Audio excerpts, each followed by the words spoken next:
And Road America. This is the World Racing League on DriversEye Live. Round 4 of the 2021 season continues today with our second 8-hour endurance race of the weekend. I am Brendan Kazmarek. Ryan West will join us from the pit lane. Ryan, if you're there, a very good morning to you. Good morning, Brendan. Good morning, everybody. I'm down here at the pit exit, just waiting to check and see what's going to go on here at the start. I just missed the roll-off here, but we've got one car down at the pit lane. It's the number 678 Miata hanging out down here, so they'll take the start after everybody else has come by. There's a lot of ugly-looking cars down here. Lots of cars with bits and pieces missing. Lots of cars damaged, but fortunately, it looks like the grid was pretty big today. I don't know how many starters there are today. How many do you have, Brendan? It's going to be something like 60 to 65 here, Ryan. I didn't count them as I went by because I lose count at about 8. But when they come by here, start, finish in a couple of minutes' time to complete their first pace lap, we'll have a little better idea. Joined also this morning for the first time by, the first time since Barber anyway, by Scott Michaels. Good morning, Scott. You must have lost Mid-Ohio in there, but hi. I did. I was not, I was vaguely involved in Mid-Ohio. Anyway, welcome back. Happy to have you for Road America. Yeah, what a great track to come back to. It's been fantastic this weekend already. We had a fantastic race yesterday, and I think we're going to see more of the same this morning. Joined also this morning by JT Tammy, I think still pre-sunrise out on the West Coast. Good morning, JT. Good morning. We got the sun finally coming up. Yeah, it's a good thing, too. It's been cold this weekend here at Road America. Sun came up about 6 o'clock here this morning, which means we haven't had a whole lot of time for the track to get warm, for the ambient temperature to come up. It's pleasant, but I think we're still going to be up against it a little bit as we get things underway. At least for the first couple of laps, we get some heat in the tires and heat into the track as well. Now, if you joined us yesterday on Facebook or on YouTube, here on DriversEye Live, you saw a fantastic race between the number 59 Stratus Subico NP01 and the number 191 Automatic Racing Aston Martin GT4. A pass was made with less than 15 minutes left on track. It was a really awesome fight watching the Automatic Racing Aston Martin charge back from a late penalty and a late pit stop that ultimately was settled on track before the Stratus NP01 had to pit on the final lap for a splash of fuel. Just didn't have enough to make it home to the end. Of course, that was in GTO. We've got 3 classes this weekend as well, GP1, 2, and 3. These are general production classes, new to the World Racing League. A little bit higher power to weight ratio compared to GTO. GTO is going to feature more of your GT4, TCR homologated cars, some more powerful home-built cars, and of course also the Subico NP01. The general production classes tend to be favorites of JT and Scott. And hopefully we will definitely pay attention to the battles through those classes again today. GP1 was a pretty good battle yesterday, actually, between the Montgomery Motorsports TX car and who was the other GP1 car yesterday? As I scrolled down through, I believe it was the round 3 racing car that did battle in GT1 yesterday, or GP1 yesterday there. So, that being said, cars on their second pace lap around the 4-mile Road America circuit. We did 176 laps yesterday with about an 18-minute red flag for some barrier repair, solo incident down at the kink. Scott, I'll send it to you just for some thoughts on lapping Road America. Like we said, we did it 170-plus times yesterday, but you've done a few laps around here, at least in simulators. What are your thoughts? It should be a good track for patience, I find. It's one of those tracks where there are fewer combination corners than we're used to, certainly at Mid-Ohio. That was something where you wanted to sort of rush and overtake into the end of the back straight a lot if you were catching a car that would hold you up in the corners, because it all gets a bit technical after that.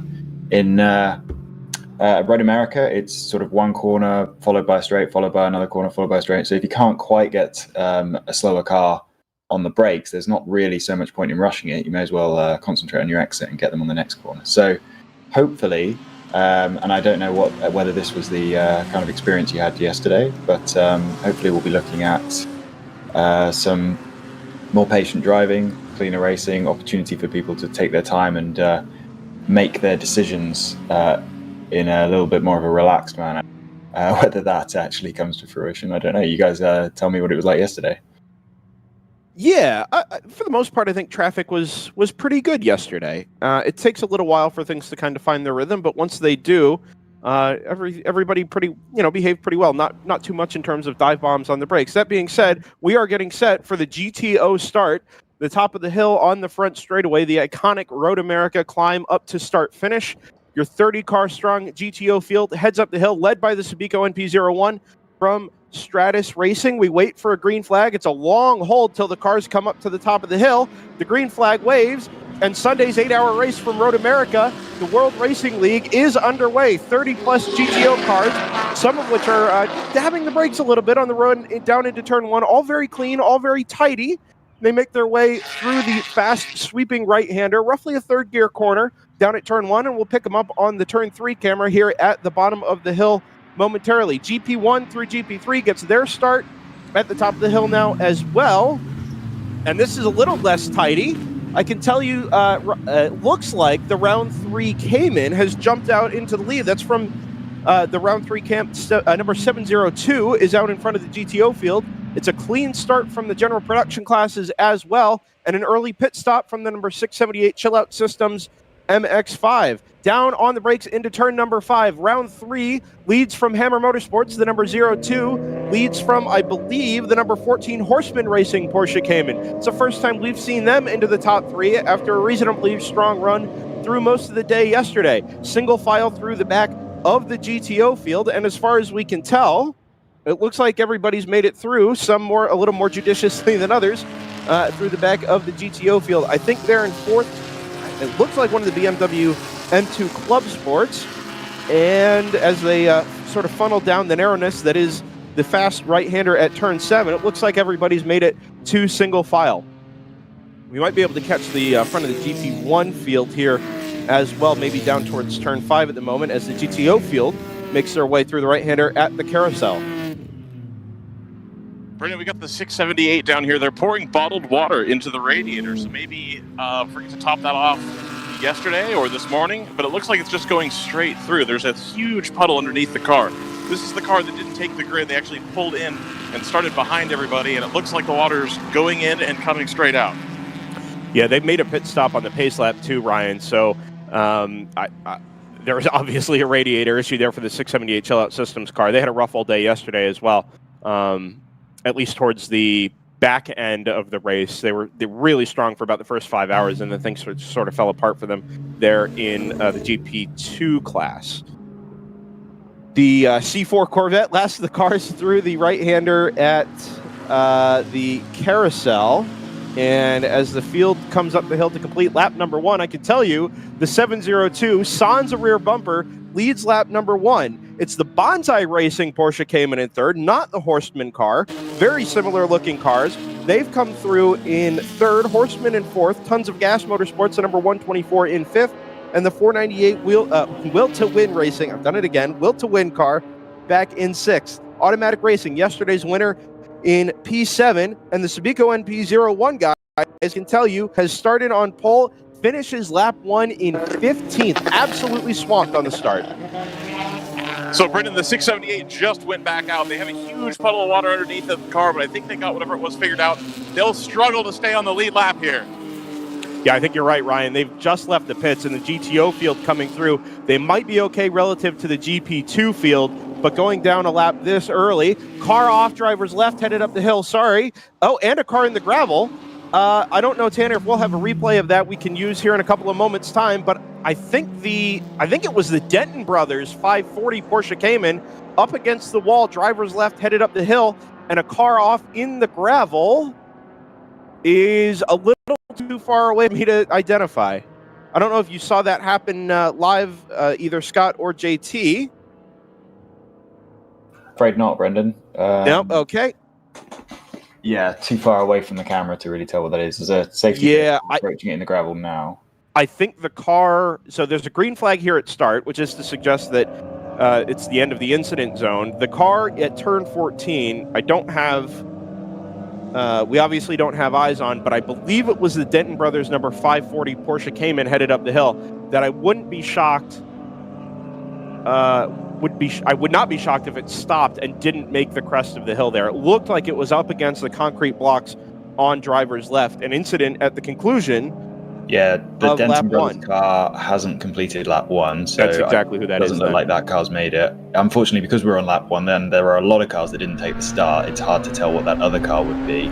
I can list off about 25 names it could be, but it may be the BMW Motorsports car. I didn't see them start this morning, but I also hadn't really been looking. A little bump draft there from on board the 601 round 3 car. He's going to follow the BMW in front of him. That's the 1 Series from Thunder Bunny Racing, the number 110. Change for the lead, gentlemen. The number 02, Hammer Motorsports Audi RS3 TCR is through into the lead. Just like yesterday, the conclusion of lap 2 is just enough time for that TCR to jump out into the lead up ahead of the number 702 round 3 Racing Porsche Cayman. That Cayman was side by side across the line with the number 19 Bonsai Racing Porsche Cayman. And a word from one of you? Yeah, it's that pass actually happened in turn 5. Okay. Despite the fact that there was a pretty decent gap across the line at the end of lap 1, the O2 car has obviously got itself up to speed at the end of lap 1, and yeah, by the time it got to turn 5, it just dragged past on the outside. And we discussed that quite a bit yesterday. It was much chillier yesterday, more temperate and pleasant this morning, but being a front-wheel drive car, the thought was maybe that car was going to get its useful tires up to operating temperature a little quicker than most of the other cars, and that in particular, I think, hinders the NP01 maybe more than anybody else, but helps the TCR more than anybody else. So, Brent, we just have the 44 coming down the pit lane. They drove all the way through, and they're headed back out, so I think they came from the paddock. I would buy that, Ryan. That's 44's PC Racing. One of our protagonists in the GP1 class yesterday, back into the pits as well as the 678 Chill Out MX-5. And my guess is that they can't keep that car cool with whatever their radiator issue is, and they'll be headed right back, not into the paddock, but into their pit stall. So a third stop here after the initial roll-off for the 678, one before the green flag, and now back-to-back laps after the green flag. Hood is being opened again on the 678. I'm not quite down there, but they are looking about again. They've got water bottles. I think they're going to fill it again. Yeah, this is not sustainable, I would say, for the number 678 Chill Out MX-5. If all they're doing is dumping water at it, eventually they're just going to run out of water. I mean, it could be that they have an air bubble somewhere in the system. They're waiting for it to work itself out, and you just got to keep doing it. Possible. On board the 601 round 3 racing car, the inside of the Thunder Bunny number 110 at turn 6. Not a whole lot of overlap, but good on the Thunder Bunny car for creating a little bit of room at the apex of turn 6 there. The move is done as the number 601 Boxster works its way back to the apex of turn 7 and through hurry downs and into turn number 8. Brendan, it looked like the O2 came through in the lead. It did, Ryan. That was a pass that got made on last lap. Ah, okay. Yep. So, just going to get the hammer on board here for you, Tanner, to stand by one. The 15 AOA car is also now in the pit lane. They were having issues earlier. Their car was being pushed in the paddock by the golf cart. They're having trouble getting it down the pit lane even to access the paddock again. So, rough start for the number 15 as well. Yeah, I've been keeping an eye on the number 15 from their onboard camera. The bonnet has been up for the entire race so far. So yeah, not looking good for I think our Mid-Ohio winner, or at least one of the races. They're now having the pit marshals push it down the pit lane. So whatever's going on there, it's not good. Yeah, that car will be headed into the back. And like Scott said, there is an onboard feed for them. You're welcome to follow along with that, actually. I will... Oh, we're full course yellow, gentlemen, for the first time, and I assume this will be to facilitate the recovery down at turn 14. Yeah, looking at the onboard cameras, there are 2 safety vehicles now. One of them is a tow truck in the gravel down there, so that makes a lot of sense. One of them is actually pretty close to the edge of the track as well. So yeah, that's the Denton Brothers car that was headed up the hill and just did not make it to the crest, but also was well past pit entrance and couldn't make it into the pits. Okay, so I was referring to the car that's stuck in the gravel. That's got 2 vehicles with it. Yeah, which I'm desperately trying to identify from onboard cameras at the moment, but it's Yeah, looks so to the me like an G-Tech orange BMW. car didn't make it around either, Scott. So there is reason to believe it could be the G-Tech Janetta. That car was 100% on the grid this morning, but did not make it back around to take. It may have taken the green flag, but certainly did not complete a lap. Okay. So, Brendan, I will say that while I was in the paddock looking for my vest, there was a PA announcement that if at any point in time the safety crew felt that anyone passed too close to a safety vehicle, they would immediately switch to doing full course yellows. So this may be that perhaps someone was a little bit too close. We had big globs of traffic going through the beginning of the race. No. And this, I can tell you one for sure now, this is not in response to that. This is a car broadside at the exit of the kink. Ooh. Yeah, so this will be, I didn't catch a number, but it appeared to be a yellow, either Miata or Boxster. So I would also believe, what's that? Porsche Boxster. Okay, that I believe will be the number 198 or the number 199. The overnight motorsports entries with Pellegrini, I believe it's Pellegrini Motorsports over the wheel arch. We sort of identified them yesterday. I believe that is who that will be. I couldn't tell if he had made contact with anything, but anyway, you're broadside to the track there, and it is really, really hard to pick out a gap in traffic to be able to pull out again. Scott sends a tremendous photo. Sorry, that's I've got at the moment, but it's not a Janetta. That's fine. Yeah, no, I agree with that. It looked too red to be a Janetta, which would suggest to me that it may be the number 72 BMW M3, which is very much that color. But didn't obviously, like you said, nobody came across the line, and we weren't able to identify who was missing because nobody completed, or these two cars didn't complete the lap. Yeah, we're referring to the car that's stuck in the gravel at the last corner.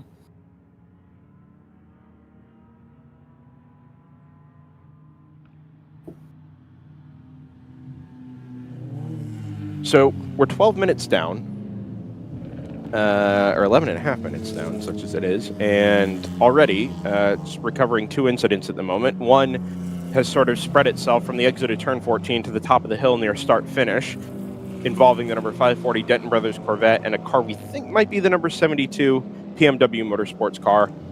The second, an incident down at the kink, appears to be a solo incident, the number 198 or 199.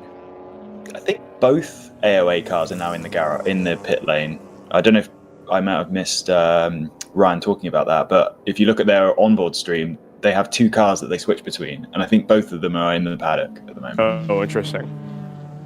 The 75 was definitely fine for the first few laps, so that's a development. And yeah, they've turned salmon on the, and they're now dead last on the timing. So that this is the 75. The 15 never completed a lap. Yeah, the 15 hasn't registered any laps at all. The 75 has registered one lap. Yeah. Is that one lap? Yes. But they are in the pits. The 15 actually has just... Oh, no, sorry. It looked like it was on the racetrack, but it's actually driving through the way out the back of the paddock. Maybe it's about to rejoin, but it's definitely on the move. It is about to rejoin. I think we're about to see it right here. Yep, there it is, right out the window. I'd just like to make the point here. We started with something right around 75 cars yesterday. We've had 58 complete a lap so far, now including the number 15, who finally crosses the start-finish line for the first time today, other than to take the initial green flag. And we know we're missing both the 540 and what we think is the number 72, which would say we've got 60 cars to start the race yesterday. Two of those we know we lost yesterday were a Triumph TR7, and I think the Mustang is gone today as well, which are two fairly old cars.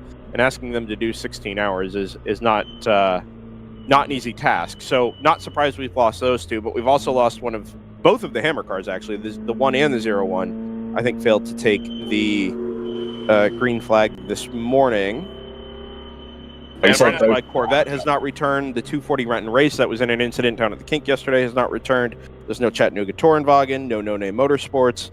It's a much thinner grid than we have today, or than we had yesterday, but nevertheless, we are yellow on lap 4, just for a pair of incidents that needed recovery. Brendan, we got the number 8 GT4 BMW pulling into the pit lane. Speaking of GT4 BMW, did you peep the 99 car this morning? I did not. Is it an M3 this morning? It is an M3 this morning. Interesting. Somebody predicted that. Someone predicted that. I don't remember who. I don't remember who that was either, Ryan. That's weird, huh? For those of you who weren't with us yesterday, if you're familiar with Team GTR, of course, the BMW M3 E46, an absolute stalwart of American endurance racing.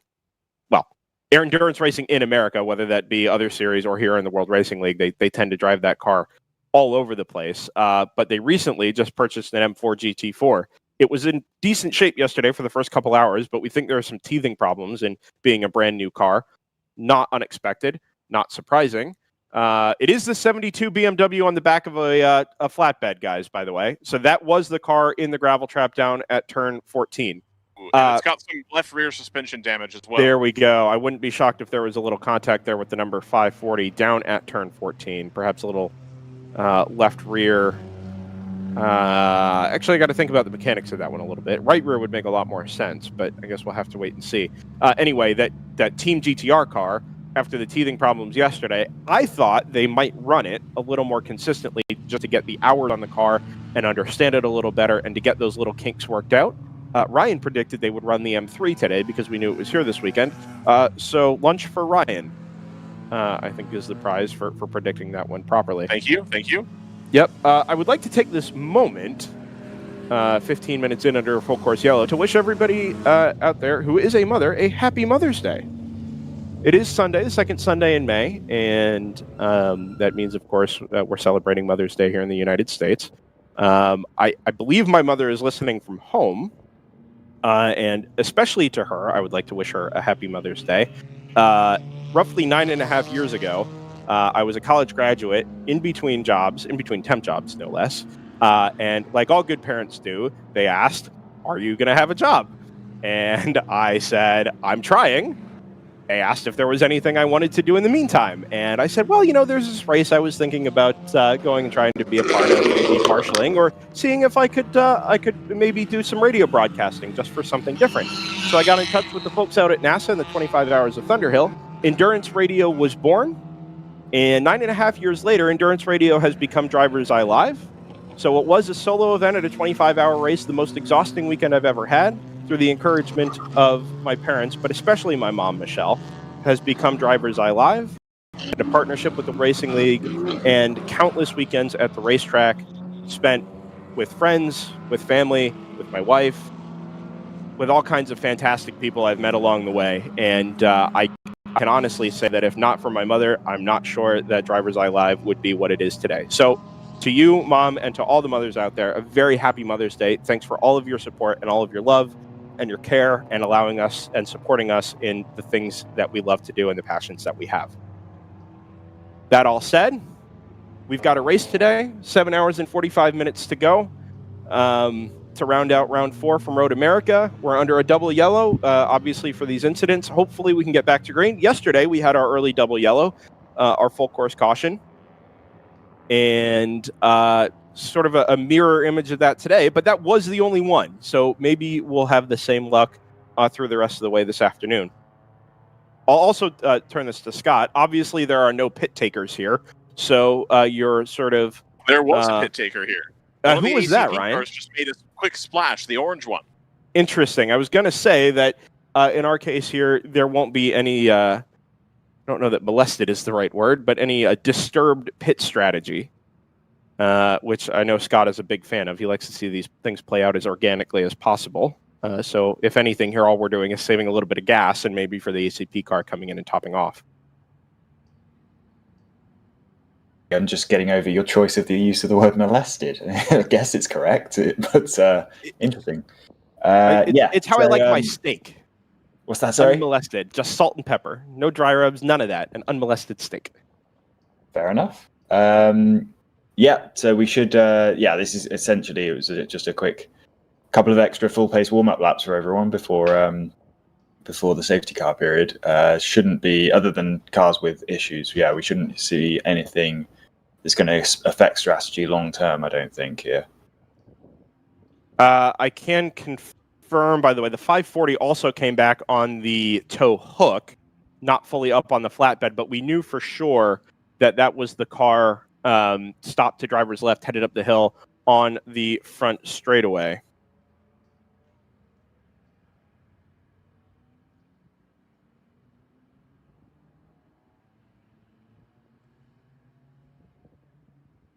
Just taking a moment to take everything in here and sort of reset ourselves for the green flag. Hopefully in a couple of moments' time. I'm sure the work down at the kink is not just the work of a moment, but I believe that car, the car should be fairly easy to recover as long as we don't have any barrier work to do.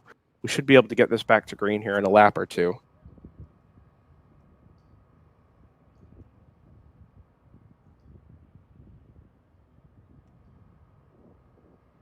So for anyone looking for the most relevant or appropriate onboard cameras, we have a good selection of cars at the front of the field, which is actually Brendan implied earlier that I was most interested in the GP1, GP2, GP3 field. That's usually because they have the best selection of onboard cameras from cars running at the front. But today we actually have quite a good selection of GTO cars with onboard cameras. So we've got the 02 Hammer car and the 702 Round 3 Racing. So that's two of our top three, both on YouTube. We also have in GP1 Big Mission Motorsport, who are running second in class at the moment. So that should be that's the one I'm going to keep my eye on at the restart. That should be good fun to watch. Unfortunately, often front running GP3 AOA cars are both in the pits, so their onboard camera is actually no, sorry, the 15 is rejoined, but it's running at the back of the field. But yeah, I'll be looking at that Big Mission Motorsport car in this restart. Should be good fun.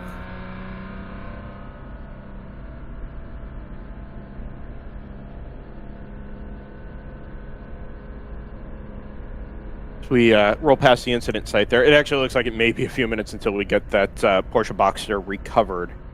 And I'm fairly certain now that that'll be the number 199 Overnight Motorsports Porsche Boxster, not the 198. We did see both of them spend quite a bit of time in the paddock yesterday, or in the pit lane yesterday. Ryan sort of joked that it seemed like they were just constantly in and out, but both cars are identical. Oh, the 01 is on track. The number 01 Hammer Motorsports Audi RS3 did take the green flag. I thought we had lost that car yesterday early on, just to it being a brand new car and having some sort of teething troubles, but we do have two Hammer cars on track. Very good. Good work from the boys down in the Audi camp to get both cars up for the start today. The 02 itself broke a trailing arm yesterday towards the end of the race that dropped it out of contention from the lead. It had sort of controlled the middle portion of the race before it had to be brought back to the pit lane with issues, or was brought back to the pit lane with issues, and into the paddock for about half an hour. The 01 did one lap yesterday and then was brought back into the paddock, and we knew, being a brand new car, that they had some issues on Friday that they were working through, but they've got it all sorted out, it seems, and out on track today. The 02, no such issues whatsoever. They're out in front, and we're pulling away from the field before we got our double yellow here this morning. Bonsai Racing did end up completing the move, by the way, for second overall. So it's Hammer from Bonsai, number 19, and then that 702 Round 3 Porsche Cayman. Tons of Gas Motorsports with the M4 GT4 in fourth. And that car, I think, ended up third yesterday. I didn't get a full look at the official results to see if anything had changed. But as far as I'm aware, they rounded out the podium yesterday afternoon. And then Horseman Motorsports, the number 14, came in P5. That Bonsai Racing car apparently managed to jump from 11th to, well, it's now running second, but 11th to third on the first lap. So if that data's correct, that's a fantastic start. It is sort of the opposite start of the number 19 Stratus Racing, or I'm sorry, number 59 Stratus Racing in P01, which did very much the reverse. Yeah, I'm gonna, as I said, I'll be watching number 134, I think, on the start while you guys watch the front of the field. That 134, the Big Mission Motorsports GP1 car, is 3 or 4 places behind Stratus. So we didn't really get enough running there to see if the Stratus car just had a bad start or if there's actually an issue with that car. So I'll keep an eye out to see if it gets up to speed on this restart when we eventually get it. Yeah, that's that 1 34, I can tell you on just from seeing it trackside here, is missing the left front wheel arch. It was involved in some contact yesterday coming up to a yellow flag zone. Just sort of unsighted and clipped the rear of another car. They got the car back out within an hour and a half or 2 hours, I think, after some bodywork repair. They have clearly spent some time working on that last night and have the front fender, at the very least, repaired and tidied up, but the left front wheel arch was not replaced. And what we have now is a slightly less aerodynamic BMW than it started yesterday. GP1 being led by ART Racing at the moment, the number 147. They were very much in contention through the early part of the race yesterday before they slipped back. They led first thing here this morning. They lead first thing here this morning in GP1. Like Scott mentioned, he'll be watching the number 134 Big Mission car that sits in behind it. GP2 being led at the moment by the number 525 Fat and Furious Racing BMW, a replacement car from the Mid-Ohio incident car last weekend. It appears to be very much an older car, but nevertheless has started well this morning in GP2, leading the number 601 Round 3 racing car. The second Fat and Furious car, the number 581, which I hadn't realized was here yesterday at the very least, sits in third at the moment, ahead of JNR Racing and the number 67 NRG Racing, BRZ 86S. Round 3 racing also leads GP3, the number 605 from the number 198 Overnight Motorsports Porsche Boxster. That's a team car to the car that is being recovered from the kink at the moment. TC Klein Racing, the number 93. Your winners in GP3 yesterday sit in third at the moment, ahead of the pair of AOA Motorsports cars, the 55 and the 85, in that order. Fastest Brandon, the guys in the go ahead. The guys in the 99 pit look like they're getting ready for a pit stop here. Oh, okay. Well, we'll keep an eye on that. And the further we go into this yellow, the more it makes sense maybe to come in and top off. You're not using a ton of fuel. However, there's such long laps here that there's a chance we may not go green for another 10 to 12 minutes here. And if that's the case, it maybe does make sense to come in and top off. You're just bleeding time away from the end of the race. And if you are looking at having a partial stint, then maybe you lop off that partial stint at the end. This is your top off under this long full course yellow, and you can run your standard hour 20, hour 30 stints from here to the end of the race. That's true. Theorizing. I don't know that for sure. Go ahead. The counterpoint I have to that is that there are roughly somewhere between 55 and 59 cars on the track. The 99 car is running 15th and only has GTO cars ahead of it. If it comes in the pits, comes back out, it's then all of a sudden got 35 non-GTO cars in front of it, which is going to take significant time and risk to work its way through on a restart. In fact, to the point where we've seen these restarts get pretty crazy.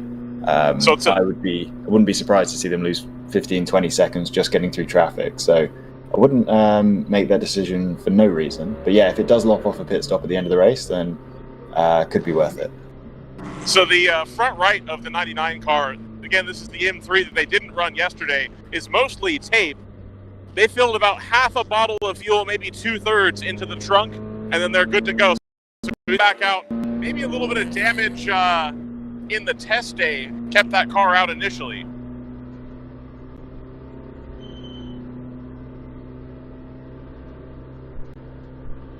Into the pits also the number 43 just rolls past in front of me here at start finish. I think that's going to be a Paddock car. Interesting. As in coming out of the paddock or headed back no, their to pit it? lane, their pit stall is way down at the end. It's the Blue Chip Motorsports Porsche Cayman.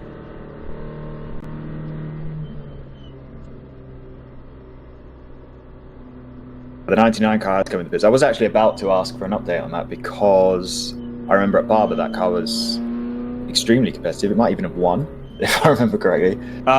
It was up against the TCR head-to-head, and some crafty strategy from the Hammer Motorsports guys with some tire selection and code 35 pit stop strategy meant they were able to eke it out over the 99 GTR BMW. Right. Yeah. Thanks for reminding me. And they were running 15th at the moment, having dropped back from a slightly higher starting position than that, or 13th, I guess, not that far. So I don't know if I know that car at Barber came from further back in the field later on in the race. It was more competitive. So I was going to question you guys how competitive it was yesterday, whether that was a slow start or whether this might be more evidence of an issue for that car. Yeah, like we mentioned a little earlier and did discourse yesterday at some length. The car yesterday was the M4 GT4, brand new car for GTR. They also brought the M3, which they ran on Friday, and after some issues with the M4 yesterday, some teething issues on the new car, they decided to roll out the M3 this morning. So it is the old car, but hasn't been run in anger yet this weekend, at least in race conditions. So a different car than they entered yesterday. But nevertheless, that car is very much a known quantity, and we would expect it to be just as competitive as ever. As I think we have a little delay there on the turn 6 camera. We are very much not back to green. But that 99 car anyway, I think my guess is this is a strategy call here on the 99 if it's going to come into the pits and top off. But that car is a known quantity, and I would expect to see it in contention just like we do every other time that 99 car is out on track. Yeah, I think that's a safe assumption at this point. We'll keep an eye on it though.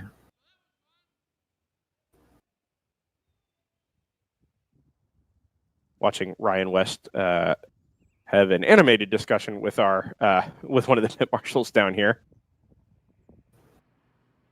I thought I was about to get blown up, but he was actually just being friendly. Oh, what a guy. He looks friendly. I'm waving at Ryan. You can't see it. What's up? Yeah, I got the head nod. Nice. Ryan's hard to miss in the paddock. His 6'5" stature. Person wearing two. I'm large. I'm the only person wearing two vests, and the green one is ill-fitted. Oh, ill-fitted. Your orange one looks like a PFD that's meant for like a youth large. The orange one, yeah. At least the orange one reaches all the way around. That's fair. Poor guy. Resetting here, hoping to come back to green flag. I was sort of gesticulating and rhying and missed the incident site down at the tank, but I would have reason to believe that we're approaching the ability to go back to green. Actually, I think there's a tow truck rolling into the paddock now, and do I see a yellow? Well, I see the red truck, but okay, there's the PMW on the back of a flatbed again, going the long way down the paddock. We do have a green flag, Scott. Thank you very much. Our onboards are a little bit behind. That Cayman pulling out on the Audi down the straight. And yeah, we're going to get that onboard feed here in a couple of minutes in something of a replay style from the number 02. We're just behind pulling in our feeds from YouTube a little bit. We'll catch them also down on the camera at turn 3. But like you mentioned, Ryan, the 702 really gets the jump down the front straightaway under initial acceleration. And the move is done. It's not the round 3 Cayman. I'm sorry. That's actually the Bonsai Cayman. So pass for the lead right after our restart with 32 minutes gone means Bonsai Racing number 19 is through into the lead past the Hammer Motorsports Audi TCR. There is that move into turn 1. You see it on board the PCR. Michael the Sloth McCarthy on behind the wheel of that car. 7 laps completed. And with our leaders somewhere down around turn 5, I can tell you the back end of the field still very much crossing the start-finish line at full chat. GTR 99 BMW at the back of that at the back of the lineup. So too is the 928 Mazda Miata. Looks like we're going to get the 581 or the 58, depending on if you want to read the tape or not. Coming into the pit lane is the BMW Spec 46.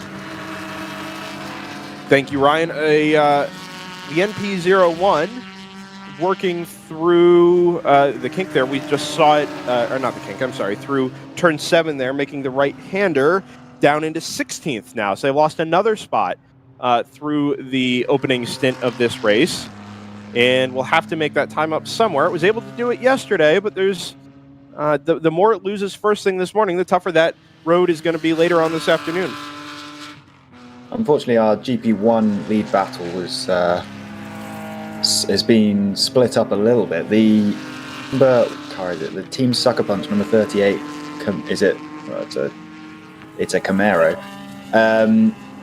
It's a Corvette. Extremely slow on straight line speed, and it was holding up a large part of the field as after the green flag had come out, but nobody could overtake before the start finish line. So that gap grew enormously while those guys were stuck behind.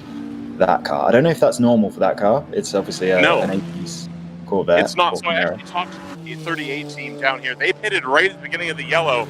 They had a throttle position sensor issue, so they thought they had it fixed, but I reckon that's still going on. Well, it didn't pit on that lap, presumably because it had cars to its inside desperately trying to get past, well, waiting, queuing up to get past across the start-finish line. But yeah, it's that was very slow going up the front straight.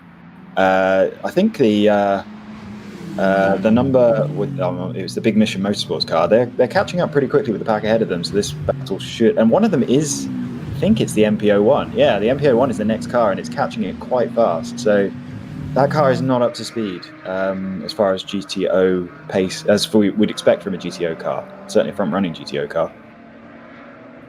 Your fastest lap on that car, 2:37.474, compared to a 2:27.6. Your fastest lap of the race at the moment from that number 702 round 3 car.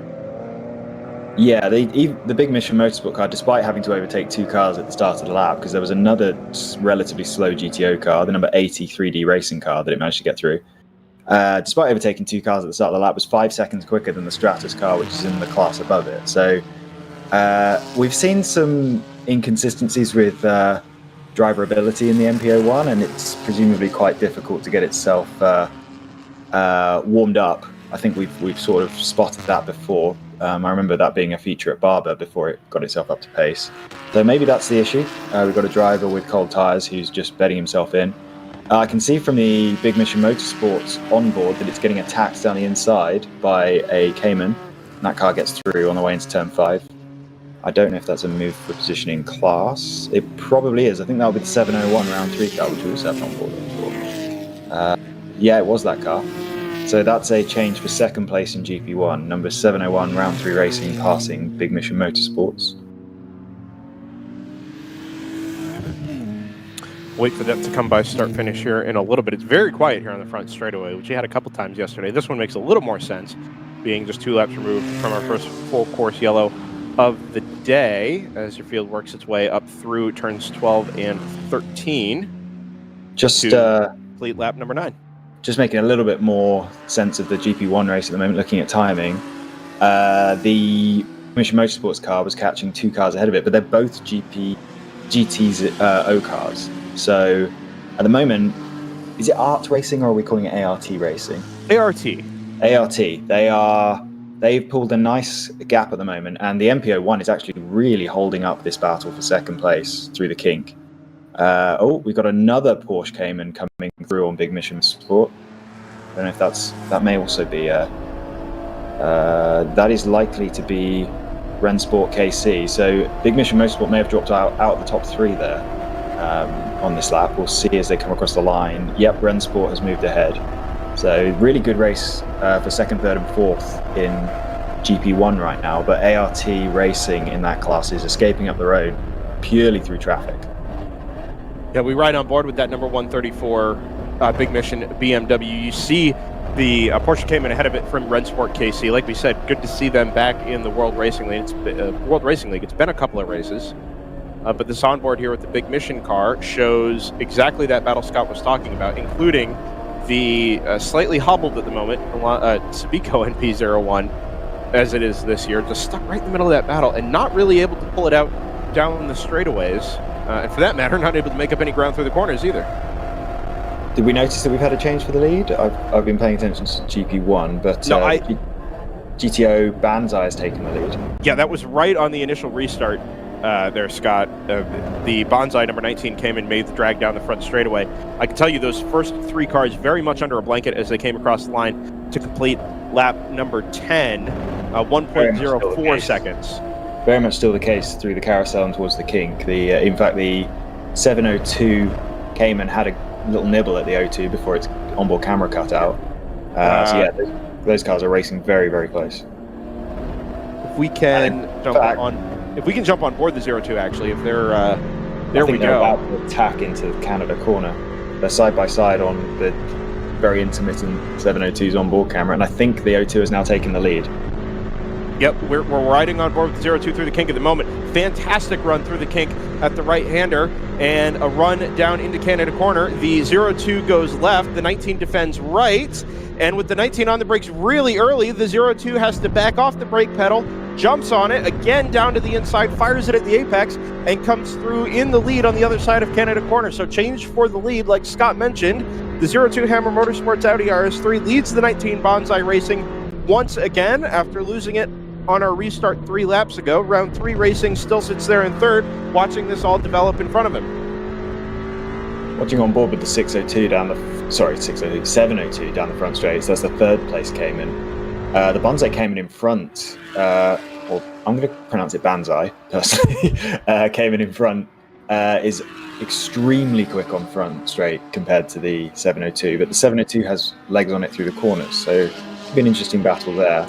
Can't quite tell how the 02 TCR compares, but yeah, it looks like we've got some variety in straight line performance, at least from these two Caymans. They're now working their way already through traffic. There's a bright green BMW that they are negotiating in turn 5. Jump back on board the big mission car here. They were being passed by one of the Team ACP Tangerine Associates BMW M2 Club Sports. You see it there, actually both of them up ahead of this train of GP1 cars. One of the Sentinel onboard cameras this weekend. A nice rear view shot as well up in the upper right, which I had almost missed. Focused out the front on the lead battle in GP1.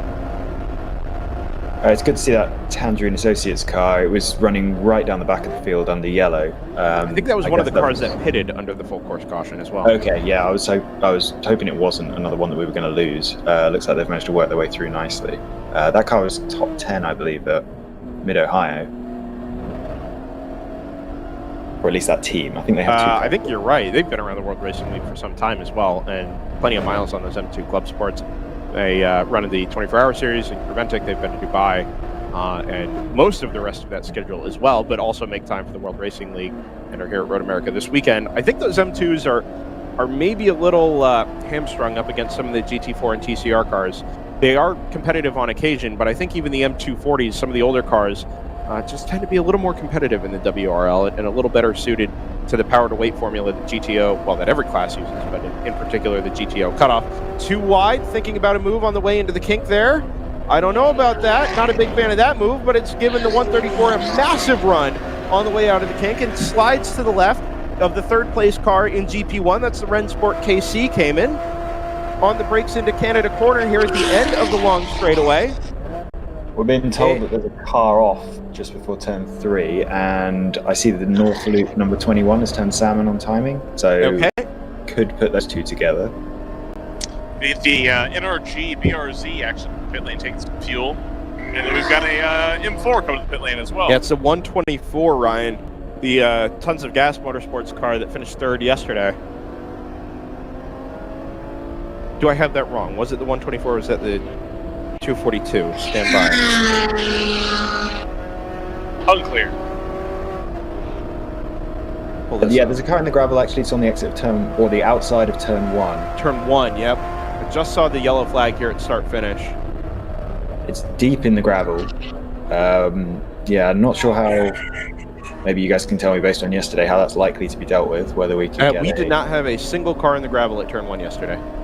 That will probably be dealt with as a hot pull. And honestly, the sense I get this morning is that they really only will throw a full course yellow, if drivers aren't playing nicely around safety vehicles, which is fair enough. But anything that needs to be recovered at the kink there, being the fastest corner on the track and a blind apex, very, very narrow on the exit. If they have any sort of significant work to do down there at the kink, they'll throw the yellow. Which is fair enough. It's likely to be a big mess if something's gone wrong at the kink. No, and we had that point yesterday as well, where there is really no small incident at the kink. Even a single car incident there has pretty substantial consequences.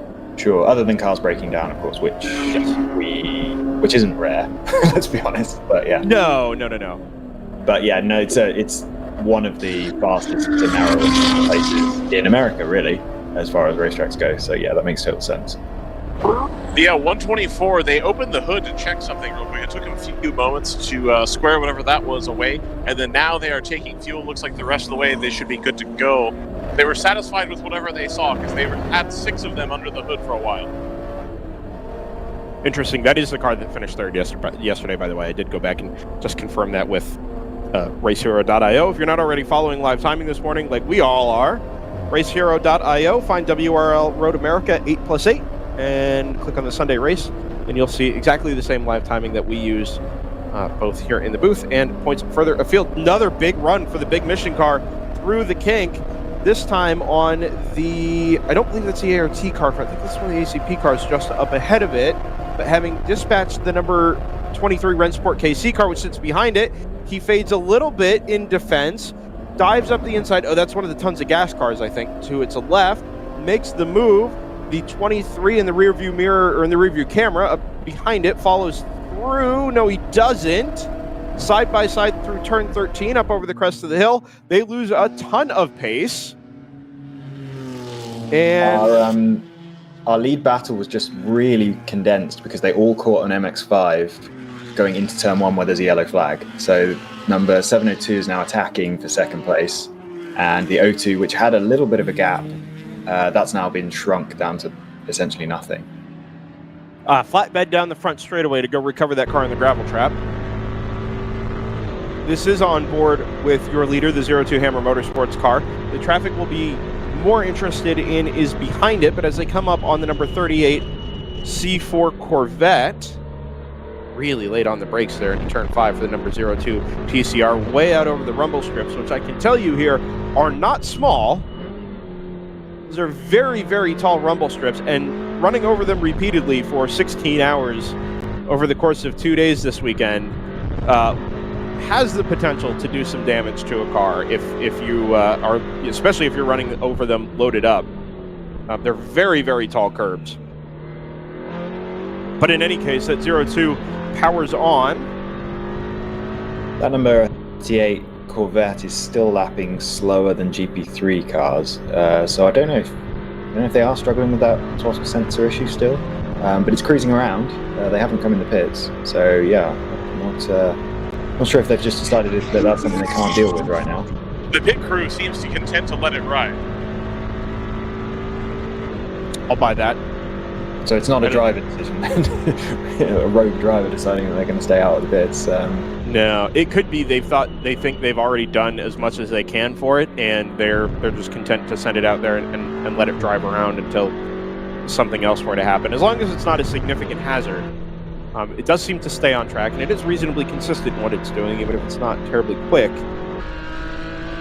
which is fair enough. Like you said, Scott, last lap was a 2:59.2. And at best doing the pace of most of the cars around it in the overall order, which are GP1 and GP2 cars. I think this 702 car might have a bit of pace on the Banzai Racing Cayman, but that car just absolutely drops it down this front straight. So it's going to be really difficult for the 702 to make a pass. Every lap it's attacking into the last corner, but it then loses 7 or 8 car lengths down the front straight. A very similar dynamic we saw with the MP01 yesterday, where the Subico has all the pace through the corners and in the braking zones, but absolutely no legs down the straights. And really hard to make a pass that way, even harder to defend that way. And the reality, Scott, I mean, you'll understand the dynamic as well as anybody, but if you've got the pace through the corners but no legs down the straights, you're not really holding up the car behind you through the corners because you're just drawing away from it. So that car is still running at more or less its absolute maximum potential pace behind you, right? Whereas, you're potentially being passed down the straightaway and then balked in the braking zone. So once that pass is made, you now have absolutely no advantage because you're being held up through the corners, and he just draws away from you down the straights in front of you. Yeah, it's you can have 2 cars that are the same overall pace, but the one that is slower on the straights is going to be much harder to race with, just for exactly the reason we're talking about there. Any car that's of similar or slower pace to you is going to hold you up. Speaking of, the MPO1, I'm watching Big Mission Motorsports. The MPO1 is back to holding up this battle for second, third, and fourth in GP1.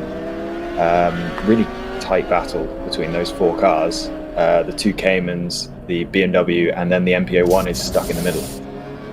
NP01 back to the apex there at turn 6 after it let some of the traffic through. We're on board with this 134 here. Never mind the NP01. Look in the rear view camera as we follow the NP01 into the braking zone at turn 8. The Rennsport KC car is immediately in behind it, and I think behind that car, the green and blue BMW of Montgomery Motorsports, having fallen back from, I think, starting up on the pole this morning, is all the way back to 5th, but doing battle with that Rennsport KC Porsche Cayman. And that big mission car just sort of draws away through the long right-hander at the carousel. And now caught in a place where there's really nobody around him. The NP01 has pulled away out in front of him, along with the Round 3 Racing number 701 in front of that. Swing by one of the Miatas on the way into turn 12 at Canada Corner. Car moves around a lot on the brakes. Not, I guess, unusual on DOT tires in such a heavy braking zone, and not a ton of downforce on GP1 cars. They're not really designed for that. Swing through turn 14 here and head up the hill again into the yellow flag zone at the top of the hill. This NP01 in front is going to have to be careful, because as soon as they crest the hill, there's no passing anymore anyway. One of the ACP cars comes up to driver's right. That's the number 52, gets the move done, and now into the yellow flag zone. Like we mentioned, absolutely no passing here down the front straightaway.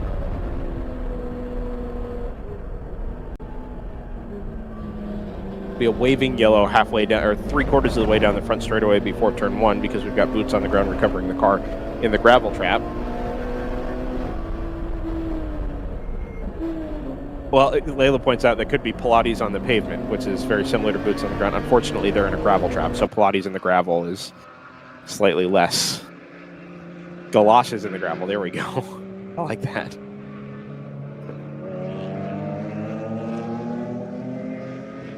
On the brakes down into turn 5, racing has resumed. Obviously, this is just a local issue up there at turn number 1.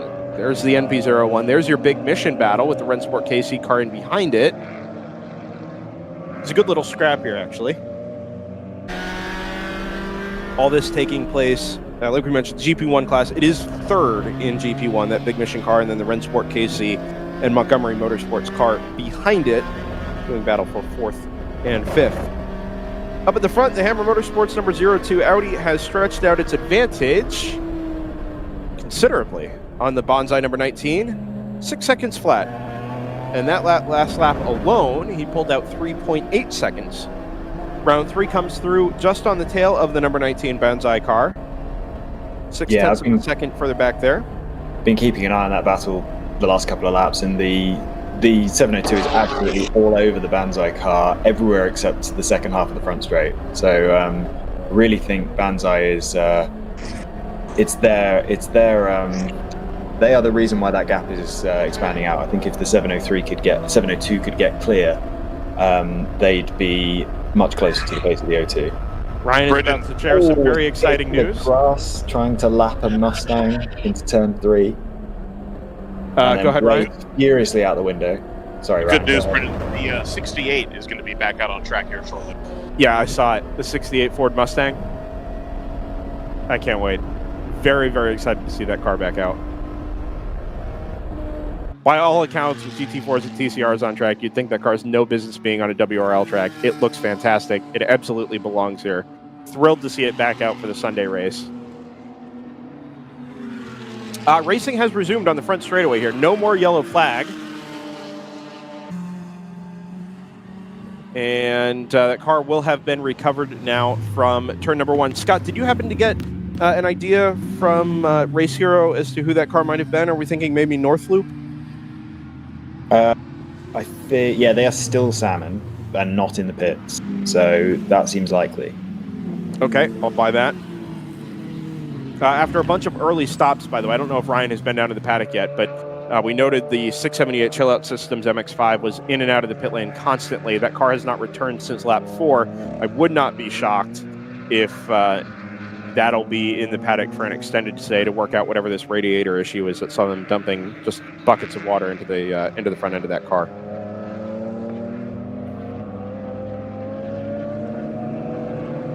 couple of personal fastest laps coming through on this most recent trip around Road America. 241.8 from the number 110 Thunder Bunny BMW 128. Stellar Motorsports number 928 does a 252. AOA number 585 has set a new quick lap, and I want to correct something I said earlier. I said the 585 was a second Fat and Furious car. It's not. It's an AOA Motorsports car that happened to be listed as Fat and Furious first thing this morning. So I said correct according to Race Hero, but incorrect according to reality, but that's been rectified now. Oh, there's the Mustang. Just seeing it on the Big Mission Motorsports on board. Yeah. So it is out of the pits. Yeah, it's back out. It's just coming through the carousel now. It's front and center on our turn 9 camera. Ryan pointed out. That car has.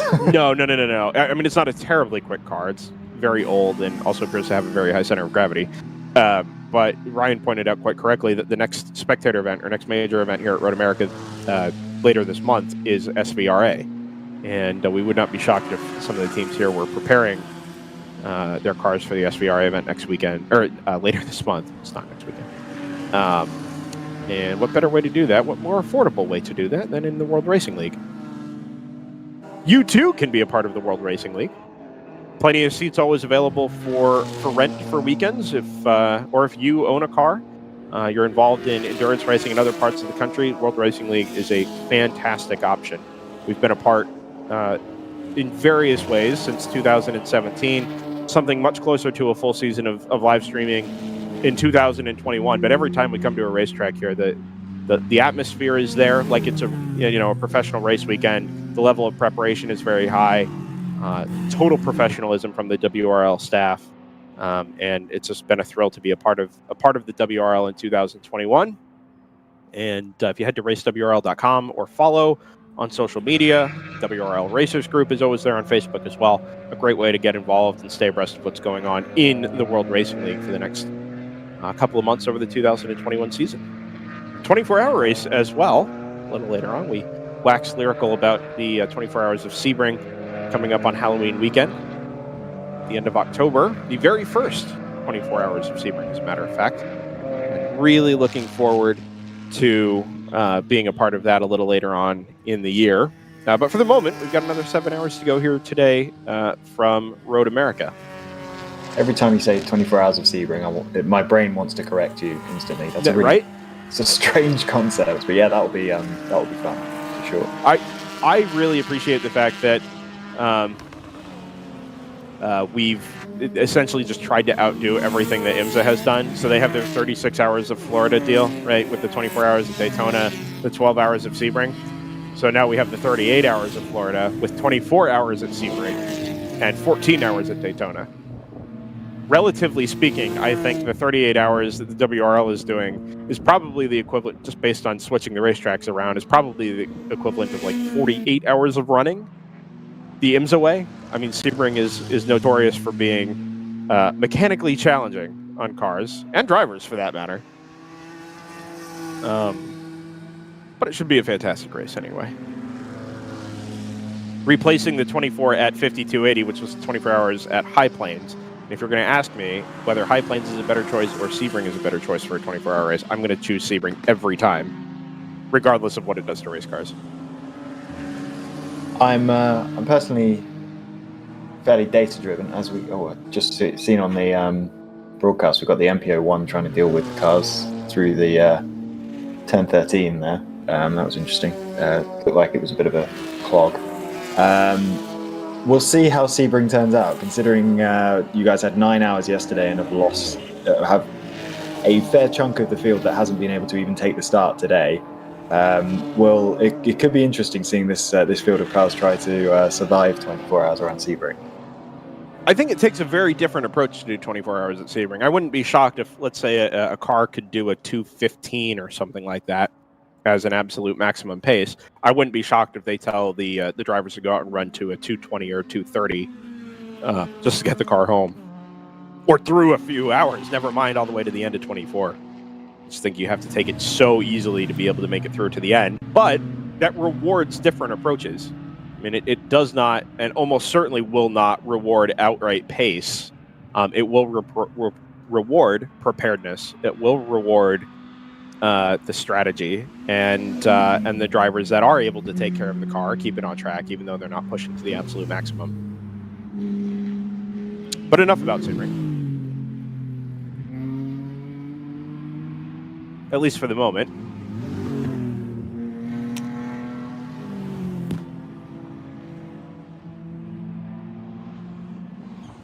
First lap in a while where we've seen the... Well, actually, sorry. The 70... This will be why. The 702 car has taken second place, and that's why this is the first lap in a while. Oh, there we go, yeah. We've seen the lead gap condensed. In doing so, Scott, it's come back to 11.5 seconds, that lead margin. Yeah, exactly the point. I'm going to try and go through the replay and find where that happened. Yeah, so it's 02, 702, and then the number 19 Banzai car. Horseman Motorsports is still back there in fourth. I think that may have corrected itself, and now the 702 has made a pass again. Apologies for not knowing corner numbers, but it's the one before the carousel, the left-hander. Yep, turn 8. Yeah. So that I imagine the 19 had retaken the position on the front straight, and now the 702 is retaking it again. So we've got a real fight going on there. Let's see what happens down the front straight, whether the 19 can stay close enough to blow past. Like I've been detailing, that car does have... Oh, the 702 onboard is not super reliable, so it just skipped about 6 corners. Quite a bit of that this weekend. Yeah, so I may have been seeing a replay of the actual pass that happened. There we go. Right now, right now, as far as my onboard is concerned, and the timing, the 702 is in second place. Through comes the NP01 with, I think, the other of the round 3 Caymans just out in front of it. And I will let this lap complete, and then I would like to say hello to Uncle Cooper, which I cannot wait to do again. But I do want to let this second place battle sort of play out before we go on and do that, because it is going to take us a minute, and with such a long lap here, it takes a while for us to come back through. But on the completion of the 20th lap, what we expect to see is that number 702 round 3 Racing Cayman out ahead of the number 19 Banzai Racing Porsche Cayman. Interesting to note too, by the way, even though they are both Caymans, that 702 car is not a GT4 car, whereas the 19 definitely is the GT4 Club Sport. The round 3 car, much older car, still equally well sorted, and they come through. The 702's pulled out something like a second and a half here, Scott. 2 seconds. Yeah, so that's not super surprising. It did look like they were getting held up pretty badly by... No. That should be enough of a lead now for them to be safe down any of the straights. No, but even though the 702 has pulled out now in front of the 19, he still lost the second to the 02 Hammer Motorsports car. So that would be its first lap not held up by the Club Sport. And even still has lost another second. Yeah, so the last 2 laps have both been 28.2s. So I imagine on the last lap, they may have made the pass early on. Yeah. But yeah, so that car is now running around a second or so quicker than it was when it was stuck behind the 19. But yeah, the Hammer Motorsports car is in the 27s, which is still a second a lap faster. So yeah, we're not going to see that lead gap close up at all, but it won't be expanding at quite the same rate, and we'll see Banzai. Well, they're going to drop. It looks like they're going to drop away from second place, but they've still been able to clear the rest of the field by 10 seconds. So yeah. I think we're just going to settle into that kind of a rhythm at the moment. Hammer Motorsport, Round 3 Racing, and Banzai wait for the next big event, which in WRL doesn't tend to take very long. No, indeed. And for I believe this is James Candelaria sent over on YouTube. No need for apologies for the quality of the cell reception here. We're all dealing with the same thing, and it has its certainly challenging moments around 4 miles here at Road America. Go ahead, Ryan. The 581's back in the pits. It looks like they're having issues with their very temporary looking spare left side tail light. So there was an official that went and spoke with them just prior to that car coming in. So it looks like they had some damage yesterday. They've got a little LED marker hanging in there, and they're just trying to make sure that it's satisfying the officials before they send it back out. Thank you, Ryan. And with that, we want to say hello to Cooper Tires. A big thanks to them for being a part of the World Racing League in 2021.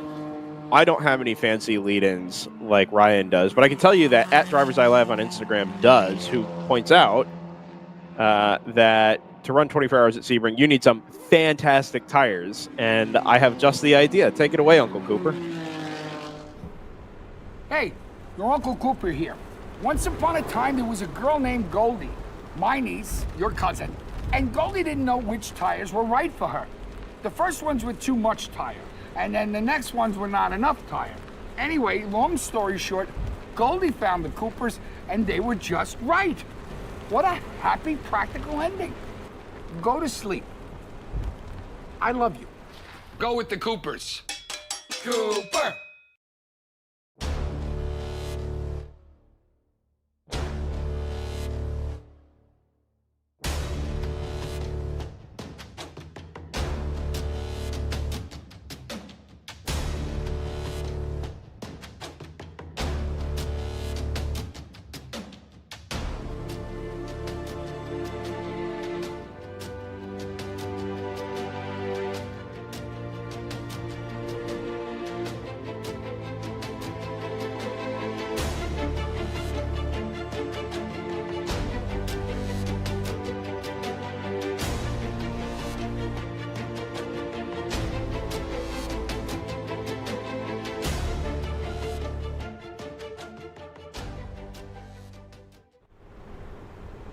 Here is a bit of wisdom from your Uncle Cooper. Tires exist on a spectrum. On one end, you got too much tire. On the other, you don't get enough. Both ends are rip-offs. You're either paying for more than you need or needing more even after you pay.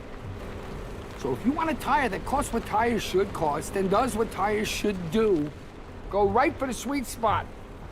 Go with the Coopers. Cooper!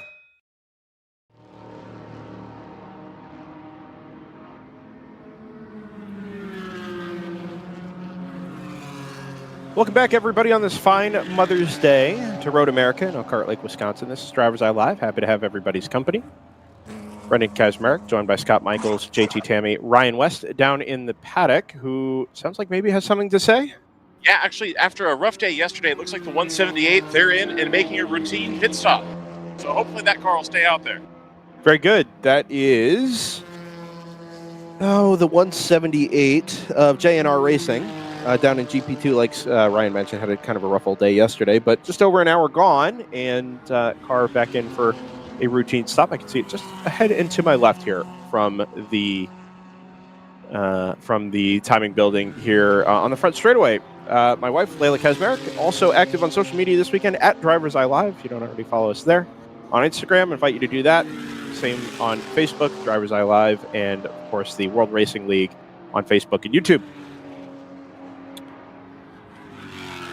The lead down to 9.4 seconds for a margin. It looks like, Scott, maybe that 702 is finding some clear track now and setting the times that are going to be able to maybe bridge this gap up to the 02 Hammer TCR.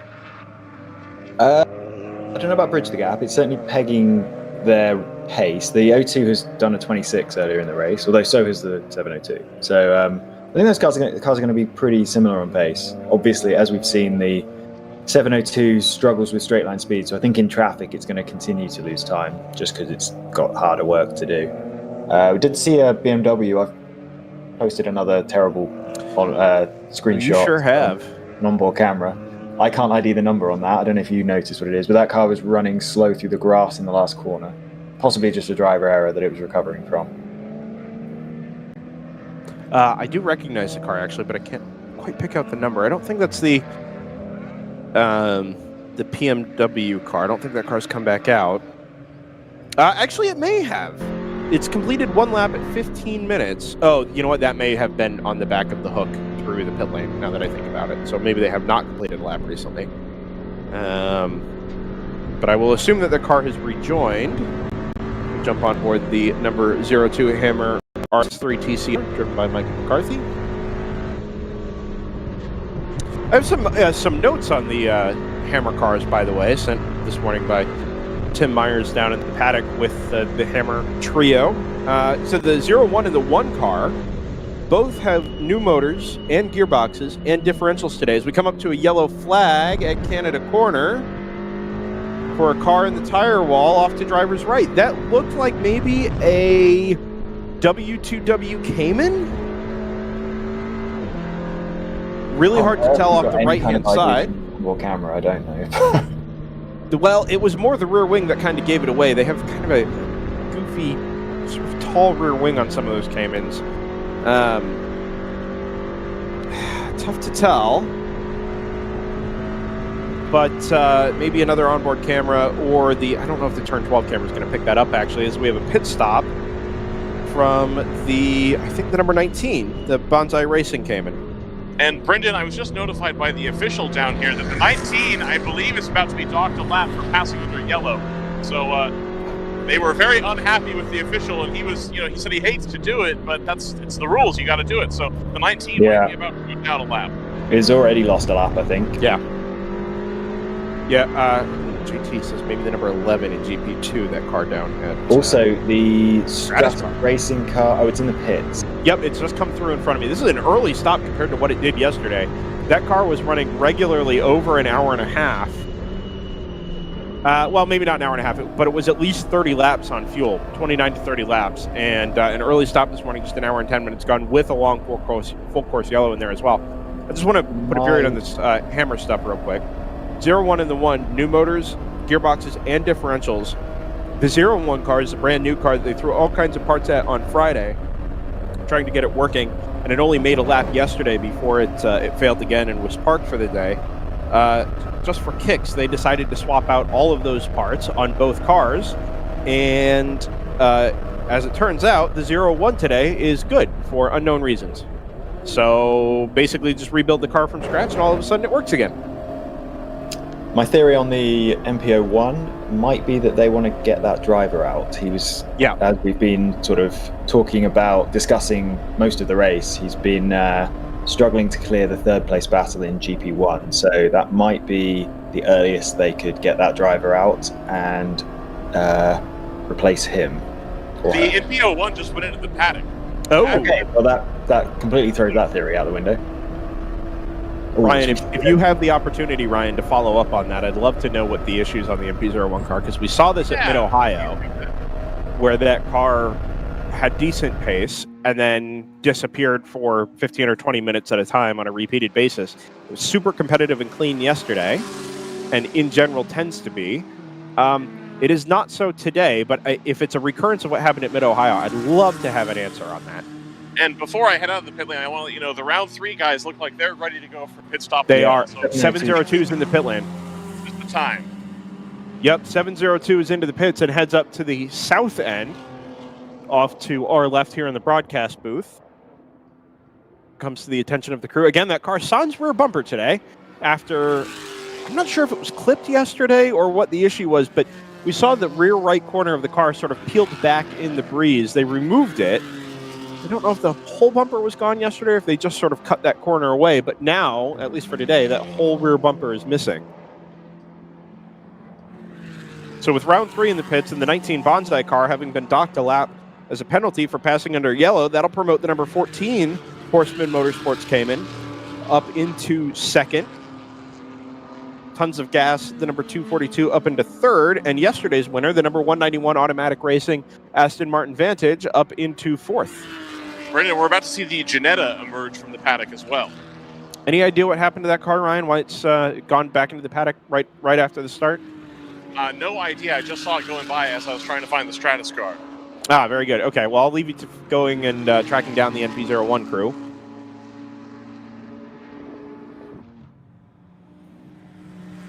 I don't think we cleared this up, but the car that was into the tires at the exit of turn 12 at Canada Corner, just off to the right-hand side, has cleared itself. It looked like maybe he just looped it on the very high curbs on the exit of turn 12, and that was enough to send it around. I see the Ginetta now, Ryan, running through the paddock, but I think the paddock exit at the north end of the pit lane. I'm intrigued by that, but maybe they can get out down at the south end.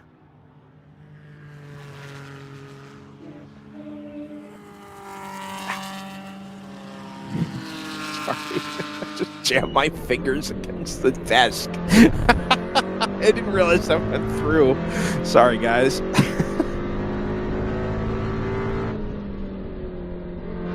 That second Hammer car, by the way, the 0-1 up into 7th. After setting only 1 lap yesterday. Up 23 spots from starting position back in 30th, which will have been, I think, essentially just the back of the GTO field. The Team Sucker Punch Corvette is still going around at roughly the same pace it's been doing. I just saw Big Mission Motorsports GP1 car go past them. So just an update on those guys. Yeah, we think maybe there was a throttle position sensor issue with that car. But as long as it's consistent and predictable, even if, maybe the outright pace isn't there, then happy to leave it on track. It's had a nice addition, and more than, you can say for 15 or so other cars this weekend for whatever reasons, they've made the effort to be back out on track today, regardless of their issues. So, fair play to them. That penalty for the Bonsai car, along with its pit stop, actually not necessarily a pit stop, has dropped it all the way to 38th overall, 245.364 last time around, which I think may have been an in-lap, actually. And I'm going to leave this to you guys just for a minute so I can bring in a guest. Yeah, they're currently salmon. I don't know if that's because they're coming in the pits or they've had an issue along with their 1-lap penalty. They are now listed as 3 laps behind the leader. They are now listed in the pits.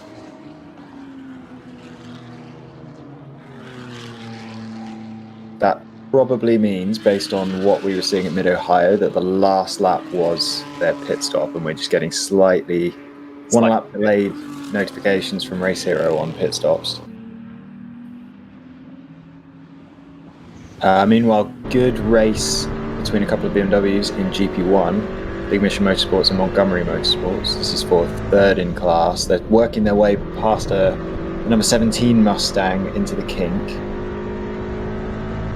That Mustang was holding up the Montgomery Motorsports car through the carousel, but now that Montgomery Motorsports car is so much top end. As we make the run between the kink and Canada corner, it pulls 4 or 5 car lengths of a gap. So that's going to be similar dynamic to what we were seeing with the 2 Caymans earlier on in the race, where that car's going to be really difficult to pass for the Big Mission Motorsport car. And it's been a really good fight between those 4 cars fighting for 3rd, between the Big Mission, the Montgomery Motorsports, the Java Sports, and the Rensport KC. Guys, I can say I'm happy to welcome to the booth Brad McCall, team owner of Round 3 Racing. We've had a sort of a rotating door of Round 3 representatives this weekend, but we've got the man at the top now. So welcome to DriversEye Live, Brad, and we're happy to have you here. Thanks, I appreciate it. Yeah, man. So Round 3 Racing, since you're the man at the top here, stalwarts in the World Racing League. 3-4 cars every single weekend. We've got your onboard feeds that we pull in every time we're at a racetrack, or indeed from commentating from home. We love following what you guys are doing. Do you mind just talking a little bit about the whole Round 3 program and what it's been built up from and how you got to where you are now? Sure, absolutely. Well, I grew up around racing. My dad has been in it for a long time, and always wanted to do it myself. And got to a point in my life where I could, and I started this team with my friend Casey probably almost 10 years ago. And my father joined the team in 2016, and we were just doing sprint racing together. And at a trip to Sonoma in 2018, we made the decision to go endurance racing. Okay. To build a multi-car team based around the Boxster, Porsche Boxster, and do an endurance racing program. So we started out, did that the first year with 2 cars, tried to do 3. It was kind of hit or miss with 3 cars. And when we came over to WRL, we built it into a 3-car team last year, 4-car team this year, and all based on Porsches. Our shop is a Porsche shop, sure. So that was a natural for us, and it's going well. I mean, 4 cars with a limited staff is a challenge for sure. Prepping 4 cars, a month in between events seems like a long time for a lot of race teams, but when you're doing 4 cars with, really we only have 2 full-time guys in the shop. Oh, wow. That's it's a real challenge. I know you guys had been running the Boxsters almost exclusively, and like you said, now you've built up, you're running the Caymans up in GTO. Those Caymans are not factory-built cars as such. They're not the GT4 Club Sports. These are cars that I assume have been built up from road-going chassis. They're a little bit older, but they have racing pedigree behind them. Does that add to the challenge now that you're moving away from just running the Boxsters down in the production classes? 100%. So the GTO car that we have, 702, that car actually has a pretty significant history in racing. Mm-hmm. That was the first Cayman to win a professional race in the world. It won the 2012 Long Beach Grand Prix with Jack Baldwin. Wow. And my dad bought that car in 2013, ran with Jack in World Challenge. Mm-hmm. They ran a 2-car program in World Challenge with that car. And I ended up taking over that car in 2018. I ran it in T1 and SCCA, and just had a blast. I love the car. Me and that car go very well together. But it was sitting in the corner of our shop. We were running these Boxsters. It was just sitting over there with a cover on it, and it had historic value. So we thought, just hang on to this car, let it sit there. Don't potentially mess it up. But we made the decision, hey, why leave a great race car sitting under a cover in the corner? Let's go race it. Awesome. So we brought it out this year, and it's a blast. And watching Sarah wheel that car around the track is something special, very, very special.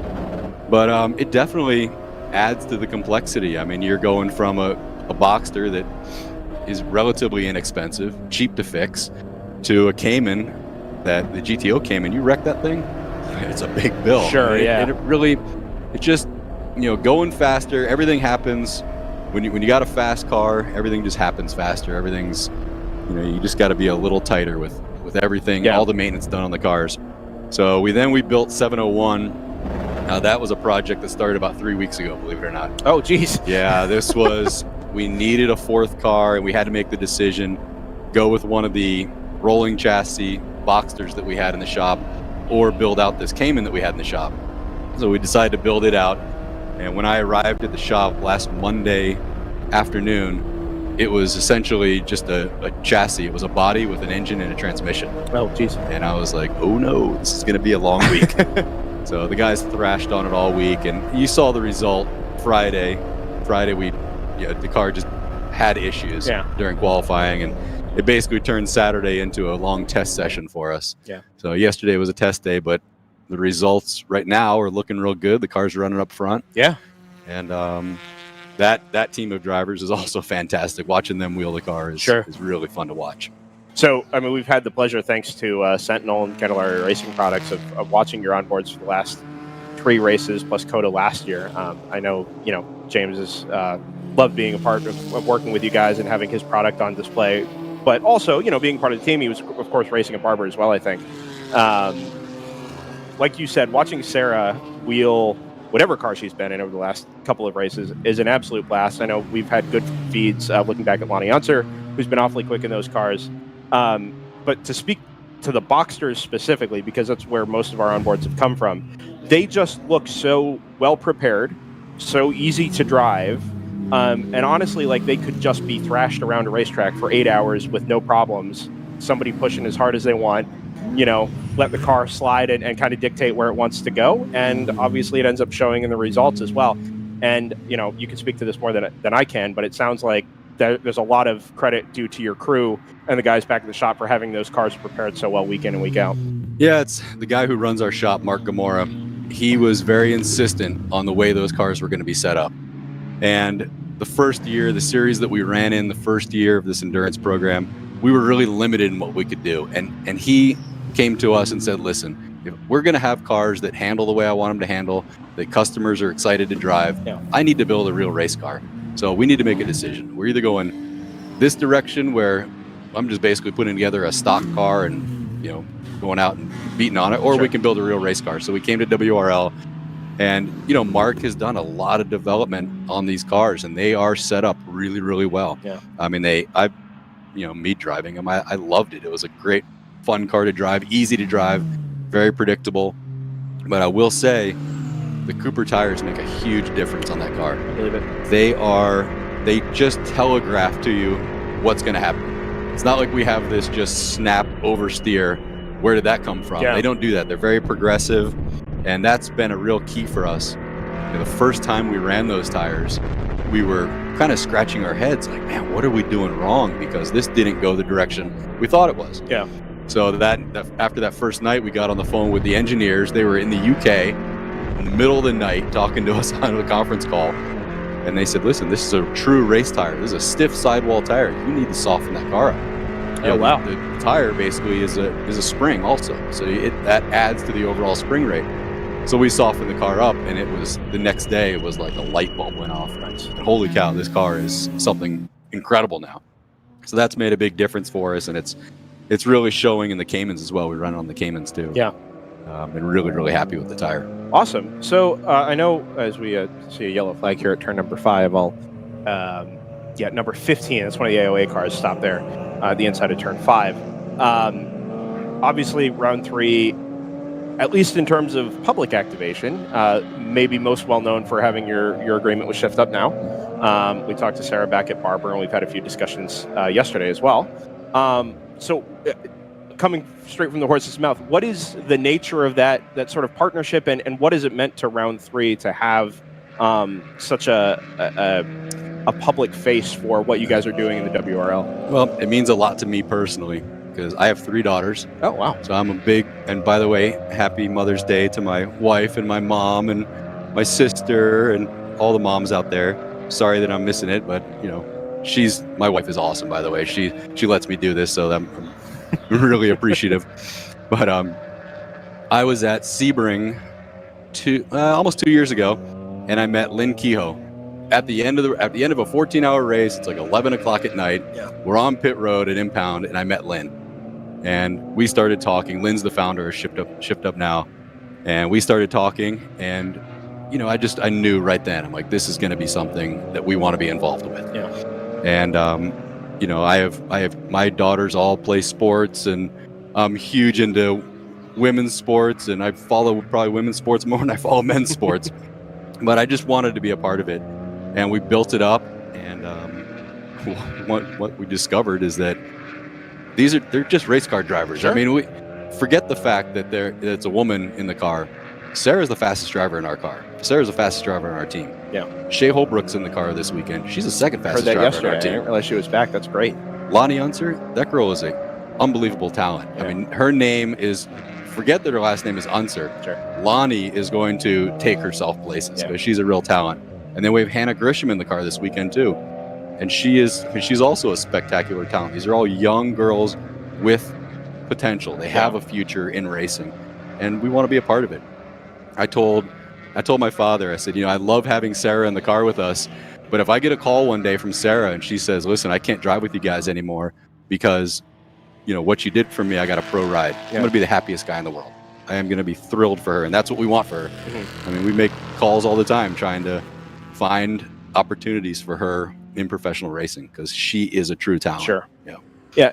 I gather that Shift Up Now, well, I know for certain that Shift Up Now is not about, promoting women drivers exclusively just because they're women drivers. I mean, there's real talent there. These are creating opportunities, based on their talent, their abilities. Like you said, it's so much fun to watch Sarah behind the wheel. Lonnie, the same thing. And you said something important. Yeah. You said it's not just about women in cars, and that's exactly the point. When I talked to Lynn that first night, she said, listen, men and women work together in all industries. You have women working in your office? Yeah, we have men and women working together. Yeah. She said, why shouldn't men and women work together in racing too? And I said, that's perfect. She said, we don't want all women teams. Sure. We want mixed teams.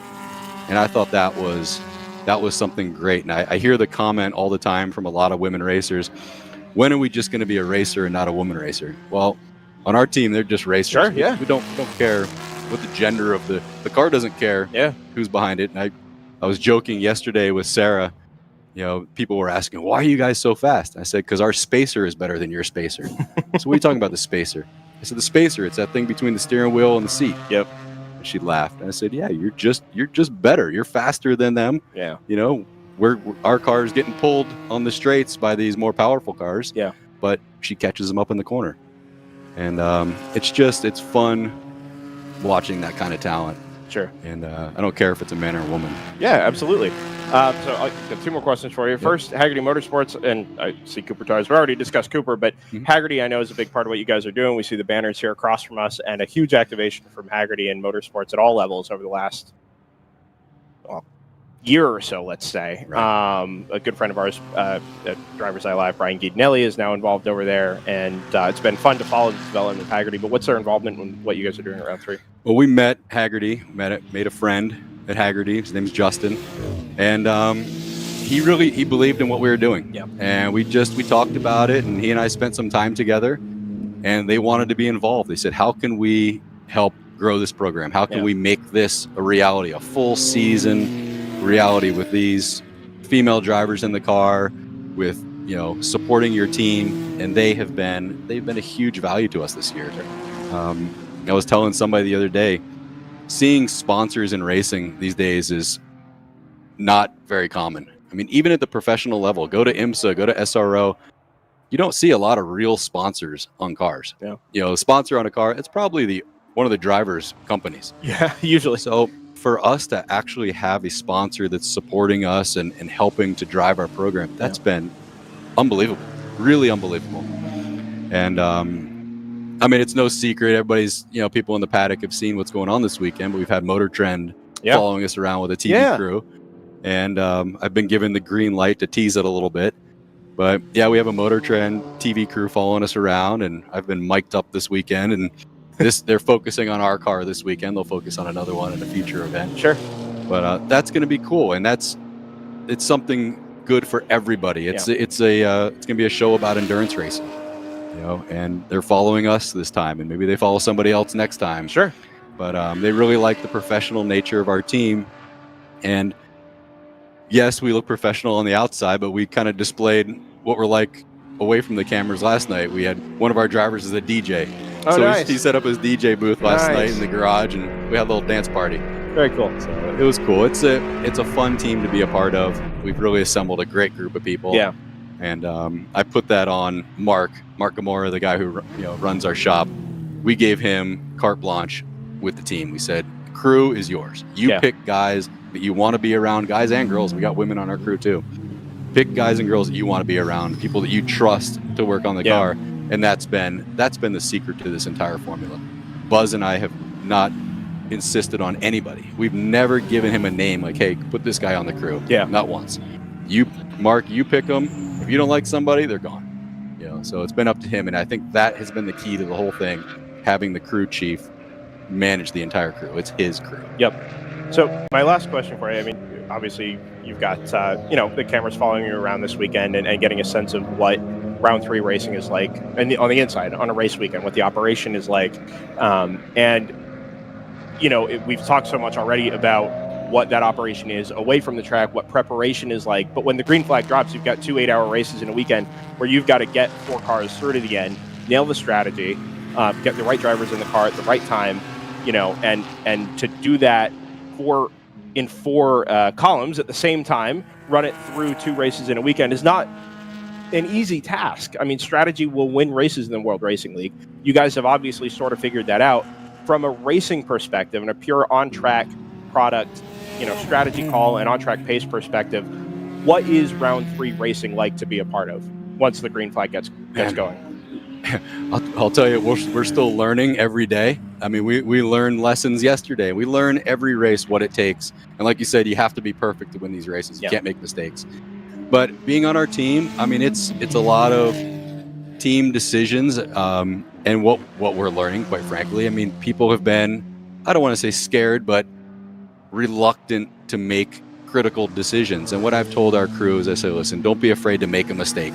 If you make a call, hindsight's 20/20. I mean, we can always look back and go, gee, I wish we had done that. We do it every race. Every race we wish we had done something different. But if a guy makes a call, a car chief makes a call, we're supportive of him. No matter what the call is, right or wrong, hey, we're behind you. That call had to be made. But it's a lot of fun, a lot of smiling, a lot of hard work. Everybody can rely on each other. Yesterday we had a car break a lower ball joint when they had a big lead. 605 had a big lead yesterday. Yep. Broke a lower ball joint, car came in on the hook, and those guys, I grabbed the 2 guys that I knew would just go at it. They would just jump on that thing and get it fixed. They turned that car around in less than 10 minutes. Oh, wow. got it back on track. Fantastic. We ended up P2, fought back to P2. That's fantastic. So that was cool. So it's just a lot of teamwork, it's a real friendly environment. And we got a lot of family and friends down there in the pits this weekend too. So it's fun. And that's what, when we started this thing, both my father and I said, we're here to have fun. Yeah. My dad's going to be 75 this year. Wow. He doesn't drive like a 75-year-old. Sure. He drives really impressive. But we both said, if it gets to a point where it's not fun, let's do something else. And if 4 cars is too much, let's go to 3 cars. And if 3 cars is too much, we'll do 2. But we're here to have a good time. And, yes, there's a little added pressure with, logos on the suits of people that are sponsoring us, and we want to do well for them. Sure. But I will say they are all super supportive of what we're doing. And if we decided to make a change, I know they'd be behind us. Awesome. Well, I really appreciate you coming up here and chatting with us for a while. I know, the folks we've got watching today appreciate the view into the paddock of the World Racing League, and especially with a name that we get the chance to follow, race in and race out. The Round 3 name is synonymous with, what the WRL does, and you guys represent the series well, you represent yourselves well, and obviously your sponsors, Haggerty, Cooper, and Shift Up Now. And your onboard cameras for that matter, Sentinel. Yeah. James is a great guy. Fantastic group of people down in the paddock you have there working for you, and I'm looking forward to having you guys up here throughout the rest of the season and getting a chance to talk with you more as we draw through the rest of the 2021 WRL season. Thanks, I appreciate it. This series is something really special, and if anybody out there's watching that's debating running WRL, this is the best series I've ever been around. And I'll tell you, my father Buzz, who's been doing this for a long time, run IMSA, Trans Am, NASCAR, done it all. He says this is the best series he's ever been around. I buy it. So this is like IMSA in the late 70s, early 80s. That's exactly what this is like. And this is going to become huge. Yeah. It's really going to become something special. And last thing I want to say is James Candelaria, who's my neighbor. He lives about 5 houses down from me. Great friend of mine. Want to wish him well. He's recovering from an injury at an event where he had a brake failure. But James is a fantastic guy. He's a wicked smart guy. And this Sentinel system, for anybody who wants an onboard live streaming system, this thing is growing daily. Yeah, he's coming up with new ideas. He shares ideas with me sometimes. I won't drop any secrets on there, but the stuff he's going to be bringing out is going to be groundbreaking to the point where I would expect the Pro Series to pick up this product and run it exclusively in their series, in all their cars. So contact him, Candelaria Racing Products. He's a fantastic guy. We got his logo on all our cars, got his system in all our cars, and we wish him well. And he's going to be back with us real soon. I think he's going to be running with us at Road Atlanta. Fantastic. It's going to be his first race back. Good. Yep. Glad to hear it. Thanks, Brad, for coming up. I really appreciate it. My pleasure. And like I said, you guys are welcome anytime. We'll keep following the quartet of Porsches. Thanks. And, best of luck for today and through the rest of the season. I appreciate it, man. Yep. Take care. Brad McCall joins us from Round 3 Racing. Thanks again for bringing the, like we said, the revolving door of Round 3 guys up. I'm going to let JT and Scott sort of recap the last 20 minutes or so and be back with you here in a couple of minutes' time. We, the number 15 AOA Motorsports MX-5 expire quite spectacularly at the end of the back straight into turn 5 and parked the car immediately on the apex actually of turn 5. Managed to stay green under that, but we had 2 recovery vehicles on the inside of that corner for quite a while. I wouldn't expect to see that car out anytime soon. If you look at if anyone's got access to the onboard on YouTube and scroll back to when that car stopped, it was a lot of smoke very suddenly in the cockpit. So that's probably day done for them. Interestingly, at the front of the field, we had the Horstman Motorsports number 14 car staying out the longest. It did an extra 3 laps on top of the TCR Audis, which we know are quite good on fuel. Unfortunately, so I was sort of trying to do the maths on working out whether that car is going to be competitive long term because it might have to do 1 less pit stop, but its pit stop that it did make was 2 minutes long. It spent 6 minutes 11 on that lap, and a typical pit stop lap is somewhere 4 minutes. Certainly the O2 cars was 3 minutes 54. Just check that and the lap before was normal. So that car may have had a longer pit stop, and it's going to be hard to make up 2 minutes, particularly if it's having to do that every time. I think that's unlikely, but it's behind the GP1. Well, I'll get to this in a second. It's behind the ART car, which has been leading GP1 race, and they've both done one pit stop. So Horseman Motorsports, one to keep an eye on. They would be competitive because they're running longest on fuel, but I'm not sure what's going on with their long pit stops. So yeah, we'll keep an eye on that one. Going to GP1, Montgomery Motorsports car. It's a 1995 BMW M3, still hasn't pitted. Unfortunately, I was hoping to get in there while it was running as high as 7th place. It's now dropped behind 2 more GTO cars because it is obviously it doesn't have the pace of the GTO cars. It's now well in the middle of on overall position. But yeah, it was up as high as 7th. It's now dropped to 9th, but that's still it's running way longer than the ART car. The ART car pitted on lap 29 for that car. Montgomery Motorsports they've now completed 34 laps, so they're on lap 35. It doesn't sound like a lot, but it's a 2.5 minute lap at Road America, so that's a significant period of time if you can go 4, 5, 6 laps further. So yeah, definitely keeping an eye on how much longer that car can go and whether it looks like it's going to have a chance of completing the race on one less pit stop. We've been kind of watching that car because it's been in a really tight battle with the Big Mission Motorsports car for most of the race. But that car, Big Mission Motorsports, has an onboard, so therefore that battle's been getting a little bit more attention, particularly from JT. I know he's been watching that in the background. That 24 car is certainly not slow. It's competitive in the class, and then if it's also going to run really long, that's going to be something to keep an eye on. Beyond that, I don't know if you've got any observations that you've noticed over the last 20 minutes, JT?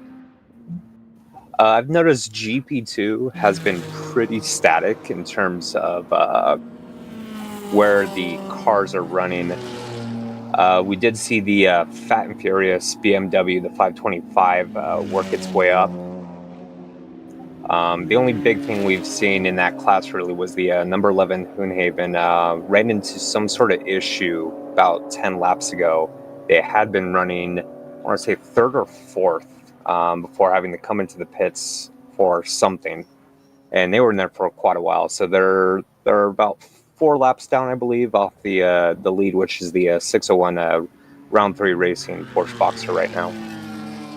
I did notice, actually, yeah, I wanted to sort of update myself on GP2, but while I was doing it, the Round 3 Racing car had a 1-lap lead because they hadn't pitted, so I kind of put a pin in that, sort of tried to remind myself to check later. The 601 car has now pitted, so that was the GP2 leader. They still are, but I'm going to keep an eye on that to see how that cycles through. The current second place in GP2 is JNR Racing, and they pitted on lap 20 under green. That's quite early, and it was a 5-minute pit stop lap. Whereas round 3, actually that's very similar to round 3. So I guess looks like it was a normal pit stop length. Let's see, where can we get an idea of how close those cars are? I think there's somewhere in the region of about 40 seconds between those cars at the end of the last lap, and that should be pit stop equalised, but I'm curious as to why JNR would have pitted on lap 20. That's quite a lot shorter, certainly a lot shorter than round 3. Round 3 went to lap 31, 32. So yeah, I don't know why that car would have pitted early. Possibly Driver? What's that? Could have been a driver change. Yeah, just you wouldn't. I mean, I think that car was. Let's see, it was 29th, 30th overall before it pitted. At the same time, it was running significantly behind round 3 Racing, so which was. No, it was running a couple of places overall behind round 3 Racing, so it wasn't uncompetitive. So it's not like we would be looking to get a slow driver out of the car. Sort of thing where, sure, yeah, you need to make driver changes, but I don't know why they would have specifically pitted early to do that. We'll have to keep an eye on it. I think round 3 and JNR have both come across the line, so maybe I can find out. Yeah, it's somewhere in the region of 50 seconds between those two cars, so fairly spread out in GP2. We actually have the GP3 leader ahead of them, which is another round 3 car. But that car is in the pits and dropping through the field as we speak, so that's probably going to correct itself. But yeah, great run and a nice long first run for the number 605 round 3 racing car. That's gone 33 laps on its initial fuel run. That's Porsche Boxster. that number 605 car. Second place right now in GP3 that's a new team for me, Overnight Motorsports. I've not seen them this year. No information on what that car is, unfortunately, on Race Hero. So maybe, I don't know if JT or Brendan, when he's back, can update on what that car is. But they had already. Hey, Scott. I think Overnight Motorsports is the Pellegrini Performance team. It's the same team. They have the Pellegrini Performance logos and stuff inside those cars. Those are both first-gen Porsche Boxsters. Cool, good to know. That was very confusing because you're lighting up on Discord as Brendan, right? Yes, that's correct. I'm now back up in the booth to charge a little bit here. Okay, that makes sense. So that car is running second, but they have already pitted. So we'll see when everything corrects with the number 605 how that comes out. Yeah, but the pit stops, it had been the round 3 605 leading, followed by the 198 Overnight Motorsports Porsche Boxster, and then the 93 TC Klein Racing BMW. So that's more or less looking like it's going to be staying the same.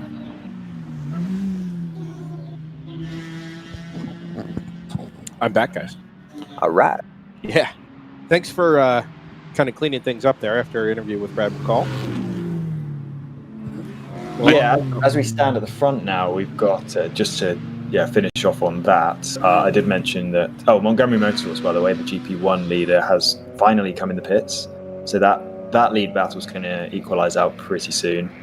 But yeah, we're back to the number 02 car with a 1 minute lead over Tons of Gas Motorsports. So that makes sense that they had about 50 seconds on Horseman Motorsports, but Horseman haven't corrected themselves to being where they should be competitively. So that makes sense because I think they lost they're probably going to have lost the best part of a lap with a long pit stop.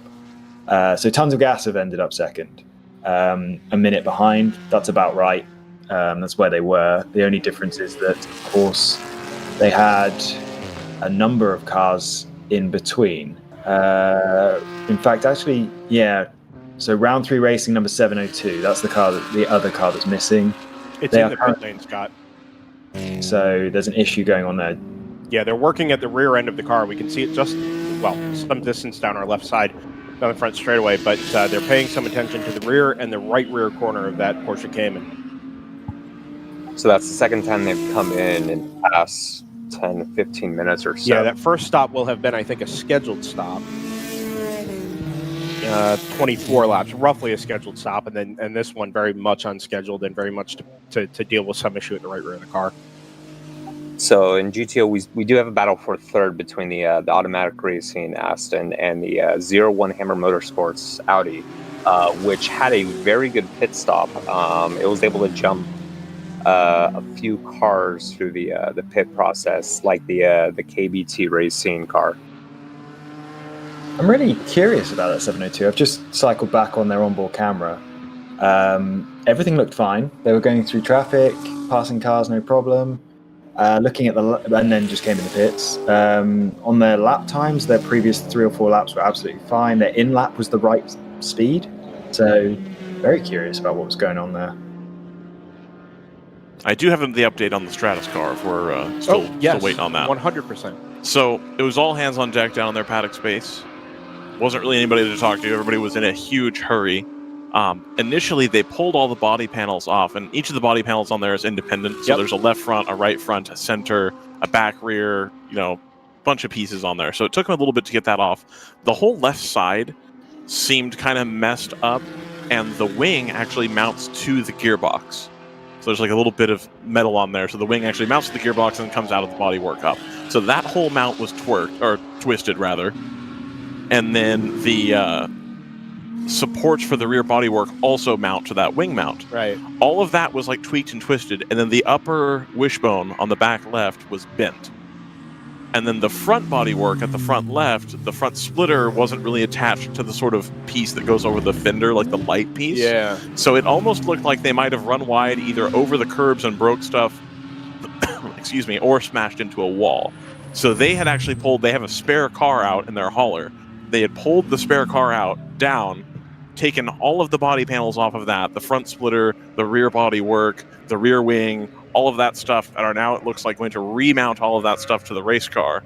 So it appeared to be mostly body work rather than an issue with some of the mechanicals underneath? No, the mechanicals seemed fine. It was just the upper wishbone they needed replaced. So there was some suspension issues there, and again, they were working pretty furiously on that. They were in a hurry, it seemed like. So I think we'll see them back out, but it's still going to be a little bit of time, I reckon, before we see them. It took me a couple minutes, of course, to walk back up here to the booth because I got to get charged up here. So I think we'll see them again. They were in a hurry, but basically every piece of bodywork had to be repaired or replaced, and it looked like they were going for replaced on that. And it's not the work of a moment. It's probably a lot cheaper to have your bodywork be in multiple pieces so that if you do break something, you only have to buy a portion of it. It was designed that way. Exactly. Yep. But it takes some time to get everything unmounted and then remounted again. Understood. Okay, so we'll wait to see that 702, or I'm sorry, not 702. Reading the YouTube chat here. Wait to see that number 59 Stratus car re-emerge. We've mentioned a couple times, and Brad mentioned already, it is Mother's Day today. Yes. Yep. This very fine Sunday in South Central Wisconsin, wherever we are. A great day to celebrate Mother's Day, and a hello and a happy Mother's Day to all of you who are tuned in with us here on DriversEye Live. I know for certain now, my mother is listening and watching from home in Pennsylvania, and I want to wish her a very happy Mother's Day with the audience here, and just share a brief anecdote. I shared it earlier in the race, but I want to share it again. Back 2011, I was a college graduate in between temporary jobs as it was, and like any good parent, I was asked if I was planning to get a job. Eventually, yes, of course, I found a job, but I was asked in the meantime if there was anything I wanted to do, anything special. Of course, I've always been a racing fan. My parents have always encouraged that from the time I was 7 years old. And so they asked if there was a race I was planning on going and marshalling or something I was doing in the meantime. And I said, well, there's this race I was thinking about reaching out and seeing if they needed a broadcasting team for a radio broadcast team. And immediately encouraged right from the offset. So there I went, a solo 21-year-old out to Willows, California for the NASA 25 Hours of Thunderhill is literally just me. And 9.5 years later, here we are with DriversEye Live. And I can say with some certainty that if not for the dedication and the care and the encouragement shown along the way by both my parents, but especially my mom, Michelle, we would not have a DriversEye Live. We would not be here with the World Racing League. And I would not be the person that I am, both with my passions in racing and in aviation on the side, but also, as just a general person and a husband and a family man. I wouldn't be that person if it weren't for the care and the love shown by my mom, Michelle. So with that said, happy Mother's Day, Mom. Thanks for being the person that you are. I love you, and happy Mother's Day to everybody else out there. Really appreciate having you all along for the ride, and with plenty of races to come in the World Racing League, hope you join us again in the future.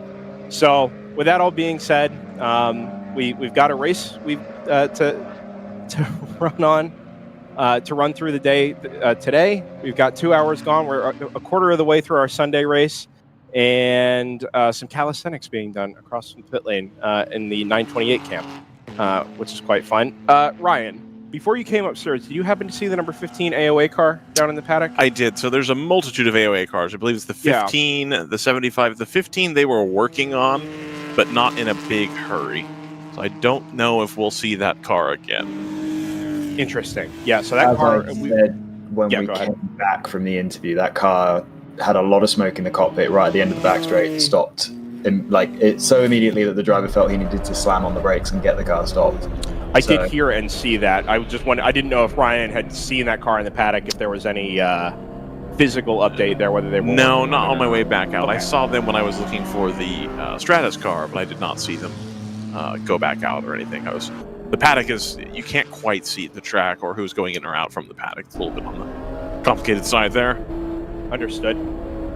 55 heads back out on track, so we do get a rejoin of one of the AOA Motorsports cars. 702 has rejoined the track, by the way. That happened roughly at the start of Brendan's anecdote there. So back on the track, everything again looking pretty normal for them. So I'm very curious about what happened. Roughly 2 laps down. Sorry? Roughly 2 laps down, the 702? Sounds reasonable. They weren't in the pits a huge amount of time. No, it felt like they were there a little longer. It was a 4-minute 12 pit stop, which is significantly shorter than their first pit stop. No, that's standard actually for an outlap. That 4:12 is pretty standard. Yeah. However, their first one was 5:41. So interesting. They had an issue with their first pit stop. Very curious what's going on with that car. But it's dropping. It's going to be out of contention for the win, I think, at this point. Well, you say that, Scott. We'll see. It is a lot of time to make up. 2 laps is 5 minutes, right? So that's a lot of time, absolutely. But we'll need a pretty crazy race to get back into the absolute front of the field. No reason more. That I agree with. 5th, something along those lines. But yeah, that I agree with. The GP1 field has equalized, if we want to call it that. Horseman race, sorry, not Horseman, they are a GTO car. The GP1 leader is back to being ART, and it's quite a significant lead. Best part of a lap, actually, on Montgomery Motorsports, which makes sense because that car is somewhere in the region of 4 seconds a lap quicker. But I'm interested. That's a considerable margin. Yeah, I'm interested because they're going so much longer on fuel. Yeah. Their pace difference probably is still too big, even if they do one less pit stop. But it's definitely worth keeping an eye on that race. ART though are really drawing away from the rest of the field. They're clearly the class in terms of pace. We've had a resumption of the Big Mission Motorsport versus Round 3 Racing number 701 battle, I think. Although 701 seems to have the pace this time around. I noticed they got through last lap. Now Big Mission has dropped away a few seconds, so could be a little bit of a driver ability disparity there. Yeah, I want to just draw it back to GP2 as well. The J&R Racing number 178 Honda Civic is in the pit lane for the second time this morning. They were up in P2 when they came in. They're back to P3 now. That car had a miserable start to the day yesterday. I think they spent hours in the pit lane just after the green flag, didn't they? They were in there quite a long time. I would be willing to say that this is another routine stop. We had a lot of yellow flag period at the beginning, but they did about an hour the first time, did they not? This is a second stop, though. They were in at lap 20. This is lap 36. So unless they're not quite. The only thing I would say is if they had that long yellow and went farther than they were supposed to, then maybe the 16 laps is something closer to a normal stint, but that's still not that far. Yeah, 16 laps isn't going to cut it, I don't think. So that would be unfortunate if that's the case, but the first pit stop, they didn't seem like they were in a hurry. It seemed like everything was business as usual. Car is good to go. No extra checking. Just in the car. We're fine. Yeah, in GP2 there as well. Second place is now the Core Motorsports Mustang, which, speaking of miserable days, only completed 65 laps yesterday. So it's actually nice to see that kind of come back the other way. And some of the cars that had, tough old days on Saturday come back around and have a better day today. Of course, Round 3 Racing, the 601 still leads that class pretty handily. It's another one that's about 4 seconds a lap quicker than the cars running behind it. But like we spoke with Brad McCall earlier, I mean, those cars are so well sorted now already that they can throw them on track and immediately they'll be on pace, and they'll just do those laps over and over and over again. I do have to question we're talking about GP2 here, right? Yeah. I do have to question with that class how much that's down to Round 3's quality versus the rest of that class's quality. No, that's a fair point. If we counted... Sorry, I'm going to interrupt myself because the 02 car has stopped. That's for us. The lead Audi. That is. If we have that on board, we'd love to jump to that. I have the sound up on that, and it's happened very recently. The only reason I paid attention was because it went quiet. Yeah, so we're actually going to see this happen in real time here. Comes up to turn 1. Yeah, the car just goes straight halfway through turn 6. Okay, so we're back behind a little bit. We'll watch this essentially as part of a replay, and thank you to Tanner up in production for getting this queued up for us. This is the down at turn 3. He's a little wide there, but that looks like it's probably more to jumping up the inside in the braking zone for turn 3 up the inside of the 20 ACP cars. But anyway, down the back straightaway here, everything seems to be normal, certainly up to pace. Everything's going to look normal until the middle of turn 6. And then it just doesn't. It just stops turning. Interesting. So through the left-hander here, nothing felt at the moment. Gets back to the apex just fine. really doesn't even use the curb on the exit of turn 5. Like you said, Scott, here's turn 6. The car crests the corner, and that you're right, just absolutely stops turning and carries straight on. Does just get it stopped before the tire wall, I think. The car's still there, by the way, so it's clearly... Yeah, no, that car won't be going any further. It really, not only it's not struggling to turn left, it isn't turning left. That car has nothing. It may not even be able to turn right, for that matter. If it was a whole onboard camera's just... Oh no, it hasn't turned off. Sorry. If it's not a suspension failure, that could just as well be something like a steering rack failure. It's interesting though that car exhibited no signs of issues up to any point there. He didn't use the curbs at the exit of 5, so maybe he felt a vibration or something. But you're right, Scott. It just literally gave way mid-corner, and the car ceased being able to turn left, through the exit. And I did mention this a little earlier this morning.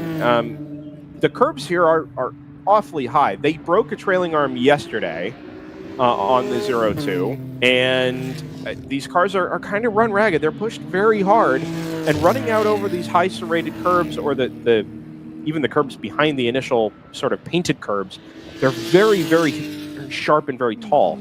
And I just wonder if doing that for now 10 hours of racing over the course of the weekend will have stressed those elements of the car to the point that they just give way. I mean, these TCR cars will go endurance racing, but every track and every race presents its own unique challenges. And here at Road America, if you're going to identify a particular spot, I mean, high load, high speed corners are one, but those curbs are definitely another. Suggested over the chat that it might be a blown tire. I'm leaning more towards suspension, because if you can get the car slowed down on a blown tire, you tend to be able to make a corner, even if you're in the grass, and just limp the car home. That car, the driver decided very, very early he wasn't going to try and do that. And it seemed even after he slowed the car down, it still didn't start turning. He's now out of the car, by the way. He's checking the front right. I can see from his onboard camera. Again, if it's a blown tire, you don't tend to... That doesn't tend to be the behavior. You would try and limp it back nice and slowly. Whereas I think, it looked more like something a bit more fundamental to me. Yeah, I would agree with that. It's already dropped into 9th, and that's just from losing this first lap, being that it just happened in the last couple minutes. It's meant that the Tons of Gas Motorsports BMW now leads the race by 23 seconds from the number 191 Automatic Racing Aston Martin that won our race yesterday. And that automatic car, at least on the last lap, picked up something like a second and a half, 2.5 seconds actually, on that Tons of Gas BMW. We've seen this game before, the 191. Yeah, it's just closing traffic down. On best laps, those cars are very evenly matched. So hopefully this actually might make the race quite a lot more interesting. Not that I would ever wish, of course, misfortune on any of our cars, but it did look like the O2 was romping away. Kind of had, you can't ever say anyone's got an endurance race in the bag with 6 hours to go, but it looked like that was the way things were heading, all else being equal. All else has not been... No, and it rarely is in the World Racing League. These sorts of things happen at a moment's notice where, like we've mentioned many times before, even though we have factory-built cars, these are not million-dollar budgets, and you don't have, the Team Yost type preparation or the full factory type preparation behind these cars that are going to get them through even an 8-hour race without any issues, never mind a 24-hour race. So this is not unusual for us in the WRL, and it means we've had another little curveball thrown into what we thought we were going to see, at least based on the first 2 hours today. On the bright side for Hammer, the 01 has jumped up into 3rd now, and only sits about half a minute behind the overall leader. So something to be salvaged there for the boys at Hammer. Yep, the car's up 27 places from the start. Obviously, a significant chunk of that is lower class cars. But although recently that car hasn't been fast, last lap was a 234. It hasn't got below 230 for the last 5 laps or so. Yeah. So it's not like it's catching right now. But it is running 3rd, significantly ahead of 4th place. I imagine, again, we may, as we know with WRL, driver disparities are a thing. We may find later in the race we get that changing a lot. At the moment, it looks like the number 191 automatic Aston is the car on the move. The gained another almost 2 seconds on the last lap on Tons of Gas Motorsports. So 10 laps or so, and we could see that battle coming together for the lead. And then, yeah, I would not be surprised at all to see the Hammer 01 car competitive for the win later in the race. To finish my point that I interrupted myself on with GP2, I was about to say that I was about to say that second and third place in GP2 with inverted commas are actually GP3 cars. So, as in second place in GP2 is being beaten by 2 GP3 cars. So there's clearly been some attrition and maybe a lack of depth in the GP2 class that is leading to the 605 being quite so far ahead of the rest of the field in class as they are. Yeah, and you made the point earlier, Scott, about the level of preparation there at round 3. A well-prepared round 3 car in GP3. It's not terribly surprising to see it ahead of the other cars in GP2, even though it runs to a different power to weight limit than the GP2 cars do. Not every GP2 car is going to be at the class minimum for a start, and second, there's a discrepancy there in how those cars are prepared. On top of that, the Core Motorsports car had a miserable day yesterday, and that's not to say that it's a slow car or anything like that, but we know that car has already been battling issues this weekend and is sort of behind the 8 ball on track time as well. And I think that'll probably contribute, even if it's doing well in class. Like you said, it'll drop it behind some of the better prepared cars in the lower class of GP3. So just a heads up, in GP1, the number 26 Edge Autosports BMW got around the 24 Montgomery Motorsports BMW. Oh, yeah. And they're quite close on track right now. Also, the 701 Round Racing Porsche got around the 134 Big Mission Motorsports BMW. So they've moved up to 4th. Our camera car, their camera car with the Big Mission Motorsports team, sort of slipping down. Oh, yeah, and the 701, of course, has the onboard as well. The 134 car started the race really, really strong up there, I think second in class, and did make a pass for the lead briefly, just from memory, but since then, as we've gone through our first round of pit stops, just slipped off the back of that lead battle a little bit. Of course, that ART car, just like we mentioned earlier, something like 4 seconds a lap quicker than most of the rest of the class, and it's just been drawing away from that battle for second, never mind the rest of GP1. The only other car that's really on pace is the number 44 PC Racing BMW, but they're full laps down. They still have, just under 6 hours left to go, so they're not out yet, but they've got some catching up to do. That ART car was mostly in contention through the day yesterday, before they had a long stop just after halfway, around lap 100. And I think they were in contention for a podium, and then it dropped them right out off the back, and they ended up finishing P6. So they've got the pace on, but they'll need to make sure they can stay consistent with that pace, number one, and number two, out of the paddock. And so they're off to a good start. Montgomery Motorsports, of course, won the class yesterday. Rennsport KC in second, and then Ronnie Phelps Motorsports back in third. And I do not, as I run through Race Hero here, Ronnie Phelps back in sixth at the moment. Rennsport KC. Did something happen to that Rennsport KC car? Weren't they a big part of that early lead battle inside the first hour of the race?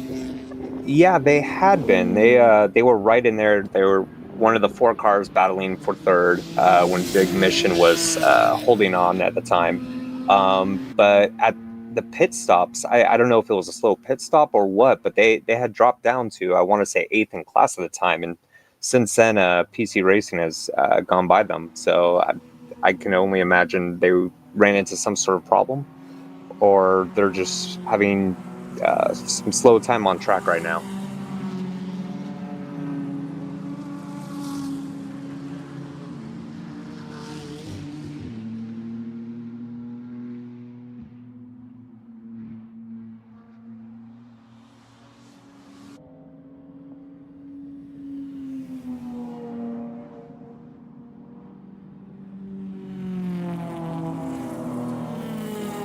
some housekeeping here in the booth just at the moment. I don't think we've mentioned in GTO the will to win number 498, not the Porsche Cayman we're used to seeing from W2W up at the top of the field, in that I'm not sure it's been entered much before this weekend. But nevertheless, with having lost the number 02 Hammer Motorsports Audi TCR, it's promoted that car up to 4th, and sort of well separated from the TCR ahead of it, and the 988 Star Spangled Racing came in behind it, although doing roughly the same lap times. So it's carved out a nice little spot there. It's the 498 carved out a nice little spot for it there itself there in 4th, and drawing away from the Star Spangled car behind it as well. So what's been interesting in GTO is that battle for 5th there. A few minutes ago, it was the Racing Corvette. It was leading the split decision BMW, the Star Spangled Porsche, and then the Tangerine Associates BMW. Yeah, those cars are actually quite easy to pick out on track. The 988 I don't immediately recognize, but for sure the 484 is sort of iconically colored, that split decision car, and the Team ACP car with its sort of psychedelic paint schemes. So we'll be able to see them come through here on track. And I don't think any of those cars have an onboard camera, unfortunately.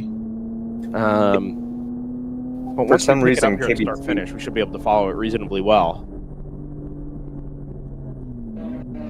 Go ahead, JT. Sorry. I'm not sure why KBT lost about 20 seconds because they've completely fallen out from this group. So it's just a three-way fight for 5th right now.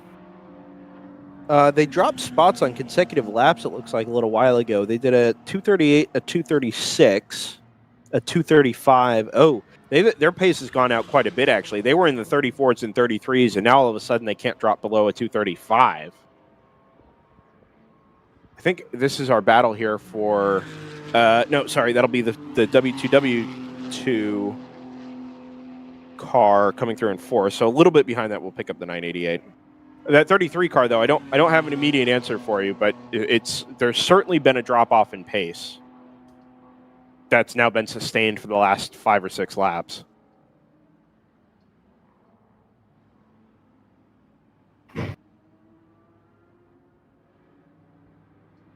Through comes the 988. Okay, so there's the 988, and there comes the split decision car and the Team ACP car behind it. The 988's drawn away a little bit, actually, and it's sort of dropped the 484 very much onto the nose of the number 9 Team ACP car. You'll pick it up here at turn 3 in just a second.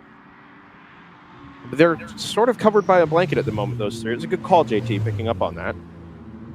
Ooh, mover on the outside of the number 9. We're on the outside of the split decision BMW M2 Club Sport, and that move is done on the way into turn 3. I think the number 9 will have gotten the launch off the corner as a result, even though he went a long way around. That move was essentially done by the braking zone anyway. Here they come. Split decision car in the slipstream of the number 9, does the crossover, tries to dive up the inside, but gets pinched at the apex a little bit. And the number 9 accelerates away up the hill. I think things will stay as they were on the exit of turn 5. All this is allowing that number 988 Star Spangled Porsche to escape out the front, and that move very much made, and the car's back to single file as they work their way through turn 7. I'm glad we caught that just in time. It was a good pass around the number outside from the number 9. I don't know if he had sort of shown the nose at the exit of turn 1 or what led to him being in that spot exactly, but by the time they got to the braking zone, that move was essentially done. I can tell you the 02 Hammer Audi had a broken tie rod end, I assume on the right front. So after breaking a trailing arm yesterday on board that 02, there it is, actually, on the back of the flatbed. It's good they've got that car diagnosed before they even get it back to the pit lane, too.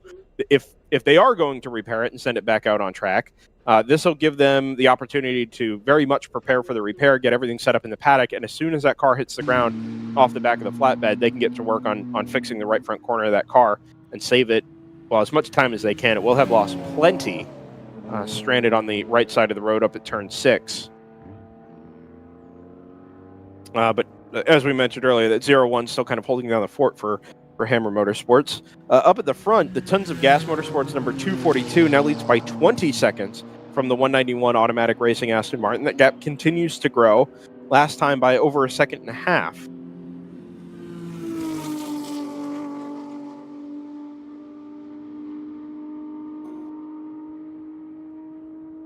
Through comes the Thunder Bunny 350Z. The number 350 as it is. Good little gaggle of traffic here down the front straightaway. They're going to go 3 wide up the hill. That's the Team GTR BMW. And there's still 3 wide across the start-finish line. The 99 up the inside of the number 110 Thunder Bunny car. If we pick up that on board, we'll probably be able to see that on a short delay coming out of turns 13 and 14. And we'll say sayonara to Scott Michaels here for just a couple of moments' time. Appreciate his time this morning and being with us here on Driver's Eye. A little tied up yesterday, but rounded out our team very, very nicely this week. And, of course, JT joining us as well. My friend Kazmarek with Ryan West, who's rejoined us back in the booth. Yo. No longer on the handheld mic. At Driver's Eye Live on Instagram is with us this weekend as well. That's my wife, Layla. Give us a follow there. And, of course, follow all the WRL social media as well. Instagram, Facebook. We're streaming live on YouTube from the front straightaway at Road America, the Sunday 8-hour race for round 4 of the 2021 World Racing League season. Thanks, everybody, for joining us on this fine Sunday morning. And another happy Mother's Day to all of the mothers joining us out there. I know there are a few of you out there in chat with a name I think I recognize. Mostly from working with her husband. The Swintal family. Yes. But thanks, everybody, for being with us this morning. We are on board the number... this is a 350Z we're on board with here. From Thunder Bunny Racing. The pit board on that car, I think we've seen this weekend from their social media posts and from Ryan down in the pit lane. That very jagged bunny logo to the right of the TBR that you see. This is on board the 110. Here we go. Is also in very large format on their pit stall board down in the pit lane. And if anybody at Thunder Bunny is listening and you have spare stickers you'd like to give away, give us a shout. We'd take a few of those. Big fan of the logo. I'd also be interested to know how the name Thunder Bunny Racing came about. This feels a little bit like Budget Flying Lizard. Yeah. To a degree, but way better execution. And also not Porsches.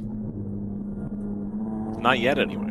No, they've shown that they're willing to go to a different platform. This is true. Are you, is this BMW 1 Series your favorite car in the field, Ryan? Probably. You think so? Not favorites. Strong term when you're a journalist. Oh, no. That's not what I mean. But as a car choice in endurance racing. Yeah, it's the most interesting choice, I think. I think it's the non-obvious choice. I mean, my favorite choice is going to be whichever car ends up winning, which at this point is the best run car. And sure. The 3 best run cars on the field right now are currently have some issues.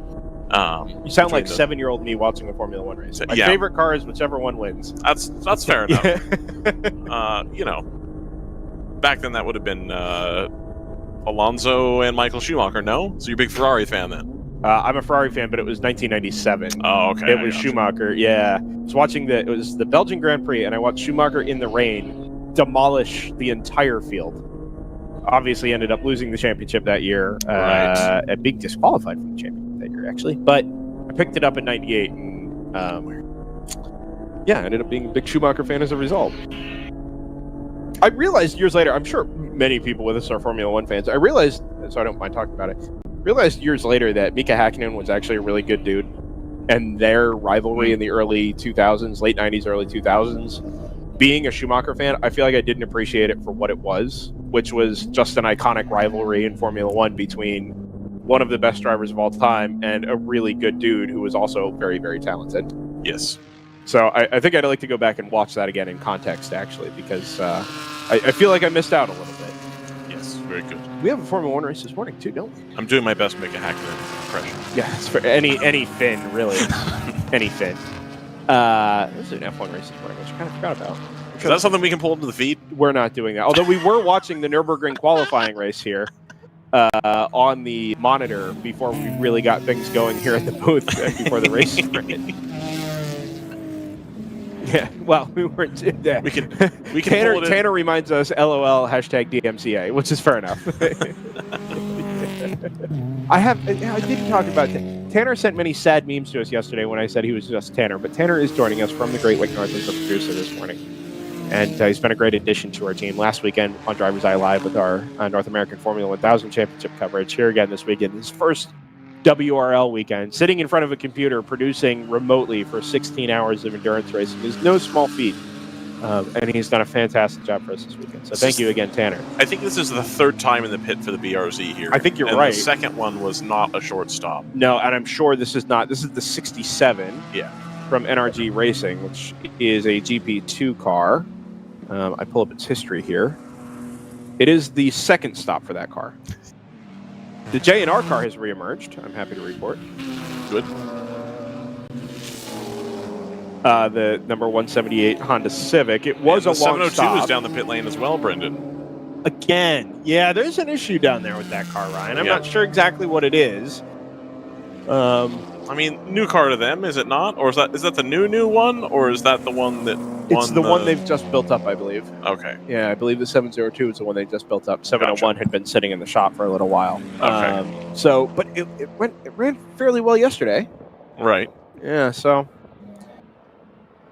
still some issues to sort out with that car regardless. Lead gap is out to 27 seconds now. That 191 Vantage just continuing to slip away in traffic from the looks of things. It was 235.4 last time around. And that's allowed the number 01 Hammer Motorsports Audi to close within 20 seconds off the back for the last podium spot in GTO. 18.5 seconds now is your margin. Yeah, I said hi, JT. Don't give me that. I did. I 100% did. I mean, if JT wants to be said hi to, he should probably talk on the feed. That's my thing. I'm pretty sure I said hi to JT. I'm showing the 702 back on the lane. It is. We just called that, JT. It came by us here at start finish. Ooh, he and wasn't is now. there. That's why I didn't mention. No, he is. They are stopped in the pit stop. This time they're not paying attention to the right rear of that car. This looks to be a much more routine stop, which is odd because it would suggest that maybe they didn't fuel up last time they were in. I mean, this is exactly on schedule for a normal stint length. It would seem silly that they wouldn't have filled up on that. No, Are they just going to do a short point. fill here and then they'll be back even with the strategy they wanted to run in the first place? That is possible, and also maybe a driver rotation had it sort of mandated that way. Right. You know? Okay. Depending on how As they the have it 9 scheduled. and the 484 come to the pit lane. Yes, together. This is the battle for. Well, it was off the back of the battle for 5th in GTO. It was on its own the battle for 6th. They were on track nose to tail. They come in nose to tail. Also on pit lane, I believe, is your GP1 leader. The ART Racing number. Is that car, the 147? Yeah. Oh, no, that may be the 993. And the 242 just came to pit lane, the leader. Oh, yeah, lots of pit stops here at the moment, actually. 242 is in. The 33 Corvette is back. In or back out? That'll be in. Fast and furious pit action here. Yeah, all very much at the same time, which is, we didn't really see it at Mid-Ohio, right? We did see a bigger discrepancy in stint lengths, but everybody's pretty much dialed into the 191 Aston Martin is in. Everybody's kind of dialed into this 25-lap run. Mm-hmm. We did see them go long yesterday, up to 28 or 29 laps, but yeah, all change in the pit lane here at the moment. The Hammer Motorsports TCR, I think, is going to come through and inherit the lead as a result if he doesn't pit. He has already come through, actually. He's just come through behind the 191 in the pit lane. While the 191 was in pit lane, he came through on track. So, too, I think, will the 498 W2W car. Which the sister car to the W2W, I believe. Oh, we showed 2 here. One of them was in the back paddock as well. That had some rear body damage. So, interested to see. I thought I saw that car off track earlier. Oh, who are we on board with here? I don't recognize this camera. Well, we've got an excellent iPad there. It's probably doing predictive lap time, I would imagine. It's doing something. This is GP1 of some variety. Yep. Edge I'll buy that. Autosports. Edge. That'll be the number 26. First time we've seen there on board this weekend, I think, actually. Perfect. Always happy to see a new camera. Yeah, the track view is washed out a little bit, but it's a great view of the driver at work behind, well, now shifted behind the tower through the left-hander, which pulls the camera to the right just a little bit. I wonder if it's on a gimbal. Yeah, you think so? Well, I mean, it's moving very specifically, though. Like, it's almost... I think it's just not mounted terribly tightly, and it's sort of bouncing around over the bumps and swinging with the G-forces through most of the corners. All right. That'd be my guess. So this Hammer car, now that we've seen it stay out on track, 51 laps completed. The two cars in front of it are doing about 26 laps in a stint. 25, 26 laps. That Hammer car, even with the full course yellow, did 28 on its first stint and is now 23, 24 laps deep into this stint. So I wouldn't be shocked if we see that car go another 2 or 3 laps. And if we're going to extract something out of these first 2.5 hours, these first 2 fuel stints, that could be a difference maker if we don't see other things sort of rear their ugly head before the end of the race.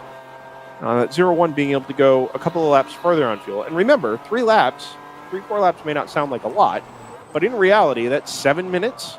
4 laps is 10 minutes. That is... that is a pretty significant difference. 59 Stratus cars out on track. Right back out on track, yeah. And they're going to be down some laps. They were 6 laps down last time I looked. They're now at 24 laps down. So that's probably not going to be... recoverable. Yeah, something that you can come back from. It was an hour and 1 minute lap, his pit out lap. So that'll do it. I'm glad to see that car back out in any case. And if nothing else, I think we may say get to see that car push to its maximum around here. I think so as well. Qualifying on Friday, I think they did a 224 flat. I wouldn't expect to see that today, although the conditions are a little better. So maybe. Into the pits comes the 981 from W2W out of P8 overall.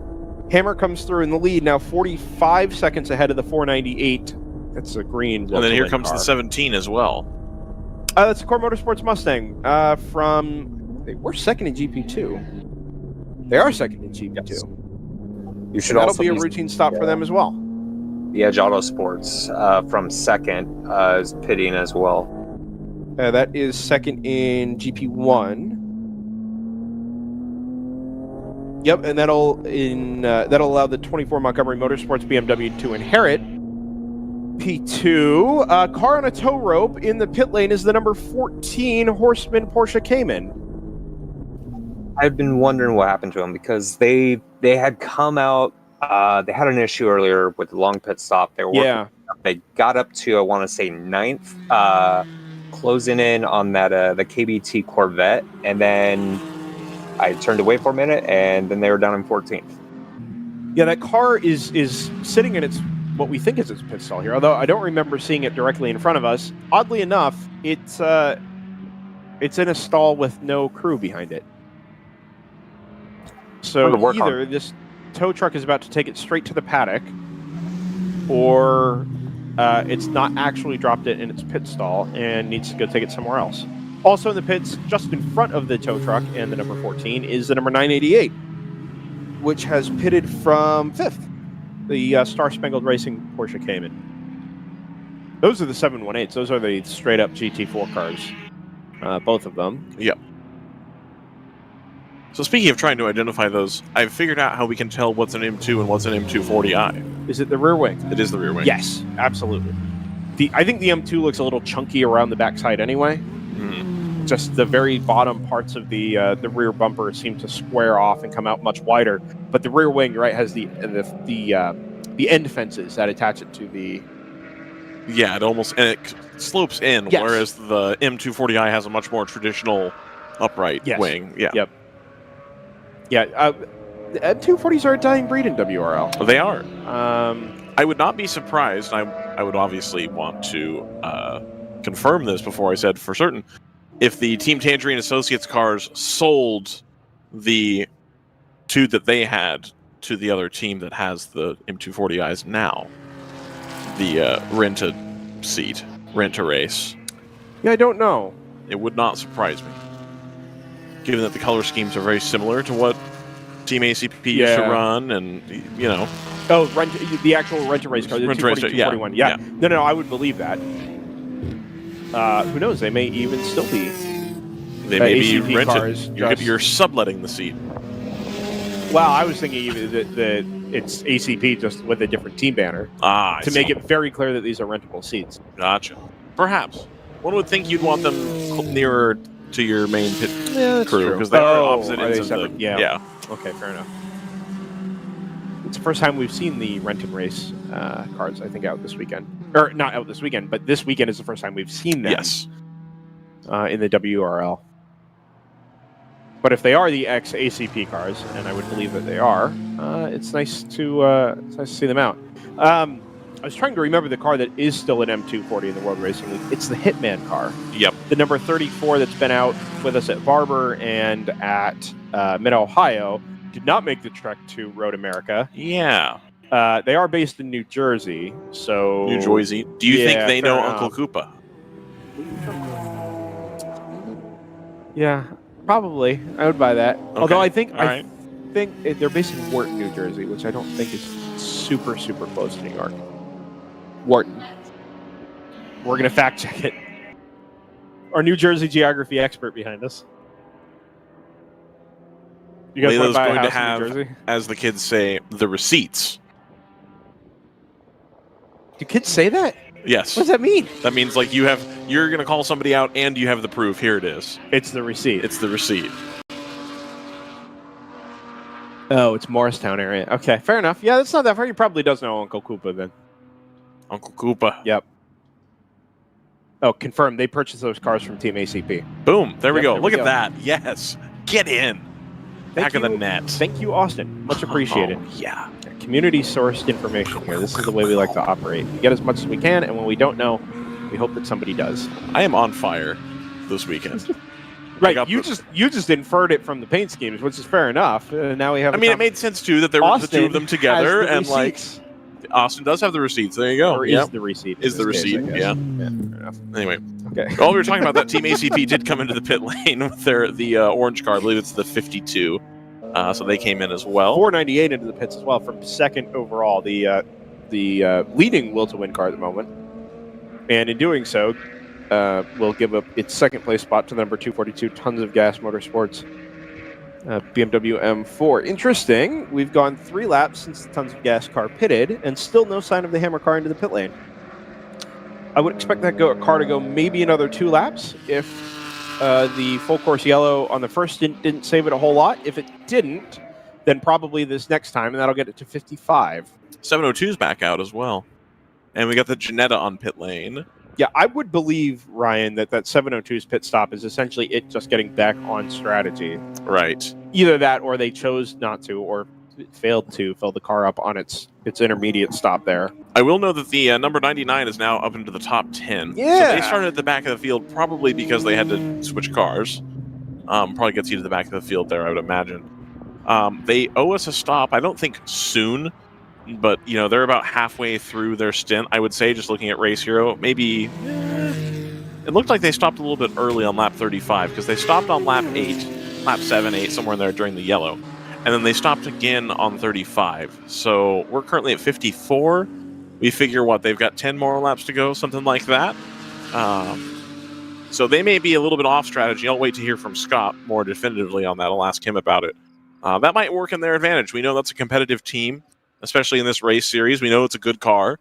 Again, it's got that little bit of front right damage, but it doesn't seem to be impacting their pace too much. Again, they didn't seem super worried about it in the pits either. That's just one I think I want to keep an eye on. Sure. As far as coming through the field, team with that kind of pedigree, disappointed from yesterday, Stratus is back out. Yes, they are. Fastest by a ton is pointed out to us. 225.8, fastest lap of the race, just set 2 laps ago. Well, there you go. which I would 100% believe. Good body work. Yeah, I mean, I assume that so was the body change work, there. the body work that's going to be on there is going to be all black, I believe. Yeah, so they have the 58 car, which I Yep. assume is their backup car. Well, they're both the 59, 59, 58. 58, yeah. Yeah, so the 58 was on track on Friday during the Uh-huh. test and HPDE. Right. So they were getting some laps in those cars. The 58 they obviously will have thrown back up on the trailer, and then scavenged all of the bonus bodywork bits off of it to throw onto the 59. So like you said, 58 is all black, 59 has the paint scheme on it. That 58 car or the 59 car will be now something of a kind of a mishmash. hodgepodge. Yeah, You kind of see that in IndyCar semi often as well, where you end up with a different colored body, nose cones, etc. Right. When you have a rough race, you end up with a different colored body. Austin V just providing a little bit more information here in the chat, and thank you again, Austin. We really appreciate it. Rent and Race purchased 2 of the 3 cars from ACP. One of them was the accident car at the Kink. It had the solo accident up there that caused a red flag. The last car was purchased by Big Mission. So now ACP is entirely an M2 Club Sport team. Which again, we've talked about this in races past and a little bit just sort of off mic.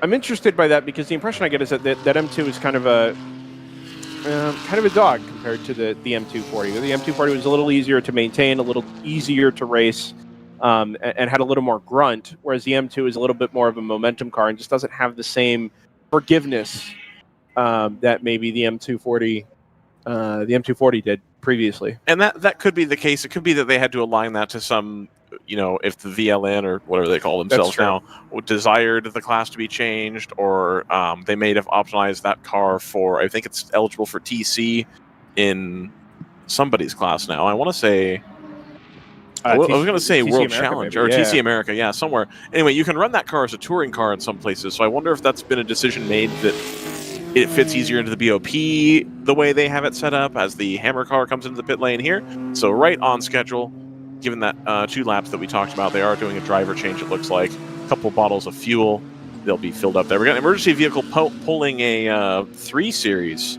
around the track. We'll get it here at the turn 14 camera as well. Yeah. That Hammer car, 56 laps completed, and that means it's done another 28-lap stint this time without any full course yellow assistance. So that car is a fantastic mileage. And we did talk to Tim Myers down in the pit lane on Friday, where he was pretty adamant that being a 4-cylinder turbo engine was going to actually make a pretty substantial difference when it comes to fuel mileage around here. Absolutely.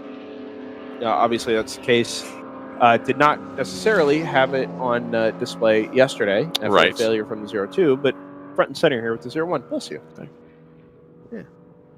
So we'll see the stricken car be pulled into the pit lane here. We'll get a number on that for you real quick. 2 hours and 36 minutes. 2:37 we'll call. I'll give myself the 10 seconds there. Into the race here at Road America. I feel like we're making a lot better progress today than we did yesterday in terms of just getting through the hours. Well, we don't have a red flag either. I think that kind of held us up a little bit. And it's early. Right. We started the race an hour earlier, so at 10:37, like you mentioned, we're 2.5 hours in instead of an hour and a half in. Yep. Got to get everybody out of the paddock by 8 p.m., according to the PA announcer this morning. Comes through the 99. So the 99 is now going to be scored in 9th after coming out probably just ahead of the Audi. That's going to be one to watch, I reckon, is the pace of the Audi versus the 99. Oh, no, the 99 is actually off the lead lap. So let's see here. The 80 is the BMW 3 Series that was on the toe down at turn 13. That is the 3D racing car. Actually, it is a GTO entry. So he's back in 29th now. Well, he would have been up near the top 10 when whatever happened and left it stricken. Into the pits, the 85 AOA. Yep, coming into the AOA aircraft carrier. They've got cars on cars on cars over there. It does look a bit like an aircraft carrier. Just stacked up along the side of the paddock. Well, especially for the first hour or so, those 2 yellow cars ran nose to tail most of the way through. It's like they were in formation. I did notice that, actually. Yeah, down the front straightaway here. It's about as close as you can be to bump drafting. Yep. Without actually bump drafting. Very good-looking cars on both of those. There's the 55 just clicks through start-finish as well. The 581, clearly whatever they did on the taillight situation has been satisfactory and held up. So I'm happy to see that as well. Looking in GP3, it looks like for quite a while we've had the number 93 TC Klein BMW on pit lane. For quite a while, they had been running third in class, and they've dropped all the way down to 10th, and does not look like that's changing anytime soon. And 0-2. Here comes the 0-2. Yeah, back out on track. Well done. Yeah, that car has fallen to. Oh boy, my race hero decides to do something different than I want it to. You're one in the It's fallen to 49th, 42 laps completed. Still 9. Funnily enough, still 9 laps out in front of the number 59 Stratus Racing. Sabico NP01. So you know that NP01, it just says it did a 52-minute lap, which is can't be correct. Yeah, I don't buy that either. I think there's been some issues in the live timing there. I wonder if they dock some laps or something. That's very interesting. Maybe that's how long it was in the garage. Perhaps they waited for me to walk away and then simply swapped out the side pods. and the officials actually noticed, and now they're being docked laps for not using the right car. For running a completely different car. Yes, Yeah, I joke, like of course. I don't think they actually did that. So the 0-1 has been sent on its way as well. Both Hammer. There's 59, just clicks through, so we'll see what the lap says now. 229.6. Okay. Yeah, so that's a little more representative. Into the pits comes the number 23 just in front of us. Number 23, another GT4 car. Yep. You know, something Is that the GT4 car? It's definitely got a this different rear wing. I wonder if that's a prior car from another series, because it's not a club sport. It is a GT4 car, but it's not a club sport. Yeah, it's a Rennsport KC entry. 2014 came in. Yeah, I think the club sport only came after the 718 was launched, which I want to say was 15 or 16.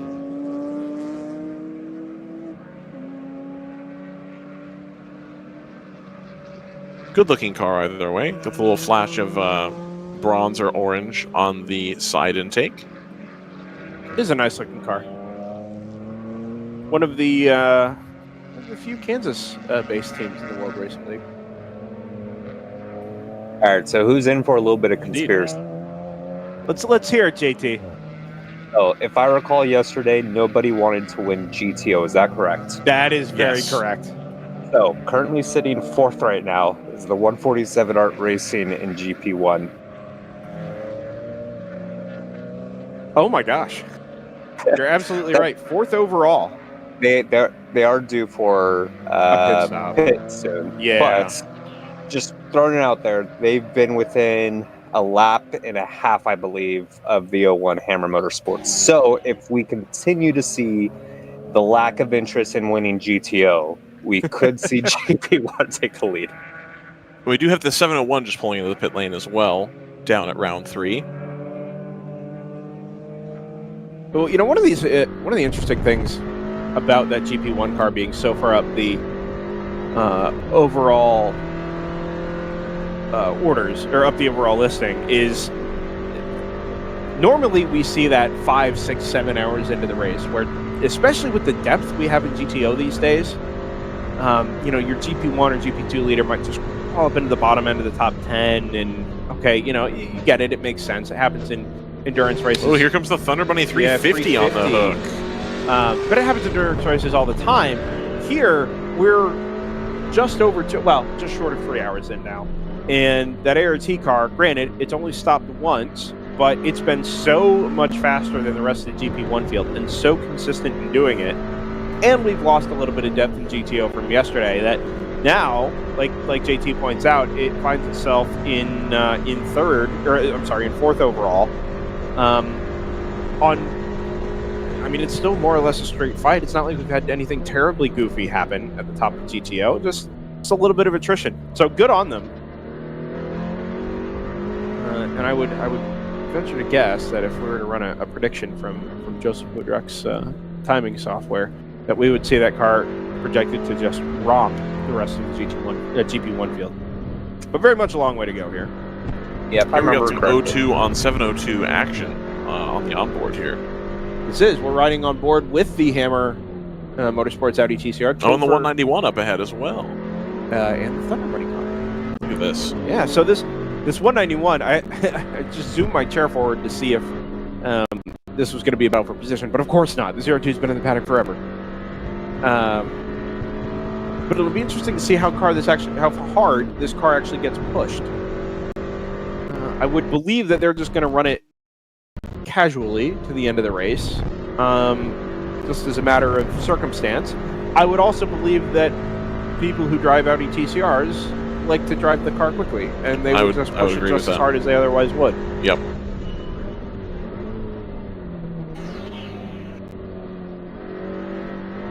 I was doing a little more thinking about the failure on the right front of this car, and I'm sure Tim Myers will have an explanation for me in the next, if not the next couple of hours, certainly by the next couple of days.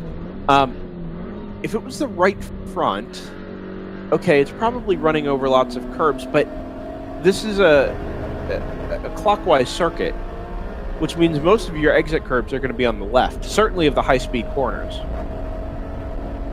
which would suggest a failure on the left front, but that's not what we're seeing. We saw the failure on the right front. So was somebody running too close to these, very tall apex mounds, the sort of beige-colored mounds there at the apex, and clipped a few of them, and that jolt through the system is what led to the failure? Or, maybe was this just a random failure, or did it reach the end of its service life? I'm just very intrigued by the fact that it was on the right front instead of the left front, because it's not exactly what I would have expected. Right, I see what you're saying. On board the big mission car, now also carrying one of the Candelaria Racing Products Sentinel cameras, mounted up a little bit higher than it was yesterday. I think yesterday we saw part of the hood, didn't we? Yeah, this one I actually like the way they've done it here, because you can see the rear of the car as well. Now, I like seeing the driver, no question about that. I like being able to see the driver and what they're doing, all that kind of stuff. That's awesome. I also like being able to see what's behind the car. From a commentary perspective, at least, it gives us one more angle to look at as far as what's going on track. So I quite like that. And then they've also pulled their second view out to the right-hand side, so it's not hidden behind our tower. Yes. It's lovely. This is perfect. Almost like there was some communication there that suggested that was a good idea. Really? No. Oh, okay. I was like, it wasn't sweet. For me. I don't know if it came from James Candelaria or where it came from. I had nothing to do with it, but we really appreciate it. If you are listening, by the way, and you're running one of these Candelaria Sentinel products, continue to do that, because they're awesome systems. They're so easy to set up. And for value, they're just an absolutely fantastic proposition. Absolutely. You get your picture-in-picture, and it makes it super, super easy for us to pull the feeds in. But please consider pulling your picture-in-picture to the right-hand side of the screen, up in the top right there, behind our DriverSeye Live watermark. Really appreciate being able to see that instead of it being stuck behind the tower on the left-hand side. Look at all the cars that are listed as off on the tower down the left-hand side. That's up to 54th. And then there's another 5 or 6 cars on top of that, which means we're probably down into the mid-40s in terms of number of cars we have on track. I'd say, well, I mean, you've got people that are pitted right now. No, that is true. I'd say we're probably rated about 50. Yeah, I'll buy that. We still have lost quite a few cars, though. The Horseman car we saw in the paddock earlier, the Tons of Gas car we haven't seen in quite some time. Although, actually, they may be in just for a routine stop. That 124 had a long stop. Well, they've got the hood second taped down now as well. Interesting. So I think they're battling some issue under the hood, or maybe it's just that the latch doesn't work. I don't know. We lost the TC Klein car as well. That was so strong in GP3 yesterday. And the 99 comes to the pit lane, so they were able to run a little bit longer, but a lot longer. Yeah. Wasn't that an advantage they had at Coda as well? Yeah. That they could run a little bit longer than everyone else could? Yep. And the 178 coming to pit lane as well? Maybe the 178's just got a small tank. Oh, you know what it is, Ryan? They pitted under the full course yellow. Oh, that's when you were down in the pit lane. They topped off 8 laps into the race, and as such, were offset. So they pitted again at lap 34. They're now in again at 58. 8. So under green, it sounds like they're doing about 24 laps this stint today, 25 laps, which is on par for GTO, still shorter than the TCRs are running. But it does mean they're offset a little bit. So it'd be interesting to see how that plays out over the next little while. In particular, because it's eventually going to even back out, at least with the GTO car, but still might be enough in a vacuum for that car to not have to make an extra stop, relative to what its original strategy plan would have been at the end of the race. Yellow flag, standing yellow flag at turn 3. And if we get an onboard in that area of the track, we'd love to pick it up down the back straightaway between 3 and 5. But just at the moment, I didn't see anything immediate. Brendan, don't look over. I have F1 spoilers on my screen. Okay.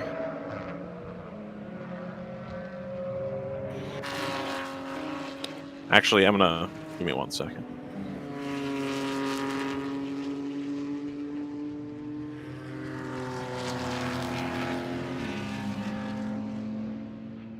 All right, Brendan, I'm going to give you the line. Nicholas Latifi, over under 18th and a half place. Oh. I don't know that I want to do this and spoil this for anybody. You think people are super interested in where Nicholas Latifi finished? I think they could be. All right. I'm sure we have. But Fair enough. But I will take... I know it was projected to rain a little bit during the race today. Okay. I will take the over, and you can tell me, give me a thumbs up or a thumbs down. Has it rained at Catalonia since 1996? No, I think that was what was going around on Twitter this morning. That was the last time it rained. Yeah, this is the first I've heard of that. That's wild. Scott's back, by the way. Hey. Hey, Scott. How's it going? Well, Scott, you've missed some pit stops here, and we think that the 99 is off strategy. We think that they're on the wrong... They're a little bit ahead. As far as their link with Race Hero is, because there's 2 99s right now. Oh, that's probably an advantage, I would reckon. Well, you'd rather have 2 cars, right? One of them is plunging through... Well, they're both plunging through the field, but one of them is plunging faster. So somehow those 2 entries have got disconnected. Right. The 99 we saw go to pit lane, and they are back out and circulating. So hopefully that'll get squared up on the timing and scoring. But if you look at if you click on the salmon colored one, you can see kind of where they're set up. They did just pit a lap ago. Yeah, so, and they've been doing their usual trick of just steadily making places every run, by the looks of things. Yeah, and that's kind of what we were looking at, is they don't necessarily... I thought they had the fuel economy advantage at COTA, but I guess that's not the case. But they were really competitive there, and it looks like in the hands of a familiar car, they're going to be able to do that again. Now, they are back now down to 17th, so I don't know how that's going to play as far as they're still a little bit far behind. That's 17th overall anyway. Yeah, are they in contention, you think, or no? I think the one that's salmon... timing has totally lost it, and it's the number 99 that's in 13th, I imagine, is actually where they are. Okay. Oh, I see, because it resets and there's a pit marker there. Okay. I gotcha. Timing's got itself confused, but still, I mean, they came in the pits in 8th. That car is now 14th, apparently. So that sounds reasonable. I think they're going to need attrition, but they got it at Barber. I think Barber was one of the races. In one of the races, they were... Yeah, we discussed this earlier. They were racing Hammer. They got beaten to flag through pit stop strategy, but they were right up there. But they started the race in the teens and worked their way forward. So I think, I'm expecting in... How long have we got left in the race? I'm expecting in 4.5, 5 hours to see that car still working its way up the field. Yeah, I gotcha. Hey, Brendan, do we have another interview right now? We sure do. Another member of the Round 3 Racing Camp comes up to join us, and I'm happy to say this time it's co-owner Buzz McCall. Thanks for coming up, Buzz. Really appreciate it. My pleasure. Yeah, so joked a little earlier, sort of a revolving door from the Round 3 Camp. We talked with Brad a little earlier on. You're listed as co-owner. You have a considerable history in motorsports, but one of Brad's sort of parting comments was that this is sort of your happy place in racing, and you're just excited to be at the track with WRL. Yeah, I love Road America. Unfortunately, I have to date myself by saying the first time I came here was 1958. Ironically, I went to a YMCA camp literally across the street from Road America. And one day I saw a little sign up.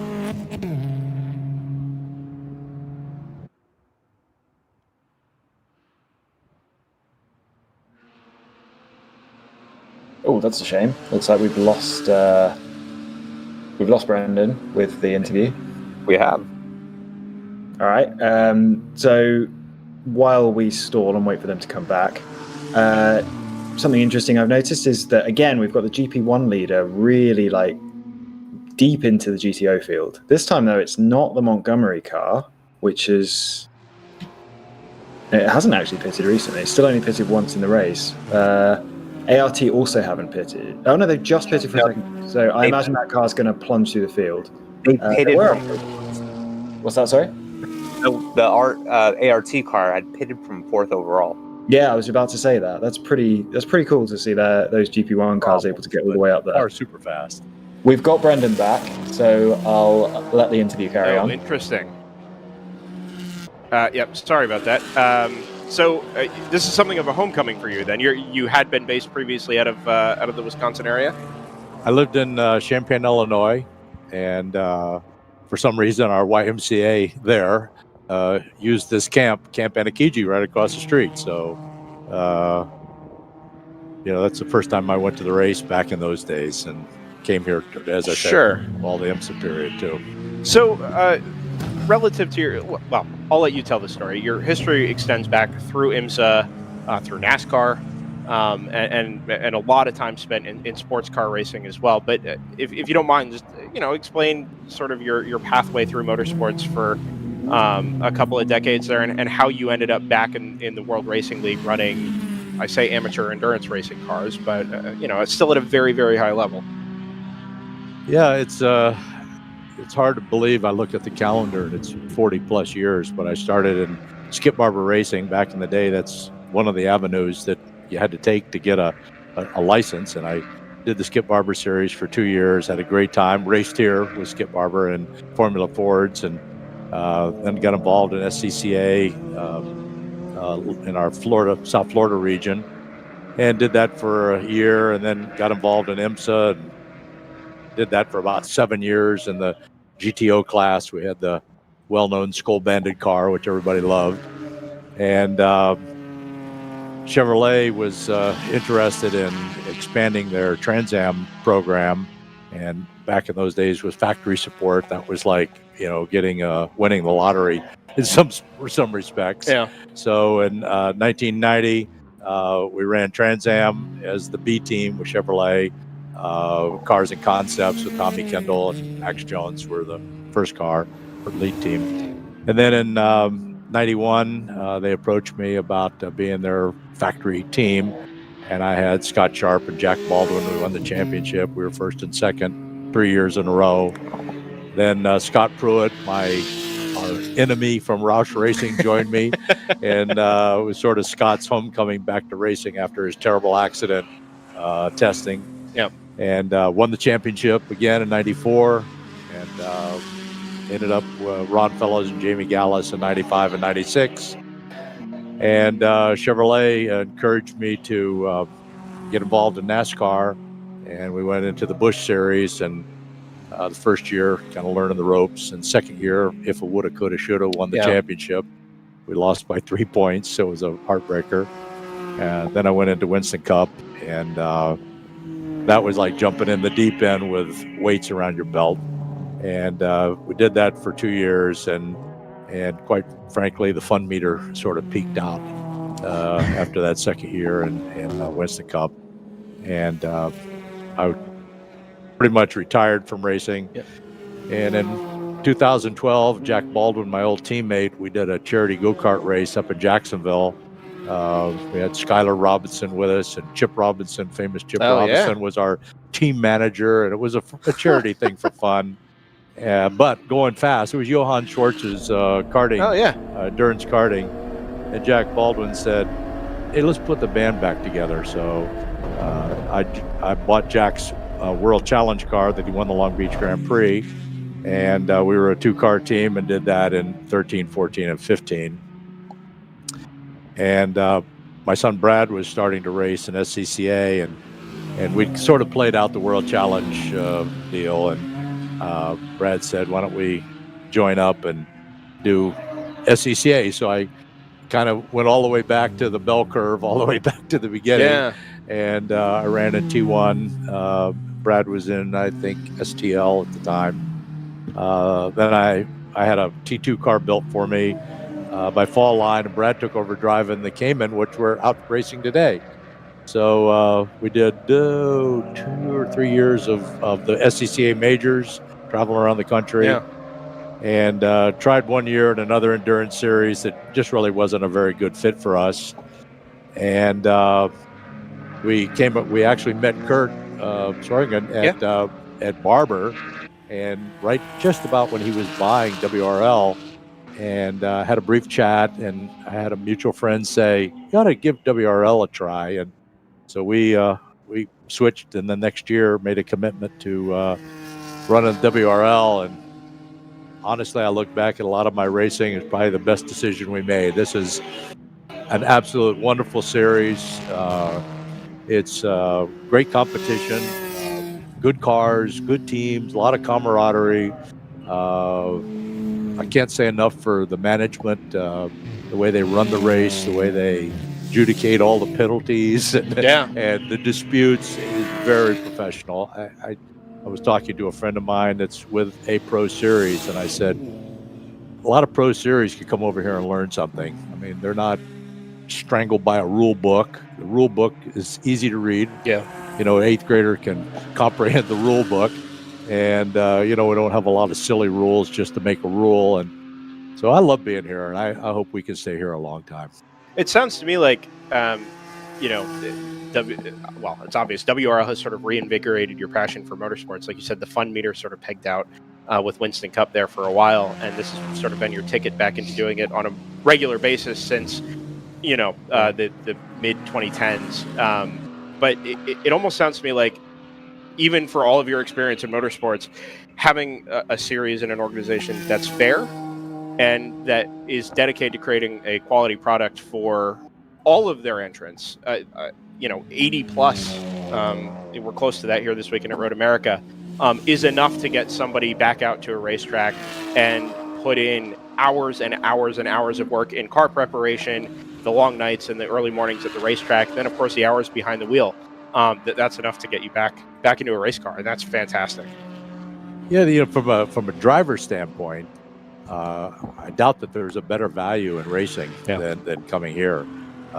We do rent our seats out in our car to, albeit known drivers, and we have criteria of who we want in the car. But, I think anybody that leaves at a weekend and says, "Gee, I wish I had more seat time," I haven't heard anybody say that.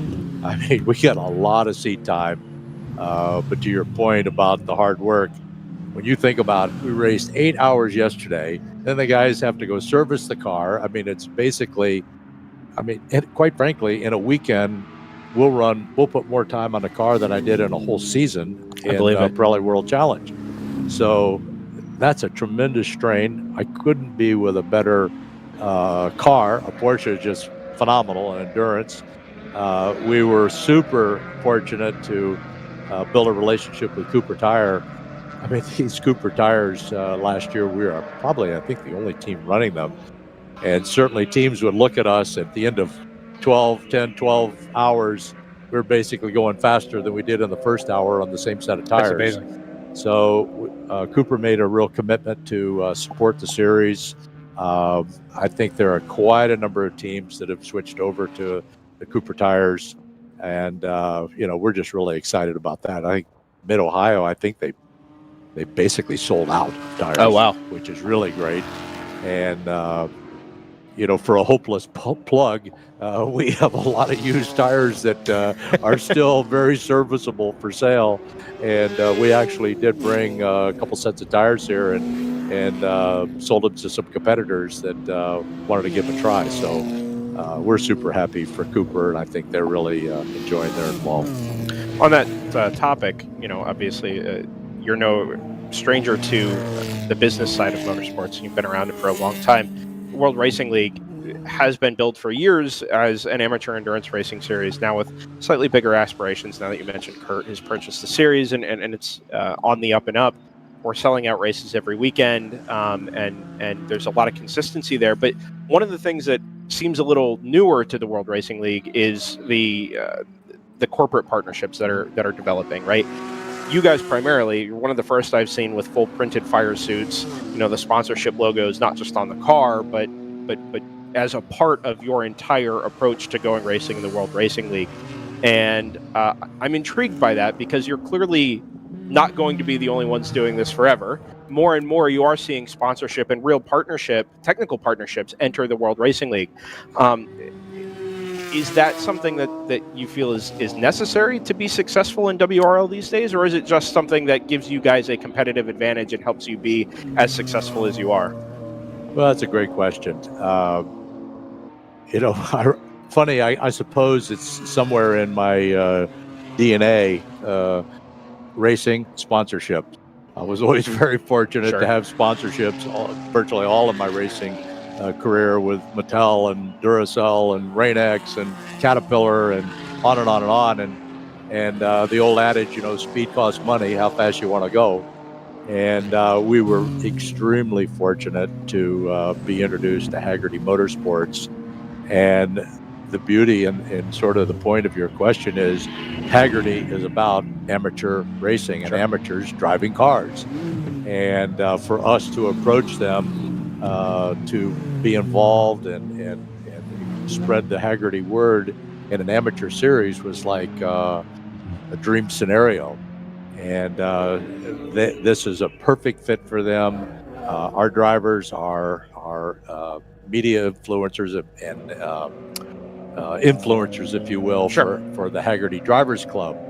And because that's really their market, is the amateur SVRA, the vintage driver, the classic car driver. So it's just, quite frankly, a perfect fit. And, we couldn't be more excited. And ironically, Hagerty has got a lot of signage and sponsorship at this track and at Mid-Ohio. It's just a perfect scenario. Sure. My son, Brad, who's been with me at all the races, probably starting at 5 years old, I used to always tell him, make it look like your sponsor is giving you $1 million. Whether they're giving you hats and T-shirts, make it look like they're giving you millions of dollars. Because frankly, it probably is a competitive advantage. That people think, oh my God, these guys are, they got a humongous checkbook. Well, unfortunately, it's not the case. But we try to look like $1 million. And that's always been our thing, the way the crew dresses and presents themselves, and the way the pit looks, the way the cars look. That's all really important. And frankly, there are other teams here that look great too. I mean, Tim Meyer's operation, Hammer Motorsports, they look great. The AOA cars look great. W2W cars look great. So as I've told people, I said, to me, this reminds me of the early days of IMSA back in the 70s, where you had good teams, good drivers, good cars, people aware of their presence. I think they've got a gold mine. I really do.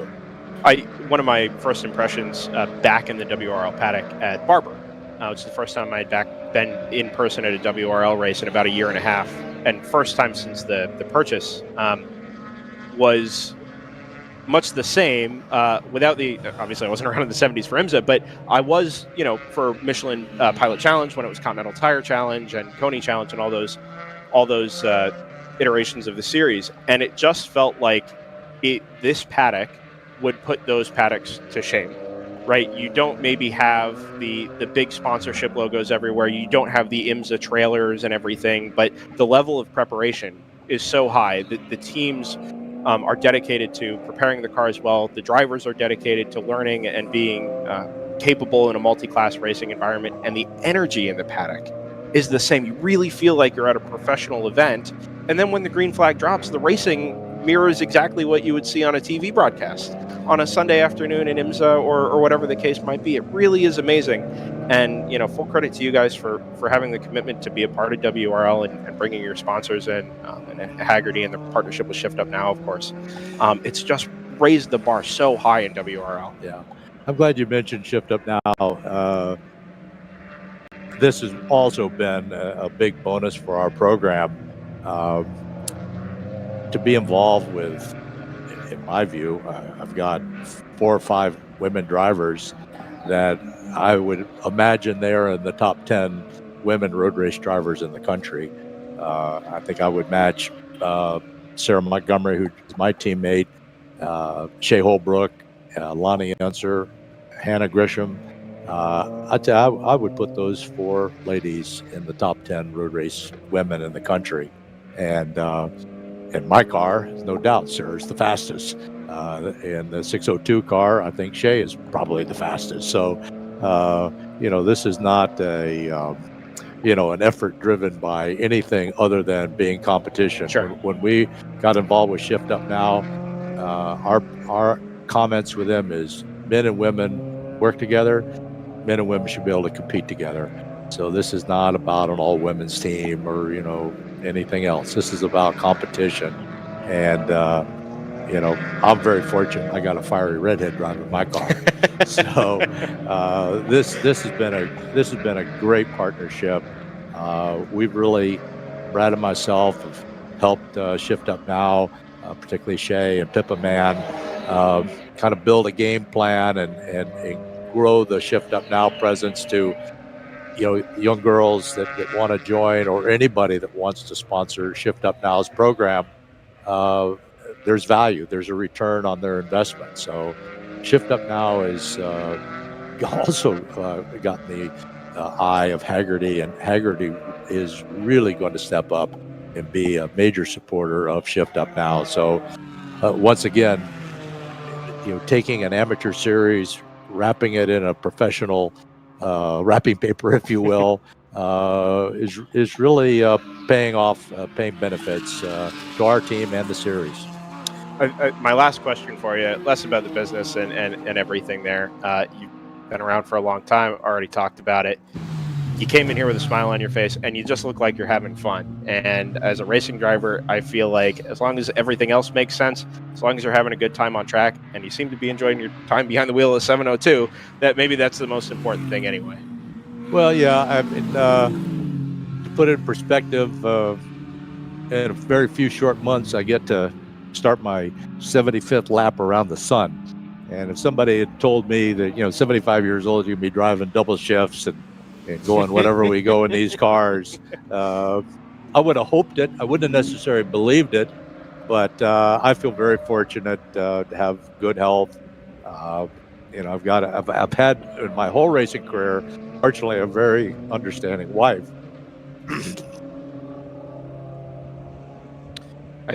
And on Mother's Day as well, and a huge thank you to all the mothers for being so supportive. We've already shared some stories this morning about what family involvement is in motorsports and what it means to the ability to be able to come out and do what we love. I've always said before that I got into motorsports for the racing, and I ended up staying for the people. Yep. And the people you meet along the way and the support you find along the way is the absolute best part about being involved in motorsports. You've had a fantastic career. You're here in the World Racing League now. Fantastic ambassador for the series. You represent your team well. Round 3 is obviously here to stay for a long time, and as long as you're having fun, then it's the most important thing. So we really, really appreciate you coming up and talking to us. It's my pleasure, and I would be remiss if I didn't say, certainly Happy Mother's Day to all of our drivers and our families and the crew.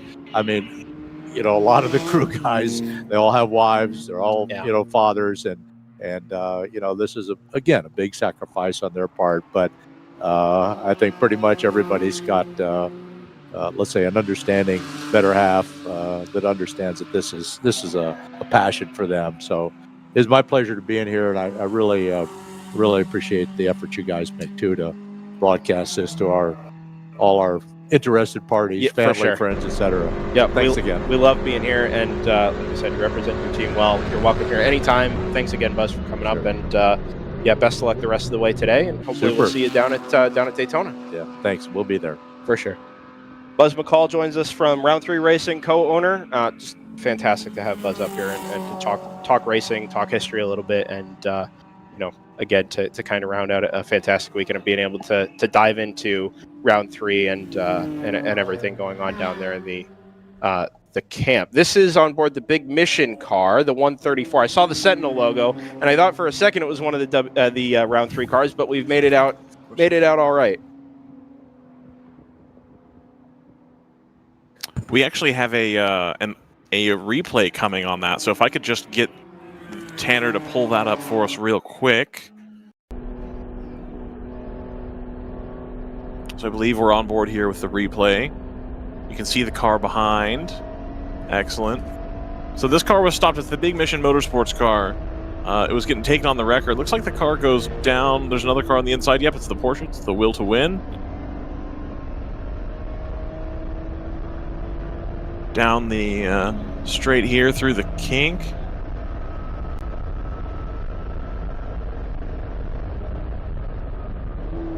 Let's see here.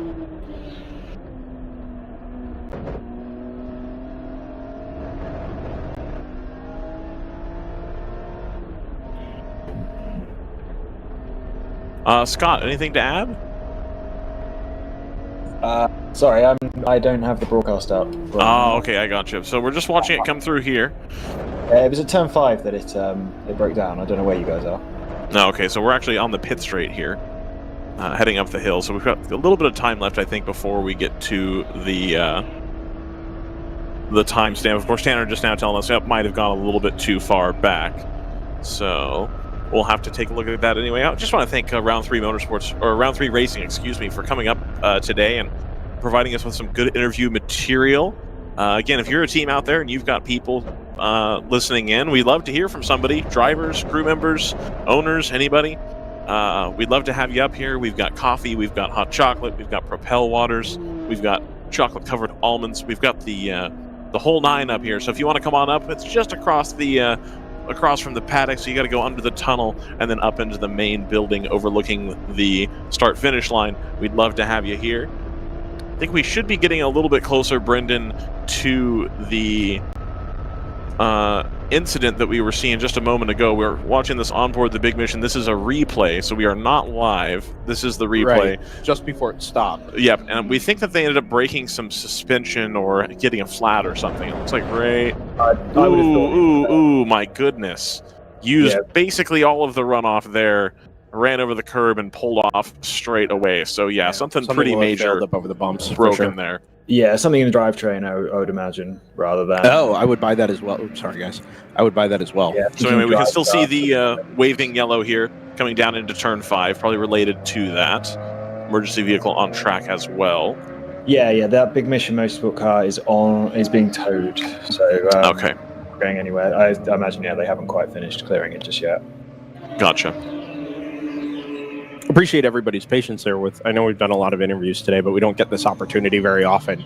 We certainly didn't at Mid-Ohio, being fully remote there, but we're on track and to make some connections this week. And we really appreciate everybody's patience and letting these guys tell their stories and share what the World Racing League experience is all about. I mean, that is a big part of why we're doing what we're doing. And credit to and thanks to everybody at WRL for allowing us to be here. But this is really what WRL is all about. Have we spoken to Cooper Tires lately? We haven't spoken to Uncle Koopa. Let's do a quick ad break with Cooper Tires, Tanner, if you're ready for that, and we'll come back on the other side and we'll sink into just over. Well, we're still a little before halfway, but we've got just under 5 hours remaining in the Sunday race. Quick ad break, and we'll set ourselves up here for sort of this middle stanza of our Sunday race here. Hey, your Uncle Cooper here. Once upon a time, there was a girl named Goldie, my niece, your cousin, and Goldie didn't know which tires were right for her. The first ones were too much tire, and then the next ones were not enough tire. Anyway, long story short, Goldie found the Coopers, and they were just right. What a happy, practical ending. Go to sleep. I love you. Go with the Coopers. Cooper! As your uncle, I want you to know that on the road of life, there will be rough spots, and they will chew up your tires. I recently took a road trip to Greensville to attend a chili cook-off. Rough roads all the way down. I drove there on these Cooper Discoverer and Duramax tires. You know, they're made with the durability of off-road tires, but for on-road driving. Without them, we might never know the winning bean-to-meat ratio of a good chili. And those are the things in life, my friend, worth driving towards. So go with the Coopers. Cooper! I'm hungry now.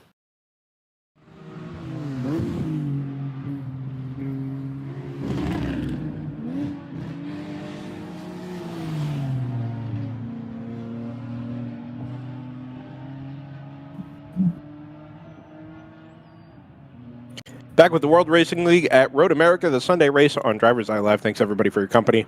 Brendan Kazmarek, Ryan West, JT Tammy, Scott Michaels, Tanner, our producer, Tanner Johnson up in the Great White North, working from home this weekend to bring you all the pictures, mixing the feeds, and finding our replays this weekend. Fantastic to have him on board. And, of course, my wife, Layla Kazmarek, at DriversEye Live on Instagram this weekend.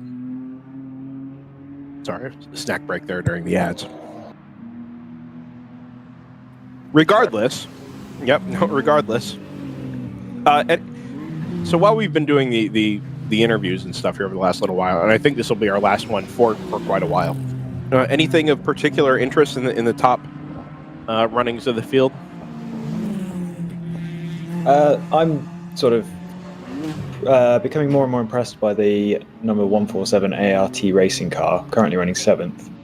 It's the GP1 leader, but it's running 7th overall, and we've got 30-odd GTOs in this race, so that's pretty impressive. And to be honest, it's not particularly artificial. It's pitted the same amount as all the GTO cars. And no, that car was as high as 4th, Scott, but it hadn't made its second stop. Yeah, and its pace is right there. It's particularly right now. It was maybe a little bit off the GTO cars earlier in the race, but for some reason the GTO cars have all basically slowed down to ART's pace, and ART hasn't slowed down. So that car is, and it's also running longer on fuel. It's doing 30 lap stints, whereas tons of gas in the lead, for example, are doing 25 to 27 laps. So that car could continue moving up through the field, actually. That 4th place it was in before it pitted might be its kind of genuine position, because I think it might be able to do the race with one less pit stop than the GTO car. Interesting. At some point, it's good to get a predictor on that, see where that car's going to end up overall, all else being equal. But yeah, we could be looking at the GP1 car threatening the top 5. I do just want to take a peek here at fuel capacity and just make sure that I clarify here that GP1 car, it's not, there's nothing untoward with it running that long on fuel. GP1 has an absolute maximum on fuel of 17 gallons. That is the maximum fuel tank size. GTO is a formula-based fuel capacity rule. I wasn't going to mention this formula yesterday, but now that it's sort of coming out, it's the horsepower of the car times 0.037 plus 9. So a lower horsepower car will have less fuel. A higher horsepower car will be able to carry more fuel, but that's not the case in GP1. There's just a raw maximum there. That car is really only classed against its other competitors, but it's been so consistent and so fast within its own class rules here around Road America that it's actually, like you mentioned, going well against the GTOs, and the discrepancy in fuel rules between GTO and the general production classes have given it an advantage in the overall classification as well. It's also not totally unusual. The Horseman Motorsports GTO car, which has dropped out of contention, but earlier in the race when it was in the lead, it did 31 laps. So some of the GTO cars can go even longer than that GP1 car. Just none of the cars currently running are going longer, or running competitively are going longer than it. So yeah, it's just genuinely competitive in this race. It's obviously being super consistent. It's got some minimal driver disparity, I'm guessing. I think we're about to see it move up to 6 because Team ACP Tangerine Associates are in the pits. They're running 5th on timing at the moment, but I imagine they'll drop away from that position in the next lap. So yeah, I think it's definitely going to be something to track. It's going to be one of the more interesting aspects to the race outside of the lead. Although, I've noticed. So I disappeared for half an hour or so. In that time, before I disappeared, we Automatic Racing were catching tons of Gas Motorsports in the battle for first and second by a second to 2 seconds a lap. Since then, they've lost 30 seconds. So that seems to have swung back around. I don't know if that's on pit stop cycle, whether they've had a driver change. But yeah, as far as the front of the field goes, things getting a little bit more spread out. Hammer Motorsports also, as I look at that gap just as the timing updates, it's now listed as 1 lap, but I'm sure it isn't. But again, the W2W car behind it is, within 6 seconds. I gather the 01's a little bit quicker consistently, so maybe not a closing gap there, but they're still reasonably close out on track.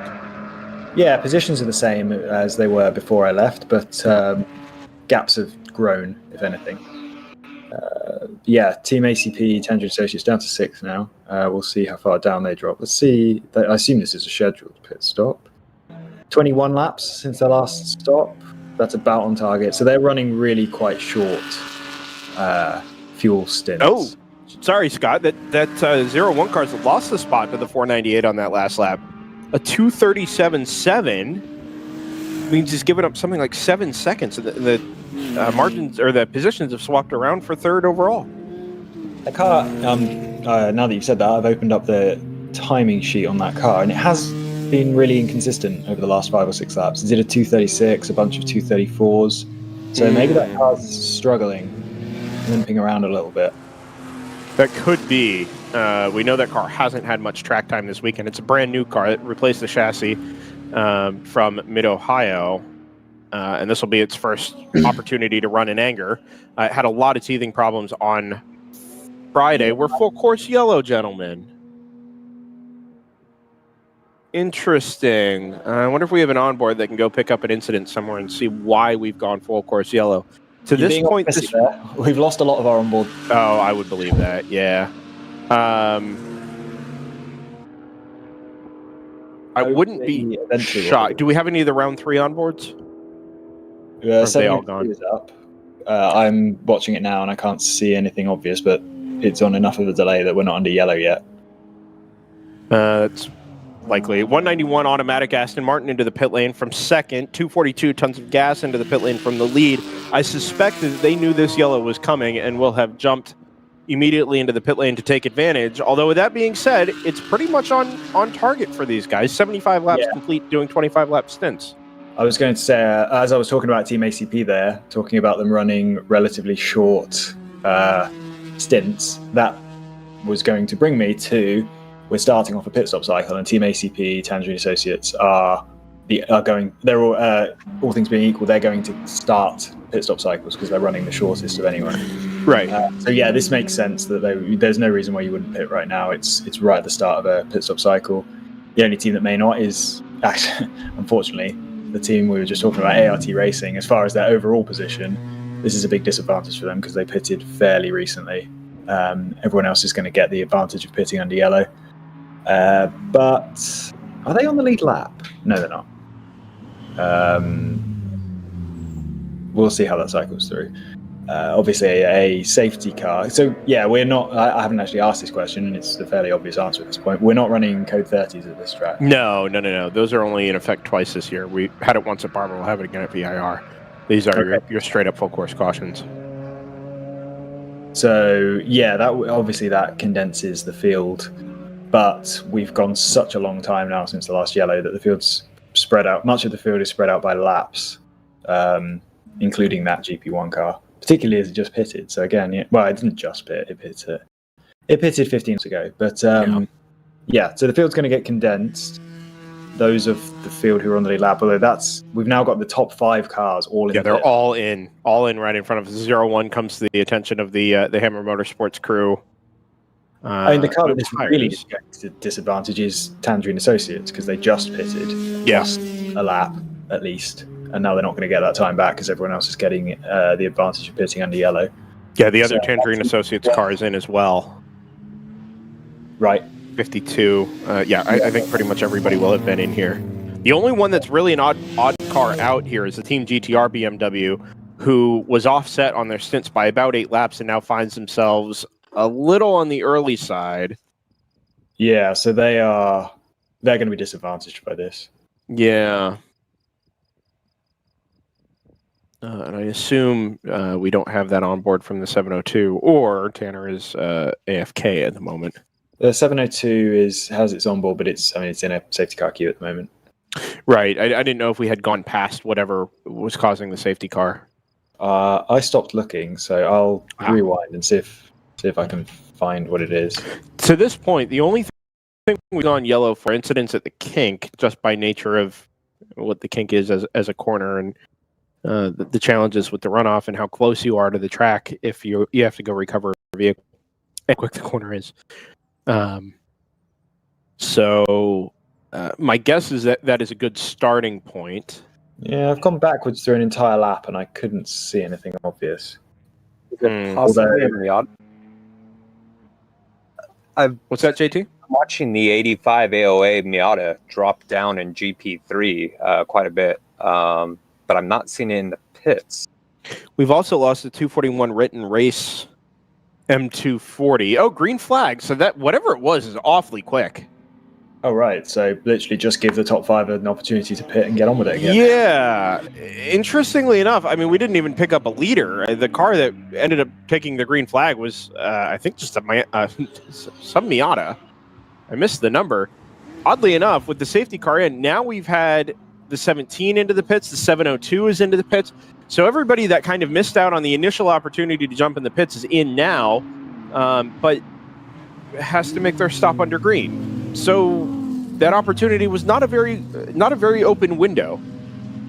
The 982, interestingly enough, the Cayman is in the paddock.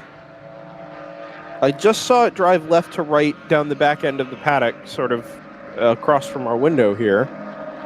I don't think that car's been in contention most of the day, but I didn't expect to see it either. The 981 is the top car that didn't pit under that yellow flag and still hasn't pitted, but... Are they due to? Good question. Yes, they are. Fairly soon. 5 laps or so. Actually, probably, I would have thought sooner than that. Have we even had the whole field under safety car? No. I don't think we did. Yeah, I don't think some of the GP3 cars had enough time to really catch the train. Yeah. We're going to have to see how this plays out, but I'm not sure about that as a being critical of race control, to be honest. So that was very strange. Yeah, well, I mean, normally we don't have the opportunity for quick yellows anywhere, but especially here, it's such a long lap. And it does take a minute to recover cars, but... If you're going to throw one, I think you have to pick up the leader and let everyone catch the train. I do too. Yeah, I do too. Yeah, we're just going to have to wait a few laps and see who's been... Because some people will have been massively advantaged and some massively disadvantaged by that, so... Yeah, that is to say nothing, by the way, as the 982 comes back on a track. That's to say nothing of the strategy call. If you were due to come in and, you missed your window to make the stop, your pit stop, at the first opportunity, that is still on the team, right? You need to be very much on the ball when these things happen and make that call immediately. 702 never got round to the pit lane before the green flag was back out. So interesting. By the way, how 80? We're on board with them now, so they're back out there. I don't know. Yep. We did, yes. JT, the Miata you were discussing falling down the order, was that the 85? It was 85 yeah. AOA. Just being dropped in the paddock now on the back of a tow hook.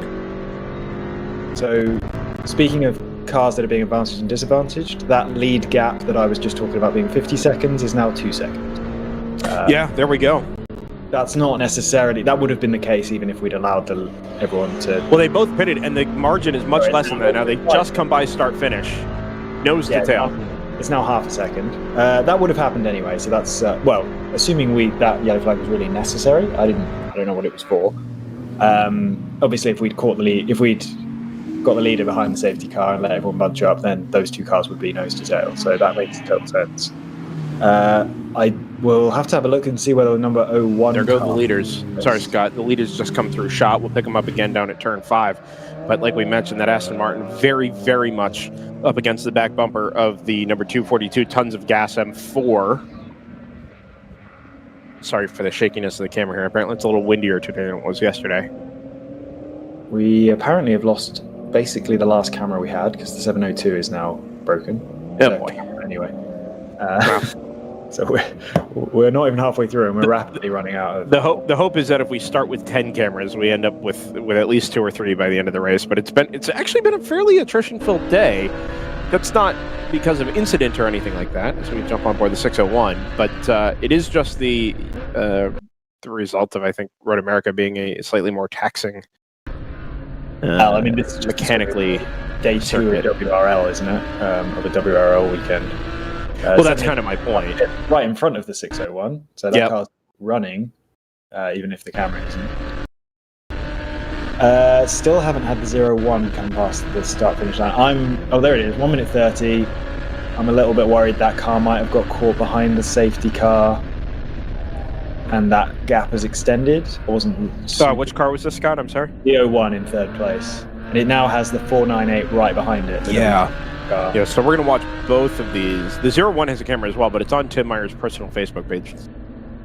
While I can access that, I'm not sure Tanner can. I can't, so that's your job. Yeah, no, I can follow it, but it doesn't mean we can get it into the broadcast. No, but it's destination. Yeah, so I think that gap might be. I think that might have. The safety car may have artificially extended that gap. Certainly the gap between the 191 and the 01. Whether the 01's behind the leader than it was, I don't know. I was thinking earlier. Can we pick up trackside, maybe the last corner, and see if we can get a shot of this battle between the Aston Martin? Yeah, actually, they've just come through start-finish, so the next time we'll see him is down at turn 3. It is still the BMW leading the Aston Martin, and with how close the Aston Martin had got on that first lap back to green, I was kind of expecting maybe this would be on for a pass, but it appears to not be the case yet. So I was thinking, and anyone who's heard any of my commentary this year, I'm into sort of the purity of racing, but I was thinking, if the 242 and the 191 somehow managed to find themselves nose to tail, they'd be pretty evenly matched. And that's obviously what we've got now. So this should be a really good race. If things stay as they are. Somebody asking in chat, the 02 Hammer Motorsports Audi TCR broke a tie rod end up at turn 6, turned into the left-hander, and halfway through the corner, it just it gave up and ended up in the gravel trap, brought back to the pits, repaired, and sent back out, but many, many laps down. The 3 fastest cars on the track right now are Stratus, the MP01, and then the 02 Hammer, and then the 99 GTR car. So 2 of those 3 are thoroughly out of contention, but running around really fast. And then the Team GTR were slightly disadvantaged in that because they pitted just before that, or shortly before that phantom yellow flag we just had. So 3 cars that are running outside the top, certainly outside the top 8, and 2 of them are running way down the field, are our fastest cars on the track. But yeah, that GTR car is running around pretty quickly at the moment. Our 3rd and 4th place cars just came through nose to tail again, 0.3 of a second with some margin there. I'm also intrigued by the lead battle. The lap time last time around for both cars is 2:32.8. We know both cars are capable of going considerably quicker than that. I would have thought the automatic racing maybe being held up a little bit by the number 242. It doesn't appear to be the case because he hasn't really mounted a charge or made any attempt to make the move. And indeed, as they come out of Canada corner and up the hill into turn 13, they're still just that sort of car length and a half apart, like they have been for the last 2 or 3 laps since we went back to green. It'll be interesting to see the lap times as we go through here. You did mention earlier, Scott, that it seemed like most of the GTO cars had fallen back pace-wise to essentially what the GP1 leader was running, that number 147. Somewhere, Nope, passes on down the front straightaway. The 191 is up the inside of the 242 as they come by start-finish. And I think by the time, well, never mind by the time we get to the turn 3 camera, but by the time we get to turn 1, those cars are going to be back to single file because I think the 191 will have completed the pass. There's 33 back out of the pit lane on this lap. The Montgomery car comes through ahead of it, and there it is. The blue Aston Martin, the number 191 from Automatic Racing, now leads the Sunday race at Road America from the 242 Tons of Gas Motorsports. BMW M4 GT4. 3rd and 4th is the next battle we're watching. Still nose to tail between the 01 and the 498. And if we're able to just pick that up. They should be somewhere around turn 13 at this point. We're coming up to turn 13. Wait, no, not quite there. I think they'll be down at 12 and 13. The position behind the battle you're discussing, is ART Racing, the GP1 car, on the same lap, a minute 40 behind. But the reason for that is that the 981 W2W racing car, which is the one I mentioned, was the highest placed car that didn't pit under the Phantom Yellow. Yeah. That has pitted now. So strange decision not to pit. I guess they're just running to their. And I think if I look at their lap chart, they're running even stints. So they are kind of just ignoring yellow flags and pitting every 26 laps when they need to. So 498s come through now 2.5 seconds. Yeah, by 2.5 seconds. You did mention, Scott, that 0-1 earlier never really got down to business, even the stint before the yellow flag. It was stuck sort of in the 34s, the occasional 35 and 36. And that appears to be the case again. The last lap at 2:33.5 with really no obvious traffic that came through behind it that would have held it up. Interesting. Yeah, and even with making the pass, the number 498 W2W car has come through on a 2:30.7. So that car is considerably quicker. It's interesting that the GTO cars seem to fire off from yellow flags or from the starts quicker than the GP1 cars, because ART right now is doing the pace they've been doing all race, more or less, whereas the GTO cars, now they've had a little bit of a rest, have jumped straight back down into the 230s. As I say that, the two leaders go much slower than that. So I don't know, it's just anecdotally, with no data to back it up really, it kind of looks like the GTO cars are a little bit less consistent on pace. Maybe this is just ART doing a great job of maximizing what they have. Well, ART's been around for a long time. I mean, they've been in amateur endurance racing circles, and Ari Balog, who I believe still runs ART racing, has been around in professional endurance racing circles for a long time. Michelin Pilot Challenge, I think he's done World Challenge as well. We've certainly seen him out at the 25 Hours at Thunderhill in years gone by.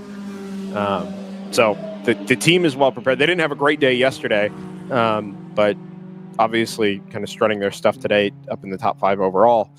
Pit stop from the 981 W2W Racing at the same time as Team GTR comes through and sets their fastest lap of the day at 2:30.218.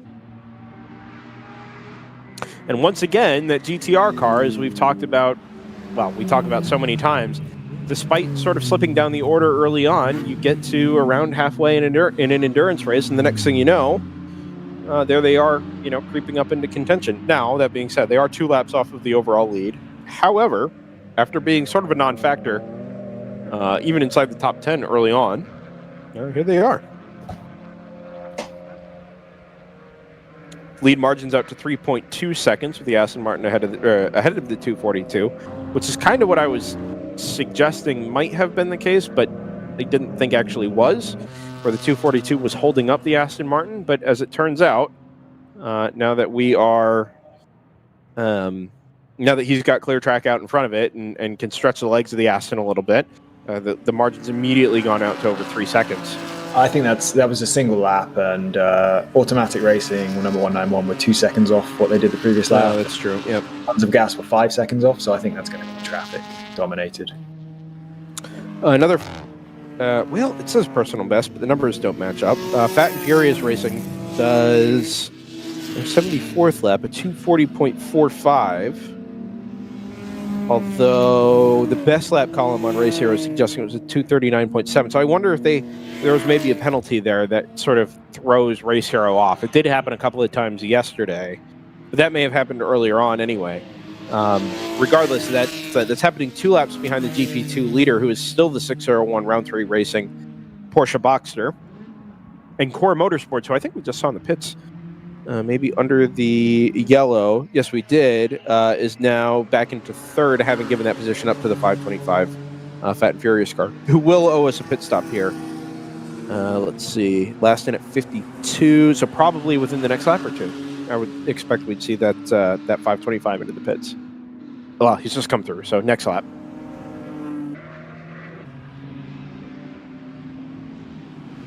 Round 3 also leads GP3 with the 605.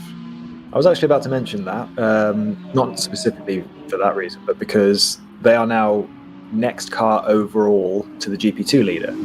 I'm kind of perversely interested in whether a GP3 car can win at this point.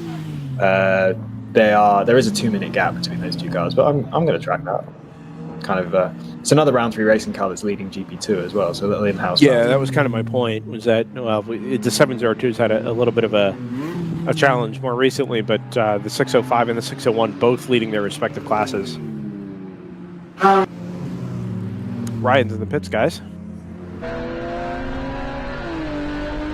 And I see him standing in front of the number 54 G-Tech Motorsports Ginetta G55. Although I'm not exactly sure what the car is doing. They don't seem to be doing anything to it. It kind of appears to be sitting there. There's actually nobody in the car either. They were just speaking with the official. They're chit-chatting in the pits. There's a child drawing on a clipboard. You know, just, not in the pits. That's not happening in the pits. Want to clarify that. No, it's true. The 2 leaders have come through. Their lap times this time were split by under 6/10. So yeah, I think that's returning more to normality for those guys. The gap's up to 3.8 seconds at this point. Meanwhile, Hammer Motorsports in 4th have not really returned to that sort of pace. They're running. No. Last lap was 2:34. So no, but that was their pace before the yellow anyway. So I don't know that it's... Yeah, that car's ultimate pace is a 2:30-ish. So. Yeah. I want to draw your guys' attention to behind for 5th again between the Star Spangled Racing, the TMACP Tangerine Associates, and the GTR, all fighting for the 2nd right there. Good call, JT. That's a fantastic scrap. It's been a good run today from that 988 Star Spangled Racing, but their last lap was a 2:42.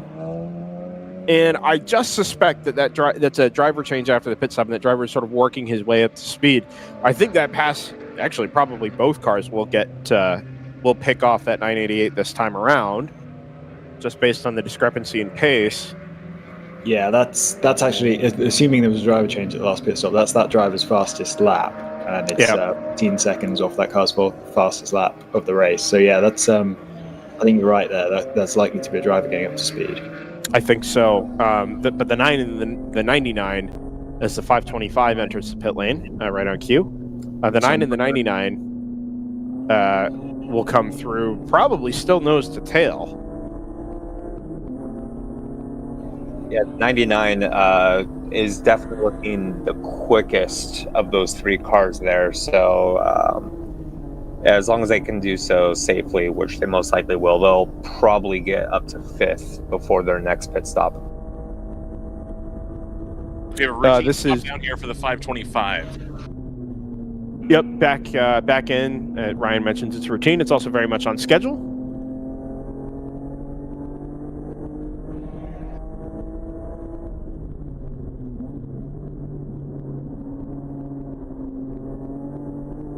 Hammer Motorsports continuing to drop away from the top 3. Their gap between 3rd and 4th is up to 9.8 seconds now.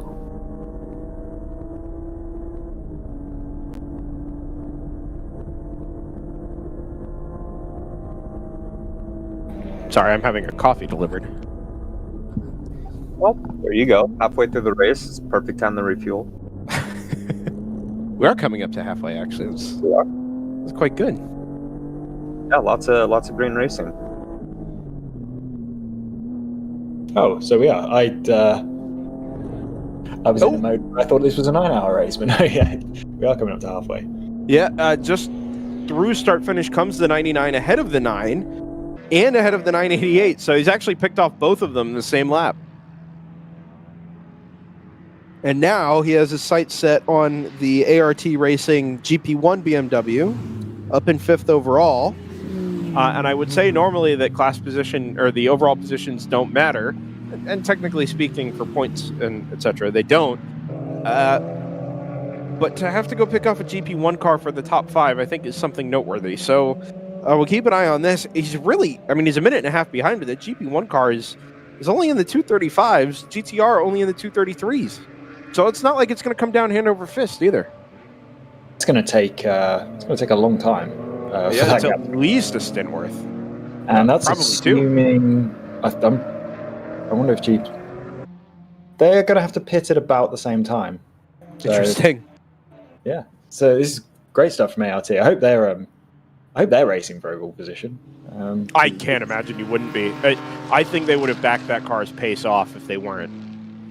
Although that being said, It's not that close to the fastest lap, so I don't know if that's the point you were about to make. But 231 is ludicrously quick for a GP1 car. it is.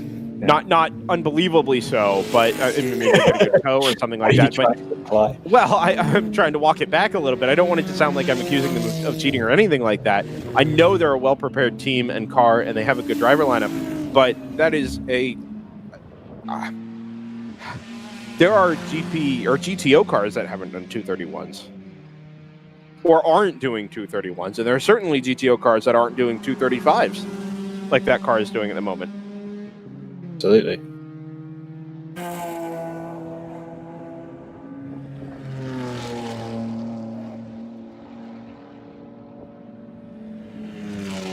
Really not much happening behind that car in GP1 either. I was minute and a half margin between the 24 and the 44. Although that 44, I think, has sort of clawed its way back up the GP1 grid, hasn't it? You can just blindly agree with me. That's okay. Sure. Yeah.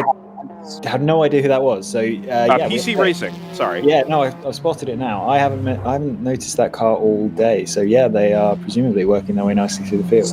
Yeah, they were 8th or 9th much earlier in the race, but yeah, that's what I thought. I'd pointed out they were running very similar times to the Art Racing BMW. Yeah. They were the only two cars that were able to run into the 31, the 32. Oh, he did a 31 too. Look at that. Wow. Yeah, and so as you know, as this race unfolds, as time goes on, they've been able to claw their way back up, and so now they're looking at a podium spot. And so they're running 15th overall now. They didn't break the top 50 until lap 13 or 14. So yeah, that car's been marching its way forward the whole race. Is Ryan down in the pits? Yeah, we're getting ready for a round 3 racing pit stop down here. So I figured this will be the first one I get to do live in quite some time. You even picked up the ambiance of the air wrench. So it sounds to me like they're also preparing to change tires on whatever car comes in next. Yeah, that's what it looks like. They've got a couple set. They've got 2 tires out right now. That's the 68 rolls by. They just filled that up. We did mention we're at the halfway point. Now we've got drivers putting helmets and HOS devices on. We've got all of the Motor Trend people look like they're very excited. I think it's about to happen. Yeah, and Scott mentions correctly, we are essentially coming up to the halfway point. So if you are going to do the race on 2 sets of tires, this would be the time to go ahead and make the change, especially now as we're getting into the heat of the day. And I use the term heat very relatively. It's still not warm here. It just happens to be very sunny, so the track temperature will come up a little bit. Do we know which of the round 3 cars we're expecting?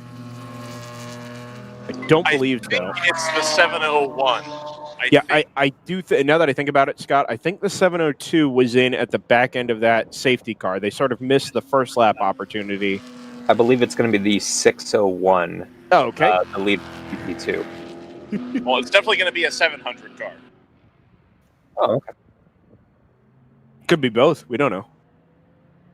I mean, we really don't know. I don't think we've seen a 601 in pit lane since lap 55. So it would be about time for a GP2 car. Where is that 701 car? All the way down in 22nd. 701 car we haven't seen since lap 56, so yeah, as well. About 80 to 81 is, I think, where we'd expect to see that car. Unfortunately, that car is massively out of contention. Well, say massively. It is out of contention, certainly for the GP1 lead podium. Meanwhile, at the front, Tons of Gas haven't been miles off the pace, but they've been less consistent in traffic than the automatic racing Aston. So that gaps out to 8.2 seconds. So I imagine that Aston Martin's out of sight now for Tons of Gas. In terms of their relative pit stop cycles, 26 laps for tons of gas and 26 laps for automatic. So those cars are pretty evenly matched, but it seems like the differentiator right now is consistency, and the Aston Martin has that over the tons of gas BMW, at least with this pair of drivers. I recommend keeping an eye on GP3. There's a battle for fourth place between the 57 Silver Martini Racing Miata and the 129 Kuronico Racing Miata. Last time across the line, less than a tenth separating the cars. And very, very similar lap times. So that's obviously a battle that's been going for at least a couple of laps. One of the Miatas in GP3.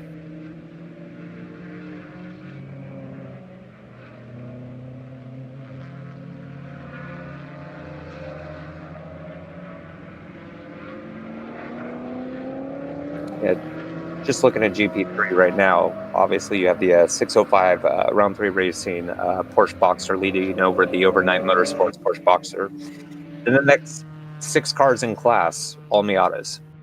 Yeah, and the other thing I see when I look at the GP3 timing screen, JT, is the fact that the leaders are both down in the 244s and nobody else has cracked 250. Well, or is cracking 250.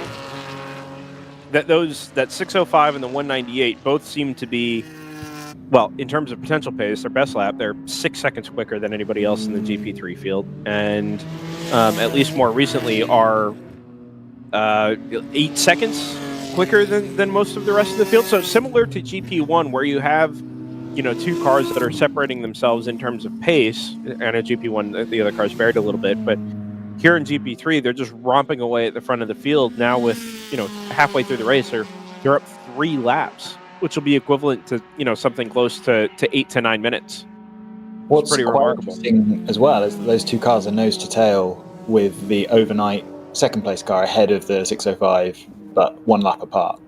Right. They seem to be circulating together, very similar lap times, and I can see on the timing they update almost simultaneously with each other. So do we think this might be an artifact of this being a very high speed, not particularly technical track, and while a Boxster and an MX-5 can be quite evenly matched on a technical circuit, where the MX-5's Miata, which name you want to go with, its strengths are very obvious on technical circuits.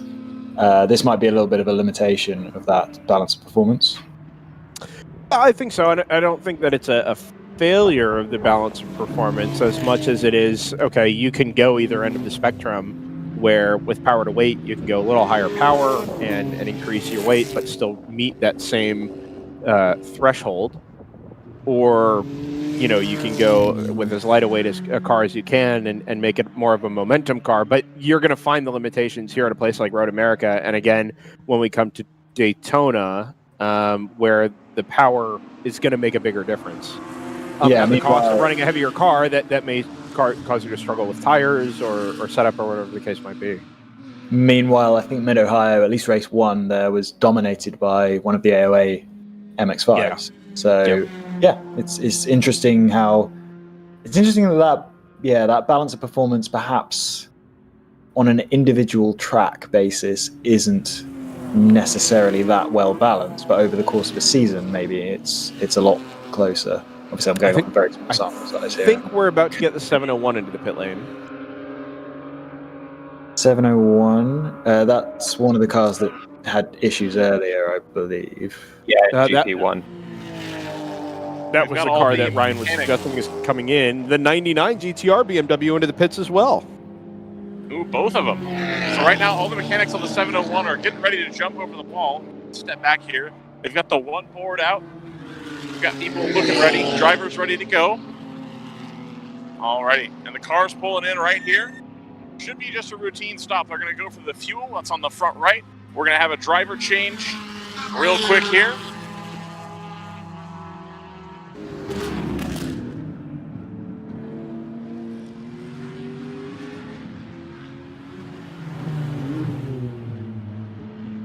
Just trying to see who the driver is real quick.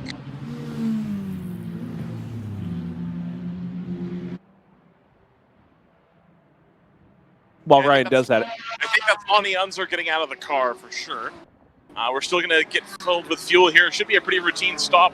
And then as soon as they finish that, I think they're going to go for the tires. I can tell you also, Ryan, if you look further north in the pit lane, the 99 GTR BMW is up on the air jacks, and they are changing left side tires on that blue M3. So they're clearly taking the opportunity at halfway here to change the more heavily worn tires around Road America. Of course, the left side's being a clockwise circuit. It's a good tire change. I'm just awfully quick. Just watching the 601 cars on board coming out of the hurry down fast right-hander. They went 3 wide, and whatever car was in the middle was not aware of the 601 being there, or the 601 may have moved across on them slightly, but there was definitely contact.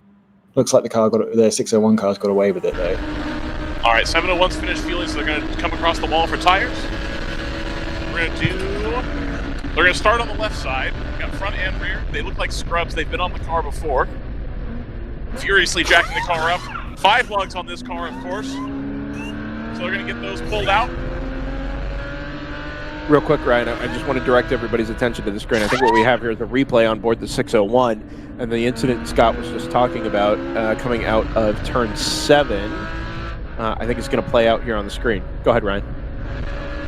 And so it looks like a little bit of a disagreement and understanding on how the pit lane works. The marshal caught on they were using 2 guns at once. They stopped very quickly, so we'll see if the officials are forgiving on that. The left side, the left front is done, has the lug nuts on. We now need to put the nuts on the back one. They're looking at the tire. They've already changed the tire. Got the gun going here. They're going to put the lug nuts back on. We're going to do left side tires. And I think it's going to be left side only on the 701. Very good, Ryan. Scott, do you have an opinion on what we saw on 601? Well, an update on the 601 is that they've just been overtaken again by the yellow MX-5 they were trying to pass at the time. And this is the 198, actually. The yellow car ahead of it? Sure. Yeah, that's the Porsche Boxster. That car may have picked up damage. The 601 may have picked up damage in that because they're now in the pits. My opinion is that the black MX-5 that was in the middle of that 3 wide didn't appear to have any awareness of what was going on. They are going to do right side tires on the 701 as the 601 also comes into pit, just like JT was saying. Yeah. Do you want to check the right rear on that car, Ryan, if you are anywhere near? I think that might be off the rim, it looks like.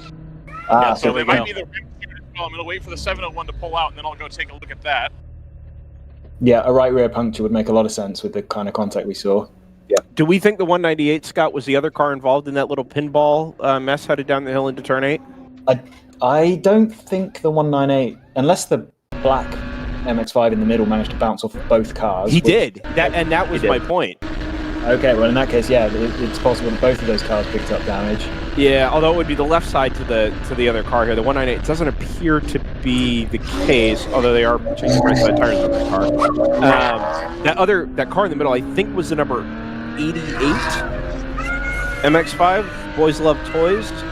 That's it. Yeah, the 601 did need to do right rear. I think they're only going to do that one while they do their driver change right now as well. They definitely weren't planning on changing the tires, it looks like. It was kind of a last-minute thing. Yeah, that's a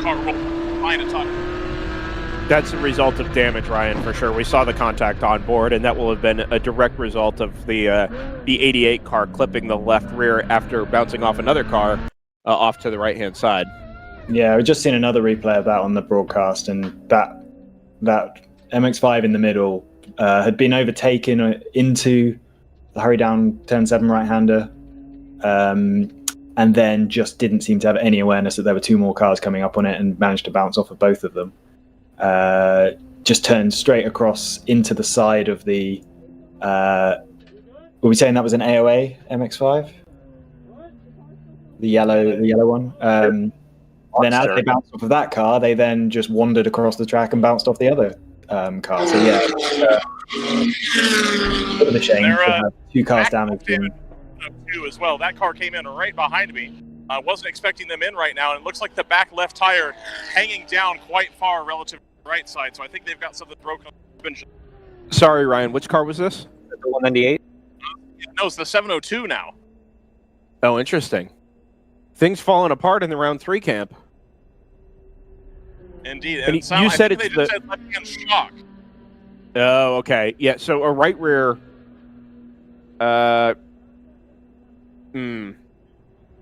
Yeah, I would buy that.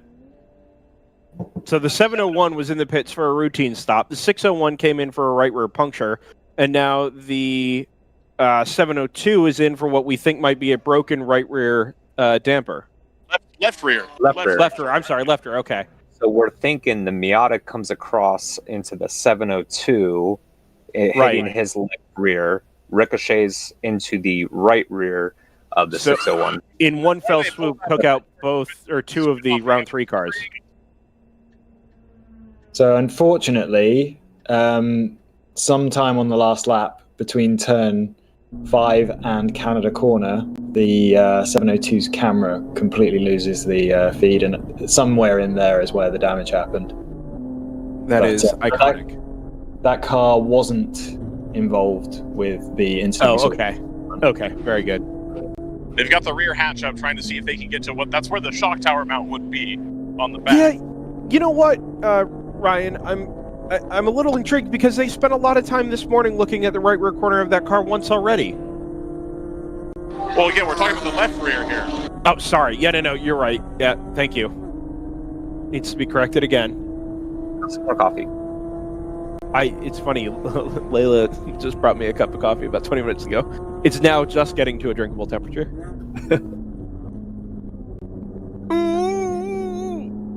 The Thunder Bunny, number 110, thinks pretty aggressively about a move up the inside on the way into turn 1 and backs out very, very late. Is that a Cayman in front? That's not its teammate, is it? So it looks like they're going to jack up the left rear sort of hub assembly of the car to try to get everything back together and see if they can get the suspension that's there re-bolted. Very good. Ryan, any updates on the Janetta that's parked just behind it? That car still has not moved. Yeah, they were washing it earlier, and then the drivers are in the pit stall having a sandwich. They don't seem to be in a big hurry. Huh. Fascinating. I don't know if we actually mentioned, by the way, the 601 car that was in that incident. That was the GP2 leader. Oh, no, we didn't. They still are the GP2 leader, but they are now behind the GP3 leader. So you and I were talking about that little quirk of the race 15 minutes or so ago. So that has now changed position, where GP3 is winning GP2. On the topic of general production class leaders, I can tell you that the 147 BMW, the ART racing car that leads GP1 and is having such a ridiculously strong run overall, is in from P5 and back out. And I assume we'll cede at least one position to the number 9 Team ACP Tangerine Associates BMW, but may still come out ahead of the Star Spangled Racing Porsche Cayman. And I'll tell you what, even if he does give up the spot to the Cayman, actually he definitely won't because that car's just coming through. Even if he does give up the spot to the Cayman, or did, that Cayman isn't going nearly as quickly as a GP1 car is. Last lap was a 241.8. I'll just finish off. Well, okay, so the 601 has just come across the line, and they do indeed still lead the class in GP2. They also would do a pit stop within the next 5 laps anyway, so they lost 15 seconds on their in lap. And checking their pit stop, their pit stop was very slow actually. They lost an extra minute and a half, so possibly as much as 2 minutes lost by the GP2 leader in that incident. But they do still lead the class. Well, I'll tell you what, too, Scott, given the circumstances, as a class leader, if you were going to get caught out in an incident not at all of your own doing, to only lose 2 minutes absolutely, and to potentially not even have to make an extra stop as a result, to be close enough to your scheduled pit lap, that's getting away pretty lucky. It is, assuming there's no further damage that's going to manifest. Yes, that's true.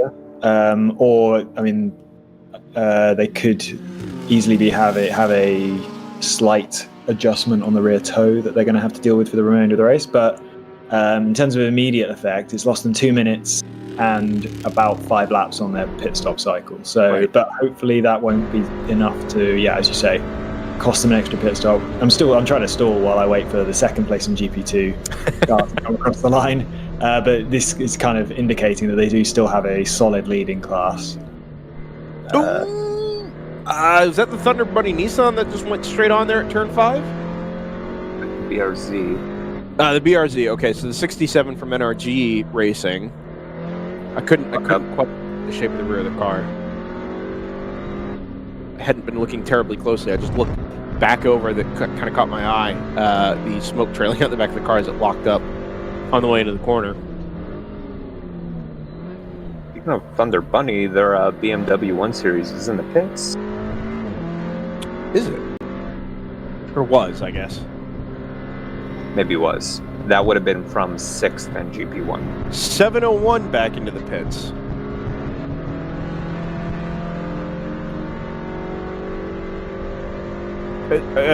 This is the car that was... So both the 701 and the 702 are in, are they not? Oh, that 701... The 702 is the only one in the pit lane right now. 701 is just capacity there, Ryan. And is making the right-hander into the paddock? Yes. Oh, coming back in. They're going to be in there in the back. The 702, they went and retrieved some parts for the rear suspension. They're still under there trying to get it figured out. They've got the hatch open. I think what I thought I heard is they were talking about needing a different spacer for the shock. Again, I'm not certain on that, but he was holding the spacer. The mechanic ran to the trailer and then came back, and now they're trying to get it reattached. So they have a lift on the car as well as on the hub. They're trying to get that sorted out. And then, now half of the mechanics have gone back to the back of the paddock, so we'll see what's going on over there. I'm assuming this is directly related to the wonderful PR rep from round 3 no longer sending us guests from round 3. Their luck has turned as soon as we stopped interviewing their drivers. Absolutely, I'd agree with that. Unfortunate for them, and especially tough considering now both of the Caymans are stuck in doing what you would assume are major repairs. The 702, you could see the rear end of, or I can see the rear of the car jacked way into the air, as Ryan described just a minute ago, trying to change the left rear. We think it's a shock. And the 701 with some other indeterminate problem, but only completed one lap out on track before it came back into the pits and straight into the paddock. Just to finish off on the GP2 state of play right now, the Fat and Furious number 525 car is running second. It's approximately 1 lap and 45 seconds behind the 601. That gap's actually extended a lot on the last lap because Fat and Furious did a 311. So I don't know, it shouldn't be an in-lap. In fact, actually, they've been running around really slowly recently. The car's getting slower and slower. This is the 525?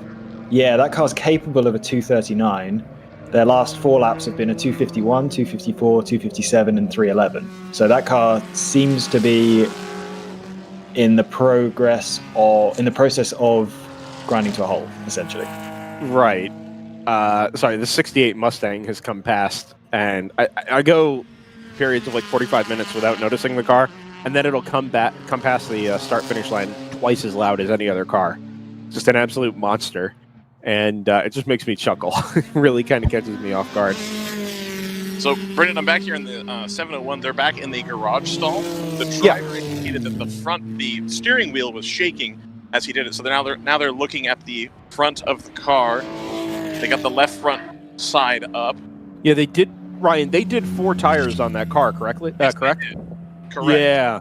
So they're pulling the tire off right now to see if that's what the issue is. Maybe his out here. Maybe his force feedback's broken. I hope not. Yeah. It's a Logitech wheel. Hey now. Other cheap sim racing steering wheel brands are Cog driven for me, please. Anyway.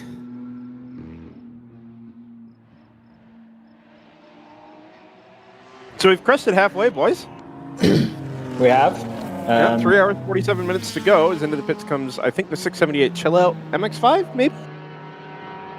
Gap at the front has extended out to 17 seconds now, so that trend has continued. Yeah, that automatic car, I mean, he's done a 233 last time around, and as I say that, he exceeds a second and a half to the 242 car, but he's obviously been considerably more consistent. I was wrong about that MX-5. It's a 57.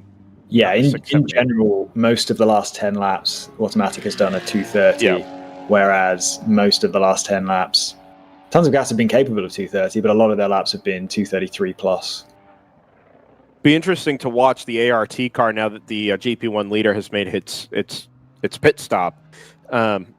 If they've made a driver change on board that car, you might expect it to. Sorry, the 525 just come past the start-finish line extremely slowly. It didn't sound awful, but it just wasn't going quickly at all. That was the car you mentioned earlier, Scott, just appeared to be grinding to a halt over the course of many laps. The 525? Yeah, the 525. Did you say it didn't sound good? It was tough to tell. It was just very quiet. Huh. And not going quickly. So there's clearly some mechanical issue there where that car is very, very down on power, but it doesn't sound sick in the way that, an engine that's down a cylinder might sound sick. Well, that car is still running second in GP2 at the moment, so that's definitely worth keeping an eye on. Its last lap was a 3:15, so again, another 4 seconds slower than the previous lap, which was the slowest lap they've done in a while. So yeah, that car, I mean, that's a long way off the pace. To be losing 35 seconds a lap on your fastest lap. Yeah, but left that car out there. I mean, I can't imagine they'll run the next 3 3/4 hours like that. With that being said, slowest car on the track, but actually its teammate, the 581, is even. But that wasn't in lap. To be fair, So the 701, they were satisfied with the front left, so they had it up on the jacks. They put the front left back down. They're now jacking up the right rear, it looks like, maybe just to get the whole right side of the car, because they've got jack stands out now. So the drivers are in the back of the garage just kind of shaking their heads, not sure what's going on there.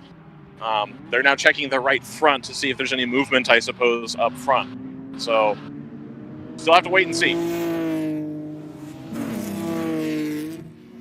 Yeah, that 525 is the slowest car on the track, although it's only half a second slower than the number 68. Let's then get them. Yeah, GP2 for the most part has been spread out today. Anytime there's a real position change, it's usually done through the pit cycles. Yeah, in fairness, we've lost a lot of depth in GP2 over the course of. Well, we had one car not take the start. We lost 3 cars before we got to 10 laps. And since then, we've lost the JNR Racing Honda Civic, the number 178. So we're down to 8 cars. And as it is, I mean, it wasn't terribly closely contested yesterday. I think as we've gone through the day here, the depth isn't there. Although it is kind of fascinating to watch that number 525 just click off laps, and it's sort of reminiscent of the old days at the Rolex 24. I think it was 2000, where the Dyson car dropped a cylinder and ran around for 7 hours on 7 cylinders, while the Orca Dodge Viper chased it down from behind and eventually ended up winning the race. But obviously, he's already slipped to second. It's just such a margin, and the discrepancy in lap time is so significant. But it's going to take him a long time to lose the remaining 4 or 5 laps till he slides to the back of the GP2 runners. Having said that, he is about to slide. Well, he's probably not actually, but he's just slid out of second place in GP3. Good thing they're not being classified in that class. 322, so another 7 seconds slower on that lap. So that car really is. If you look at the graph, it's kind of funny. It's just gradually getting slower and slower and slower. Meanwhile, up in GTO, battle for 6th between the 981 Will to Win racing Porsche and the 988 Star Spangled Banner Porsche. Or Star I think Spangled we're getting Ray. into here to the 701 stuff, that we've got issues on the brakes, and then there was potentially a spin that occurred. And so they're kind of just shaking their heads and, rubbing their eyes about where to even start, because it sounded like there was an issue on the brakes. The car spun, and then they brought it back in, but even at that low speed they brought it back in, there was still a shake. So it looks like they're in for quite some time of trying to diagnose this. I mean, if there was an issue on the brakes and then the car snapped around, it kind of feels like maybe the brakes would be the place you start there, especially if the car had a sort of a shaking steering wheel as it was brought back in. they had checked the one side and seemed satisfied with it, so they pulled the right side up, and they haven't taken the tire off. I think they're still trying to just figure out where they should even start on this, because it sounds like multiple stuff going on. Pit stop for the number 01 Hammer Motorsports Audi RS3 comes in from 4th overall in GTO. And right behind it comes the number 9 Team ACP Tangerine Associates car. So now I have the actual answer, and then we can move on from this. Go So ahead. they had a braking issue, which caused a spin. They locked it up, and then got a flat spot on the brand new tires that they had just put on. Now they need to figure out what's wrong with the brakes before they can even start on trying to get the car back. Relatively speaking, that's an expensive flat spot. Yeah, absolutely. Now I'm sure Cooper Tires is going to help them out on a set of new tires. Yeah, but if what you're saying is the root cause is potentially some issue on the brakes, then there's some work to be done there. Replacing the tires is not an issue, but it is going to be a considerably longer fix to try and figure out what the issue on the brakes was. I'm not sure if that car runs ABS, I have to be honest. I don't know either. It looks like the 702 is also still up on the jack stand as I come back out here, and then the Team ACP car just looks like a normal service for them. They're putting those cords and stuff back together for the new driver. They're putting their second jar of fuel in. They should be good to go. Very good. And it's head-to-head with the 01 Audi TCR from Hammer Motorsports. They're doing a driver change. I can see out the window here. I'm just going to cut in there as you're talking about the 01. Their in-lap was 30 seconds slower than expected. Oh. There might be an issue going on with that car. Interesting. Well, we know the driver... Well, okay, that stint was off-pace in general.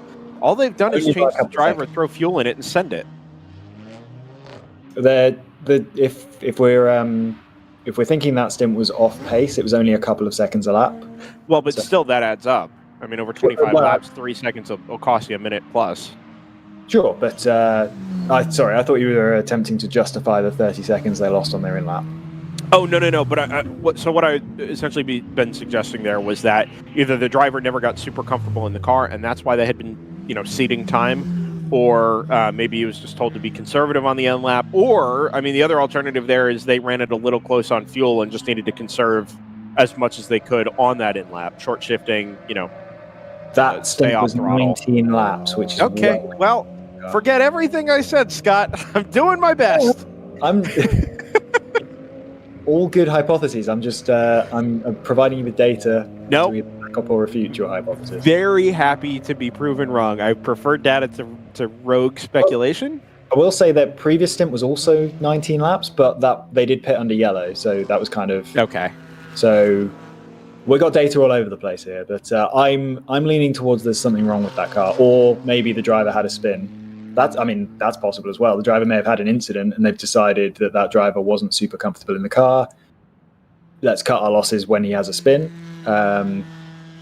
That's entirely possible. So, but yeah, there's something. Whatever the reason, the effect is that they appear to have lost 30 seconds on that previous lap. So that's going to drop them well out of contention for now, for the third place battle, and probably drop them back towards Tangerine Associates, who are also in the pits. ART, by the way, back up to 5th overall. I wonder if they're going to pass the 01 here. I think they did. I think what... Right now, ART are 5th. Oh, ART. Sorry, I was thinking ACP. The other A ACP are now 6th, and Hammer. Yes. But we got to let this all figure itself out. The other ACP car looks like it's about to make a stop as well. They seem like they're ready to go for round 2 here down in the ACP pits. I think, Scott, just to put a period on what I was hypothesizing, or at least following these pit stops, the ACP number 9 it left the pits before the number 01 Hammer Motorsports Audi, but now all of a sudden is a lap behind. I think we need to give this a couple of minutes to let time sort itself out. Yeah, I'll accept that. Here comes the number 9. Tangerine Associates have just come across the line. By the way, there was a slow BMW.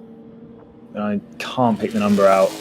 It's a white one. It's the 525, Scott. Oh, it's that car. Okay. That's how slow. That's what 315 around Road America looks like. Yeah, well, at 319 on the last lap. So, that's the first lap in a while they've improved. They got from 322 to 319.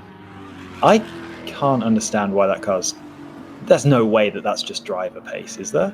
No, definitely not. It's even full throttle up the front straightaway. That car is easily, I mean, visually 20, 30 miles an hour slow past the start-finish line. So the interesting thought there, first off, if it's an engine issue, there's probably no way to fix that, and you're not going to change an engine quickly enough to get it back out on track. And anyway, we're 3.5 hours from being done for the weekend, right? So really no need to there as a 52 ACP car comes into the pit lane. But second, if you look at where GP2 stands right now, which is where what class that car is in, there are only 8 cars running left in GP2 at the moment. The Fat and Furious car is on lap 87. The 8th place car is on lap 82. That's only 5 laps, which, I mean, is the equivalent of, 12 to 14 minutes? Doing 3:15, you're going to lose this. You're going to fall all the way to the back of the GP2 field in an hour and a half. Right? So it's not like you're going to retain any of those positions anyway. We say all that as the 525 comes into the pit lane, and I assume straight to the back paddock. Yeah, and the other thing is if you're driving around with an engine issue, how confident can you be that you're not going to just completely lunch that engine? No, it's come into the pit stall. It hasn't even gone straight to the paddock. It's not the driver either, because that car, No, that 100%. driver, since the last pit stop, has done a 242 and a 243 right at the start of the stint. So there's obviously a mechanical issue. If Ryan is up by that end of the pit lane still. They don't seem to be in any kind of hurry to fix anything mechanically. Now, you can't do anything, I don't think, other than check stuff while fuel's going in the car. And even then, I don't know if you can do that. So they're putting fuel in the car. They're doing their driver change. Ryan, after the stop, would you mind asking what the issue is with that car? Yeah, not a problem. Yeah, let them do their work there. But I'm absolutely fascinated by both what is going on and the thought process behind leaving it on track. I mean, I kind of applaud them if they think the engine is going sour anyway. They're probably not going to get it back, but I would stay out. I mean, look at GP2 class in general. It's attrition in many aspects. I agree, but you're going to be last within an hour and a half, right? It's not like there's much to salvage there. Now, if cars end up slipping by the wayside later on in the race, then okay, you're on track to pick up the scraps. But it's not like you can do any defending whatsoever from where you are right now in third. Yeah, no, they're not going to be racing. They're just, I would assume, just trying to survive longer than other cars, trying to salvage what positions they can. Because I assume they're a team that is running the full championship. Oh, that is fair. Yep, they were definitely in Mid-Ohio.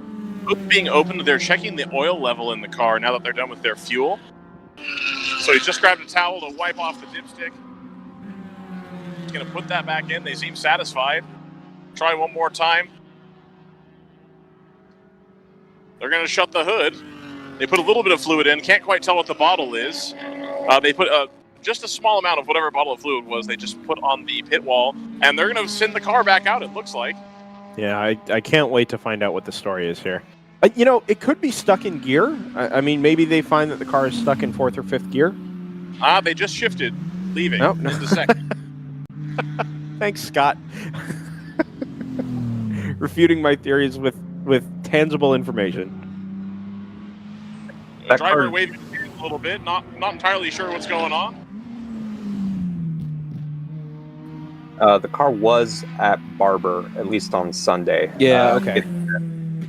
So, yeah, I would assume you want to stay out as long as you can, even if, it's not something you'd be able to fix. It's like, well, just keep going.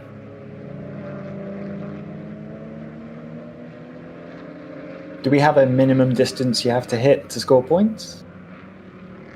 I don't believe so. Well, let's see how they get back up to speed. And yeah, see if Ryan can find anything out from the crew.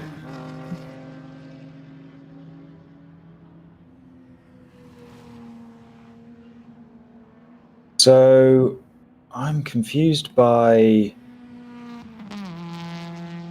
Tangerine Associates. All right, so partial redemption for Brendan here. I just spoke with a mechanic. The clutch is going out. And so I said, okay, are you just going to leave it in one gear?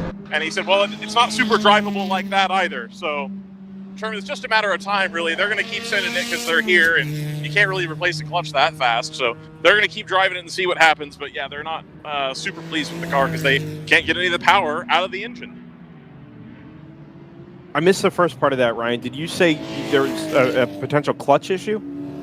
Yeah, the clutch is going out, is what they said. So they're Okay. going to let it ride and see what happens, but it's not super drivable as it is. So whether they leave it at one gear, whether they short shift, they really don't have a way around it. So they're going to keep driving all they can. I suppose the worst thing that can happen is you completely destroy that clutch. So I guess, yeah, why not? Keep driving around until it fails. That was definitely the opinion of the mechanics.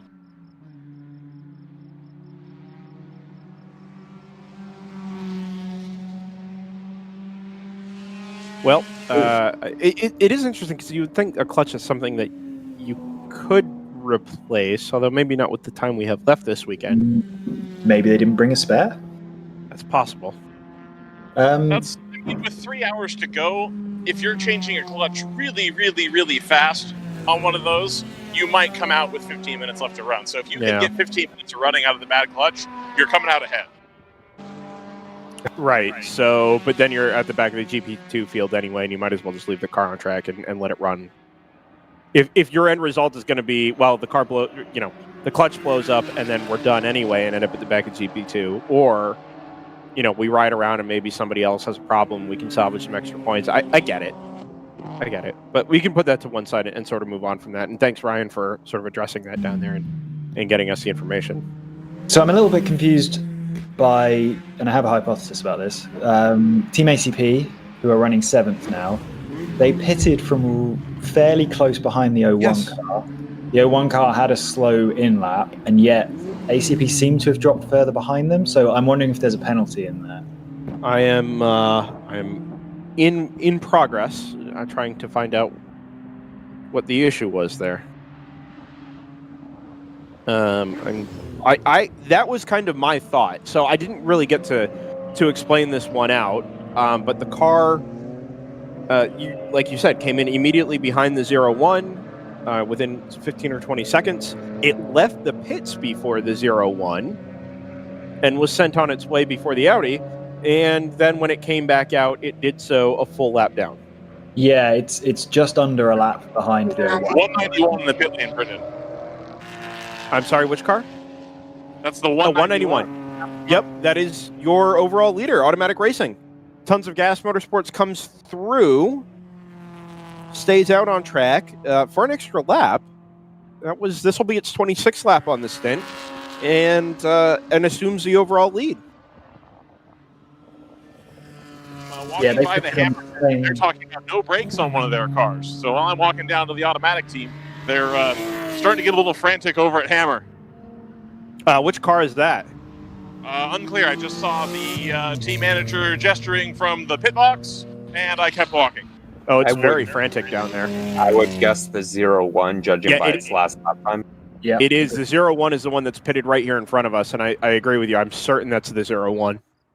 Yeah, well, they did a 3:04 last lap. So the fact that they lost 30 seconds on their in lap, this is kind of all indicating that car has an issue. And who knew Road America was a car killer? Again, I think this is WRL Day 2 itis. Sure. Still, though, I mean, it's okay. So we're 12 and a half hours deep. We've been running that long, and it is a high-speed circuit, long braking zones, very aggressive curbs. So I guess there is a reason for it, but it just feels like at every turn we have cars that are missing, cars stopped on track, or cars into the pit lane with some very tangible issue. Got the number 498, third place running W2W Racing Porsche. No details on the race here of what that car is. I'm assuming it's a Porsche. It's a GT4. Right. So that car is now in the pits. It's a green one, I think, the 498. That's on schedule, 26 laps. Has tons of gas gone round? Oh, no, they haven't made it round again yet. I would expect them in the pits this lap. Has the Ryan, did the Genetta come back out on track, or did they push it back into the paddock and call it a day? They pushed it back into the paddock, and they seem to be content to finish their lunch. Very good. I just noticed it wasn't on pit lane anymore, so I wasn't 100% sure. Yeah, that happened probably 10, 15 minutes ago. Okay. Very good. It'll be interesting to see when this Tons of Gas car does come in. Like we mentioned, they were in on the same lap last time after identical 25-lap stints. This time around, we've got at least one more lap out of the 242. Do you still have the 01's onboard camera up, Brendan? You know, I don't, but I have the page up, so give me a second here. Oh, but it's a Facebook video, so I can't rewind it. It just came across the line. I was just curious as to whether it was still running, to be honest. But yeah, it just come across the line with the 235, which is relatively normal. Interesting. Tons of Gas is in the pits now. Yes, they are. Looks like routine stop for the Will to Win car. Just getting the driver change finished. Car is on. Slams the door, and they send it. So Will to Win with a nice routine stop. The 242 pulls in. I am on the opposite side of their pit box, so I can't see what's going on. Going to do a driver change and fuel, so that looks like a pretty standard stop there for the 242 as well. Yep, these are all completely on schedule. We had a full course yellow 26 laps ago, which is roughly how far we believe all the GTOs can run, somewhere between 26 and 30. So yeah, I expect things will be continuing to get busy as we get the second half of the top 10 probably rolling through the pits in the next few laps. I wonder, I'm still curious about what's going on with this 01 car. Ryan, any idea if that, as the ART comes through in fifth, any idea if the 01 team is still looking frantic? Is there anything unusual? No idea. I am at the opposite end of the pit lane from them. The automatic and the Will to Win and all those guys are at one end, and Hammer is at the other. Sounds like you've got some running to do. I guess so. Yeah, no. Seriously though, it would be interesting to find out what's going on with that car, because it's in danger of, if it keeps popping in random 3-minute lap times, it's going to be in danger of dropping out the top 5 fairly quickly. Last lap was fine, and I'm trying to stall as it should be coming across the line relatively soon, probably within the next 20 seconds. We'll see. We'll get an update on their lap times. The last lap wasn't quick, 2:35, which is 7 seconds off of the best lap of the race, but that's kind of just about within variance with traffic and whatnot. So, yeah. As I'm coming back through here, the 701 and the 702 still looking very forlorn where they're sitting. They're still working on the 70, whichever one, I think 702 on the pit lane. They're still working on that, and they are working on the 70. They're working on both cars, basically. That's where we're at. 701 and the 702 still being worked on. The Motor Trend guy is taking a nice little break. So that's what we got going down here. The Janetta did go back out, and then we also have a pit stop from the Liquid Moly BMW M3. That's the 152. Looks like it's going to be a routine stop for them as well. Hammer Motorsports have come through with the 234.7, so again, relatively well within variance this time. So whatever is the issue with that car, it seems to be intermittent, although it doesn't have an awful lot of pace right now relative to where we'd expect the leaders to be. All of them are on pit stop cycles, so they haven't got lap times for them updated just yet. They're actually really not any quicker than the GP1 ART Racing number 147 behind them.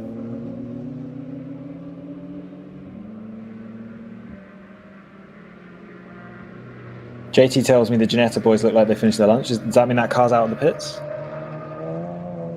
Yeah, they had just sent it out on that last update I gave that that car is now back out, and they are done with left. Good for them.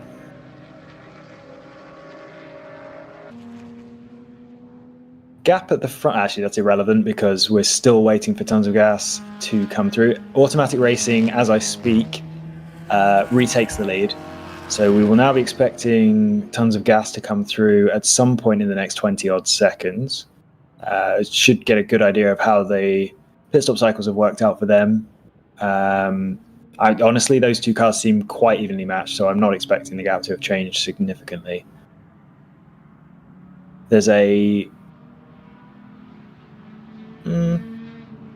Again, we need Tons of Gas to come through before we can really get an idea of what's going on there. It was a 2 minutes 30.9 for automatic racing on that last lap. Okay, tons of gas come through. 34.2 seconds is now the gap between first and second.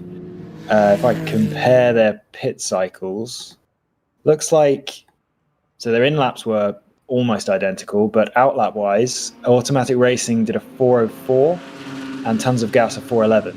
So it seems like the BMW takes a little bit longer to get its service than the Aston Martin.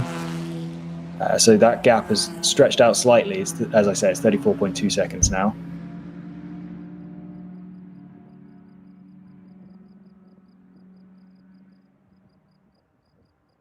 I wonder if Fast and Furious are back up to speed in inverted commas. 309 and 310 were their last two laps. So that car really is on its absolute last legs, or at least the clutches. They are, as Brendan detailed, they're on a pace that's going to have them drop right to the back of GP2 at some point in the next hour or so. So not sure how long to expect that car to keep cruising around, but it's good that they're getting everything they can out of it. So Hammer Motorsport's confident that they fixed whatever the issue is. They think they should be good to go. Did they have any idea of what the issue, or did they give you any idea of what the issue was? They did not. Okay, well, that car is, as I say, it's up to speed, but it doesn't appear they have any pace to challenge the top three. Third place, Will to Win Racing has come across the line, and they're on the lead lap. I'm not sure they were before the pit stop cycle. They are 1 minute 56 behind the leader and 1:22 behind Tons of Gas Motorsport. Let's see. Oh, actually, they had a much longer pit. So maybe I must be just completely remembering that wrong. They had a much longer pit stop cycle. They did a 4:36. So they were slightly quicker on their in lap, but I think net they would have lost another 20 seconds to Automatic Racing and Tons of Gas ahead of them during that cycle. So I'm talking complete rubbish saying that they've gained time on them. It's they're drifting further towards dropping off the lead lap. Yeah, and it's hard to tell what exactly is going on during each of these pit stops. Obviously, they're going to be fueling. There might be a driver change. There might be, changing out one of the tires. So we'll see an ebb and flow through the pit cycling. Yeah, I can go back and compare to a previous green flag pit stop. Actually, that was quicker than their last green flag pit stop. They did a 4:50. Their first one was a 4:32. So these guys are all over the place with their with how long their pit stops are taking. Interesting. I don't know what would be causing that kind of variance. I doubt they're changing tires that often. Every other, we tend to expect teams in this series to either finish the race on one or maximum two sets of tires. So I don't think they'll have been changing that much. It could just be how they're fueling the car, because usually, if I remember correctly, it's more than one jug during a pit stop, and so you're having to mount that to get it to be angled right to get that fuel flowing in. Try to make sure you're getting everything out of that. Yeah, we're seeing 2 to 3 pit jugs depending on the car down here in the pit lane. Yeah, there you go. So you might see a little bit of variance in terms of fueling pace. Yeah, that makes a lot of sense car to car, but for a single car over different pit stops, maybe you would expect a bit more consistency. That car also, by the way, has since the pit stop hasn't got a lot of pace. It's actually even slower than the 01 at the moment. It's in the 236s and 237s.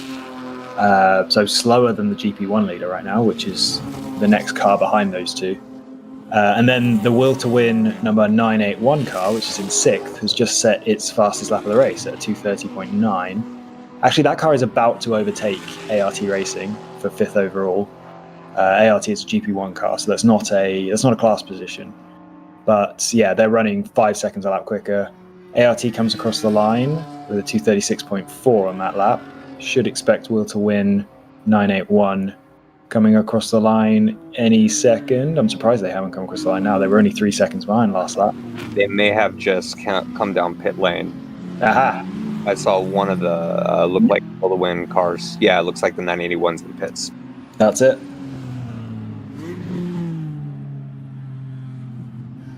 Yep, that's what's happened. So we've ART Racing, our heroic GP1 leaders, are holding on to their top 5 position for at least another few laps. There's another car queued up to overtake them. Number 9 Team ACP Tangerine Associates car is running 2 to 3 seconds a lap quicker, 15 seconds behind right now. No, that's actually, sorry, they're 15 seconds behind Will to Win, who were, because they came in the pits, 18 seconds behind ART. So actually they should hold on for a little while. And ART have pitted fairly recently, so that's a pretty genuine position for them.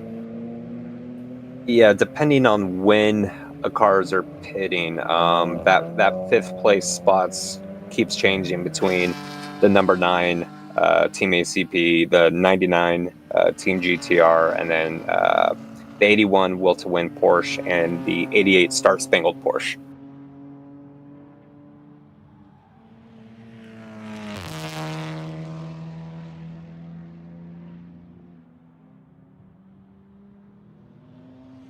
Yeah, I think since we had a couple of cars drop away, ART they've actually held that 5th position pretty consistently since lap 77 or so.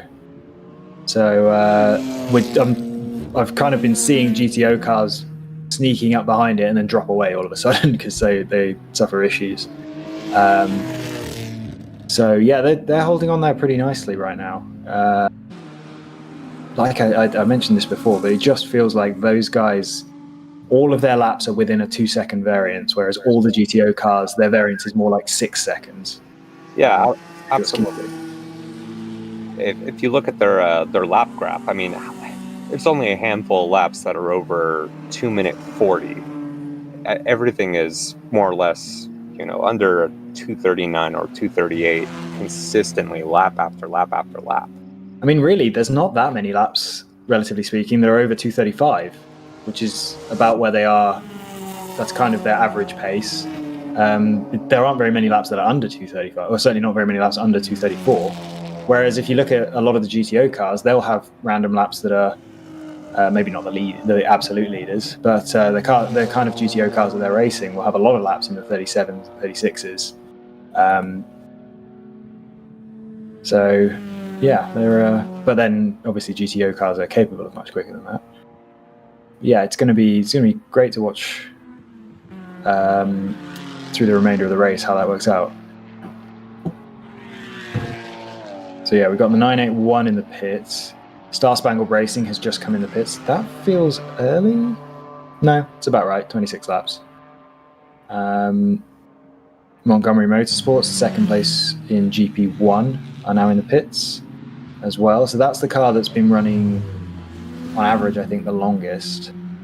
Race Hero is telling me it's pitted twice in the last 2 laps. Oh no, that does look genuine. So they might be having an issue. There was a very normal looking 253 followed by 322. Well, the 322 is very quick for a pit stop. And then the lap after that has been a 445. So somewhere in there they've lost way too much time. We'll wait for them to come through for another lap to see if that's going to drop them.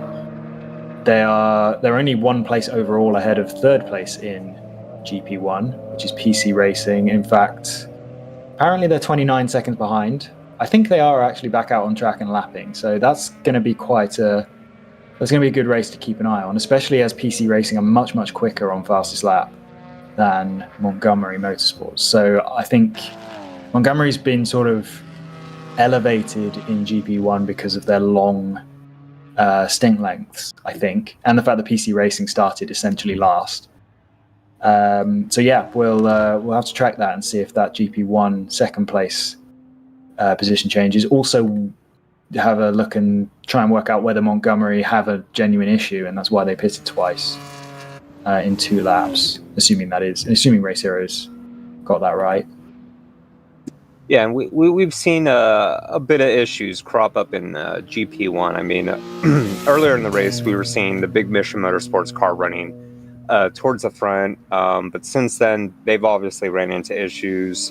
Both of the Thunder Bunny cars fallen back a little bit. The 26 Edge Autosports and the 23 Rennsport car both lost a few laps.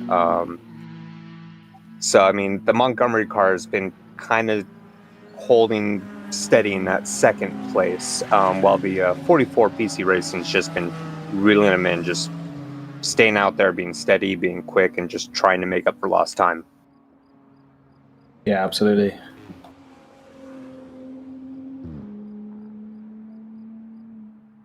It looks like our GP3 leader is in the 605 Round 3 Racing.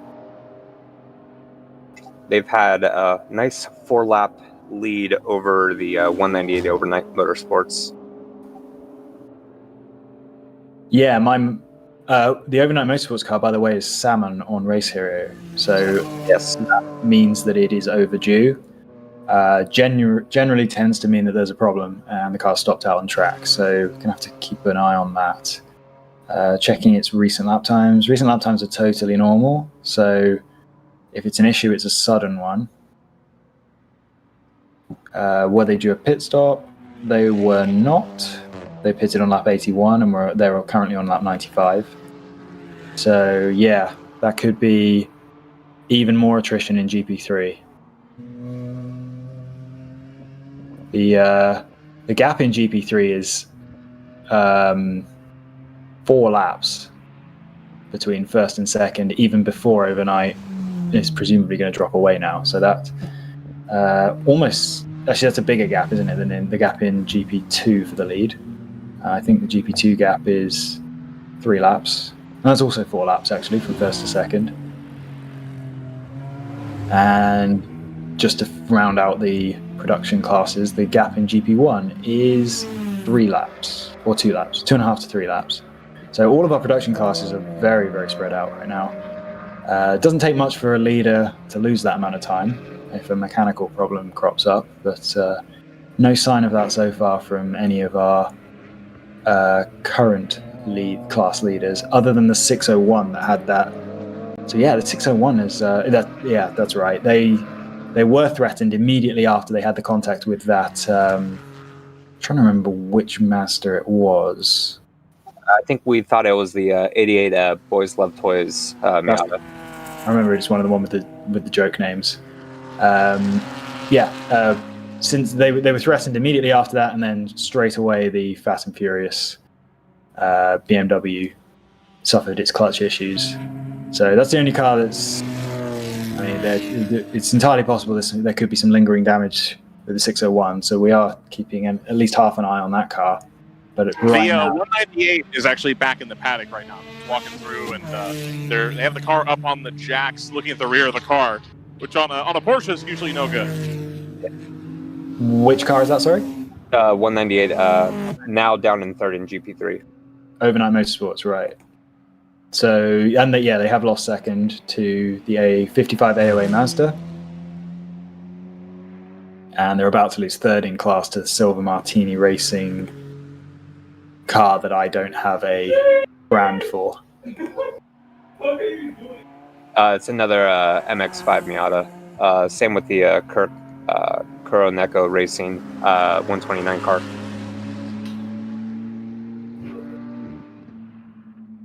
Yeah, it's interesting. Looking at the GP3 fastest times, you have your two Boxsters, by far the quickest cars in the class, at a 39 or basically a 240 flat for those two cars. And then you had the TC Klein Racing, the 93. I believe that was a Honda Civic. That was 3 seconds back. And then your quickest Miata is 5 seconds back from that 240. Got to keep them running though. Yep. 31.6 last lap for the 01 Hammer Motorsports car. That's the fastest car, certainly anywhere in the top 20. I'll just check back to. Or the Aston. 30.7. Yeah.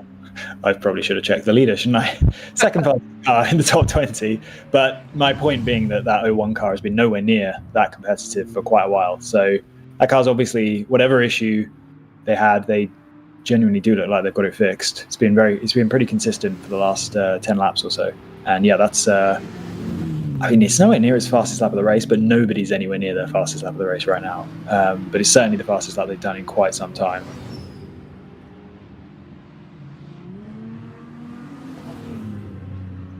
So yeah, maybe that car is might be capable of mounting a challenge for podium position after all.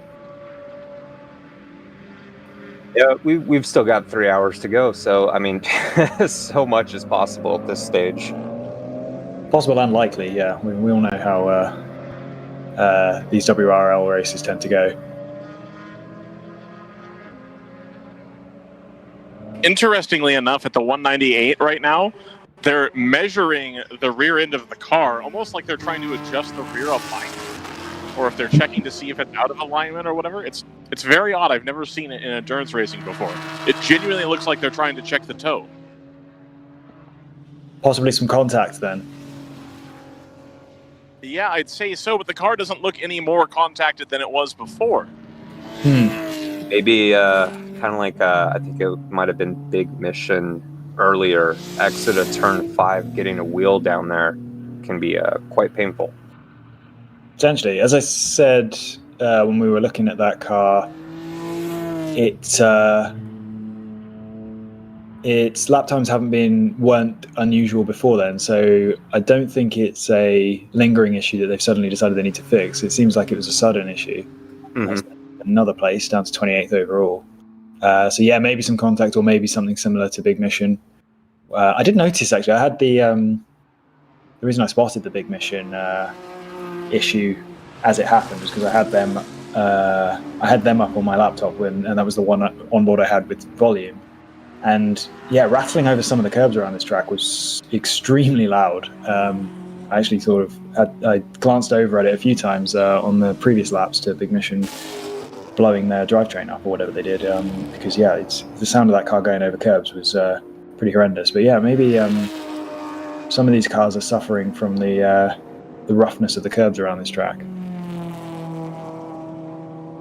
Yep, they've fallen down to 5th now. Promoting both the 129 and the 57 Miatas up in GP3. They still have a few laps over the 928 Stellar Motorsports Miata, though, so if they can get that thing back out there soon, they can still salvage a good top 5. Surprising consistency at the front of GTO. The top 6 cars all on that last lap set times that were either 233s or 234s. And as I say that, a bunch of them update, and we've got Tons of Gas Motorsports in the 28s. I haven't seen that from them for a long, long time in the race. So it seems like we're at a stage of the race, I don't know if it's track conditions or reduced traffic, but we're getting quite a lot of pace out of a lot of cars. Plenty of 32s as well, which is relatively quick for GTO. But yeah, that 28.9 that's pretty eye-opening from Tons of Gas. They're only 35 seconds off the lead. That lap they closed in 4 seconds on automatic racing. So this is a relatively new driver. They pitted on lap 101 and it's now 110.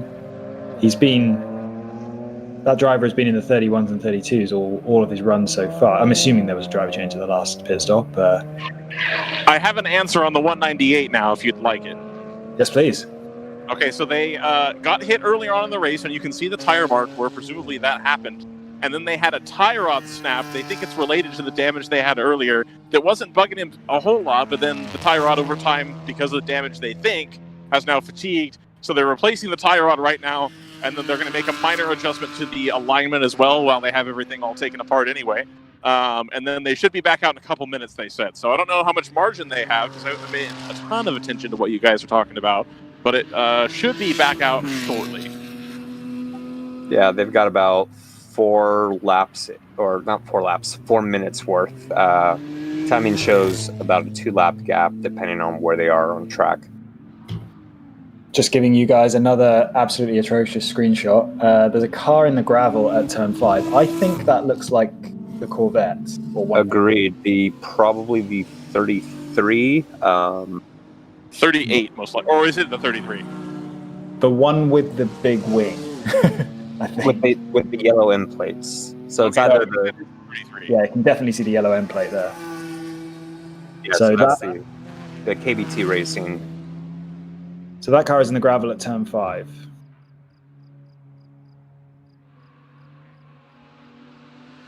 Trying to find that. I don't think that car's anywhere near in contention anyway, but Yeah, it was down in 11th in class. They were running a bit further up. I think they had a very long pit stop at one point. 29.2 this time around for tons of gas, but Automatic have answered with a 30.6. So the gap's still closing, but not quite at the 4 seconds a lap rate it was before. Those two have suddenly become really. I mean, they were the fastest cars on average anyway, but they're by far the class of the field right now. So yeah, those two stretching away, and the gap between them closing up slightly. I say slightly. I mean 1.4 seconds is a lot, but still going to take 20 odd laps to close that 34 gap at this rate. Update down here at round 3. It looks like the 702, that's the one in the pit lane that had the left rear suspension damage. Looks like they're trying to get that car buttoned back up, and we may see it here shortly. Nice. 702 is a GTO car, I believe. Yeah, that's the former World Challenge car. Yep.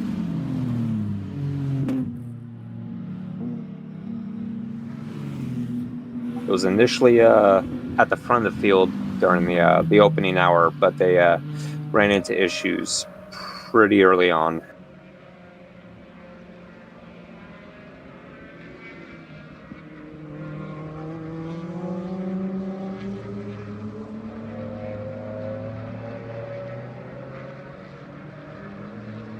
Trying to search through our top 15 or 20 to see if we can find any decent races right now on track. I think the closest we have is 7th overall and obviously therefore 7th in class for GTO. Actually, no, totally wrong. 6th in class for GTO because we've got that ART Racing GP1 car up in 5th. Team GTR 99 and Will to Win Racing are 10 seconds apart.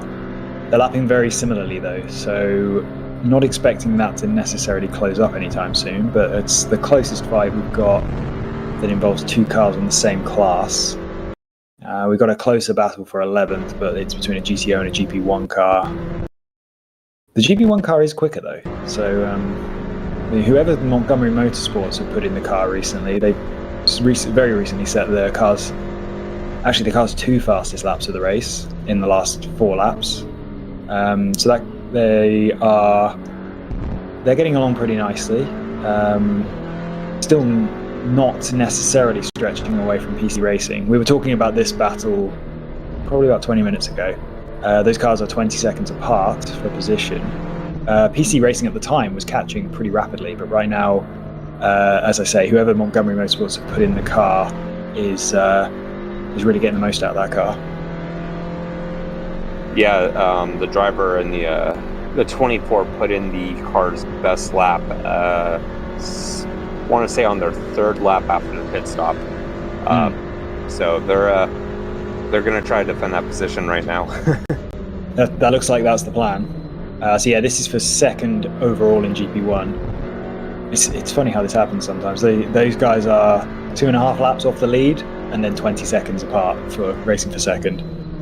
Okay, so the 198 right now, they just came back to the pit lane. They're torquing down the wheels and checking to make sure. They're going to give it some fuel and send it. So I don't know where they're at or where they need to be.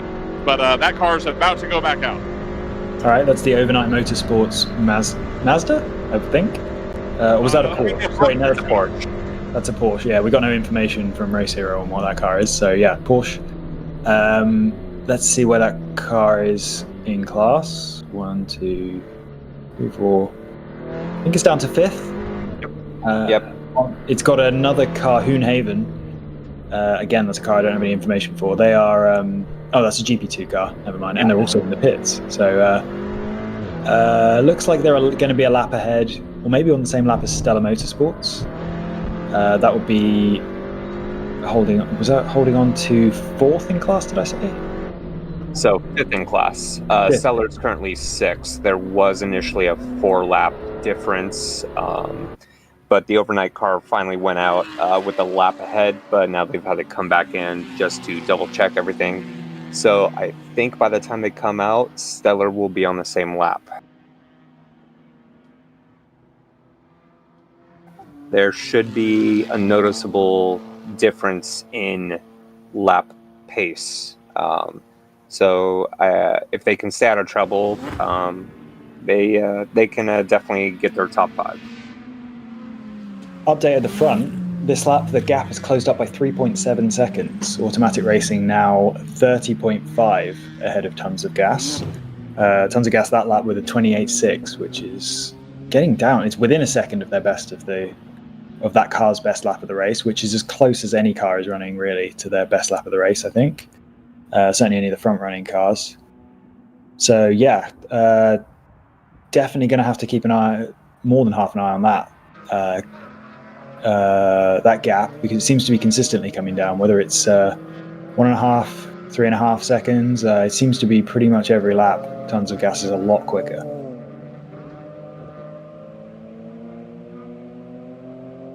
Meanwhile, Will to Win on the last lap did a 37.4, so that's actually, in fact, their last 2 laps have been 37s. That's getting to the point now where that's concerningly slow.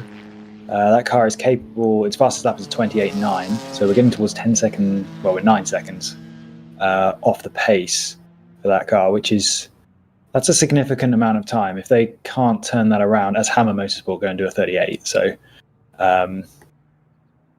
proving that it's not super unusual. But yeah, definitely, so we need to keep an eye on Will to Win, number 498, running third. They've got a solid gap on Hammer Motorsports, 1 minute 53 seconds. But if this is indicating that car is suffering an issue, that's what we need to keep an eye on, really. So the Hammer Motorsports guys look like they're about to go over the wall for a pit stop. Okay, so the 01 pitted on lap 94, and we're now on lap 111, so it shouldn't be them. I did speak with Tim briefly while I got myself a spot of lunch at the Hammer Motorsports truck, that they may be switching brake pads on that car. The 01? Yeah, the one that had the previous brake issue. They said the pedal was a little soft, and that they may change the brakes. He wasn't totally sure at the time, but that it was a possibility. They could probably afford to. The car behind them is ART, the GP1 car, but they were only 6 seconds ahead of ACP. But I think there's a lap in between. As I was just getting excited about how fast Tons of Gas Motorsport were, and they lose 5 seconds on that lap to the leaders, so completely undoing all the good work from the last few laps. Presumably traffic affected. So yeah, we'll keep an eye on that. The 02, by the way, is the 02 Hammer Motorsports car, which is down in 28th, so it's out of contention. But that car is due a pit stop soon for fuel. So I would imagine that's the car they're getting ready for. Keep an eye out, though. Yeah, that car's been slowly clawing its way back as well.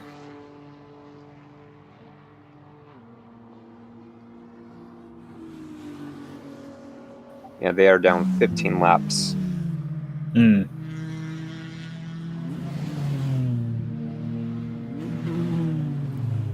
GTR 99 has gone salmon. They're running 8th. Running may not be an accurate term right now. They're overdue. Their last lap was a 31.8, which is pretty quick, and that driver has been as quick as the leaders for a long time. So, Will to Win is also missing now. So that's the car that has been doing a couple of 37s. This is then 498, running third overall.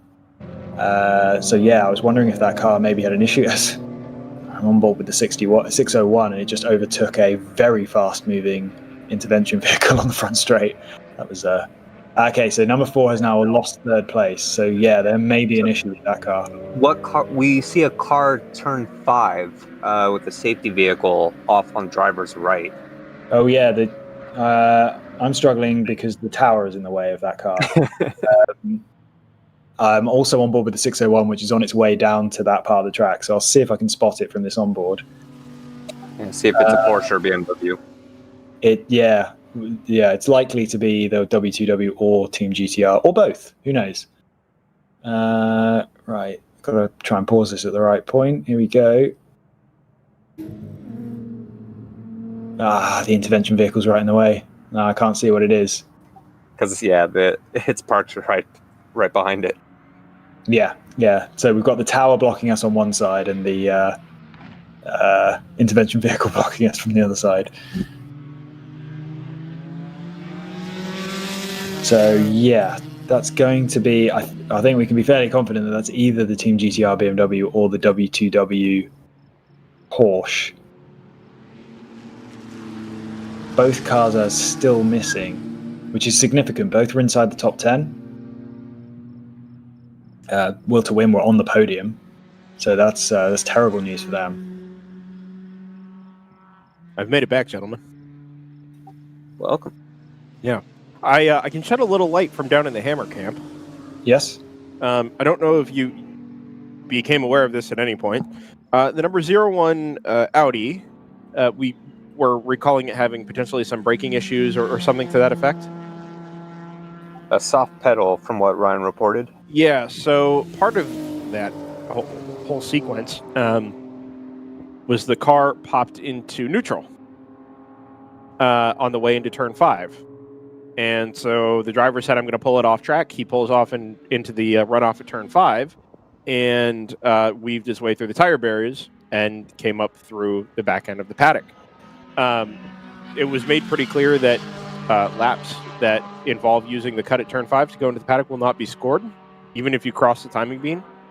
In addition, when you start the lap on the paddock, you're not scored as you come back out. So they, in effect, lost a lap and a half. Of course, the short lap into the paddock makes sense, but they lost an additional lap on top of that because that lap started in the paddock. They came out, did the full 4 miles, crossed the start-finish line on track, and then began scoring laps again. So in effect, they've lost a lap to the leader as a result, plus the time that the partial lap took. Did they just drive straight through the paddock, or did they stop and do anything to the car? No, I'm under the impression. Well, so apparently the instruction was from Tim Myers up on the Hammer pit box was to just get it stopped, power cycle the car, and send it again. And when they did that, it fired right back up, and the problem was solved. But they had already committed to going through the tires at the exit of turn 5. Okay, we're going full course yellow.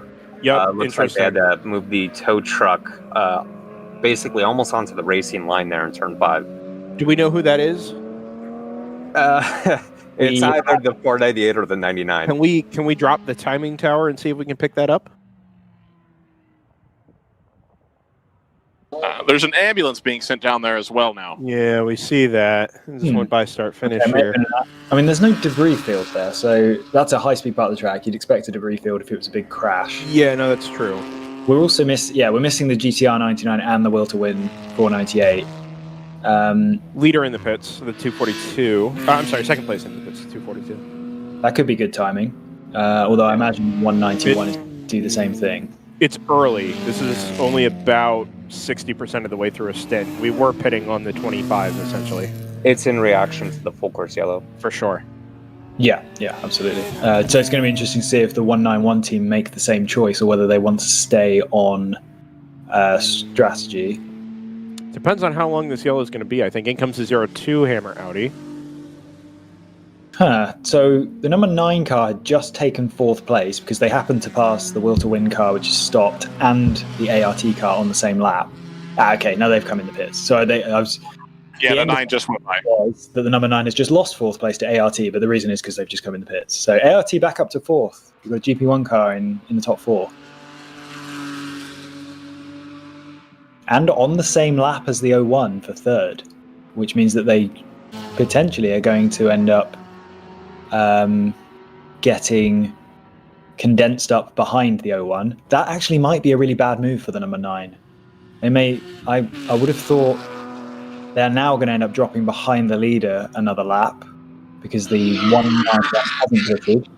So number 9... Potential longer stop coming for the 01 as well, though. Exactly, because they want to change pads. 01's just come across the line. Well, I'm wondering if ACP have come in the pits. If they lose another lap and they come out the pits, they'll get condensed behind the leader. They'll get stuck behind the leader, essentially. Whereas ART have chosen to stay out, and they're presumably going to pit when they've caught the train, and they won't lose a lap when they pit. we'll be able to tell if after all of this cycle, assuming ART is going to pit, but they should, they're somewhat due a pit stop. If they pit once they've caught up and they end up ahead of Team ACP, that means Team ACP's made a mistake.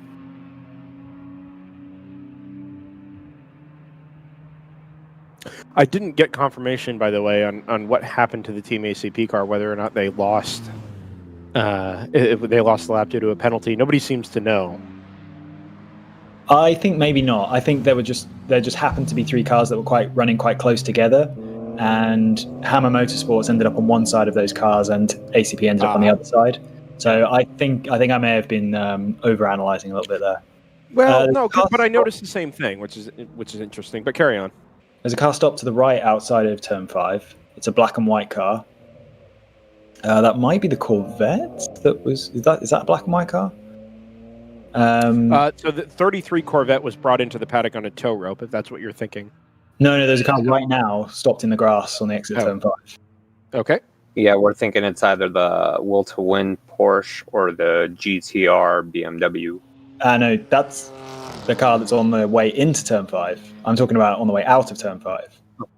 There's a car that's not currently being attended to. It might be the other car. It could be the other car. I don't know what... Honestly, I don't know what either of those cars look like. Is it possible that these two were together at turn 5? One of them did not make it through the corner. The other one stopped exiting the corner? Yes, if there was any kind of debris field, I would believe that. That's true. That's true. Because, again, that's a really fast part of the track. By the way, what I was saying about Team ACP there, possibly having made a mistake pitting before the field condenses, also true of Tons of Gas in second place. That might be why Automatic Racing has stayed out. They might want to put Tons of Gas a lap down, then pit.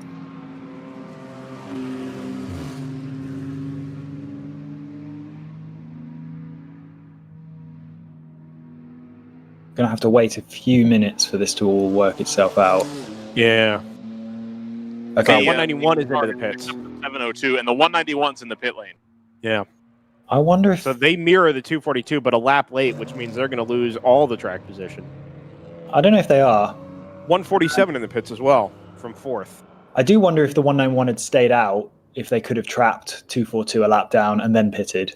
I don't know what the wave around situation is with WRL, if I'm completely honest. But, so 242 just came through on the same lap. So actually, they would have just been something like 8 seconds apart at race pace, 8 to 10 seconds apart, because 242 had already caught the train.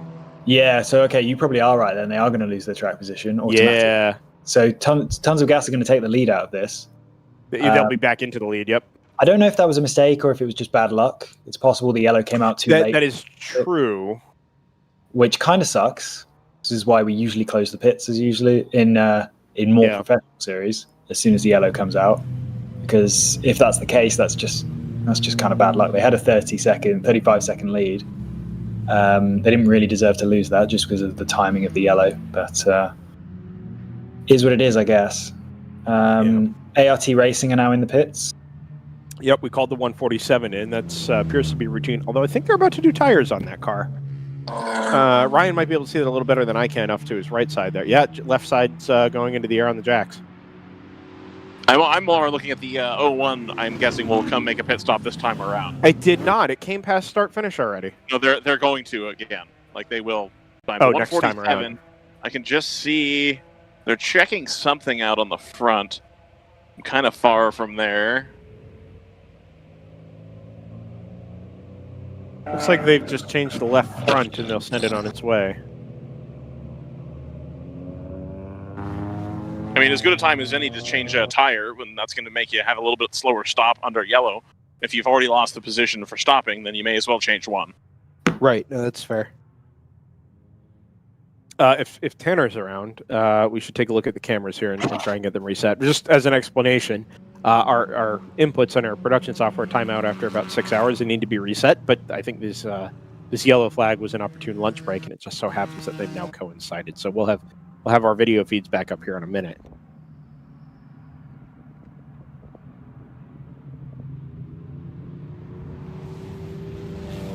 So, Brendan, do you happen to know what color this Will to Win Porsche is on the 41? I Is think it the by any 480, chance purple? the 481 or the 498. Sorry, the 498. I believe it's. I thought it was green, but I actually don't know.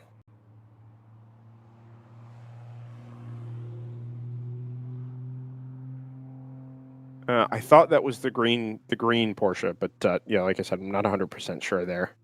Yeah, they're both a camo pattern. One is green and one's like an orangish red. That's the 980. Oh, no, I'm not sure. I was going to say that was the 981 that I think is orangish red. I thought one of them was purple as well, like that purple camo. But I wouldn't be shocked, being that these are our two primary cars missing. I mean, we know the 33 KBT Corvette came into the paddock. I wouldn't be shocked if the 498 and the 99 here are just the two cars that are missing. And, I mean, the blue one will be, the blue one will obviously the BMW and be the BMW. The other car will be the car there at the exit of Turn 5.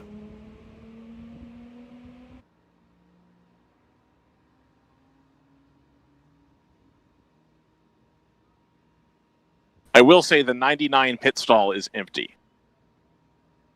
Interesting. As in everybody's gone back elsewhere into the paddock? Yeah, that's kind of the vibe that I'm getting here.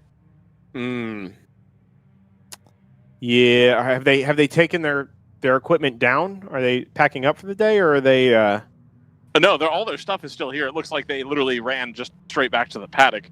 Layla and I saw their setup in the paddock. It's actually not part of the main paddock. They're like further back, almost behind the store. Yeah. And there is a safety vehicle dropping a vehicle there. It was a tow hook type tow truck, not a flatbed. I can just barely see from here. They have the hood up. They are looking around. It is not very frantic. I'm going to wander over here real quick and just see what's going on there. So if they've recovered one car already, and there are still safety vehicles down at the entrance to Turn 5, then I would propose perhaps that the exit of Turn 5 was the 99, the car at the entrance to Turn 5 is the other car we're missing, which we think is the 498.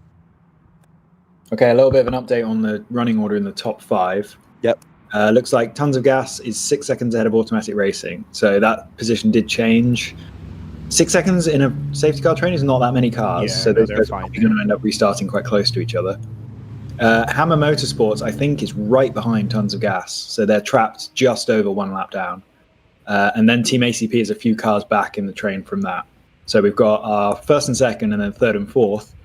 Both of those two battles are going to restart pretty close, and there's a lap between the two battles. So my hypothesis about ACP making a mistake and pitting too early hasn't come true. They've stayed ahead of ART. ART is 6 seconds further. Oh, actually, having said that, Hammer Motorsports are in the pits. Okay, so that's going to completely change. But apparently, ACP is a lap behind Hammer Motorsports.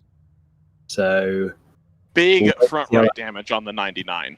That car's not coming back. Front right damage on the 99. Just an awful weekend. They pull out their the 498.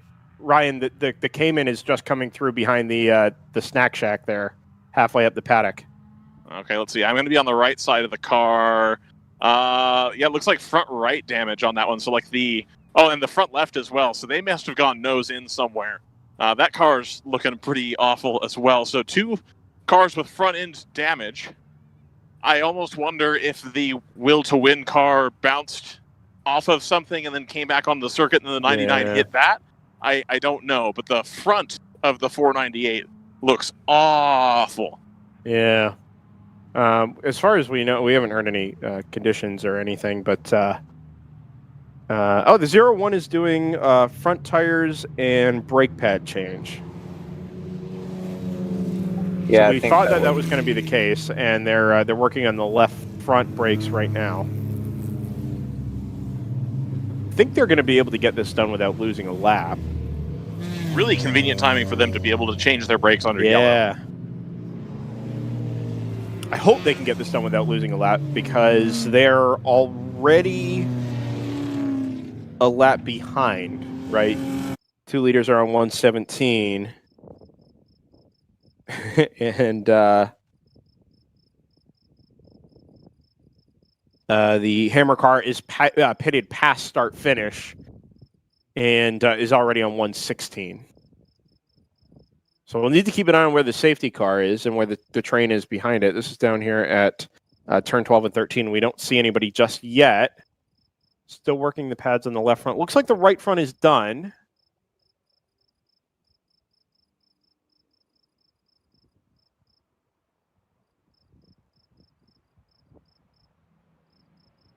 I don't know. This is going to be pretty close. We saw the field coming through the carousel a little earlier. Guy working on the brakes gets up. There's the safety car coming through turn 13. I think they're going to struggle to get this done here. 928 leaves the pits. It's the MX-5.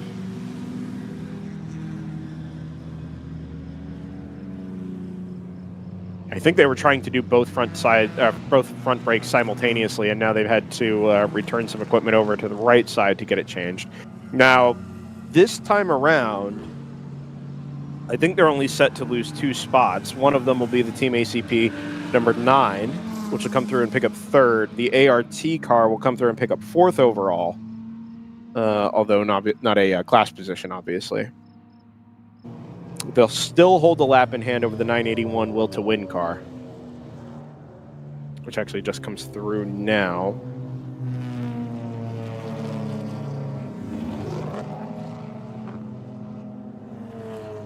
Oh, the Janetta is back out on track, the 54. Yeah, they finished their lunch and. So I was under the impression that that meant that they were going to pack the car up and go home. Not it meant that they're done with their lunch and they're going to send it back out on track. Very interesting. Oh, the 191's back in the pits. Huh. Is this a let's top it off and try and do this on one more stop kind of move? 01 is also back in the pits. Well, the 01 is having its brakes done. And the 147's back in the pits as well. Is the 191 headed into the paddock? Or are they just pitted at the very north end of the pit lane? The Or south end, 191 has the last pit stall. Oh, okay. All right. I'm happy with that then. So I think this is a let's bring it in, top it off, and we can do it. If this yellow is going to go on even for another, let's say, 10 minutes, they may be able to do this on one more stop. Not one more Close, stop. though. Oh, sorry. Yeah, I guess one more stop. Yeah, 2 more stints, 1 more stop. Yeah, maybe. Yeah. That's an interesting move there. And if that is the case, I mean, the Tons of Gas car was going even a little further on fuel. Maybe, I don't know. If I were Tons of Gas, I would try and take advantage of that, but maybe it's possible the 242 thinks they don't need to top off. Do we have any onboard we can see for turns 5 through 7? We actually have cameras at 5, 6, and 7. We just can't see the hill between Number 5 and 6. 601 is in turn 4 right now. As in the straight. Is stopped on the straight? Or the camera is on the straight. I got it. Yeah, 601 onboard camera, which is just coming down to turn 5. So we pick up the Sentinel onboard camera here on board the 601. Nope. Jump back to that. Okay, so I have an answer to the 147 coming back in. They changed their front left tire, and then while they changed the tire, they took their wheel spacer with them. So they decided to come in right now and put the wheel spacer back on. That feels significant. Yeah, you kind of don't want to have that happen. And then, of course, there was a lot of joking, blame pointing going on as well. It was quite funny. Some team member trying to steal a spacer for an M3. I guess so. Yeah. Makes a great Christmas ornament.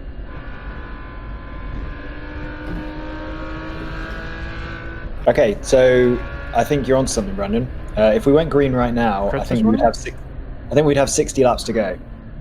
I think you're right. GTO cars can do 26 to 27, or those 2 GTO cars at least, can do 26 to 27 laps on fuel. So, yeah, if this safety car period goes on for very long, then we'll be able to do it on one more stop.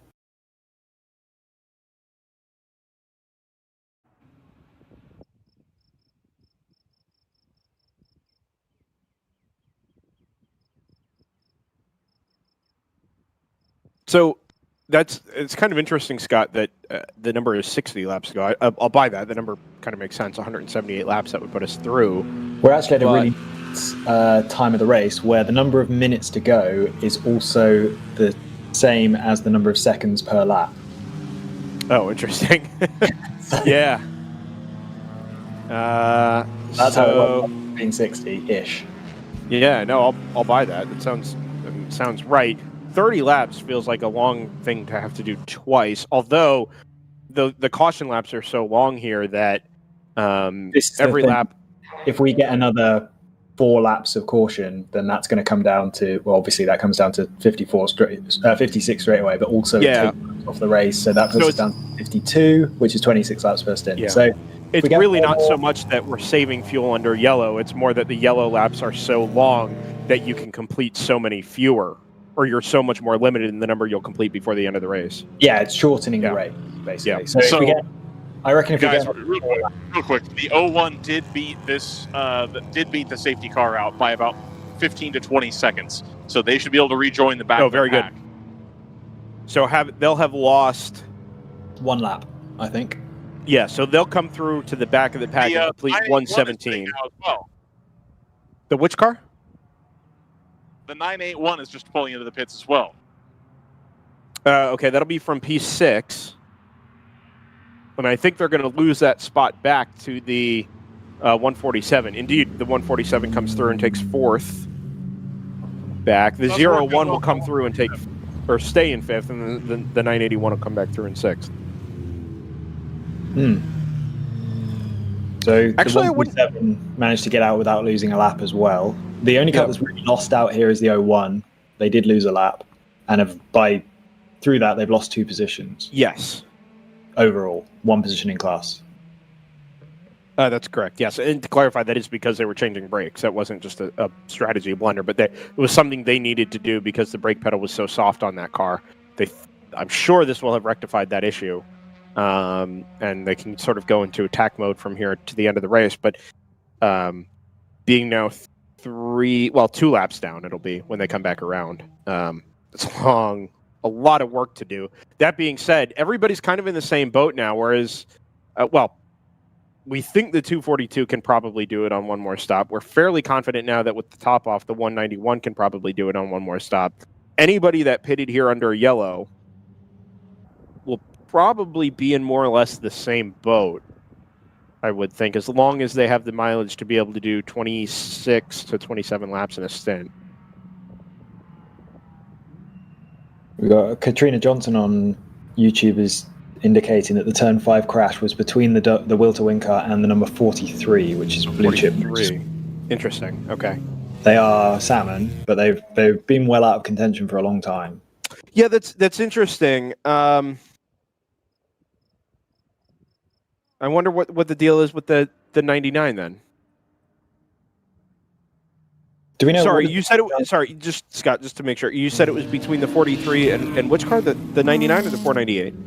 Katrina says W2W. Okay, so the 99 will have had some separate issue then. Yeah. Do we know what the 99 looks like? Do we know what the blue chip car looks like? The 99, the front right is very damaged. Okay, so it may have been involved as well. The blue chip car, the number 43, is a Cayman. Yeah. Any idea of the color scheme? No, I don't recognize it immediately. I would assume it's blue to some degree, but I don't know that for sure. It's a bold assumption. It is.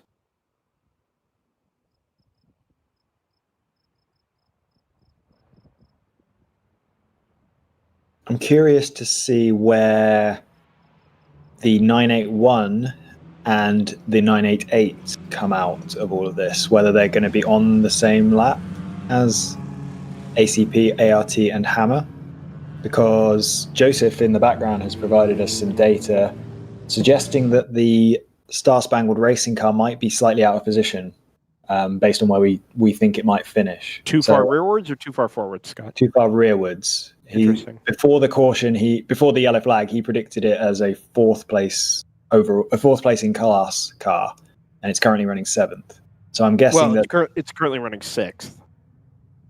Sure, sorry, in class. Yeah, you're right. Yeah. So, and that would have been before Hammer had their issues. So that means that car, in theory, is in the running for 3rd, not they had their issues before Hammer lost their lap changing. Well, but they're still behind Hammer. Green flag's back out. They are, but the data indicates that their pace is good enough that they'll start moving through the field. Understood. So now that Hammer has fallen back towards them, presumably they've got more average pace than that, and then all of the cars up to potentially third. The lead 242 has come through. The automatic car much deeper in the train of cars behind the safety car, and the margin's 7.4 seconds. So, having done this once already today, watched the 191 automatic Aston Martin chase down the M4 from Tons of Gas Motorsports, we get to do it again. I think the answer to my question is no, that Star Spangled Racing are not on the same lap. I think they are on the same lap, but they're an entire safe, as in they're like best part of a lap behind the 01. So they've got a lot of... In fact, the 988 passes the car I'm on board with right now. I did find... No, go ahead, Ryan. I did find the 43 in the back paddock. It doesn't look very damaged, but they're also not working on it either. The driver's side of the car are kind of describing something. It's worth noting that is a road car that's been converted. It's not a GT4 Cayman, even though they're in the GTO class. So I don't really know what the deal with that is. The front bumper had been taped up, but it was like taped up in the contour of what the front bumper should look like. So I don't know if they've already fixed whatever the issue is, and now they're just trying to decide if they want to keep going. I can just, from my vantage point, now it could be that there's huge damage on the right door that I can't see because it's kind of facing the garage. I don't want to go into their garage. But it looks fine. But yeah, too tough to tell, but they're not in a hurry. Thank you, Ryan. We wait for our first lap. Go ahead. Great view of the restart from the 601s on board. Just saw the automatic racing car come past and then go 3 wide into turn 6 with a few cars cutting through the pack pretty neatly as you could expect. You can see the 191 just up the road there as we head into the dead spot on the track as far as cell coverage is concerned. Usually tend to pick this up on the way out of the kink.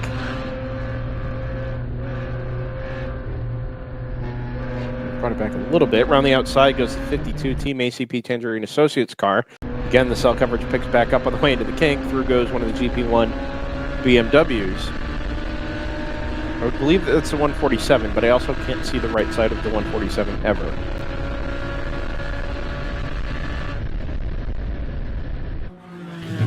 The right side of the 147 702. is like white and... What was that, Ryan? The right side of the 147 is usually like a white with like an orangish pink color. Yeah, that'll be that car that came through then. It's the Airbnb corporate color scheme, I think. Yeah. Being that Mr. Bello owns Airbnb. Anyway.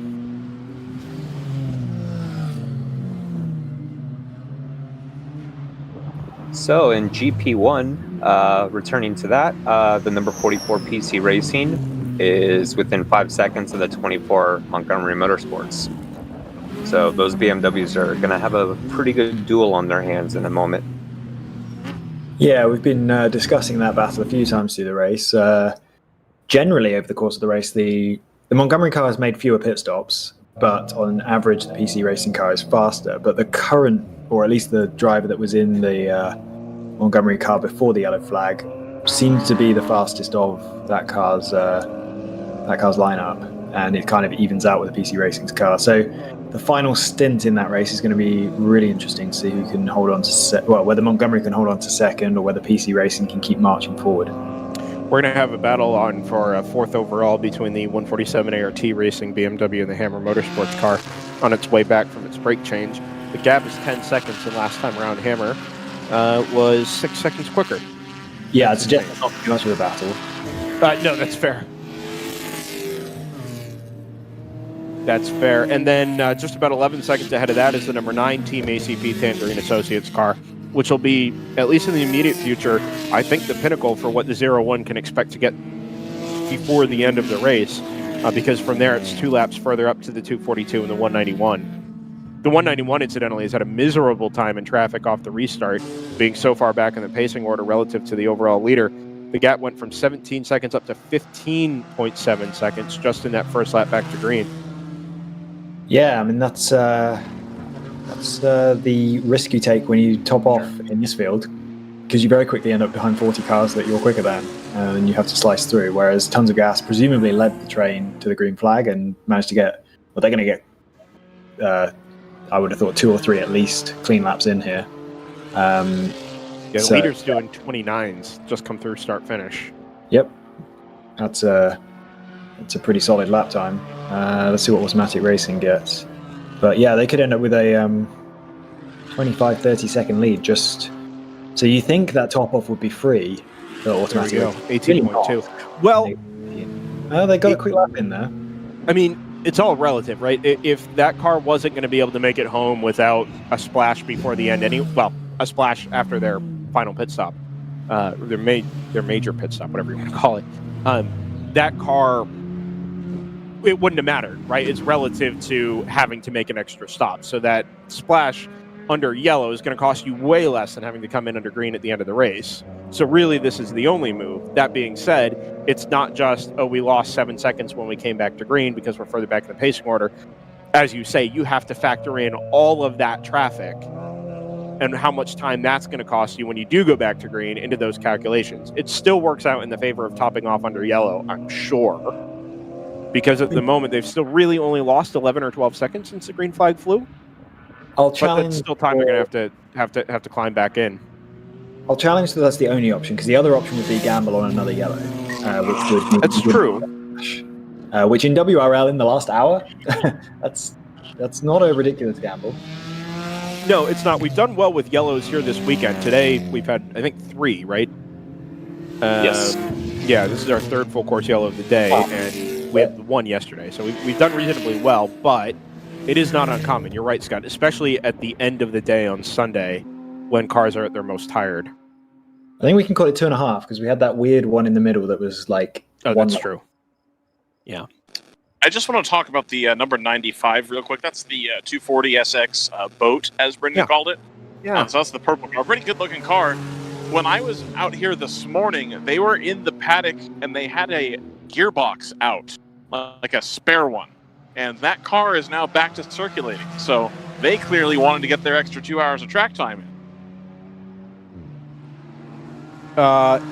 When did they rejoin the race, Ryan? I'm looking down through the list here. Like recently, within the last few laps or so. Yep. They have done 29 laps so far, back in 57th.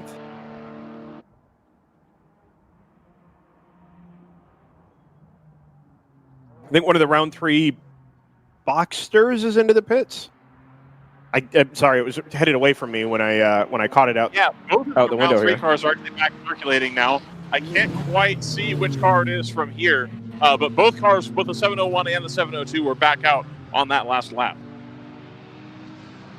The 191's finally found some clear track, and the gap is 17.9 seconds. So at the very least, it's been stabilized.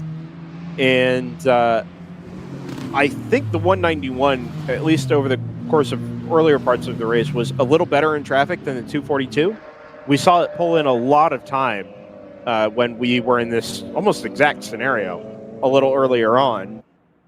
Now, the other side of this is that, okay, you can go at it sort of hammer and tong, but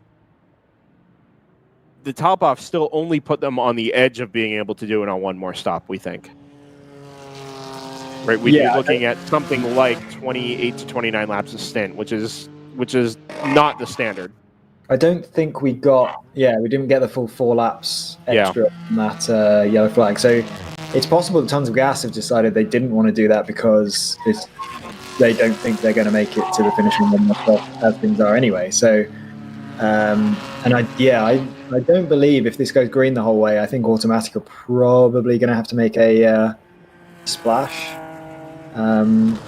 Whereas Tons of Gas tend to go 1 lap longer than Automatic. So maybe those 2 cars are in the same position on fuel right now, and both of them, right as we stand, will have to make an equally long splash. I would be shocked if they're in the same position, though, of being able to make it on one more stop. I think they might be in the same position. One stop splash for both of them. Yeah.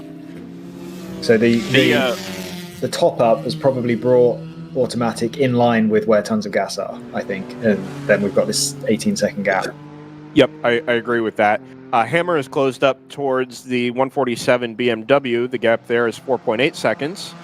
And closing 3.5 to 4 seconds a lap. We should see a battle between those two cars sometime within the next, lap or two.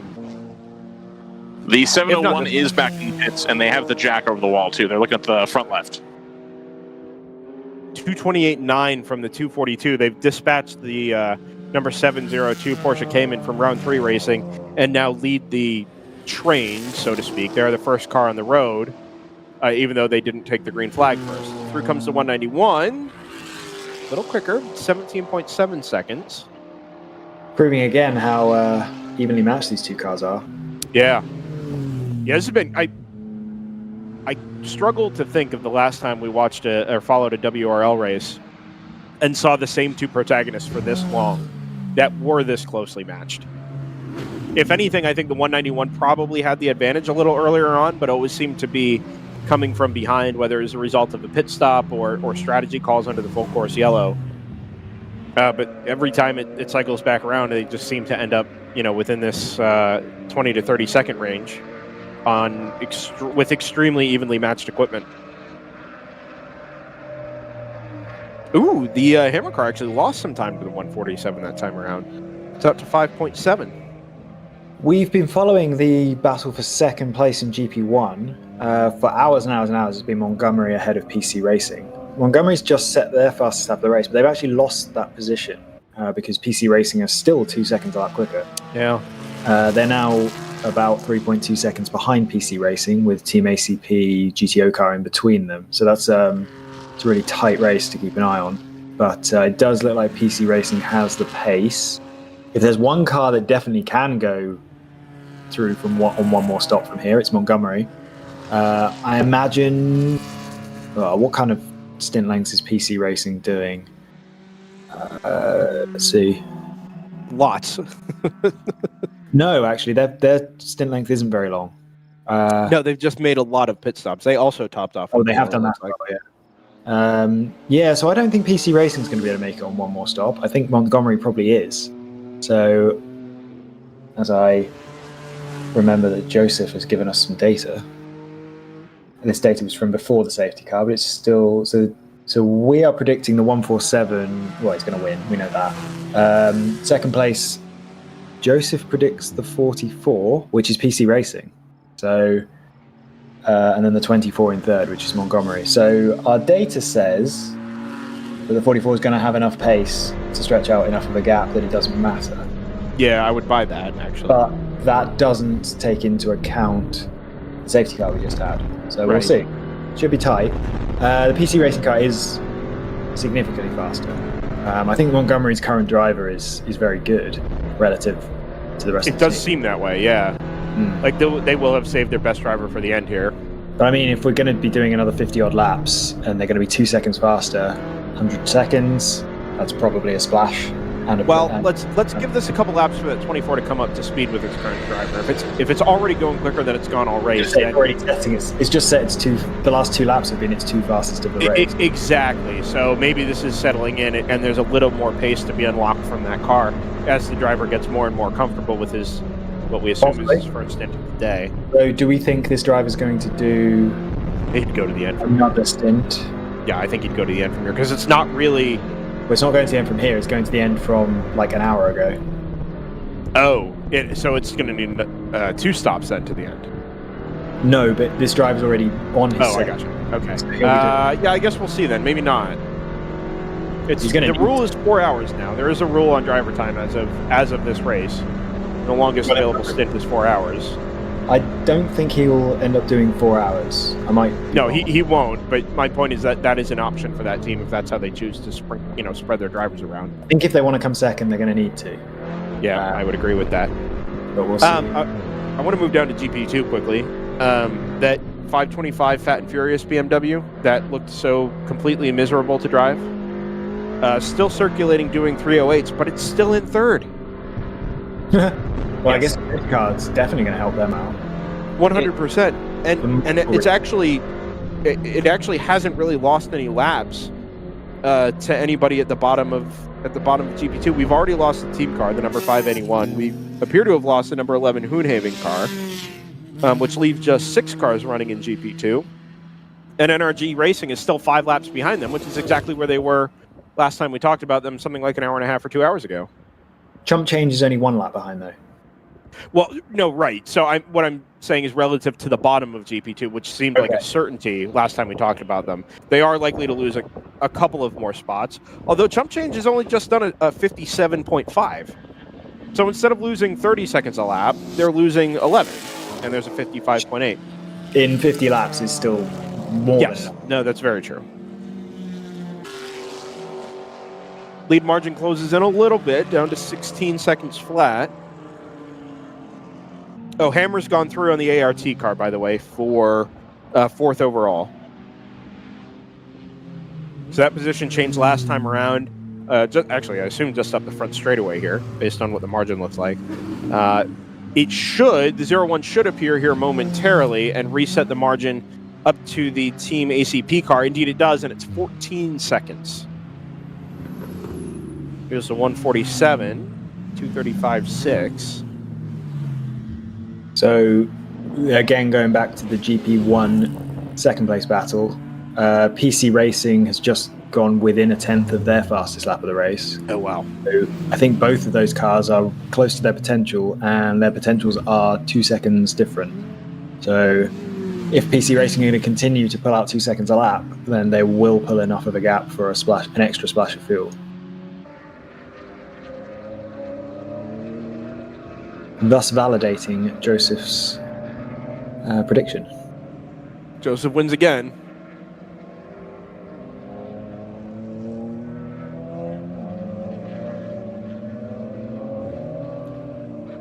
I think this Team ACP number 9 in this Hammer 0-1 battle is, as you suggested earlier, with the 147 car, maybe not much of a battle. At 0-1 will be pushing hard. It's got fresh brakes, and I assume fresh front tires as well. Can't imagine they would have taken them off and thrown old ones back on, knowing they were going to have to make up time at the end of the race here. Makes sense to me.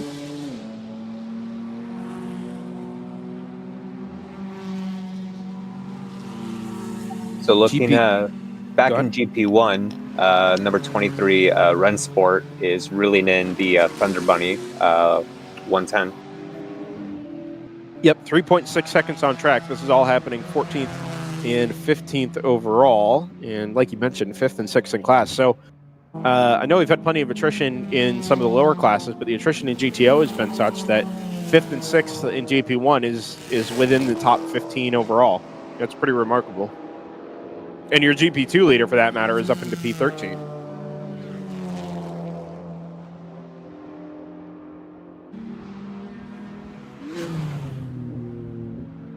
That's interesting, actually, that we've got 2 laps now between the GP2 leader and the GP3 leader. It wasn't that long ago that the GP3 leader was ahead of the GP2 leader. So I'm wondering if there's been an issue there for our GP3 leader. There was a fairly long pit stop, their last stop on lap 99. 606.2 was the lap there. There's still 6 laps in the lead in class, so Right. That's actually a bigger gap than last time I looked. So they're not exactly in trouble, but, well, I don't think they're in Certainly trouble. not in class. Well, it depends whether it's because of a mechanical issue that might stop them. But on pure pace at the moment, they're not in trouble.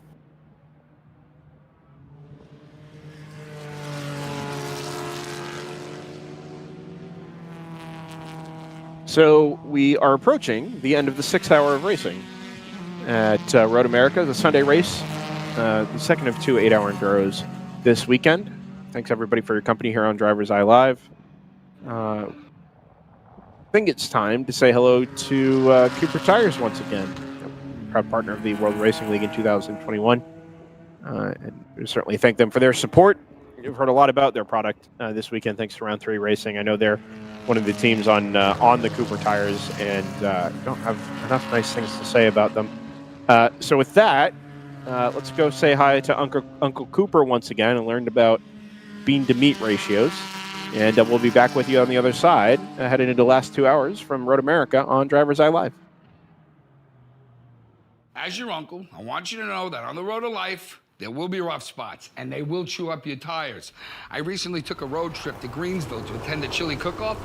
Rough roads all the way down. I drove there on these Cooper Discoverer and Duramax tires. You know, they're made with the durability of off-road tires, but for on-road driving. Without them, we might never know the winning bean-to-meat ratio of a good chili. And those are the things in life, my friend, worth driving towards. So go with the Coopers. Cooper! I'm hungry now. Here is a bit of wisdom from your Uncle Cooper. Tires exist on a spectrum. On one end, you got too much tire. On the other, you don't get enough. Both ends are rip-offs. You're either paying for more than you need or needing more even after you pay. So if you want a tire that costs what tires should cost and does what tires should do, go right for the sweet spot. Go with the Coopers. Cooper!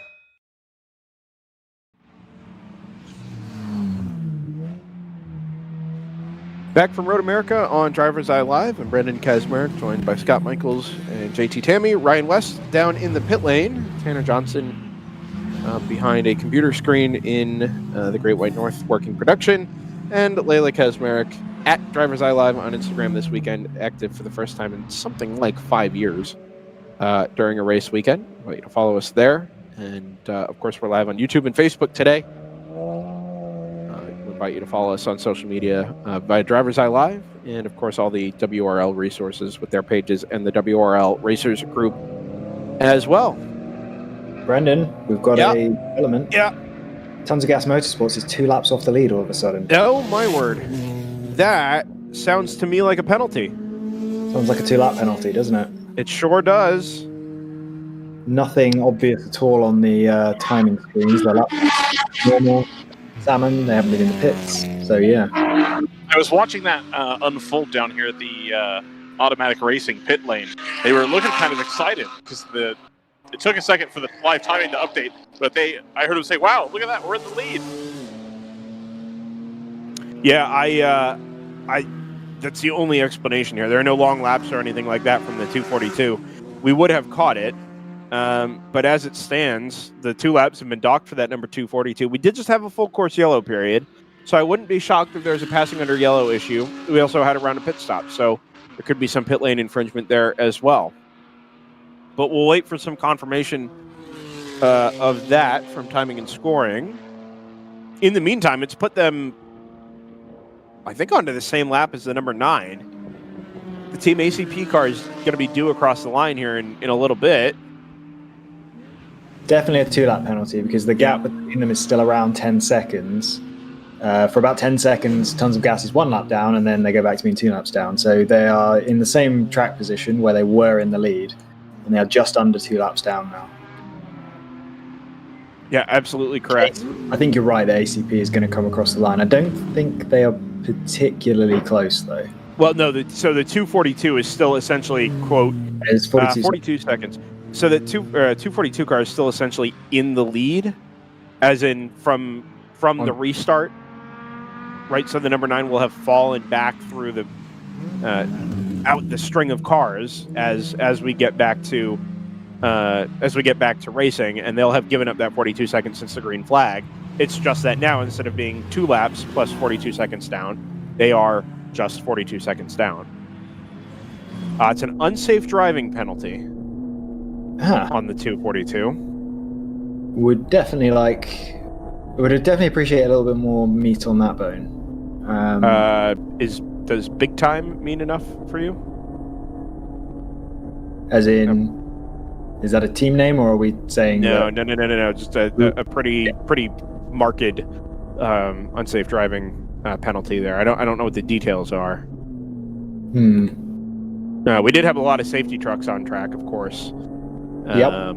But I mean, this could be something like blocking. It could, I don't know what the details are there. We'll wait to see if we can get some of that. But I think, not being respectful of a safety truck is probably probably a good shout. 2 laps. It is a safety truck issue. Yeah, they've addressed that, and that is the penalty. Okay, that makes sense. Yeah, it's just a little too close to a truck. Yeah. So, well, that's a shame. It's ruined what was going to be a really tough lead fight. It does kind of ignite a race per second, but Tons of Gas is clearly quicker than ACP. I think. Sure. So I don't see any way ACP is going to make up that 42 seconds. This is kind of interesting now because we've had so the 199 is clear out in front. 191. The 191 is kind of clear out in front, but the 242 has had the 2-lap penalty.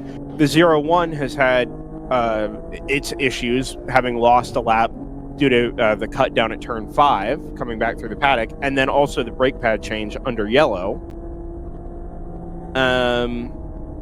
And so they're sort of on equal footing now. There's still, a decent margin in between them there.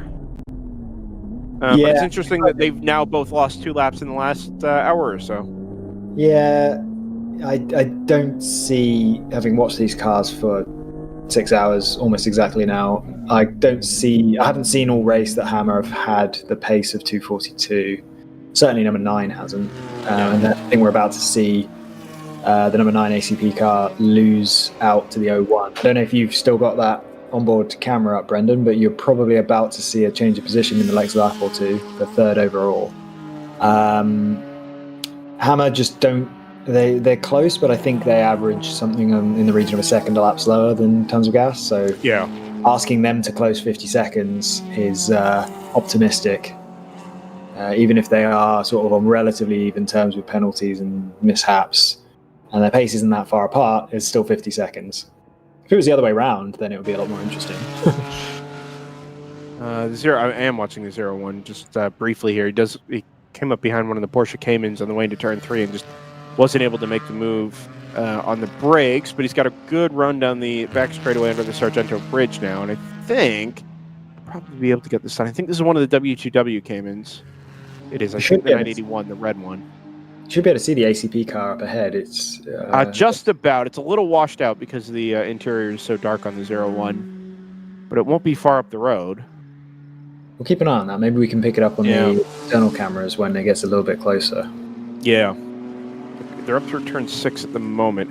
Really not able to complete the move here. That 981, I think it's a 981, is really hanging tough.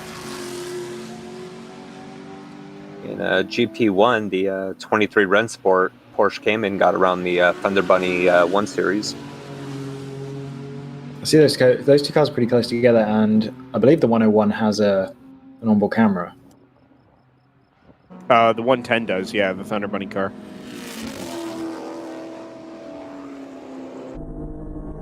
See if I can... There we go. We jump on board that 1 Series, and there in front is the number 23 Rennsport KC Porsche Cayman. Actually, the Thunder Bunny gets a pretty decent launch off of turn 3, but then you see the further they get down the straight, the Porsche Cayman just sort of draws away a little bit. Car into the pits is the 702 round 3 Cayman again. And Thunder Bunny car is good on the brakes down into turn 5.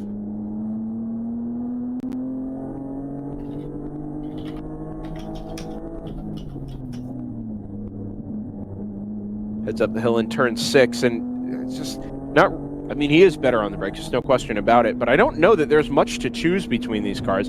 Obviously, the Rennsport KC car will have picked up the spot. He jumps the curb a little bit at the apex of turn 7 and opens the door around the outside for that Thunder Bunny car. Gets just squeezed a little bit out towards the little bonus pavement on the way into turn 8 there, and by virtue of not being able to get back to the apex, it sets things up pretty nicely for the 23 to depend all the way through the carousel, the long right-hander at turn number 9. Now, if the Thunder Bunny can get a good punch here and a good run down through the kink as the cell coverage drops off down behind the hill at the exit of the carousel, we'll probably pick this up somewhere exiting the kink.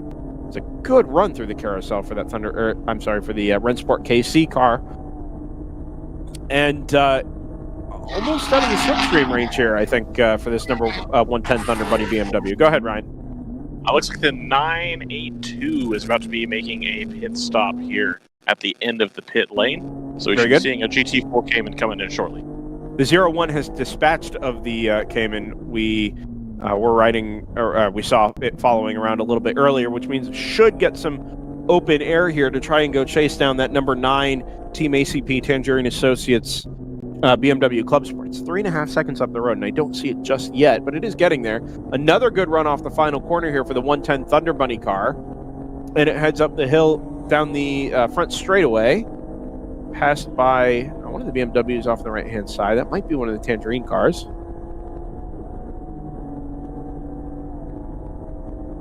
A little bit of a missed shift there, it looked like, grabbing 5th gear down the front straightaway.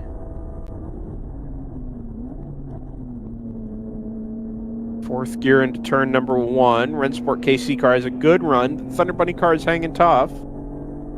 I think this Thunder Bunny car might be even a little further up the road if he hadn't jumped the curb at turn 7 up on the inside and just sort of upset the car a little bit there. Now, as it turns out, the Thunder Bunny car decided to stay wide at turn 8 anyway, and that cost it plenty of time. But in the first sector here of the next lap, it's the Rensport KC car has really stretched its legs out in front of the 110.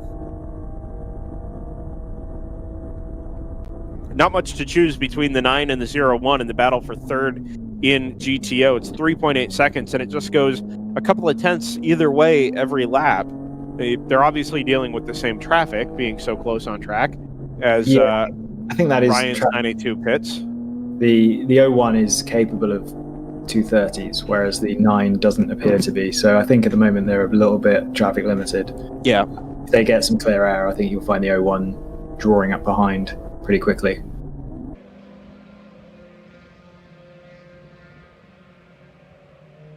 The 02, the team car to the Hammer 01 comes through screen. I actually haven't looked at where they're at very recently. Obviously, they lost a lot of time early on this morning. They're up to 21st overall, 117 laps complete, so 15 laps down. If you weren't with us earlier, that number 02 Hammer RS3 broke a tie rod end, we think on the right front, and sailed it off into the gravel at the top of turn 6. Had to be recovered, and then obviously repaired back in the paddock before it could rejoin. Which it eventually did, but 15 laps is going to be worth something like 35 to 40 minutes. And it's just been brutal. Yeah, but they've managed to come back out and stay out of trouble. Sure. Yeah, I meant more for that car over the course of the weekend as a whole. They broke a trailing arm yesterday while in the lead with about 2 hours to go and sort of spoiled their party there. And a much earlier problem today, but they've done well since then, for sure.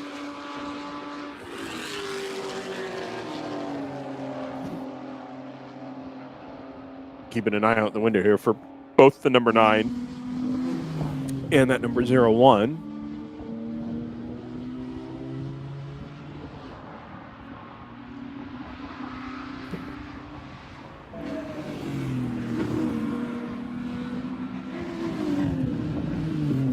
That's are we watching the Thunder Bunny battle is on screen at the moment. That's a Rensport KC car just ahead of it. Here comes the Star Spangled 988. Is catching the 147. I don't know if we had really discussed that, but that 988 is a minute and 47 seconds back. Picked up 4.5 almost on that last lap. Through comes the Will to Win car, the number 981, 18 seconds behind the Star Spangled car. But I think since the most recent driver change on the number 988 came in from Star Spangled Racing, it's reinvigorated a little bit of pace into that car. And now it's actually drawing away a little bit from the 981.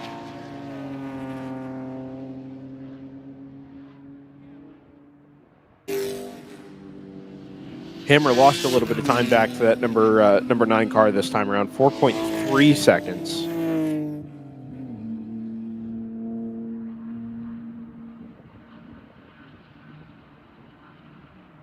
The 525 automatic racing car is just, I'm sorry, Fat and Furious car has just come through.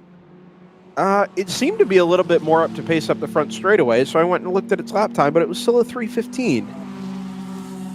So actually not much in the way of recovery there for that car, but the car behind it just did a 3:02, and they're 2 laps up ahead of that, and then 2 laps further behind is the Windy Knoll car, and they just did a 2:51. So your point, Scott, earlier about that car losing 20 to 25 seconds a lap is still valid, but nobody's really making any phenomenal progress on it. The only 2 cars that are, I mean, really nonsensically quicker than it are the 2 cars ahead of it, and he wasn't going to catch them anyway. Nothing has really changed behind it, and the margin is still identical at 2 or 3 laps. Yeah, I mean, give it an hour and 50 minutes. And Sure, no, I get it. But I feel like we've been saying that now for an hour, and before that, we had been saying it for 2 hours, and it just really hasn't changed. At 15 seconds a lap, chump change will be... It's been 15 seconds a lap for 4 hours. Maybe not that long. Maybe it's been 2 or 3 hours, but still. That car, if you're just paying attention to it now for the first time, the number 525 Fat and Furious car has been lapping around a 3:10, 3:15 for quite literally hours now. They left it out on track. It's a slipping clutch issue. You can see how hard they have. Go ahead. Half an hour of that was under yellow. Just to, that is also a good point. Yeah. Consider that. That is a fair point.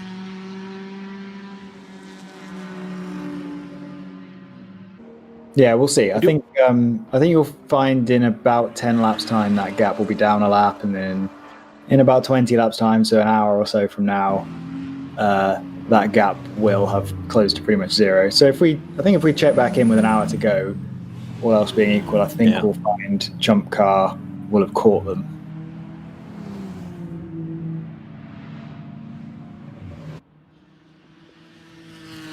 The 982 is back in again. They're just accessing the passenger side of the car, the right-hand side, messing with something over there. And I think they're just going to send it right back out. Let me see. Anyway, second stop in as many laps for the 982. Yeah, that's the W2W, the lower place of the W2W cars. It's not been a stellar afternoon for them.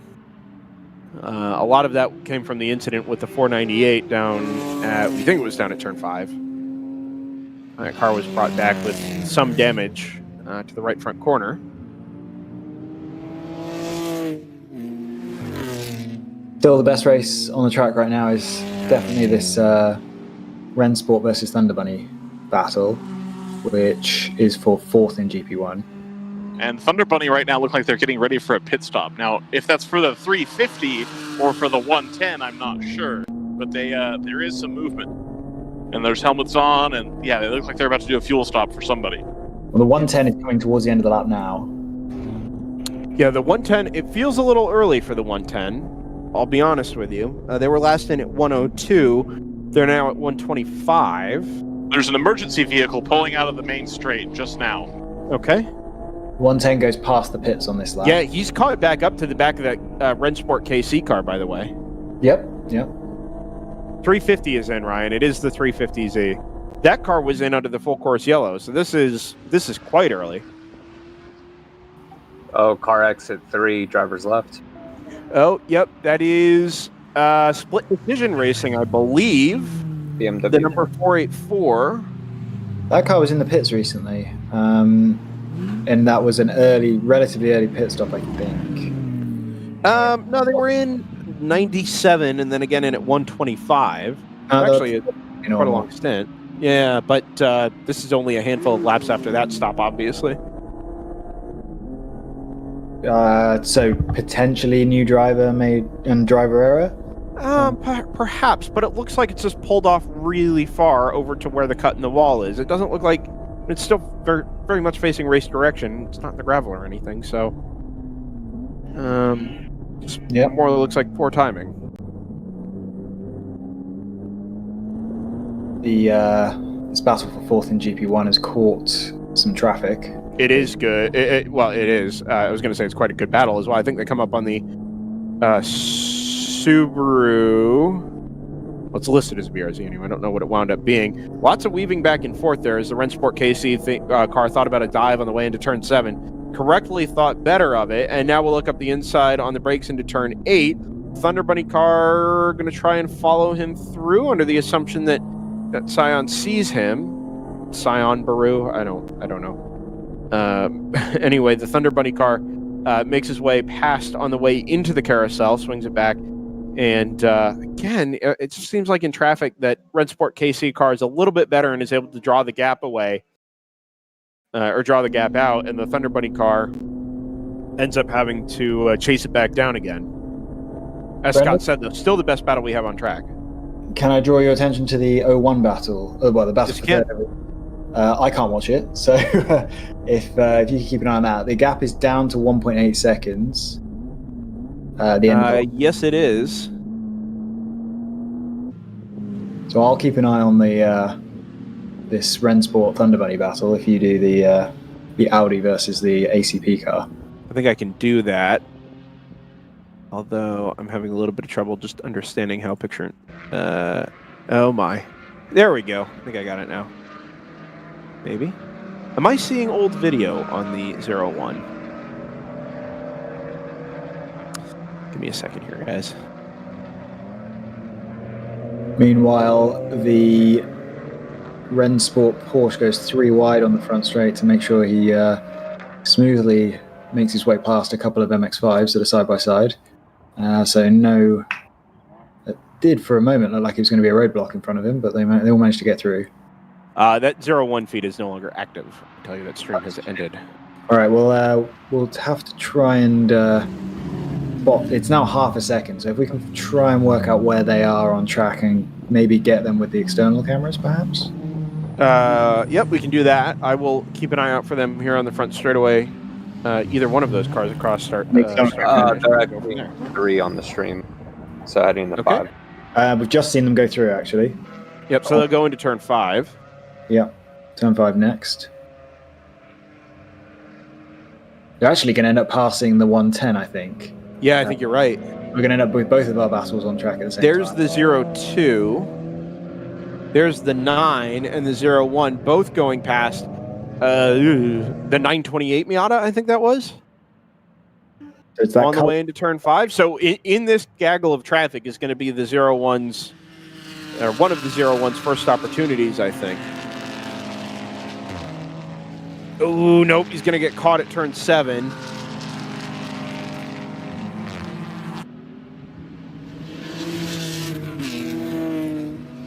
And we'll pick him up again on the way into the carousel here. There goes the team car.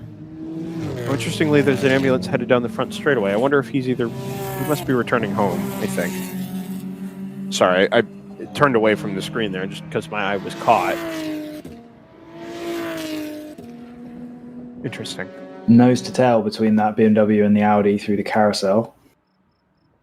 Yep, and with our camera on the back straightaway exiting the kink, sort of suffering from cell reception issues this weekend. We'll pick them up again here on the exit of Canada Corner. The C4 Corvette comes through. Team Thunder Bunny getting ready for another pit stop right now. That'll be for the 110 then, I would assume. The 350Z's already been in. I now can't see the Cayman we've been following on the 110 stream, so I don't know if he's got past or he got held up badly, one or the other. Unfortunately, we lost reception around the back of the circuit, as we usually do. Yeah, that margin was 0.3 of a second at the start-finish line. No, he made the pass into turn 6. Interesting. Cayman, so he's probably going to come in the pits on this lap, but he had made the move. He's not coming in the pits on this lap, but yeah, that car's going to come through in 4th. There it is. The timing's just updated. Gap is 2. Sorry, Scott. Nose to tail down the front straightaway, the 9 and the 01. I don't know that the 01's going to be able to make the move on the brakes into turn 1, which is going to be a bit of a challenge then, because he obviously won't be able to pass down the hill into turn 3 either. And they're about to come up on a safety truck as well.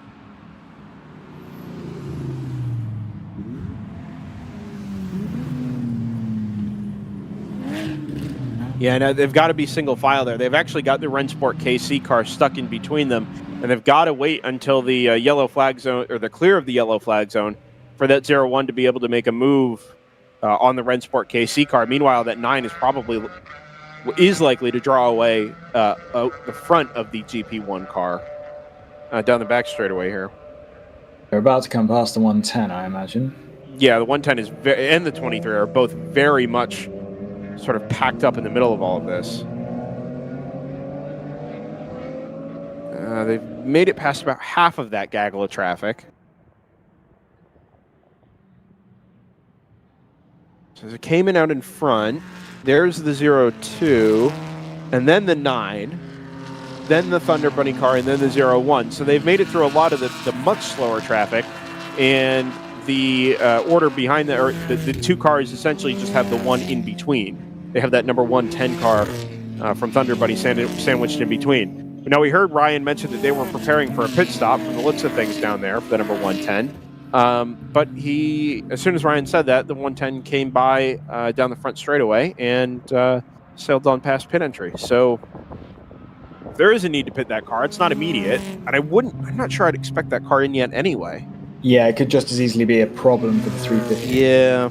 Well, it was in at 102. Which is why it would be a problem. No. The 110 was in at 102, and it's now 128. So 26 laps, I guess, is probably fairly close to correct. It's not problem body language. It's very much plan, stop body language. Maybe just getting ready a little bit early then. I think the Thunder Bunny car has pulled a good few seconds. Oh, there's a car backwards at Canada Corner. Looked like a white BMW. I didn't get much of a glimpse of it. Okay. I think it may have been in the gravel as well. There's two cars actually. I've just rewound. They've obviously come together. There's a black car to the inside, but it's obscured by the 110's A-pillar. So I would guess they're both BMWs. One's white, one's black, but I haven't got much more than that.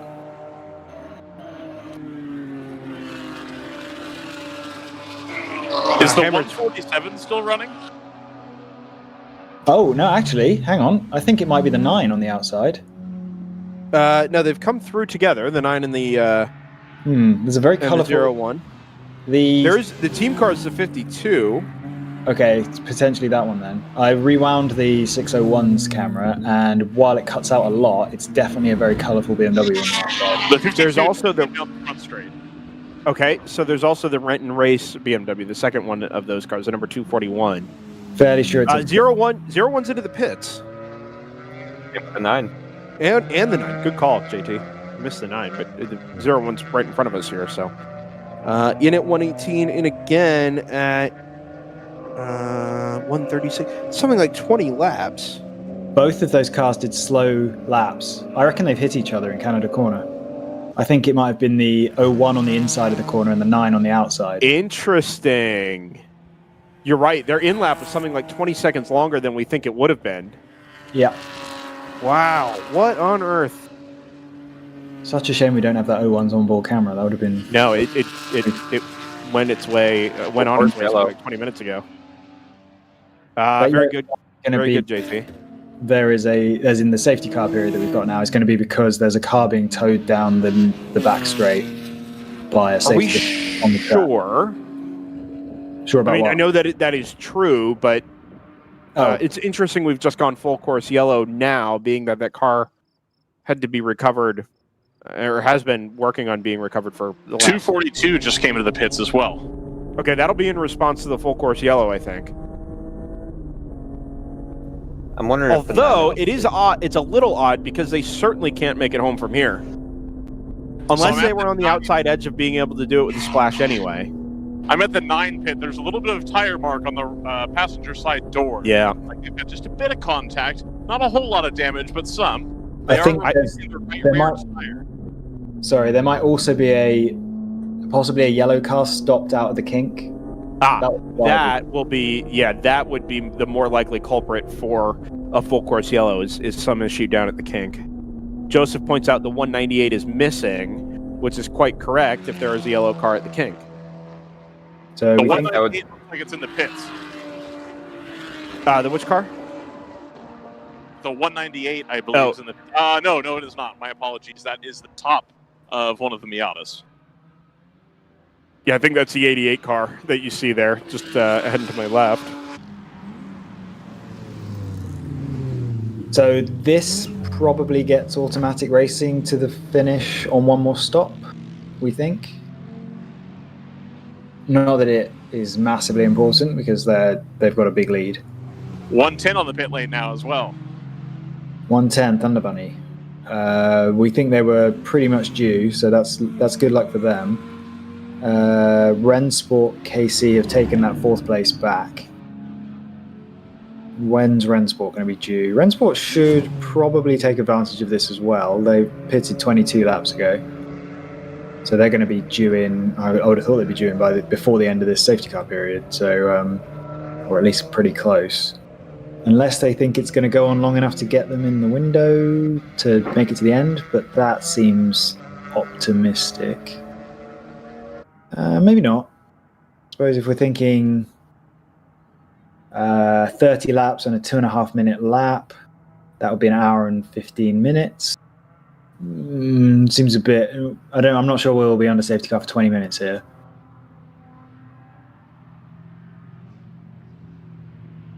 ART Racing, our GP1 leaders, are up to 3rd overall. So I think that's the first time all race that we've had a GP1 car on the overall podium, which is pretty crazy. They've been 4th a bit. Yep, that's the first time they've come through 3rd. So another round of golf claps, please, for the GP1 leader. That's a fantastic performance. They're only 2 minutes and 20 seconds off of 2nd place overall, and possibly going to end up in the same safety car train. So it's a remarkable performance. It's a 2002 BMW 330 Ci, according to Race Hero. So only a 19-year-old car.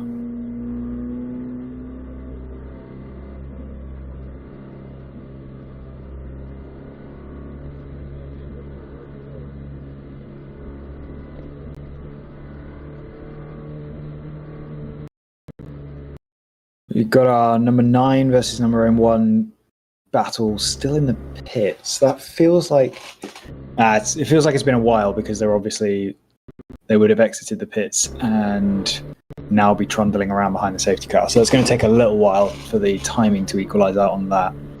Going to be interesting to see if Star Spangled Racing gets into the mix, and Will to Win number 981. Both of those cars are they were 1 lap behind. In fact, I think they were only a 1.5 minutes behind as ACP and Hammer were trundling down the pit lane. So they might end up leapfrogging. I'm not sure if Ryan's got much of an idea of how much damage repair or service was being done to those 2 cars as they pitted. I imagine they didn't pit because they needed to, in terms of fuel. We're nowhere near the point where they could both make it to the end.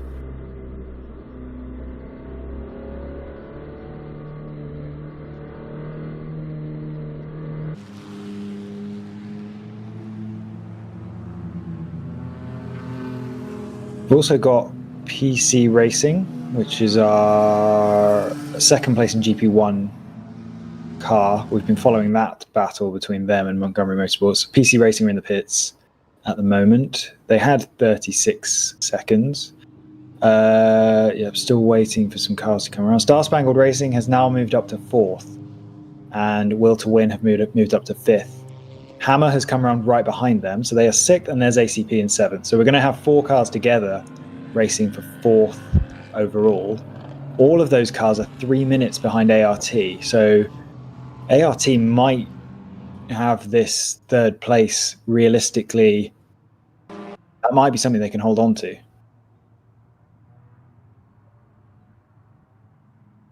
So yeah, this could turn into a great fight. We've got the number 988 Star Spangled Racing car as number 147 ART. Just as I say, they've got a 3rd place in the bag. They come in the pits. I wonder if ART can make it from here. What's their stint length like? It's just short of 30 laps. again, if we get a 15 to 20 minute safety car period here, well, they're not going to be able to make it from right now. They'd have to top up anyway. So that'll put them in exactly the same position as ACP and Hammer. But yeah, we've got the Star Spangled Racing number 988 GT4 Club Sport in 4th place now, which I think is the highest they've run all day.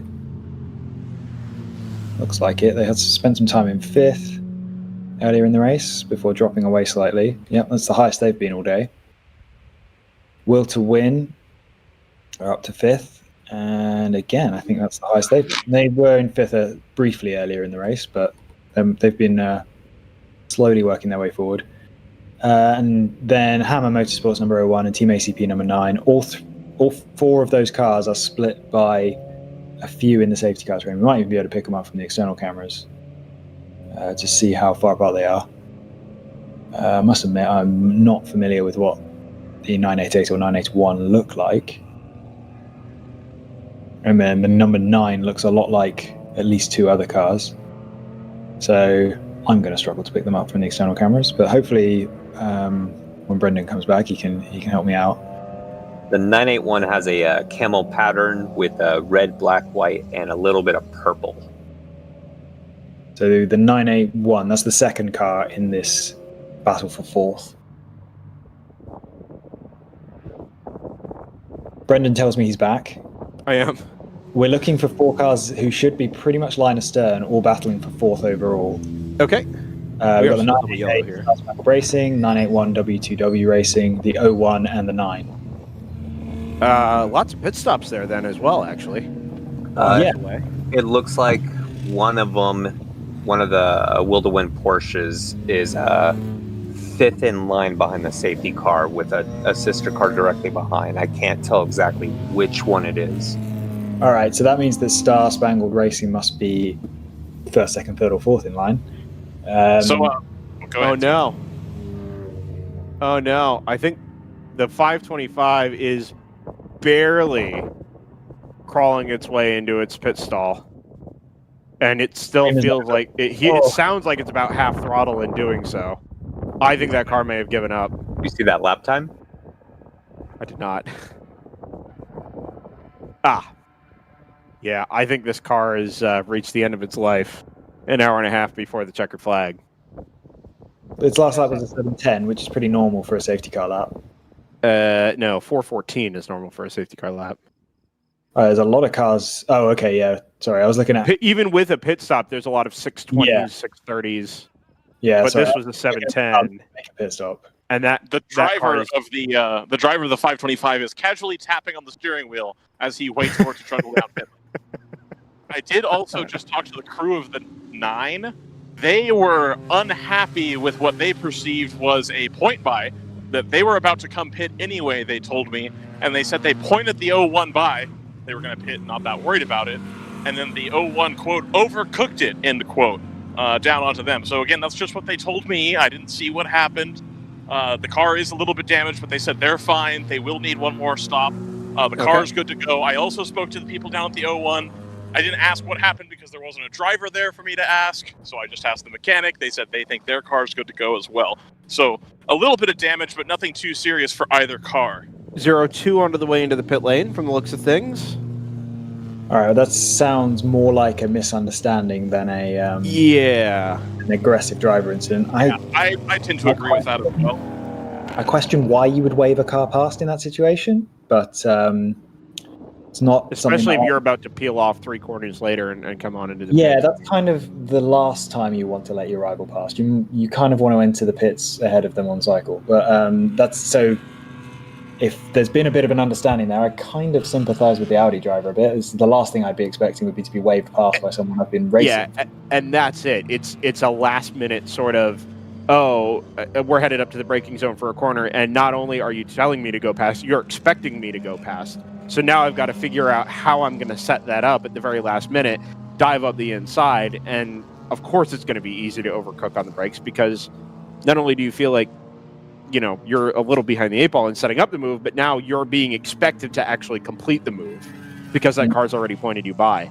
I agree with you, Scott. I think that this, more than anything, is down to communication between the two, or at the very least a misunderstanding on the way into the brakes there at Cannon Corner. Yeah, we're obviously speculating, having not seen any pictures, but it seems like an odd thing to do. As I say, I certainly wouldn't be expecting to be waved past at that point. But it seems like kind of no harm, no foul. Although both cars have lost 2 positions. Another pit stop. Oh no, it'll be an outlap for the 242, correct? That'll be reflecting the car's outlap from the pits. 42, yes. Do you guys see who's in third? No. Take a look at third overall. Yeah, we'll promote it.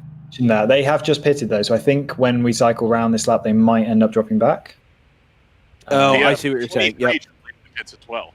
But the 988 will be due in here momentarily. They've done 24 laps on this stint, so the car immediately behind them, as well as the 981 W2W car. Yeah, I mean, we're getting to the stage now where a full fuel run is somewhere in the region of an hour and 15 minutes, and we've got an hour and 26 to go. So if I were those guys, I might be waiting towards the end of the safety car period. I'm not sure how much warning WRL gives for the end of a safety car period. We certainly don't get any. No, yeah, we're reliant on seeing the four-ways on the exit of turn 13, I think. So it might be a bit of a risk if they're trying to wait for the end of the safety car period here. At that point, it's no different than pitting under green, right? End as in the tail end of, as in still pit under yellow, but on the last lap of it. But if they don't get told when that's going to be, then... Right, if you don't get 2 to go, and you get 1 to go at the line or halfway around the last lap, then you're essentially just pitting under green, because everybody's just accelerating away from Yeah, if you have to pit twice more anyway, but yeah, you obviously want your longer the yellow. Well, and there is something to be said too. If you do pit at the end of a yellow flag, right? If you're going to be mired in traffic anyway, when you make your stop, you're essentially coming back out into clear air, at least for the first couple laps, while the mob of traffic at the tail end of the pacing line sorts itself out and strings itself out. Sure, but you're still giving up all that time. Yeah, no, I agree. But like you said, if you have to make a full pit stop anyway, in addition to a splash at the end, you might as well make the full pit stop now and take the splash. Although we're only 10 minutes from that point where we think cars can almost get home without a stop. So we're under an hour and a half to go. We have been on the safety car for 10 minutes or so now, and I haven't really been paying too much attention to the track condition, but I think it's relatively clear. Wouldn't be surprised like this time. Sorry, Scott. A lot of frantic work to the front left of the 02 Hammer Audi. This car pitted. Are they having trouble just getting the tire on? I don't know if Ryan is down anywhere near there, but there's a lot of movement of personnel down in the pit lane there, and they've got an air hose strung way out to the front of the pit box and then down the wall to get to the right front on the 02. I wonder if they just decided to put tires on that car at the last minute, because it's been there for a while. Rensport KC are in the pits. Thunder Bunny, the car they were racing, pitted on the previous lap. So this will go back the way of Thunder Bunny, we think. I think we're going to get a green flag here, gentlemen. The starter no longer holding the double yellow. And indeed, we see that now. Who is this into the pits behind him? Not sure. So we'll pick up the green flag here in any case from the camera on the roof of the media center. I almost forget how long this climb up the hill is. The flagman waves aggressively, and the 191 Aston Martin Vantage leads from the front of the field. It's a slow getaway from one of the general production BMWs, and I think they've got them all sorted out, but it was 2 or 3 wide there for a minute down the front straightaway, sailing off into turn number 1. The car into the pit lane was the 57 Mazda Miata. Third. 23 Rensport KC is back out on track and actually just comes out a second and a half behind the Thunder Bunny 110. So that battle now very much still intact. Okay, so yeah, status quo with those guys. Yeah, interesting how that's shaken out. I wonder if the Rensport car was just on the edge of a fuel run to the end. The Thunder Bunny car pitted early and was actually good to go. And this is that just equalizing, and now it's a straight fight to the end. Oh, I think that might be the Rensport car just taking the position straight away into turn 3. On board with the 110. Oh, on the 110, yeah. We can jump on board with the 110 here. think you're right, Scott. That looks like the Rennsport car up ahead. It's a different driver in 110. Sure. So since the pit stop that was right before or during the safety car there. So yeah, this might be a driver getting up to speed and the Rennsport car taking advantage of that. One thing I speculated that ART might lose out to all four of those cars, those GTO cars behind it. It hasn't. It's made its pit stop under yellow and stayed a lap ahead of all those cars. So that really, there's no reason at all, all else being equal, as I keep saying during this race, which we know is a silly thing to say in WRL, but all else being equal, the ART car is really on for a top 3 overall. It's not just that, Scott. It's 14 seconds behind second. Yeah, insane. I mean, it's not faster than that car, so there's no... Yeah. I mean, the tons of gas car within the top 10, 15 has been the fastest car on track. Yeah. On a fairly consistent basis. 3 to 4 seconds faster on fastest laps than... Yeah. So there's no way that will happen on pace, but yeah, that car's definitely on for an overall podium. So quiet on the front straightaway here now. I know we're back to racing, but there's not much to follow other than the onboard here with the 110 Thunder Bunny car. I think, is that the Ginetta just out in front of it? It is, yeah. Yeah, okay, the G-Tech car. So when the cars come past you on the start-finish straight, watch out for that battle for fourth, because they are all right together. They couldn't really be. That'll be the 988, which I think has actually just come through. There they go. 988, 981 come through. The 0, okay, so the 01 is the tail end of that, and then the number 9 immediately behind it. Yeah, there's a 3-second gap to the number 9, so they look like they've been a bit unlucky on that first lap. Do we think these... No, we know the 988 and the 981 are going to be due a pit stop here momentarily. By the way, there's also... The 24 is on the same... Oh, no, the 24 is a lap down, sorry. Never mind.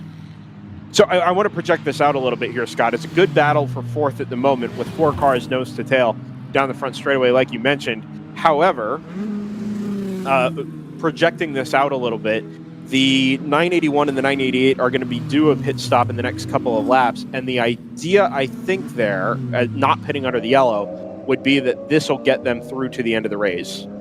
Correct. If you say it's an hour 10, hour 15 for most fuel runs, they should be able to do it without an extra stop after this. Whereas the 01 and the 9, having pitted under yellow, almost certainly will have to make a splash to the end. Although I do question whether one long pit stop under green, as in a full fuel pit stop under green, is quicker than 2 pit stops where your long one is under yellow and then you just do a splash. Yeah. Admittedly, if you do the long one under yellow, you end up at the back of the train, so you lose an extra 20 seconds or so coming through traffic. So maybe it's a bit of a toss-up.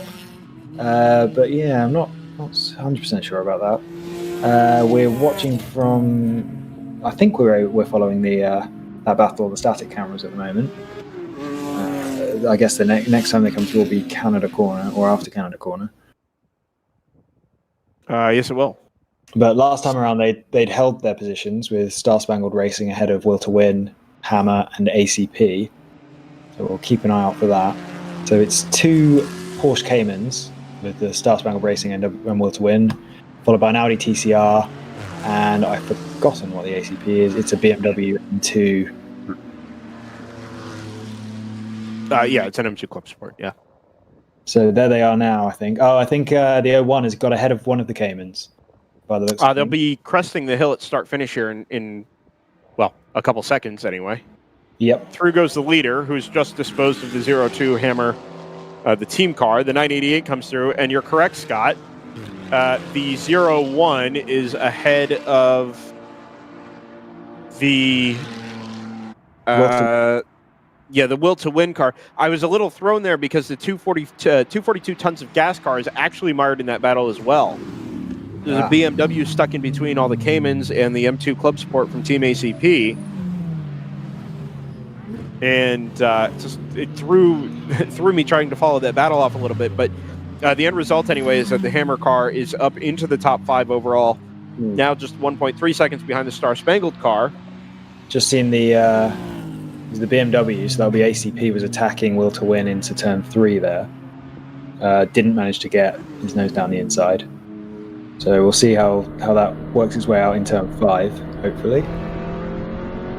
Jump on board the 02 here. It's the 191 automatic Aston Martin just legging it down the straight in front of him. If we could jump onto the turn 5 camera, actually, I'd like to see how this battle turns out with the turn 5 by now. probably turn 5, yeah.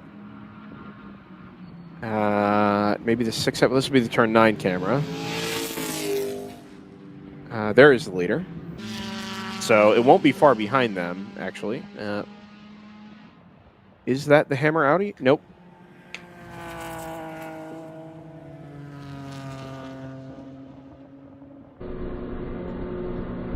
May have been the train there in the very back. But in any case, jump on board this year. I don't think this car is lacking pace at the moment, although its last lap was at 2:38, which even seems beyond the realm of what might happen.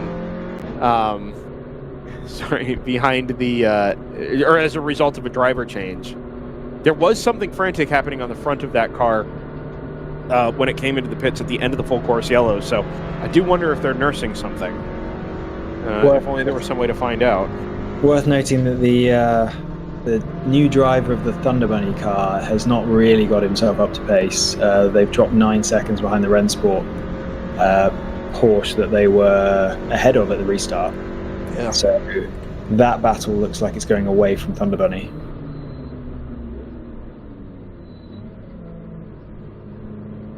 Oh, there goes the battle at the inside of the 02. The 988 and the 01 are nose to tail. And the 02's done well to let his teammate through, sort of embroiled in this battle here and not become a factor.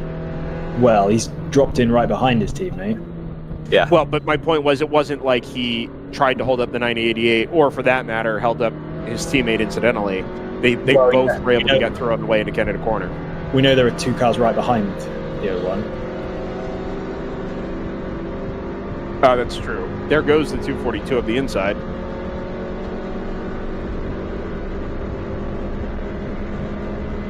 That would be the 9, actually, because that's the BMW. Oh, it is the 9. You're right. Initially, I thought that was the 242 because I knew the 242 was in amongst that group as well.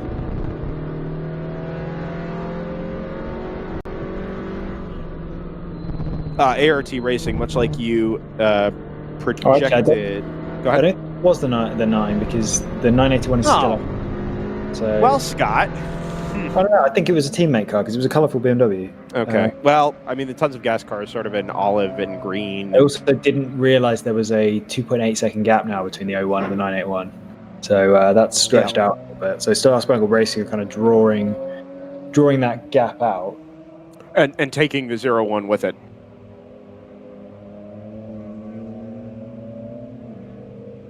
No issue on the 02, I can tell you. They just did the driver change and did front brake pads. So the new driver is taking a couple laps to feel out both the car and the pads. And he'll be back on pace here in a couple laps' time. That car, obviously not in contention for anything. They lost a lot of time earlier if they broke the tie rod end up at turn 6, something like 2 or 3 hours into the race.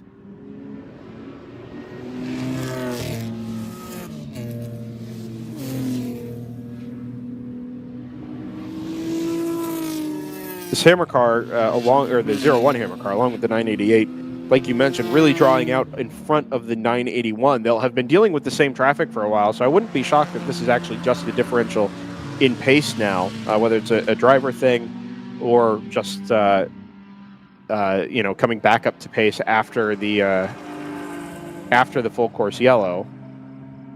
Low lap. It is noticeable. By the way, in the lead, that last one was 2:45. I don't know. Are they in the pit? Because that's a sort of an in-lap length of lap. I don't. They'd be at the very south end of pit lane. I don't see anything there. They also don't have a marker for a pit stop, but I mean they'd be due in about now, so that would make sense. And this would just about get them to the finish. It would. It also puts the 242 momentarily onto the lead lap. Right. Wow, onto the lead lap. That safety car period must have really worked out for them because they were almost 2 laps down. Well, right. So remember, the first safety car period would have brought them back around to essentially be at the tail end of the pacing line when the 191 got picked up because they were almost 2 laps down. 15-second slow lap has got them past, I guess. That would be my assumption if that car isn't actually into the pit lane. Ryan has a thought. Oh, Ryan doesn't have a thought. We'll forget that. The 191, if it is in the pits, like you say, this will get them to the end. The 242 will almost certainly, well, it did pin under the yellow. It'll probably need a stop.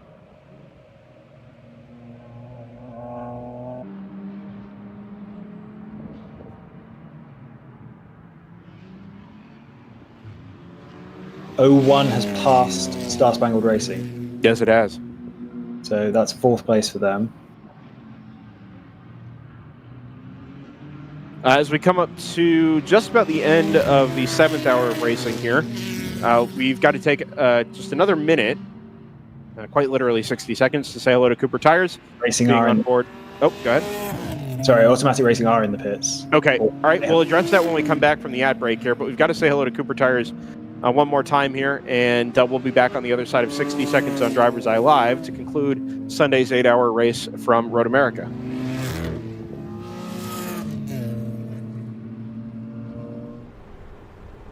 Here is a bit of wisdom from your Uncle Cooper. Tires exist on a spectrum.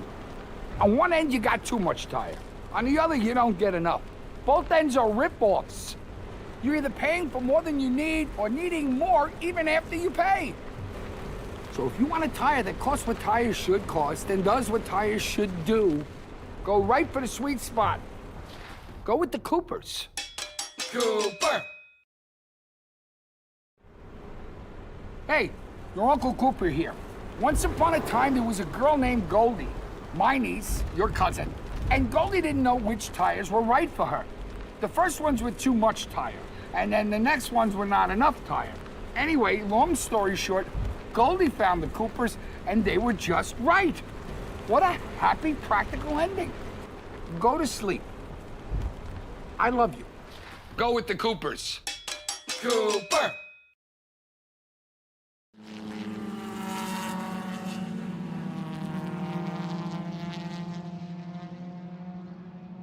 Back to Road America. The end of hour number 7. We haven't seen the automatic racing car emerge from the pit lane just yet, but they're all the way at the end of the pit exit end of things, so we're not going to be able to see them from the booth here anyway. We'll have to wait until they come across the line. Just a reminder as we head into our final hour of racing this weekend, this is DriversEye Live. Brendan Kazmarek and Ryan West in the booth. Yo. Scott Michaels and JT Tammy joining remotely. Tanner Johnson on production, way up north. Layla Kazmarek with us as well at DriversEye Live on Instagram this weekend. Thanks to those of you who have participated in social media this week. It's added a lot to our weekend and our ability to reach people, and it's been fun sort of interacting with those of you down in the paddock and points further afield this weekend from Road America. So thanks for participating in that. And without all that being said, I think the automatic car will have come back out by this point.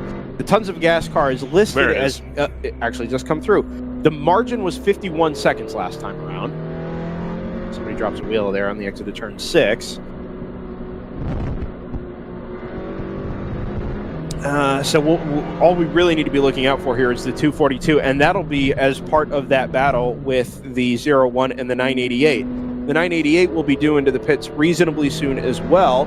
The 981 W2W car has already come in, and they would have been doing it roughly the same time. So we'll keep an eye out for the 988 as the next really significant car to make a pit stop. But as Scott pointed out before the break, our leader now having come in for what should be the final time, we think that car will be good to go to the end. Tons of gas across the line, 47.8 is your lead margin now. So, some of the questions that remain to be answered here then. Number one, can tons of gas run down automatic racing? My suggestion there would be probably not. 47 seconds is a long time to make up. 988 is into the pit lane, so that'll be them through to the end as they undertake a driver change in addition to filling that car full of fuel. Other questions, does the 01 Hammer car need another stop? And independent of that, can it chase down the number 147 ART Racing BMW, the GP1 leader, for an overall podium. That seems a little more likely, although I think that's probably dependent. Well, that gets a lot harder if the 0-1 has to pit. 5 seconds a lap is a lot of time, but we are running out of laps here with 67 minutes to go. I think you'll find both of them have to pit. We think the 0-1 is going to have to pit again. Yes, I think so. Okay. A splash. The 147. How far do they go on fuel? They actually go. They go further, don't they? Well, they're a 17-gallon tank because they're GP1, so they should be good to the end. Pretty comfortably, actually. Yeah, that seems. Because they pitted under glass yellow as well, right? Yeah. Yeah, they potentially could go to the end. I think maybe they're a bit more likely to. The 147 for sure. And I do think that. Oh, sorry. I do think that the 988 is going to catch the 9 as well. The 988 just heads out of the pit lane, and I was told by the crew of the 9 that they are going to need a splash of fuel at the end. So I think that'll get done as well. The 988 were only 5 seconds off the back of the number 9 when they came in, so we'll have to wait one lap to see what the margin ends up being after that. But with the 9 needing another stop, the 988, I think that's the battle right there for 5th and 6th overall, and for I believe that'll make it 4th in GTO. Yeah, the 988 was pulling away comfortably from the 9 before the 988 pitted. The 9 is going to have a much shorter pit stop, so that will make up that gap. But yeah, the 988 has been faster, so I think they should be able to make up that gap. It's kind of depends what the difference is in fuel fill time, but that sounds. I think that it's going to be a good race. I think the 981 is right in there as well. I think the 981 versus the 9 is a better battle because they are closer on pace. 981 is in the same position, so Will to Win is in the same position as Star Spangled Racing 988. They're just not quite as fast. Well, one of the interesting bits of information I extracted from Ryan's discussion with the number 9 crew, they will need a splash at the end. That suggests to me that the 0-1 will probably also need a splash at the end, unless it gets considerably better mileage, which is possible. But if the 9 comfortably needed a splash, then it would be hard to see the 0-1 being clear on the other side of not needing a splash. The driver got out of the 9, and I asked him, I said, "Are you guys good to the end?" And he said, "I don't know, what time is it?" I then told him at the time, I told him it was 2:30, and he said, "Oh yeah, we need more. Okay, we're not going to make it." I was like, "Okay, cool." So I don't know how much they're not going to make it by. I do buy the theory, at least, that the Audi RS4 does use less fuel, but less fuel relative. Like, sure, but does it use 2 laps less fuel per stint? 1 lap less? Is it enough less fuel to even matter? That was my point. For it to be clear on the other side of needing or not needing a stop, right? Seems slightly less likely if the 9 was definitively going to need a splash before the end. Right. I think it's 1 lap. Looks like the Audi can go 28 laps. I think based on earlier in the race. Yeah, that's even with the yellow, that's going to be a stretch. Well, we can do some maths. That Hammer crew has snookered us before, though, on fuel and pit strategy. They have, and they do think that they save considerable fuel when they are trying to save fuel. Right. That when they're actively in fuel saving mode, they think that they do really, really well.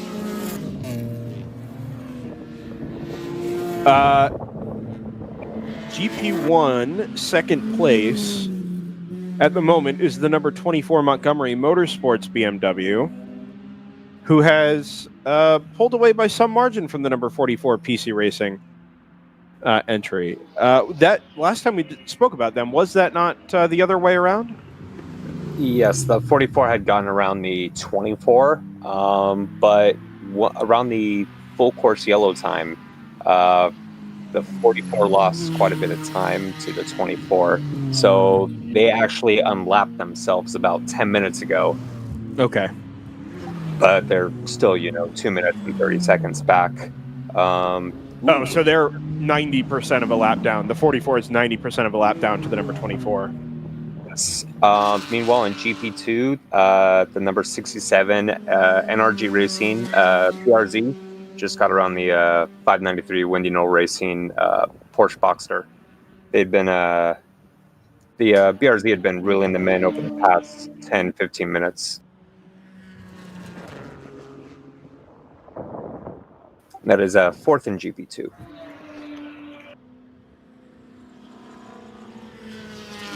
Lots of activity. Oh, sorry. All The 981 has dropped out of contention quite suddenly. Yeah, their outlaps disappeared. no. Let's put this into even bigger perspective here. Something else has gone on because the ART car, I think, may have been docked laps for a penalty. The 0-1 is up into third, the 9 is up into fourth, and all of a sudden that GP1 leader is some distance behind. Yeah, into fifth. ART has definitely been docked at least one lap. No, I think it is one lap. But that car's going to win its class anyway. So it's a shame not to have that car on the podium anymore, but should still be okay. 981 was in the race for fourth overall and third in class, but they appear to have dropped a lap as well. At least. Well, they are marked a lap ago as being. Oh, that's correct. They were in the pits, and you're right. The out lap is the one that disappeared. So I see what you're seeing now. Yeah. So they've been docked a lap for some reason. I was looking suspiciously at Star Spangled Racing as well. I think they may have lost a lap because I think their in lap has been deleted. I will buy that as well. There should be something like a 250 there, which shouldn't be the case. And they are 2 laps behind ACP, who they were racing. ACP haven't pitted yet, but they should only be 1 lap behind ACP, and they're 2 laps behind. So I think maybe actually Will to Win has lost 2 laps, and Star Spangled Racing may have lost 1 lap. That makes sense to me. Then right, because it's now 1 and some change off the back of the number 9, whereas after the pit stop you would expect it to just be a portion of a lap down. Yeah, I would believe that, and then the same with the 981, because that's a further lap behind. Interesting that all processed at exactly the same time. Yeah, makes me wonder if they did the same thing. All right, gentlemen, we are 1 hour to go. Why don't we go ahead and do a rundown where we are in each class? Are you volunteering? I was going to let you guys do it. Oh, how convenient. I can let's do it, go ahead though. and do that. Let's go ahead and do that. We'll start with GTO up at the top. It's a 49.8 second margin between the number 191 Automatic Racing Aston Martin V8 Vantage, your winners from Saturday, and the number 242 Tons of Gas Motorsports BMW M4. Also, your one of your, well, not that car specifically, but the Tons of Gas car 124. The team car was involved in the battle for the win yesterday as well. Hammer Motorsports number 01, newly into third place overall and third in GTO, up ahead of the number 9 Team ACP Tangerine Associates car. That margin is out to 18.1 seconds between third and fourth, a full lap off of the overall lead battle. The ART racing car number 147 leads GP1 now by just over a lap. So their margins come down considerably as a result of the penalty from Montgomery Motorsports in the number 24. However, we think that they're equal on pit strategy. And it would be tough to see the number 24 making that margin up to give the 147 a real battle for the class win. PC Racing number 44 sits in third in class, 146 laps complete, something like 90 to 95% of a lap down, just up ahead of the number 24 on track. Edge Autosports in fourth, Rensport KC in fifth, having previously been a part of the a battle with the number 110 Thunder Bunny car. The margin between those two cars is now 2 full laps. So up against it a little bit there. GP2 round 3 racing leads from Core Motorsports by 2 laps, just into the pits in their Ford Mustang. 8 laps further back to the number 152 Chump Change car. As everything sort of resets here on Race Hero, NRG Racing, the number 67, sits in fourth. Windy Knoll, the 593, is in fifth. And only because we've talked about it plenty already today, the Fat and Furious Racing, number 525, it looks like the clutch finally gave up the ghost on that car. They sit with 125 laps complete in sixth. and I have reason to believe that the Hoonhaven number 11 is no longer circulating, which would make me fairly confident that everybody from 6th on down is done for the day. GP3 led by round 3 racing, the number 605, ahead of 55 AOA Motorsports by 5 laps, and another lap further back to the 57 Silver Martini Mazda Miata.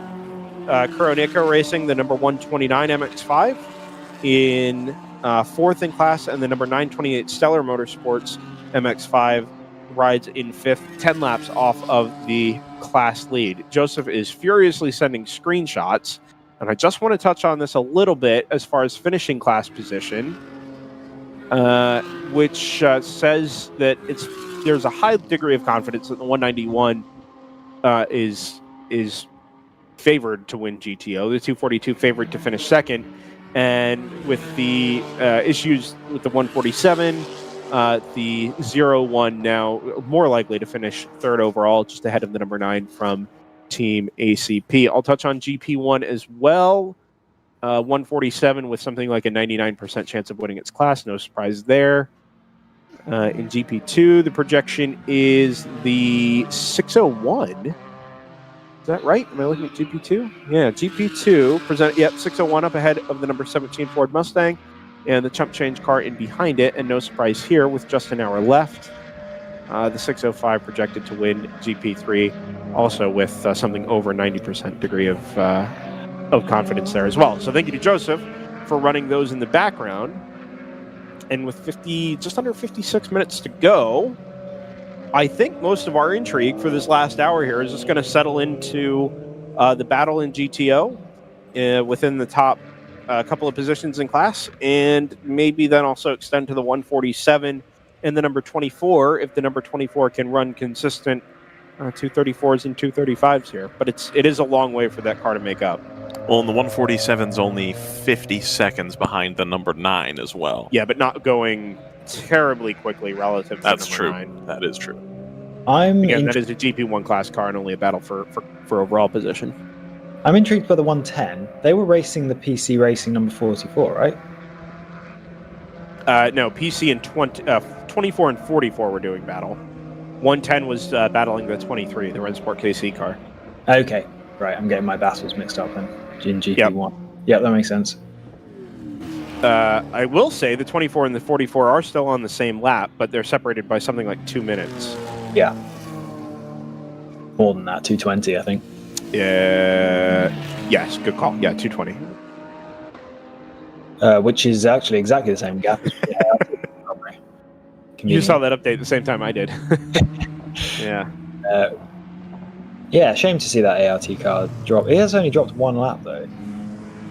It's only 1 lap, and it's 53 seconds now behind the Team ACP car, so it would be unlikely to see him jump up into 4th. But anyway, I think what you're going to point out there is the chance for the overall podium is gone. Yeah, absolutely. Yeah. It's just straight because we've been thinking all day that GP1 race has been absolutely miles apart between first and second. So you lose 1 lap, and all of a sudden they're on the same lap as the second place car. So it's a little bit closer than we were perhaps giving it credit. It's funny how the GTO field is just decimated recently. There's now only half of the top 10 really is GTO cars, slightly more. So, and then as soon as you get outside the top 10, there's no GTOs for quite a long time, or quite a lot of positions. And we started with 30 odd of them. Yeah, blown apart recently.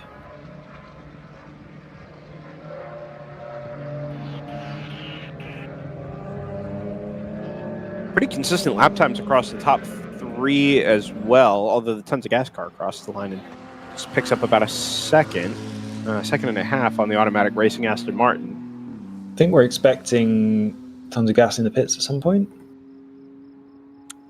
We think they'll probably need a splash. In fact, I think the only one that doesn't is the 191 automatic car.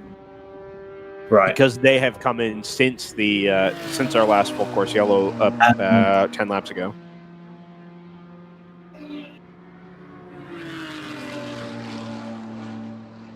We're just starting to see everybody take down their tents as well. We are getting to that portion of the race where everybody knows that we're either done with stops or maybe only one stop to go, and now the crew can turn their attention to getting out of here by 8 p.m. Battle shaping up on track, down in 9th overall, and as I count, 6th in GTO, between the 52 Team ACP, Tangerine Associates BMW, and the W2W number 981. 5.2 seconds on track, and that has come down a second and a half the last time around. Yeah, that 981. Probably the closest thing we've got at the moment. The 981 car was in the race for third in class until it Yes. at least one lap as the 110 comes in the pits. So yeah, that 981 has been that should have the measure of the ACP car, although the difference in lap times on the last lap was only 4/10. So it's the margin or the differential in pace then not quite as much as it was the previous lap, but it did still come down again. It's down to under 5 seconds. Their respective fastest laps are almost identical as well, so maybe there is a gap between those two cars. I think there's still something in this as well. The Team ACP car was in at the last yellow. The 981 was in about 4 or 5 laps after we went back to green. Yeah, that's true. So I think that 981 will be clear to the end, whereas the 52 will probably owe us a stop. Correct, I think. Yeah, the 52 is on a similar strategy to the 9. They're separated by a couple laps, but the 52, I believe, was in before the 9 last time, so they definitely need fuel. Yeah, if I'm that's remembering correct. that correctly. Yep. Yeah.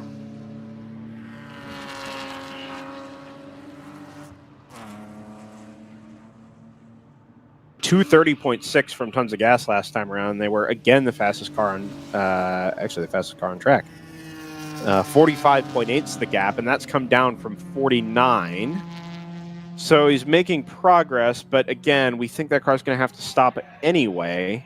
So let's actually put that lead battle to one side and focus more the other direction. The Hammer car, if it needs to pit, then all things are equal between the 242 and the 01. If there's a chance the 01 can save enough fuel to make it to the end, then the 242 actually might be in a bit of a weird spot here with the 01. I think that, maybe not. That gap, I think, is actually up around a lap. Yeah, I don't think... Yeah. And the splash of fuel isn't going to take a huge amount of time. So yeah, No, exactly. Yeah, it's not a full stop length. It is still one full trip down the pit lane, though. That's the big thing. That's true. Is that, if they only need 1 can of fuel versus 2 or 3, or even half a can, that's still 20 seconds or so stationary relative to your however long it takes to get down the pit lane without a stop. It's still a long time. I doubt they'll be stationary for 20 seconds. It's going to be they're only going to need a few laps, I think, at the most. Ooh. Interesting kind of missed shift there down the front straightaway. Yep. I missed one of the BMWs, but I missed who it was.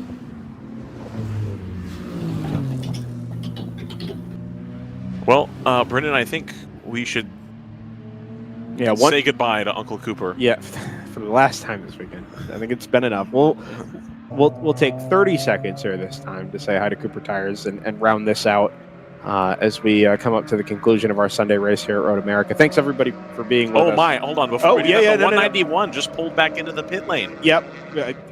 Good catch, Ryan, because we were gonna miss that. That car was only in at lap 145, so 9 laps, and we thought that was going to be it, good to go to the end. I wonder if they know that they have some time in hand over the 242, and they just want to get a splash of their own? Yeah, but why wouldn't you? They don't have that much time in hand, especially if. Well, right, but if they know the 242 is going to stop anyway, and they have 40 seconds. No, they've also pitted since the last yellow, so why would they not just pit a couple of laps later? Well, because that was the end of their fuel run, Scott. I just looked back through it. They were in last at 118, and then again at 145, so 27 laps.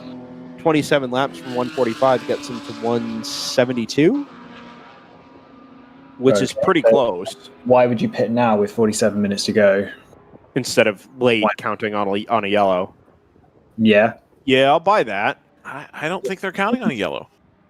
No.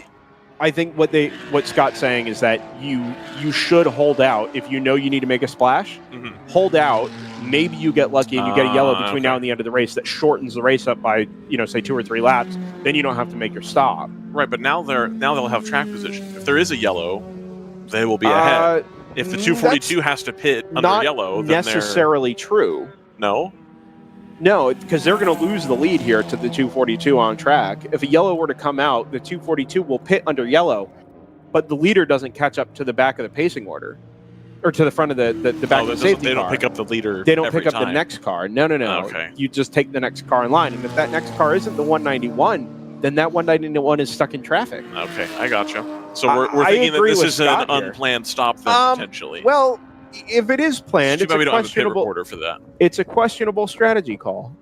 That's all. I don't know if it's the same call I would make. I know it's the same call Scott, not the same call Scott would make. Well, while we wait for that to get figured out, let's say goodbye to Uncle Cooper. Yeah, let's do that. We'll be back on the other side here on DriversEye Live. As your uncle, I want you to know that on the road of life, there will be rough spots, and they will chew up your tires. I recently took a road trip to Greensville to attend a chili cook-off. Rough roads all the way down. I drove there on these Cooper Discoverer and Duramax tires. They're made with the durability of off-road tires, but for on-road driving. Without them, we might never know the winning bean-to-meat ratio of a good chili. And those are the things in life, my friend, worth driving towards. So go with the Coopers. Cooper! I'm hungry now.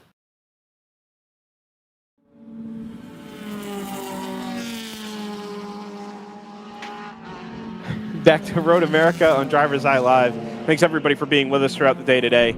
We're clear to the end. No more breaks. And with some intrigue at the top of the field, I think we've got some more to talk about here. The leader has reemerged from the pit lane. 246.3. Nope, there's its out lap, a 316.5. So it was just a splash of fuel. 12.9 seconds. It looks like the automatic racing. That is still plenty of time relative to the number 242. We're almost certain if the 19 had to pit, or I'm sorry, the 191 had to pit, there's no way the 242 is going to have to pit as well. Unless we get a long yellow. Like, what if we have... So far, though, 139 laps up to 172. Well... What if we have a middle high, where there's a big crash and then... Yeah, that's true. Another big crash. It's still 32 laps on fuel. But it's not impossible. 10 of them. I'm with you, Scott. I would protect against any possibility at the end. Just run it as far as I could, and when I had to pit, I would pit. But you hold out as long as you possibly can. Unless they wanted to start tearing down their canopy. I do reckon that you don't need the driver to do that. No, that's probably true. Well, no, they wanted to get their last stop out of the way and then tear down their canopy. Okay, so interestingly, I didn't pay this any attention when I was walking away from the paddock, but now I'm starting to think about it. There was a driver in an Aston Martin racing set of overalls atop a automatic racing, one of those like flatbed carts that they use in the IMSA teams, and they were actually standing on top of that cart down here by the AOA pit in the sort of gap, like right where the pit marshal's standing right now. That they were standing there in the cart as I was walking back to the pit booth, or to the commentary booth here. And I didn't think anything of it. I thought he was just wanting to go take a look at the race and he was going to come back. I wonder if they needed to get a different driver in for contractual reasons, perhaps? Oh, I have no idea. I don't know. I doubt it. I can't imagine they'd be changing drivers or anything like that. But I don't think they had time. It was a short pit stop. No, I don't think that's so. true. It was a short pit stop, yeah.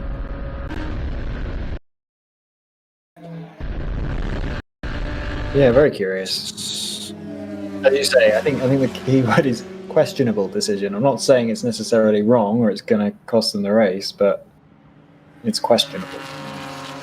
And it has potential consequences, right? If the worst case scenario happens, then they are vulnerable to that 242 being able to go to the end. But a very outside chance, but I appreciate you've brought it up. We've seen, we've seen races in the WRL. Certainly, the first race at Mid-Ohio ended with a long yellow flag. Yeah, and two long yellow flags. Yeah, Well, that's what a W. Yeah. Which, if that happened right now, 242, I think would get to the finish. I actually agree with that. Yeah. So it can happen. On the flip side, the 242 doesn't strike me as somebody who's trying to save fuel when they're clicking by 2 and 3 seconds a lap faster than the 191. No, but I think once they're under yellow, they can save enough fuel. I mean, they're only going to do 10 more laps under yellow, where you're already saving a bunch of fuel. It's not really that anyway. It's the fact that the race would end up being so much shorter. Oh, I see what you're saying. Okay. It's that your laps are going to be shorter, not necessarily that you're saving fuel economy. Yeah. You don't have to complete as many miles and Right. them slower. So Yeah. I think that would bring them into their window if there was a long yellow to finish this. I mean, it's the only gamble they have left to play. It seemed pretty... Now, on the other hand, it seemed like they could... Well... They had the pace where I was convinced that if they didn't have to pit, they probably could have caught the automatic racing car. But if they're marginal on fuel like we think they are, then... I'm not even sure it's that marginal. Yeah. But it's the only intrigue we have at the moment in the top four. Certainly, the Hammer car, the number 01 Audi RS3, and the number 9 Team ACP BMW both need to pit again. But the gap is going out, actually, by 3 seconds a lap, and it's up to half a minute. Yeah, and there would have been some intrigue with where they would come out relative to Star Spangled Racing, but they've been penalised a lap, so that car's now out of contention for the podium. Yeah, interesting. I need to wait until the number 24 comes across the line here to complete lap 155 to see what the actual margin is up to the 147 ART car. It is under a lap, but it's been coming down by 2 seconds virtually every time I look at it. It is still a long way to go. It's probably still a 2-minute gap. So in 40 minutes, we're not going to do enough laps for it to change, at that rate. But it is interesting. It's still coming down there. I would have thought the 147 would be defending a little harder, or pushing a little harder to try and defend the margin, just to protect against any oddities before the end of the race. They've already taken one hit as a result of a penalty, and erased most of their advantage. So Hammer, Star Spangled Racing, and Automatic Racing are all nose to tail on track. Obviously, they're all on different laps, but a little bit of interest. Keep an eye out the commentary box window here. Into the pits comes the Z982. It is some ways down the overall order. They've made a couple extra pit stops here as well. Yeah. Like recently, within the last hour. Okay. Yeah.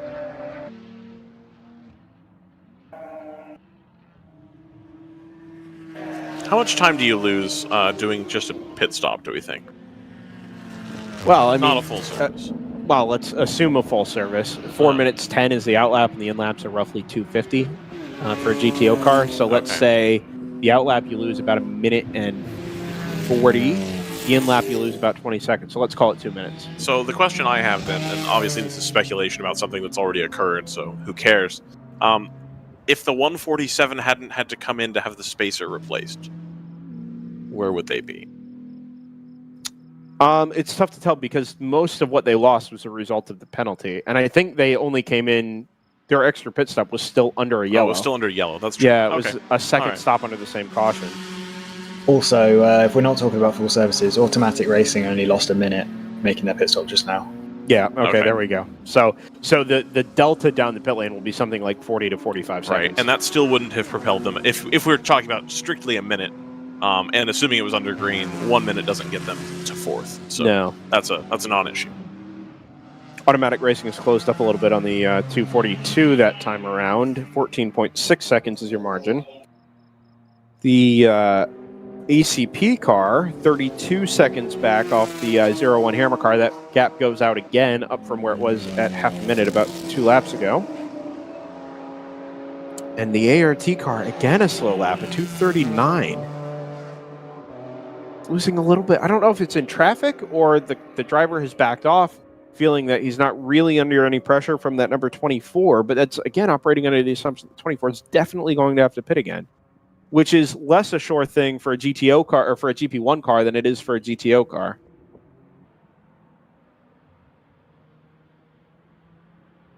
Even if they don't have to pit again, they're about one lap away from each other, so you wouldn't think that would be a concern anyway. If the 24 has to stop again, definitely, then like game over. But even if they don't, the 147 has a healthy margin when we're talking about 37 minutes remaining.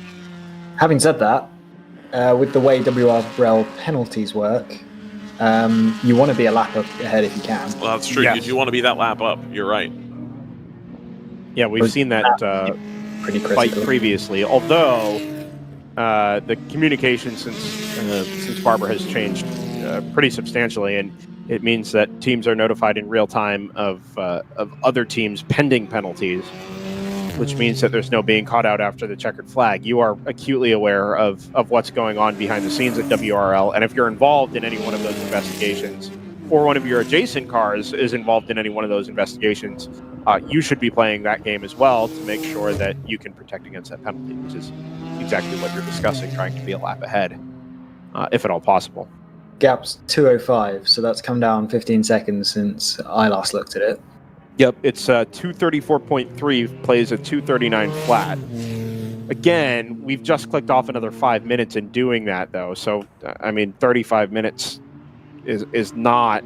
It's not enough time to really make that up. And the 147 is almost certainly good to the end on fuel. 2:44 that lap for ART.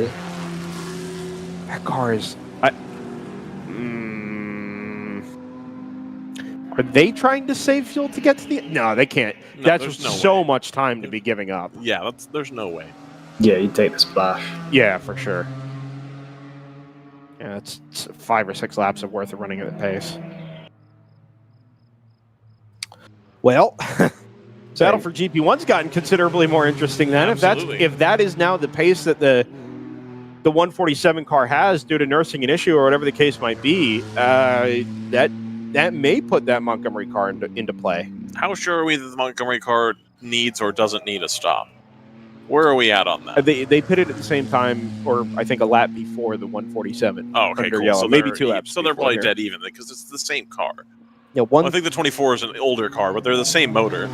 So I at imagine. that last lap, Montgomery will catch them.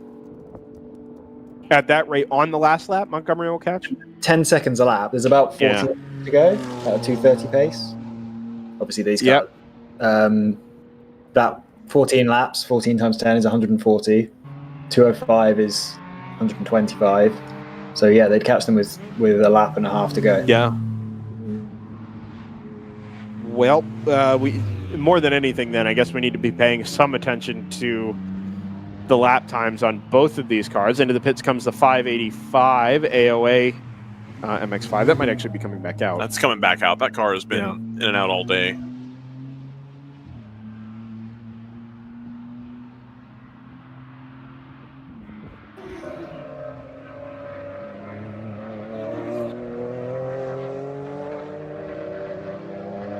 Through comes Montgomery. It's a 234.4, and the margin is down to 155.7. We were speculating about Montgomery's driver a while ago. I think Yes. they've left the guy in for the last 3. Well, certainly based on lap times, it looks like they've still got their most competitive driver in the car. So looks like this guy's doing this driver. I'm making an assumption there. Yeah. Is going to do. I think their first stint was a half stint. So I think it'll end up being 2.5 stints to finish, if my assumption is correct. So that's pretty. All right. Considering the pace he's... gotta stop assuming genders. Considering the pace this driver's had for their run, that's pretty impressive. 240 for ART that time, so that pace would be quick enough to hold the position. Essentially, the difference needs to be pretty close to 10 seconds a lap. Yeah. To catch up, maybe 8 seconds. That last lap was less than 6, so that would be okay. It's pushing things though. Don't need much to go wrong in the pit stop because we think they both have one more splash left to go. Yeah, I'll say this: the 147 crew, Paddock, I think just across from us. Yeah. Have they begun tearing their? Everybody's really begun tearing down whether they need a stop or not. You know, it's kind of it's very strange. There are a few Pretty much stacks of tires still sitting around. With 2 to 3 stops to go, people started tearing stuff down. Right. Okay. Man, that Minute Maid canopy from Hammer is holding on for dear life there in the wind. Yeah, absolutely. Oh, the 02 is on its way back out. Yep, I think so. They from came the paddock. They came in a little while ago. Yeah. No, the 02's just come in the normal way from the track. Are we? Are they headed to the paddock? They must be headed to the paddock then. Oh, yeah, I think they're headed up all the way to the south end of the pit lane to make the hard right into the paddock and call it a day. That is exactly what's happening. Like Ryan mentioned, they had been in the pits not that long ago, and I wasn't sure if that was them re-emerging from the paddock at the north end. And then they are putting the sign back out, though. That'll be for the 01, I think, which we were pretty sure was going to need to stop before the end anyway, having last pitted on lap 137. So 22 laps in. And this will be the last stop for the number 01 Hammer Motorsports Audi RS3. And I think, is the 9 going to catch them? Well, the 9 is in the same boat. They pitted at right. exactly the same time. They do have to pit again, huh? That's right. I talked about that even. Montgomery does 2:35.2, and Martin's down to 1:50. That's only 5 seconds. Like Scott was saying, they needed about 8 to 10 consistently. I think it's starting to go away. Well, I think ART needs to, who's about to come across the line again. I think you're right. But yeah, it needs to be about 8 seconds. Oh, 2:38.9. Yeah, they're back into the swing of things there. I don't know if it was traffic that cost it all that time or if the driver was just sort of out of rhythm.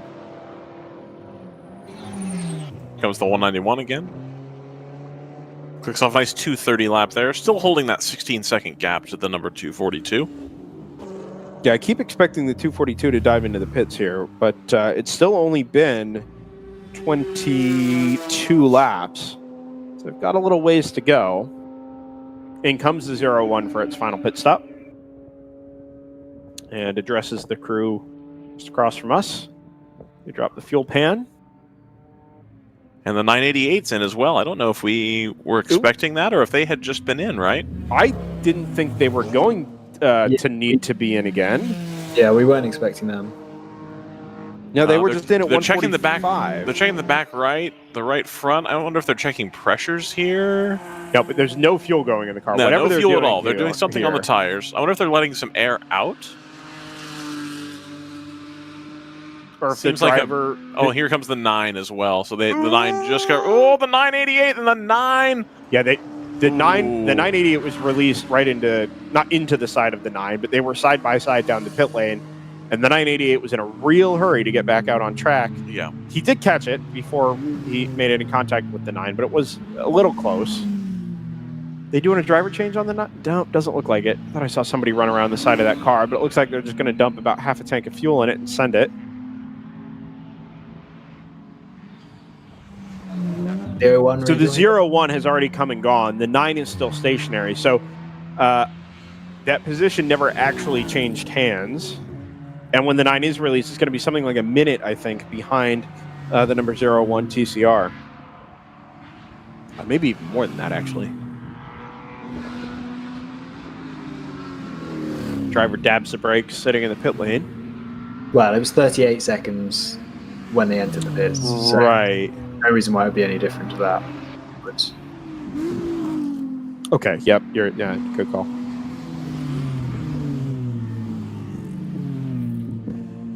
Star Spangled last lap at 252.2. That was the in lap. Will to Win came across the line 59.8 seconds behind. So that bonus stop from the number 988 is likely to put the Will to Win car in shouting distance if it hasn't actually already come through. Leader is in the pits. The 242 Tons of Gas Motorsports BMW M4, 3 seconds ahead of the automatic car, which flashes through into the lead immediately. And last pit stops for everybody at more or less the same time. Of course, because more or less everybody pitted last under our most recent full course yellow. With 162 laps complete, 27 minutes to go. Should get us roughly another 11 laps. Maybe 12. The Corvette C4, the number 38, sort of painted in tiger stripes, comes across the line again. Has not been terribly competitive all weekend, but they have been on track pretty much all weekend. They've got NOS bottles in the back of that as well. No, they don't. Yes, they do. Do they really? Bet. They're plush, but there are 2 NOS bottles mounted to the back of that car. That's classic. Gorgeous car. Yeah, with the NOS bottles. Apparently they live about an hour from here, they said. And so they saw that there was track time available, and they thought, why not? Let's just come on down, see what happens. So they race all over the place. They do all kinds of stuff, but they just wanted to come take part. Up against your TCRs, your GT4s. Yeah, exactly. That car is a GTO car, isn't it? I believe it's a GP1. It is GP1. You're right. Yeah. Team Sucker Punch. Yep. Well, they're closing on the 701 round 3 racing car. Let's take a peek there. They've still got 7 laps, but the 701 keeps having issues. It's not done yet. Well, so I mean, there are all kinds of ways to get involved in the WRL and to find your way, to a racetrack at a WRL race. You can rent seats. You can, work with another team. Your whole team can rent a car. We know AOA. There's a whole crew of Dominican drivers that was on board the number 15 before that car went by the wayside earlier. Yep. There's lots of different ways, but finding that there's some track time available an hour away from you by running 2 8-hour endurance races with your 1984, is it? Yeah. C4 Corvette? Well, and the test day, too. Right, sure. So you're getting probably 20 hours of running, 25? Yeah, for an entry fee of $2,200. Yeah, and you think about it, a track day is at a minimum $250 if you have a deal going. It's usually closer to 3 or 4. Yep. So you're getting tremendous value for money if you have a car that you're willing to put that many hours on, of course. But that car has got Lemons stickers on it. It's got all kinds of stuff. It's run all kinds of things. Yeah, it's run all kinds of things. So glad to have them here. Absolutely, me too. I love having cars like that here. I love, I heard a lot of rumblings that WRL doesn't care about the low budget teams anymore. I don't think that's the case still. No, it's not the case. Especially in GP3, you've got competitive entries that are not being run out of full professional pit things. You've got the AOA guys doing their thing, which but it's still a great way to get track time, which 9 times out of 10 is what people want anyway. They're not necessarily trying to win because there's nothing on the line here. You're not racing for a Rolex. You're not trying to win fame. You're just here to, do the hobby you love. Well, and look at, even in GP1, ART racing has been around, WRL and other elements of the sport for a long time. Yeah. They approach professional, but are still, a club racing, amateur endurance racing team. Right. Montgomery Motorsports has been around WRL for ages, running essentially the same setup, the same car. The car looks identical. The 24 on the number 24 paint scheme is exactly as it was, I think, the first time I saw it in 2017. Yep. And they are essentially going toe-to-toe with ART. Fighting for a win after 8 hours of racing on the Sunday here. And they were competitive all day yesterday as well. And that ART team, again, you're spending some money up front in car, but again, not out of the realm of what you would spend on a nice, road car, that sort of thing. You got some running costs up there. ART guys have one easy up. They're all just chilling in their folding chairs. They don't have a fancy pit car. They don't have anything cool. They have experience. They have experience, and they just like being here. Yep. It doesn't require a huge business presence to do it. Is it maybe more fun that way? That's for someone else to decide. I don't know. I can see it going either way. I could see, the setup that Tim Meyer has down at the Hammer Motorsports. That'd be sweet. If I had that kind of money, that's kind of what I would like to do. But at the same time, the idea of running a car with your buddies. Yeah. I've got friends at home that I've split a race car with. I'd love it if that car was reliable enough to come to WRL. It's a great mix of entries here in the World Racing League, and we've had a lot of fun with it this weekend. The C4 Corvette was a great ad. The 68 Mustang was a great ad as well. Oh yeah, and I don't think that's circulating anymore. But no, again, good looking car. And it's just it keeps things interesting. I mean, we're not seeing. I mean, we see a lot of the same cars every time we come to the racetrack. which adds a lot of championship interest as well. But on the other hand, it keeps things interesting on the entry list. You find new cars, people that haven't been out to WRL races before and are experiencing it for the first time, or even if it is a one-off, okay, they're a great addition on track. If it's not a one-off, maybe you start seeing those cars more frequently, and they feature better and better every time they come to the track and add to the depth in whatever class it is. Exactly.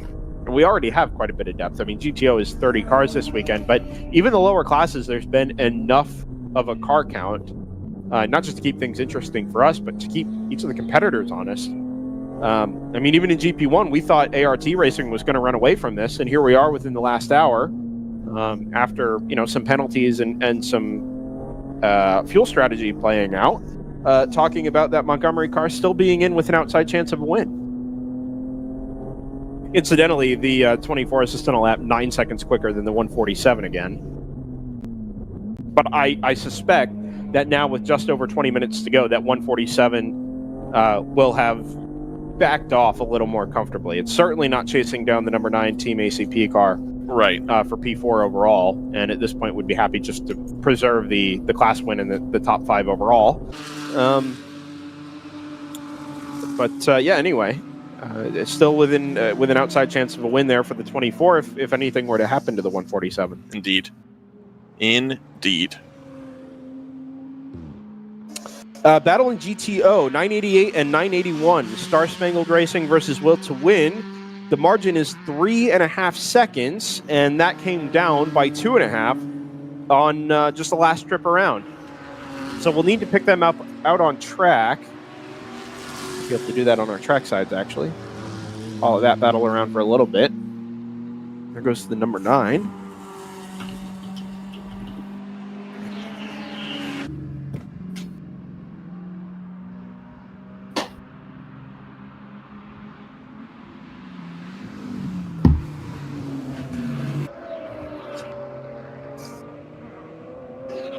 Here goes the leader. Still no sign of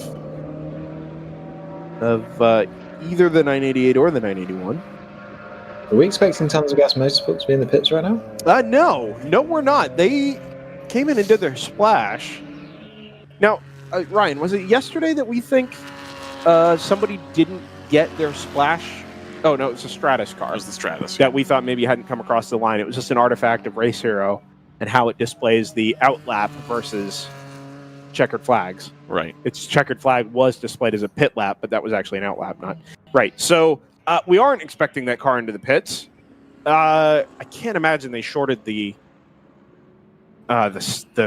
splash. I'm a bit confused about the way Race Hero is showing their. It shows them back out now with a 50-second cap, which is what it was before. I think it just made the pit signal by a lap for some reason. So, false alarm.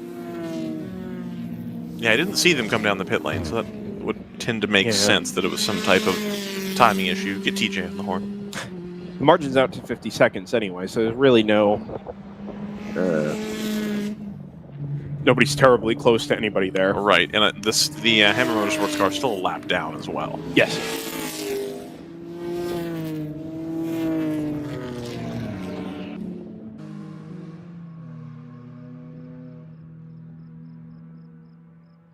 Are we, I assume we're out of onboards at the moment. The 110. My assumption, yeah.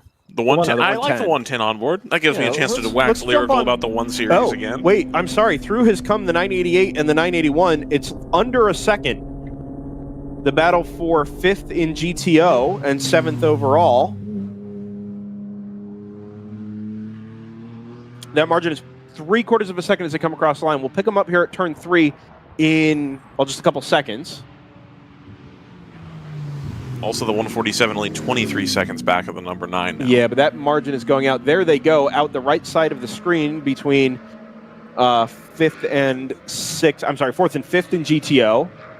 And by the end of the back straightaway here, I think that 981 has got a good run going here on the 988. He picked up a lot of time last time around, and as they make their 162nd trip around the 4 Mile Road America circuit on the brakes into turn 5, nose to tail still. But again, that 981 is closed up to where the margin is virtually non-existent between the two cars. Across the hill at turn 6, swing it back to the left and into the right-hander at turn number 7. 980 or the 988's a little wide there at the apex of 7. They head down the hill, and we'll pick them up here in a moment at turn 9. Through goes the round 3 racing number 702. Sans the rear bumper as it has been for the last 7 hours and 43 minutes. There's the 988 still ahead, keeps a tight entry to the carousel, whereas the 981 swung it out a little bit wider, and he'll be setting himself up for an exit off the end of the carousel. It's a lot of empty coverage area around the back of the circuit. And so we'll pick them up on the exit of Canada Corner.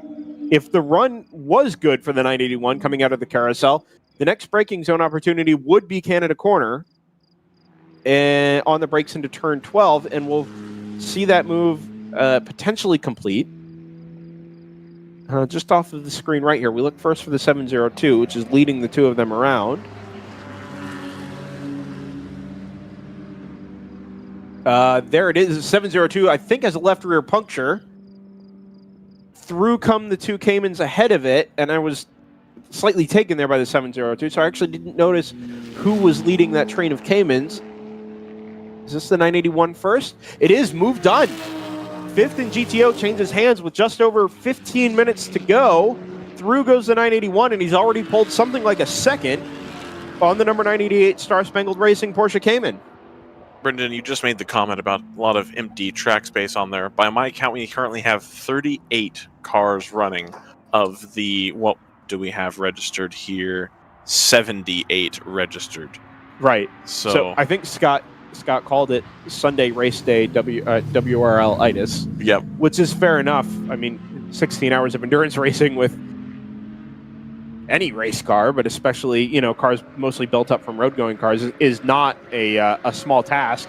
And the closer you get to the end of races, as the positions are settled, the less likely cars are to come back out for the checkered flag. So there's no big surprise.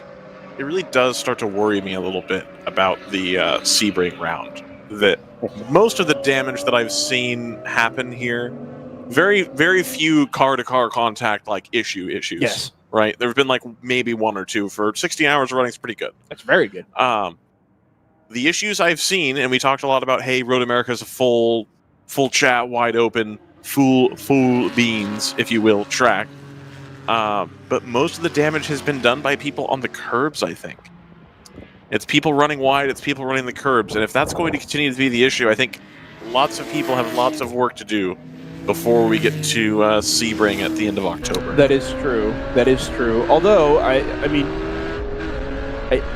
there is more impetus to repair your car in a 24-hour race than in an 8-hour race where you maybe get to 2 hours from the end. You've got to repair a suspension or fix a corner on the car, and you say, okay, well, we're not going to pick up anything of note here anyway. We'll just park the car for the day, come back and do it again tomorrow. In a 24-hour race, there's no break. It's a continuous 24-hour from whatever time on Saturday to whatever time on Sunday, where the same thing could happen to the car in front of you 2 or 3 hours from the end. Right. So there really is a demand to get the car back out on track and circulating as much as you can, in the hopes that something is going to happen to the car in front of you. Not that you would wish ill on them, but it feels so likely at a place like Sebring. Right. I will say that given what we were speaking to Round 3 Racing about earlier, that the Cooper tire is a little bit stiffer sidewall, I think being able to have your car sprung more softly will help your suspension out if you are choosing to run the Cooper tires. That if the sidewall is taking all of that damage, or not damage, but pressure absorbing from going the impact, over all the bumps, as opposed to the suspension, which we have found in some cases to be somewhat on the fragile side, relatively speaking. Of course, the curves here are huge. That might help as well. If you've got people running maybe a competitive tire right now, may start to look into, we could soften up the car a little bit. Not put so much stress on the suspension components, especially since we have basically double the amount of running time coming in October. So that'll be another feather in the Cooper tires cap, if you will.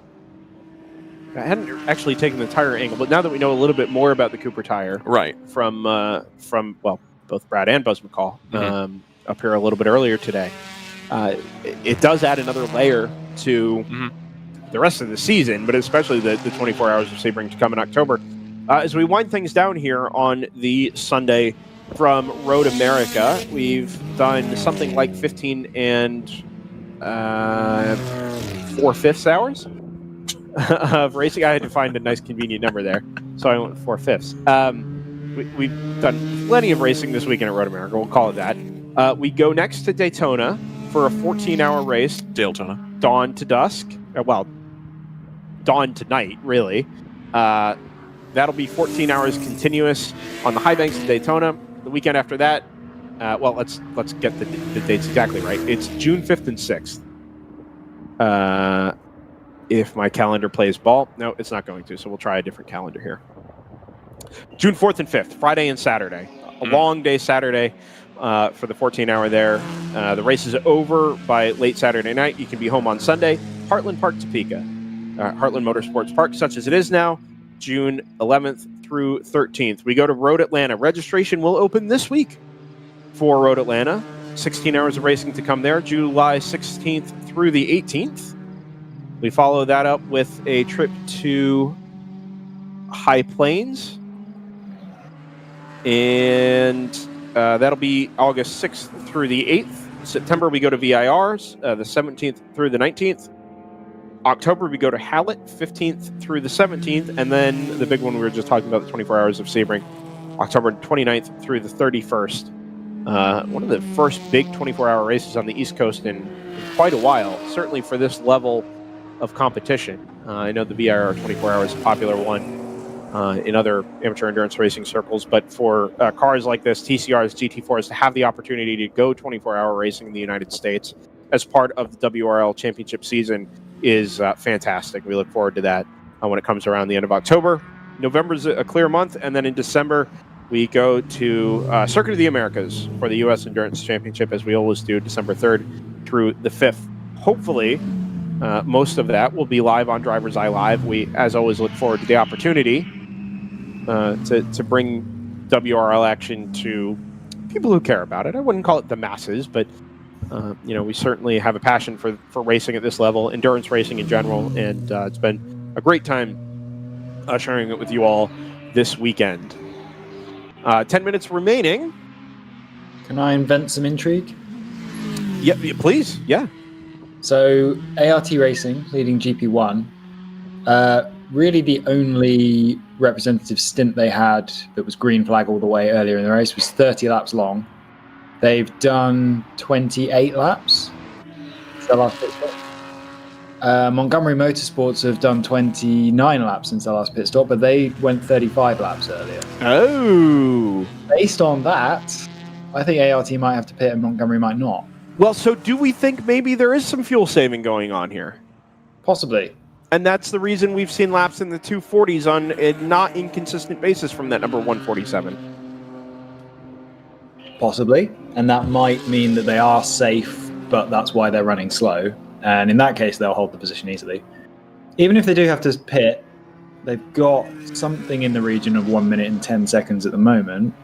But with 4 laps to go or so, and they're losing 5 seconds a lap, that's not super safe. If they have to pit.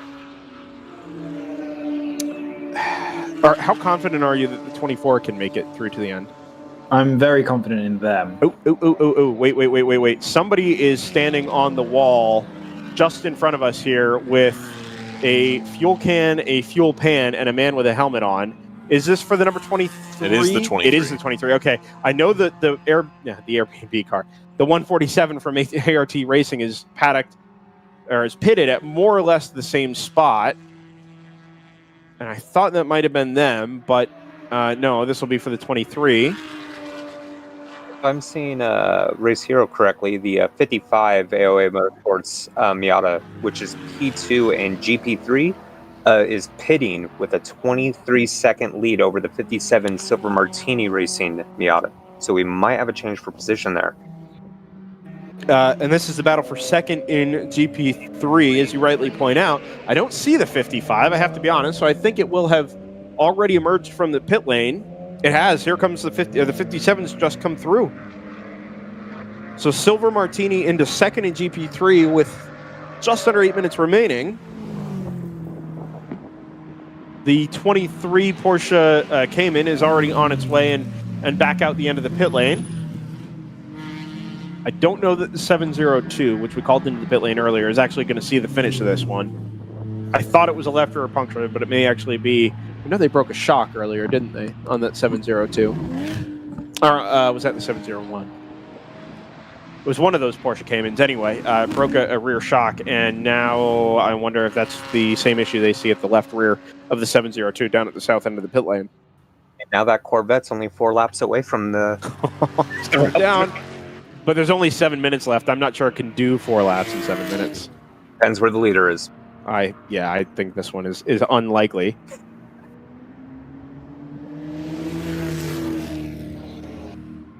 Through comes the 242. 48 seconds behind the automatic racing Aston Martin. And if I do some mental math, I probably working 4 to go here. Something like 3.5 laps to go from where that Aston Martin is on track. Which will put us out to about 173 for the ART car. That'll put it to 171. And Scott mentioned to us that its last pit stop lap was 138. Which will be 32 laps on a tank, which feels like a long way to go. Especially for a car that's only done 30 laps. Montgomery's demonstrated they can do that. ART hasn't. Yeah. I can't... 43 that lap for ART, which is very slow. Yeah, he's still got plenty of time here, even if we only do 3 more laps, even if we do 4 more laps for that matter. I don't think 8 seconds a lap is going to be enough. Into the pits comes the number 8 BMW. Red Sport KC was that number 23 we just saw into the pit lane. He had been embroiled in a battle with Thunder Bunny, actually, the number 110. But that Thunder Bunny car has dropped off the back here, and I think the Red Sport car will probably be able, will certainly be able to hang on to that 13th overall and 5th in GP1.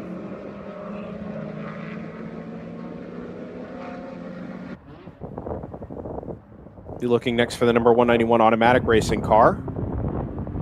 Come across the line, and then we'll try and follow it. There it goes, actually, down into turn 1. We'll pick it up down at the camera at turn 3, and then try and follow it around for the last couple of laps here. As we see the Speeco NP01. Not a factor today, that NP01. Some damage early on, sent it back into the paddock, replaced a lot of body panels on that car. Looks like just a solo mistake on that car. Yeah. Back timing that automatic car to the start-finish line. My guess is this is now 2 laps and some change to go for that car. He'll take the white flag with something like 30 seconds remaining on the clock. And then something like 2 minutes, 2.5 minutes after that, we'll come through and take the checkered flag. Look again at ART in Montgomery. The gap's down to a minute, but ART is still doing 2:43. So if we think that that is the correct target for that car, it certainly hasn't slowed down anymore. My guess is the pit wall will be telling him to just hold that pace because it's saving them enough fuel and holds the margin safe enough. Back to the number 24 Montgomery Motorsports car. Montgomery's done a 2:36 flat. We are expecting the 988 to pass the 981. That is what the projection says. That position happened on, or that change happened on track. So I don't know if that projection was run less recently. Well, right now, timing and scoring has the 988 behind. Yes, because that pass happened on track already. Okay, gotcha. The 981 has already gone through on track. So Joseph's math may be a little old there, or not taking into account the fact the position's already changed. Yeah, it's slowly going away. Yep. Okay. Yep. So that's already done and dusted. Perfect. Alrighty. ART does a 2:45.5, and I see no activity in the pit lane from where the ART car has been pitted during the day. No urgency with fuel cans or anything like that. The 17 is in with a late stop. Yep, that's the Core Motorsports Mustang in GP2. They've got to pull right up to the core pit. I don't think they're doing fuel. None of them have any sort of helmets on like you require. There's some smoke coming out of that car as well.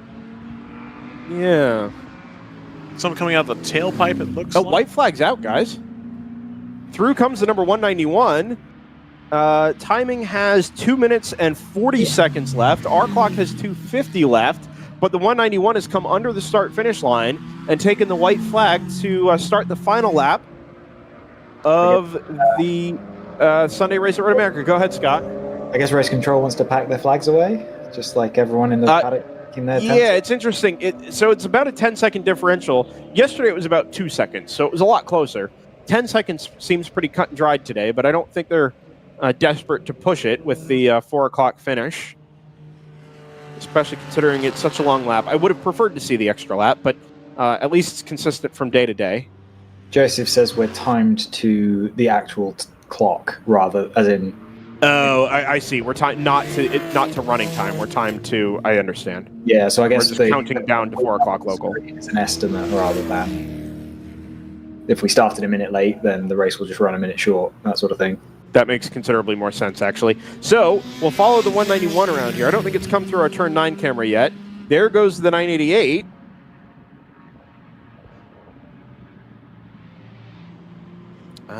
Actually, may not be quite this far yet. Nope. I heard a thud behind me. I think it was actually the door. There goes the leader through the carousel at turn 9. 48.2 seconds in hand over the number 242 Tons of Gas Motorsports BMW M4. It is worth noting the Core Motorsports car got back out. I don't think it would have mattered anyway because they had about a 5-lap advantage in hand over the third-place Jump Change Racing car. So right. Ended up not coming to matter. So the 147 takes the white flag. Oh, what could have been for the 147. Well, I mean, it's still a top 5 overall, which is nothing to. Oh, it's still outstanding, at, but that's not a podium. Overall podium. Yeah, no, I agree. I think that does speak to the GTO field is not impervious to some stuff going on. I think the automatic racing car is the only car that hasn't had issues. Yeah, that's why they're at the front. They are, as they crest the hill at turn 13. We'll pick them up on the exit of turn 14 here in a second. It's the blue Aston Martin we're looking for. That's it, past pit entry and up the hill. The Sunday race at Road America, in addition to the Saturday race at Road America, goes to the number 191 Automatic Racing Aston Martin V8 Vantage. Congratulations for our first weekend sweep of 2021 to the V8 Vantage folks from Automatic Racing. Great to have them back on track, and they do it in style at Road America. Tons of Gas Motorsports here in a couple of moments' time will come home to take P2, Hammer Motorsports P3 in GTO, and Team ACP Tangerine Associates comes across the line just in front of us now to finish P4. ART Racing has been bicycling the 147 car to try and get it home. I guess the word is pedaling. They've been pedaling the 147 car. They just did a 248 last time, so yes, they were taking their time. But Montgomery has not come through yet, actually. Not. Nope, there's the Tons of Gas car. We keep an eye out for the 147. It's got 44 seconds in hand, so unless it ends up stopped on track here, I think that'll be enough to bring home the GP1 win. It's 44, another black BMW, but not the one we want. Things get quiet here on the front straightaway. 147, I think, should be in this group. There's a 601, which will be your GP2 class winner.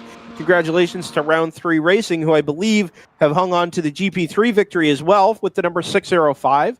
So a double class win there for our friends over at Round 3 Racing. Checkered flag into the air again. Through comes the number 01 to salvage a podium after a pretty torrid day for that car, but they've done well to bring that car back. The Core Mustang crosses the line, the number 17. Still no sign of either of the GP1 class leaders.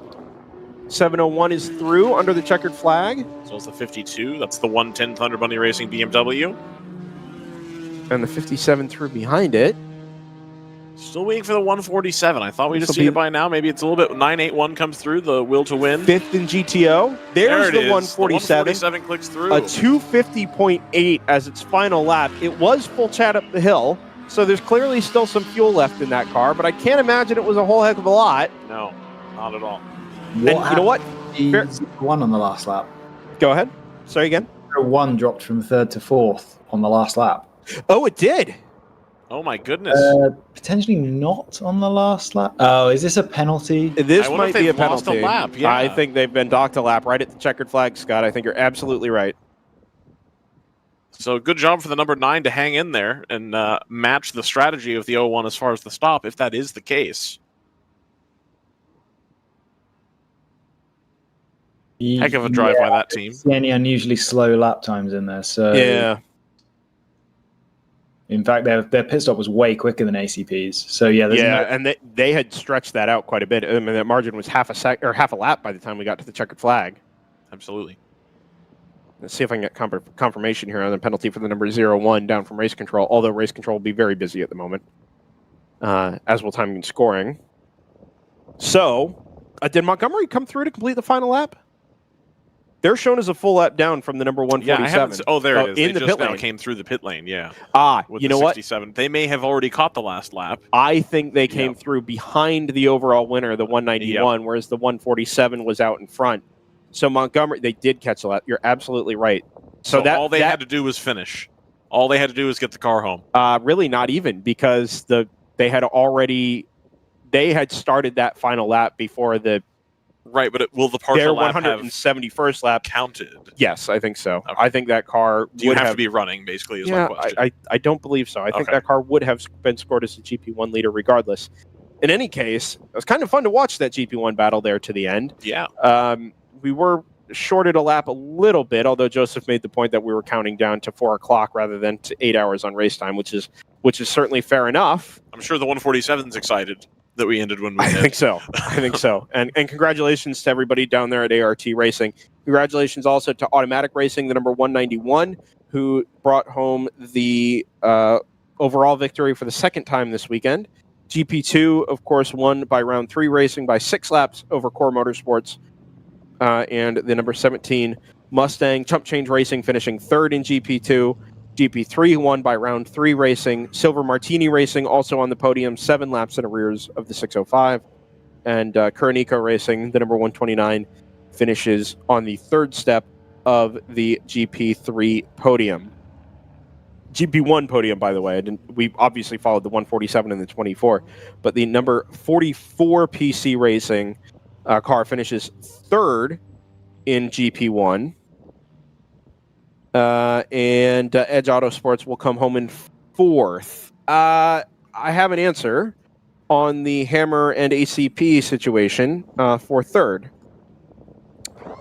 The 01 was dished out a penalty for having contact with the number 9 car. Interesting that's how that ended up playing out. I assume that was for the contact down at Canada Corner. I'm certain that there will be many gentlemen from both the 9 and the 01 making their way up to race control right now with laptops I suspect to adjudicate that. I suspect that one's not over yet. I get it. There was car-to-car contact, and that is pretty much a done deal in the World Racing League. But I think the circumstances of this one, and I'm not a Hammer homer, although I do want a shirt that says that. We do get lunch from that. We do. As journalists, I'm scared to admit that. No, we're not journalists. But I will say, from what we understand, the circumstances with the point buy down at Canada Corner, I suspect there's more to come from this. That being said, I'm not sure we're going to stick around for it. We also have got to be out of the facility, and it's a good time to wrap things up from Road America on DriversEye Live. With that being said, I'm not going to do any sort of major pre-race. We've spent a lot of time talking about, or post-race. We've spent a lot of time talking about racing this weekend. Are you sure? And yeah, I think so. You know what? Let's restart the broadcast here. Tanner, bring us back to the front, and we can do some highlights. Let's start the five-minute countdown to the front of the broadcast, please. Let's not do that.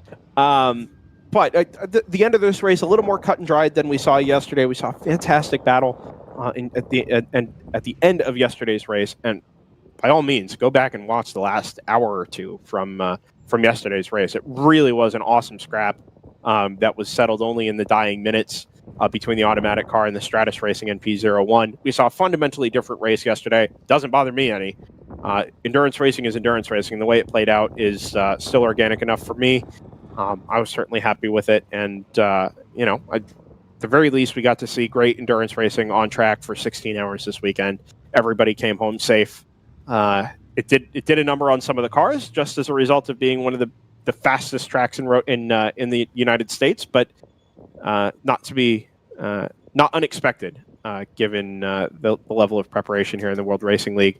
They are still cars, mostly production-based cars, and speed and everything that Road America has to throw at race cars. We'll do a number on that. So, all that being said, I'm Brendan Kazmarek. I've been joined this weekend by Ryan West, who sits to my right. Layla Kazmarek here in the booth with us all weekend at DriversEye Live on Instagram. Please give us a follow and scroll through some of our content there. It's been great having her back at the racetrack this weekend and active on social media. Also in commentary on Sunday today, Scott Michaels and JT Tammy joining us from afar. Tanner Johnson absolutely killing it as a producer from very, very remotely. And just been so grateful to have Tanner on board the team to kind of take production off of our shoulders and bring a little more depth to what we can do here on DriversEye Live with the limited resources we have. Thanks again to World Racing League, as always, for having us this weekend. It's been great being a part of the 16 hours of racing we've had on offer, and I can confirm that we will be back to do it again from Daytona. 14 hours, definitely much more my style. I mean, endurance racing, I'll take as much long distance as I can get, and a continuous 14-hour race under the lights, the high banks, the place I spent 3 years in what sort of became one of my my second or third homes as a racetrack. It'll be great to go back there. I can't wait to have the opportunity to live stream the World Racing League from one of the iconic venues in the United States. All that said, thanks everybody for being with us this weekend. It's been a pleasure having your company all weekend. And June 4th and 5th, we'll be live again with the World Racing League from Daytona International Speedway for 14 hours under the lights. Thanks again, and we will see you all next time on DriversEye Live. Have your pets spayed or neutered.